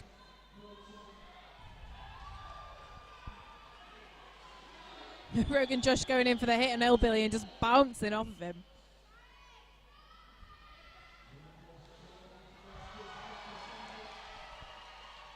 Tiny Fear just with the two blockers on track here. That is Moore and Bull. And as I say, that Moore is now going for destruction of the pack because he raced back there and destroyed what was the defined pack. So no points apiece in that last pass, but SDRD with the 10-point jam.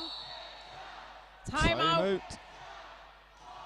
Team timeout has been called by Tyne and Fear.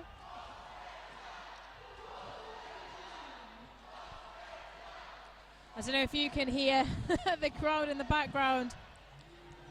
Just a shout out to some more of our sponsors we do have this weekend. Powerhouse Grayskull, we do have Bont Skates are in attendance, Sucker Punch Skate Shop, GRN Monster Roller Sports, Double Threat Skates, and of course main tournament sponsor Roller Derby City. Roller Derby City is building local roller derby and providing quality uniforms, merch and scrimwear to skaters all over Europe.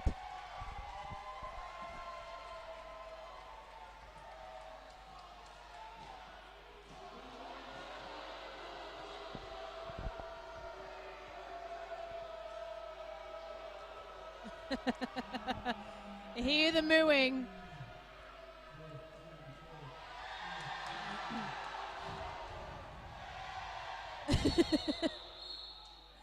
I'm not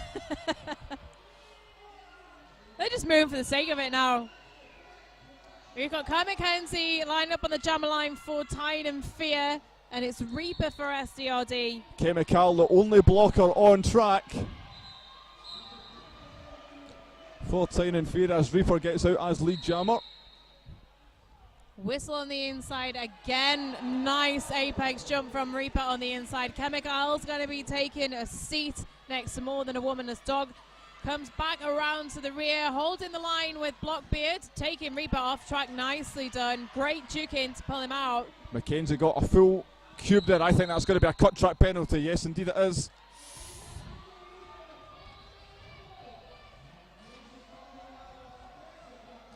So, Euro Hostel Power Jam here for Southern Discomfort with Reaper as the jammer. Southern Discomfort with all four blockers on the track. Let's see if they try and separate this Tyne and Fear wall. Another 5-point pass, but he's just going to run the time down and keep doing what he does best. Sutton Impact was trying to keep Blockbeard there. Reaper calling that off. Taking the apex jump and landing it. Just dragging the toes up on the inbound, so he went down onto his knee. Great track positioning, actually, and really great awareness of where he was.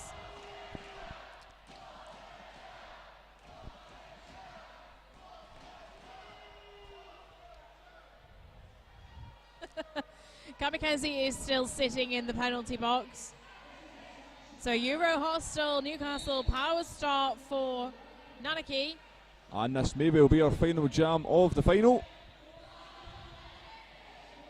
Great offense there from Sam Droid, just taking Nicholas Rage out the game there, allowed Nanaki to get through. Nicholas Rage going for the hit, I think, on Sutton, knocked out around the side of Acebit.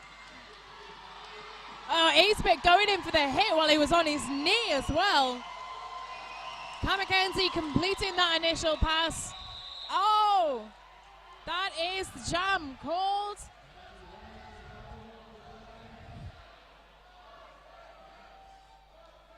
We're just seeing the main scoreboard time. I think the one on your screen may have frozen at the moment. But yes, the main timer has now gone down. Well, there you have it. People at home might have thought we had a few seconds left on that, but we didn't, unfortunately. I think we've known for a while which way this was going to go. Did not make it any less entertaining, however, Panda. It was great till the final seconds. Absolutely not. I think I did expect it to be a slightly closer game, but Tyne and Fear is still putting up fantastic jobs. The blockers have got incredible strength, and they've done a really good job against SDRD, and their walls are absolutely phenomenal. Yeah, that has now been upgraded to the final score. So 80 points on the board for Tyne and Fear. But the winners of this bout and the winners of the 2016 Men's European Championships is Southern Discomfort, the Knights of Discomfort. So undefeated for the last 3 years. As you can see, we're going to have the teams skating out, but after that we'll have the awards ceremony. So we'll be handing over to Sven, who's going to keep us updated with that. We'll do our all-star team. And we'll do the medal presentation and everything else as well.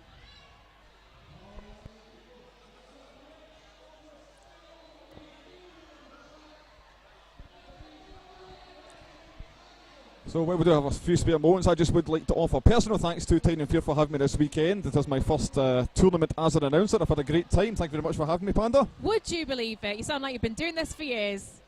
Well, I do stand-up comedy, so I am used to making a fool of myself behind the microphone. It's been an absolute pleasure to work with you, Archie. Like I said before, we started this tournament in-house, and we've had the pleasure to end it together as well. That sounds really weird, end it together. Not quite as severe End it as together sounds. with pleasure. That did sound a little bit dodgier than was perhaps intended, but we'll let that one slide. Keep it family friendly. It says PG gameplay. So we're going to hand over, let you watch the celebrations on track. We're going to give the mic over to Sven, who's going to do all of the awards ceremony. We'll have our all-tournament team, so best jammer, all-star blocker, and MVPs as well. It's been an absolute pleasure to do this for another year running. Thank you, everybody, for joining us on the live stream on Twitter, getting in touch with us on YouTube. Hopefully we'll be able to do this again soon. Well, what else is there to say? Let's just hear it for roller derby. Hurrah! Hey! Thank you very much. My name's Panda. I am Archie. And we'll see you again soon. Stay tuned for the closing ceremony from Sven.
Test, test, test.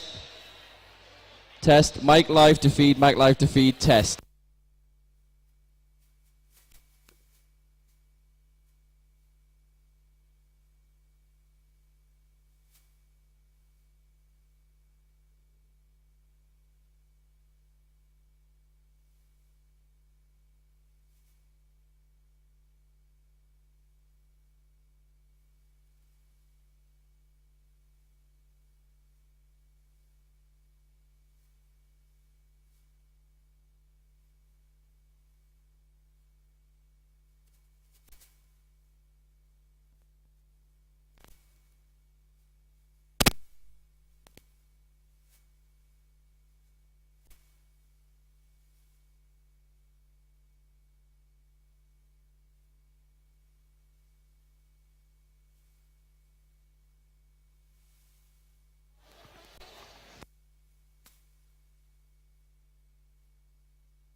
You got that one? Yeah. Okay. I'm.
Turn around, shot. We've got to go off at the same time. Okay.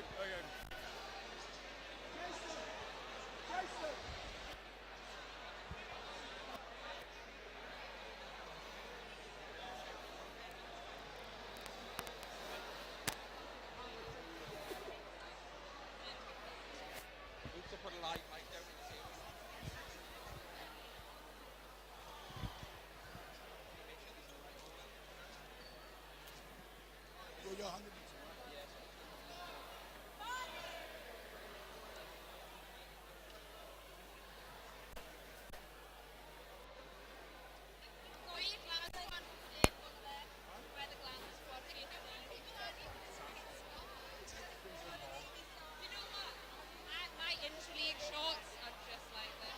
Are your intraline shorts? Did you just refashion them? Yeah. Oh my god. I have a program on 105. It's like oh my god. I know her. Are you the new Kirsty? She makes.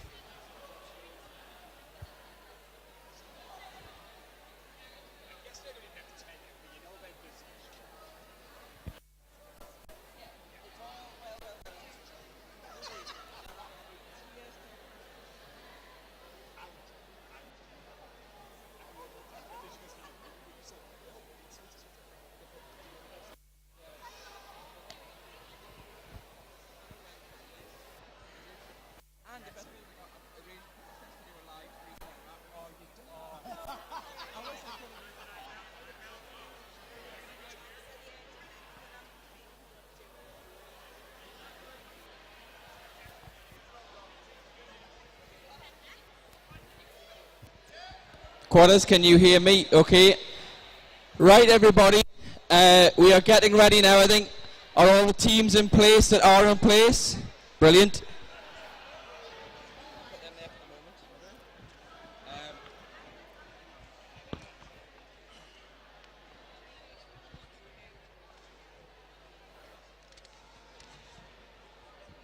So we should now be broadcasting. We've patched through into the live feed, so I hope you can hear us at home.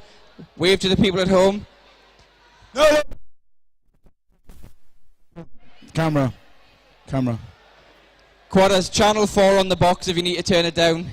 Channel 4, top one. No.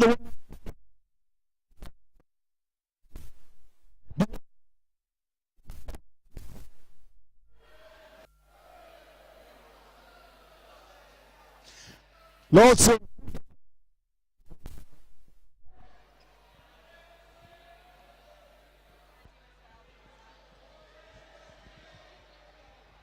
Right, and so here we are. The end of MEC 2016. The third that we've hosted here in the glorious Walker Activity Dome. We've had 10 teams representing 8 nations, showing how much MRDA in Europe has come on and grown since we first joined. We've got up-and-coming teams, we've got well-established teams, but what we're seeing is the growth of men's roller derby in Europe, and long may it continue so we get to the point where it's no longer European men's roller derby, but it is generally global men's roller derby.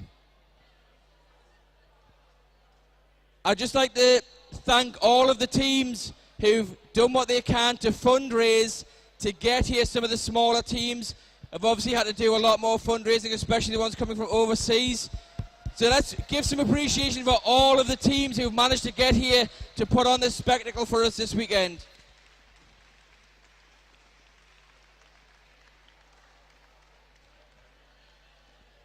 So this is the section where we do our general thanks.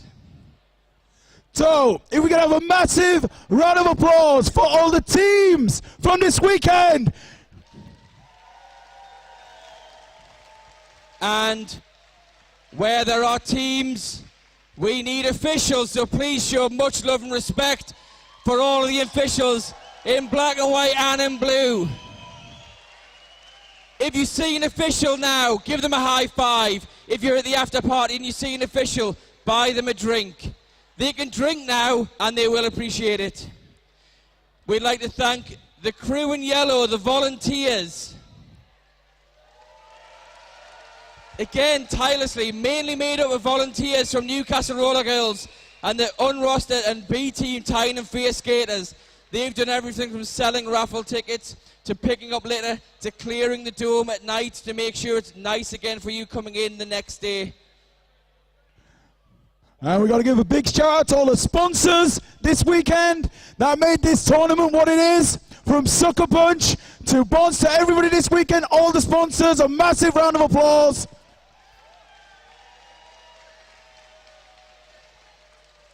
And of course we've got the venue staff.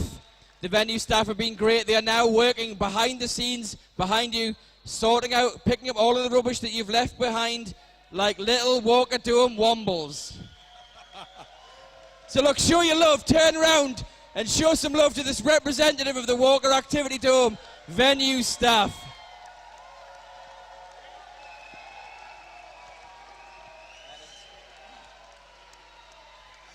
And of course, no bout can happen without everybody's safety being considered, so a massive round of applause. They've already left the building, but a huge round of applause for all the medics.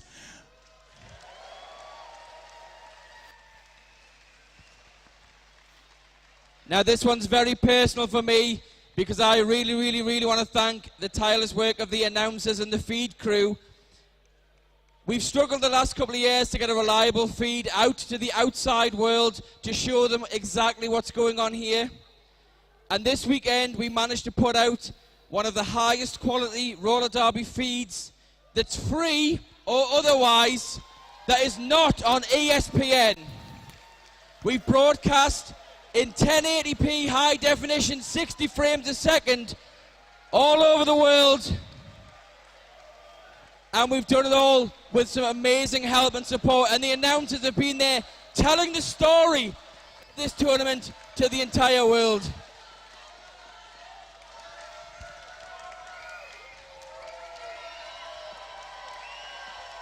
Adsynth, can you come out as well? Adsynth, come here as well.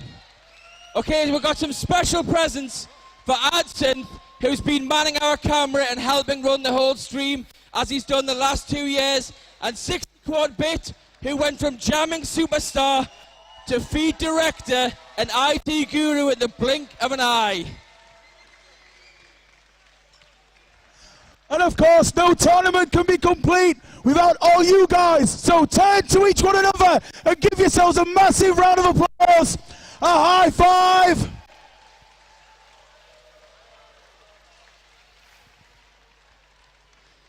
And the people who made it all happen, I want them to come out here because we've got some special thanks for them.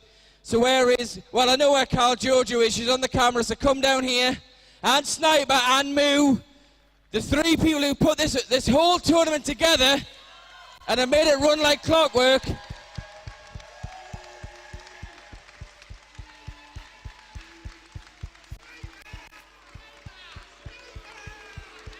There has been many who have lost sleep. Moo, when he's not been playing, has been running around with his little project planner head on, making sure that everything's been running fine. Whether it's a bin needing picking up, batteries needing buying, whatever, these three are the people responsible for everything behind the scenes of MEC 2016, and we are most grateful.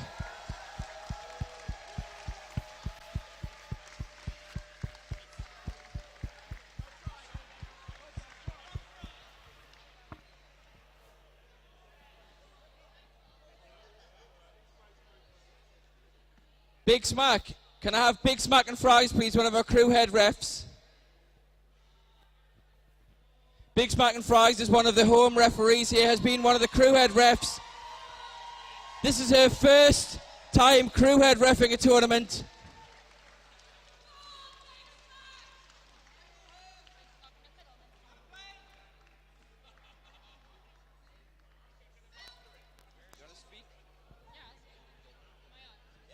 Hello.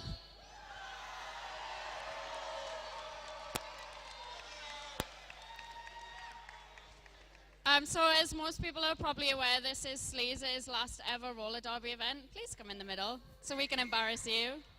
Come on. Come on.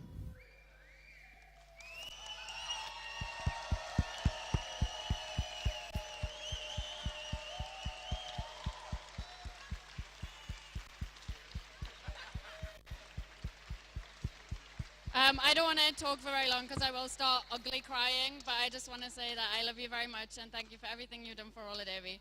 And this is also a present for you. You have to open it now. You have to open it now.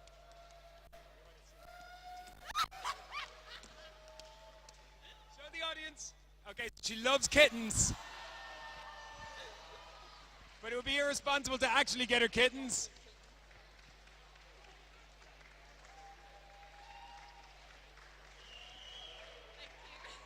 Fuck it, this is mine.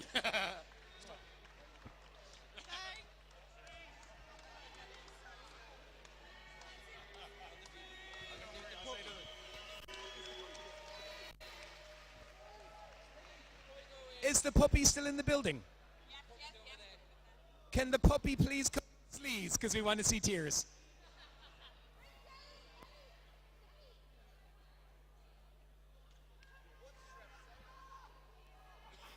Right, okay, so that's that done. So now we're going to move across to the player awards. So if you're familiar with MEC and the way we do this, over the weekend, announcers watch as many games as they can, and of every game we pick the standout blockers and jammers, and then throughout the weekend we whittle this down to a short list and we watch that on the final day, and we try and pick what would be our dream lineup if we could have one from MEC 2016. So what we're going to do is we're going to read out the names of our all-star players, if they can come out here and receive a certificate, and then pose for the photographers over here. We've also For our all-tournament best blocker, best jammer, and MVP, we have some amazing skate merch donated by Green Monster. So the best blocker and jammer will receive some Moto bearings and some Super Bowl toe stops. And the MVP will receive some Moto ceramics and some Morph wheels. So I'm now going to hand over to Mr. Roller Polar Bear to start the awards ceremony. Okay, so yes, my voice is absolutely effed, so bear me a second. Best blocker goes to Piston Broke. He picks up All-Star blocker, not the most invaluable blocker.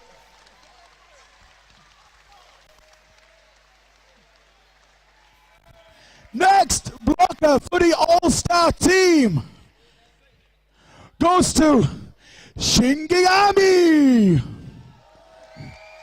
I hope I got that right.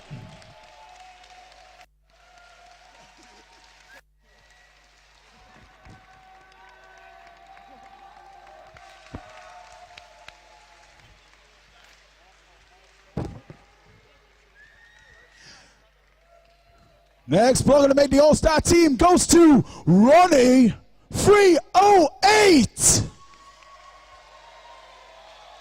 Ronnie 308.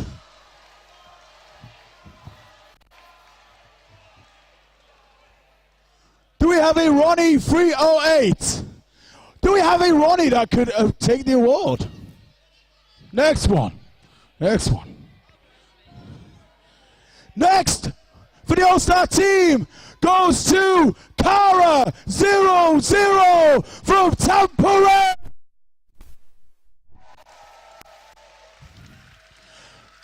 Kara has fled the arena.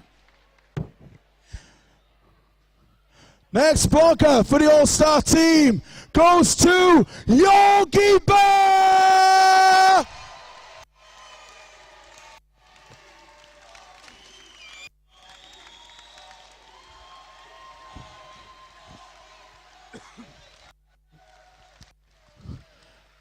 The next blocker to make the All-Star team, he loved his physicality. It goes to Matt Mother Lovin'.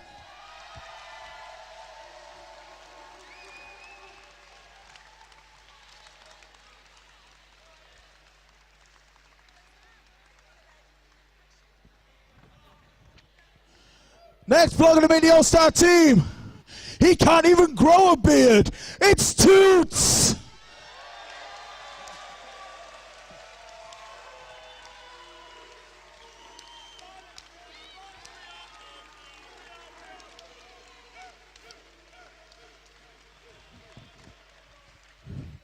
Next blocker for the All-Star team is Track Vader.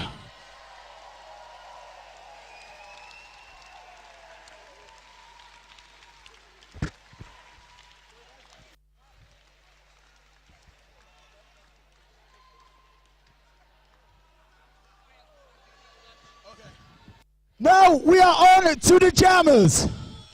Now we are on to the jammers. So making the All-Star team at MAC 2016, the first jammer is Kaiski. Kaiski.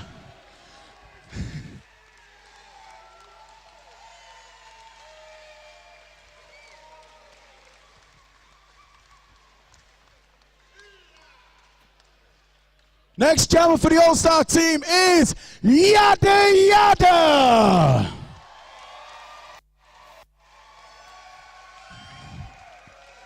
Congratulations.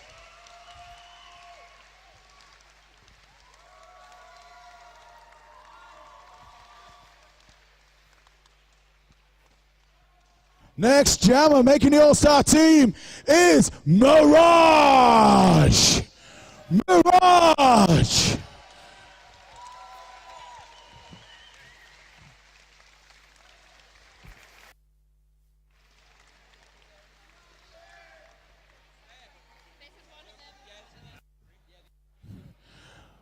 Okay, we are on to all tournament best blocker. So this is everyone who we think that is just, we want the best blockers in the tournament. Start stamping your feet, build up the tension. Best blocker all tournament goes to Chevy Chase. Chevy Chase.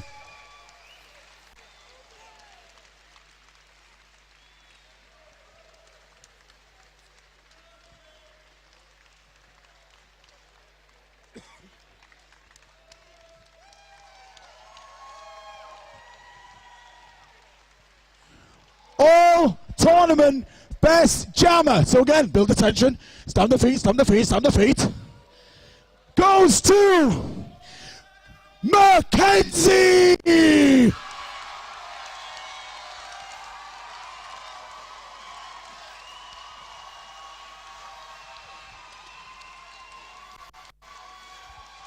I think you'll all agree, the smiliest jammer you will ever see.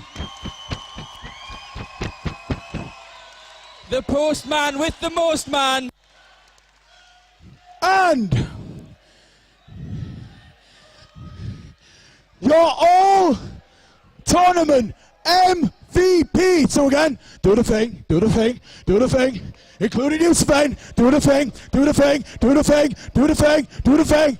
Goes to...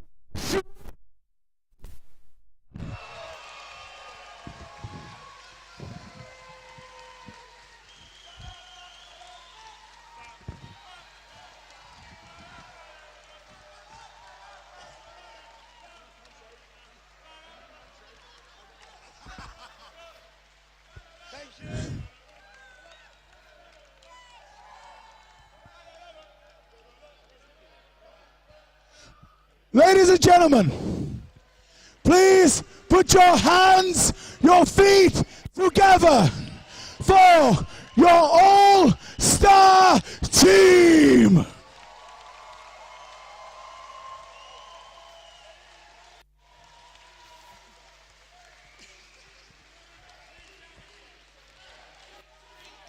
Hold on, there's one more here.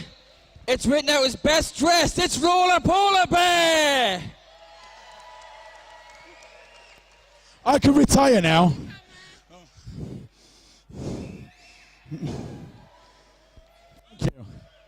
Right, everybody, if you guys want to smash up your lovely prizes, if you want to go back to your teams now, and we're going to announce the team standings, finalising with our award ceremony and the medals themselves.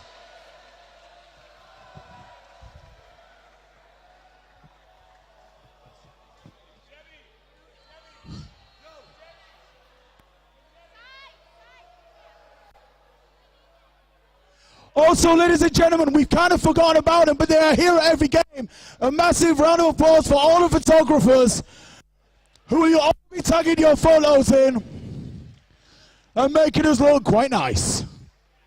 Shabba.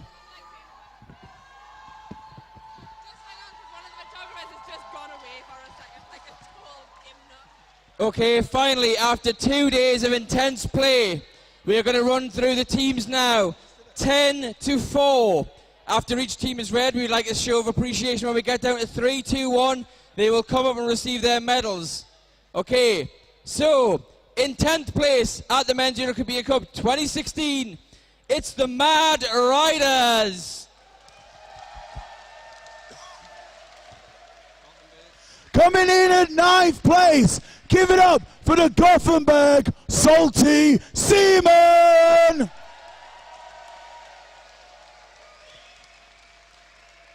In 8th place, we have Deronis. In 7th place, we have Tampere. Coming in number 6, we have the Mannequin Beasts. Coming in at number 5, make some love, make some noise for Pan Am. And just missing out on the medals is in 4th place, the South Wales Silures. coming in. No.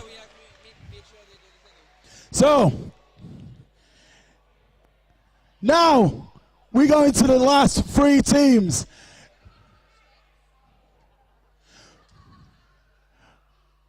Can we please have Lincolnshire Rolling Thunder?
So please make some love and some noise for Lincolnshire Rolling Thunder!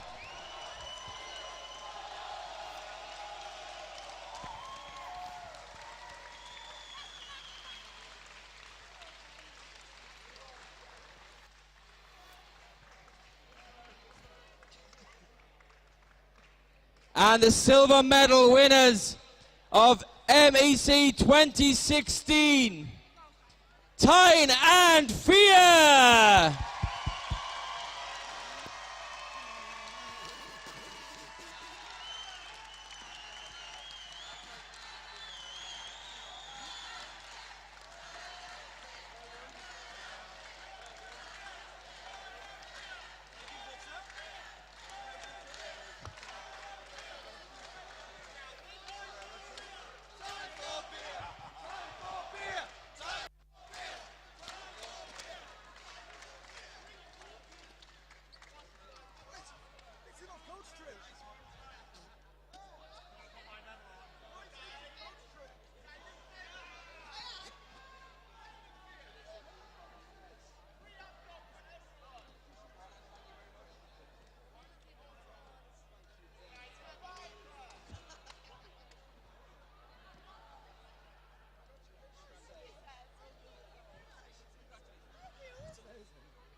So, ladies and gentlemen,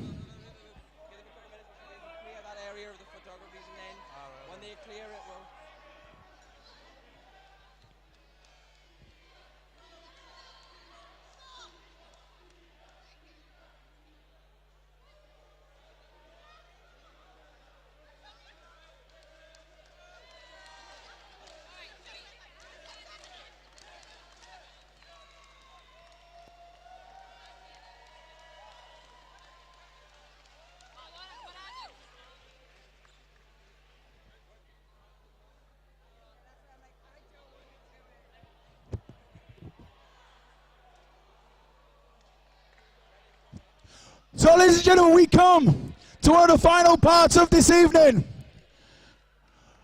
And your winners of Men's European Cup, #MEC, goes to Southern Discomfort Roller Derby!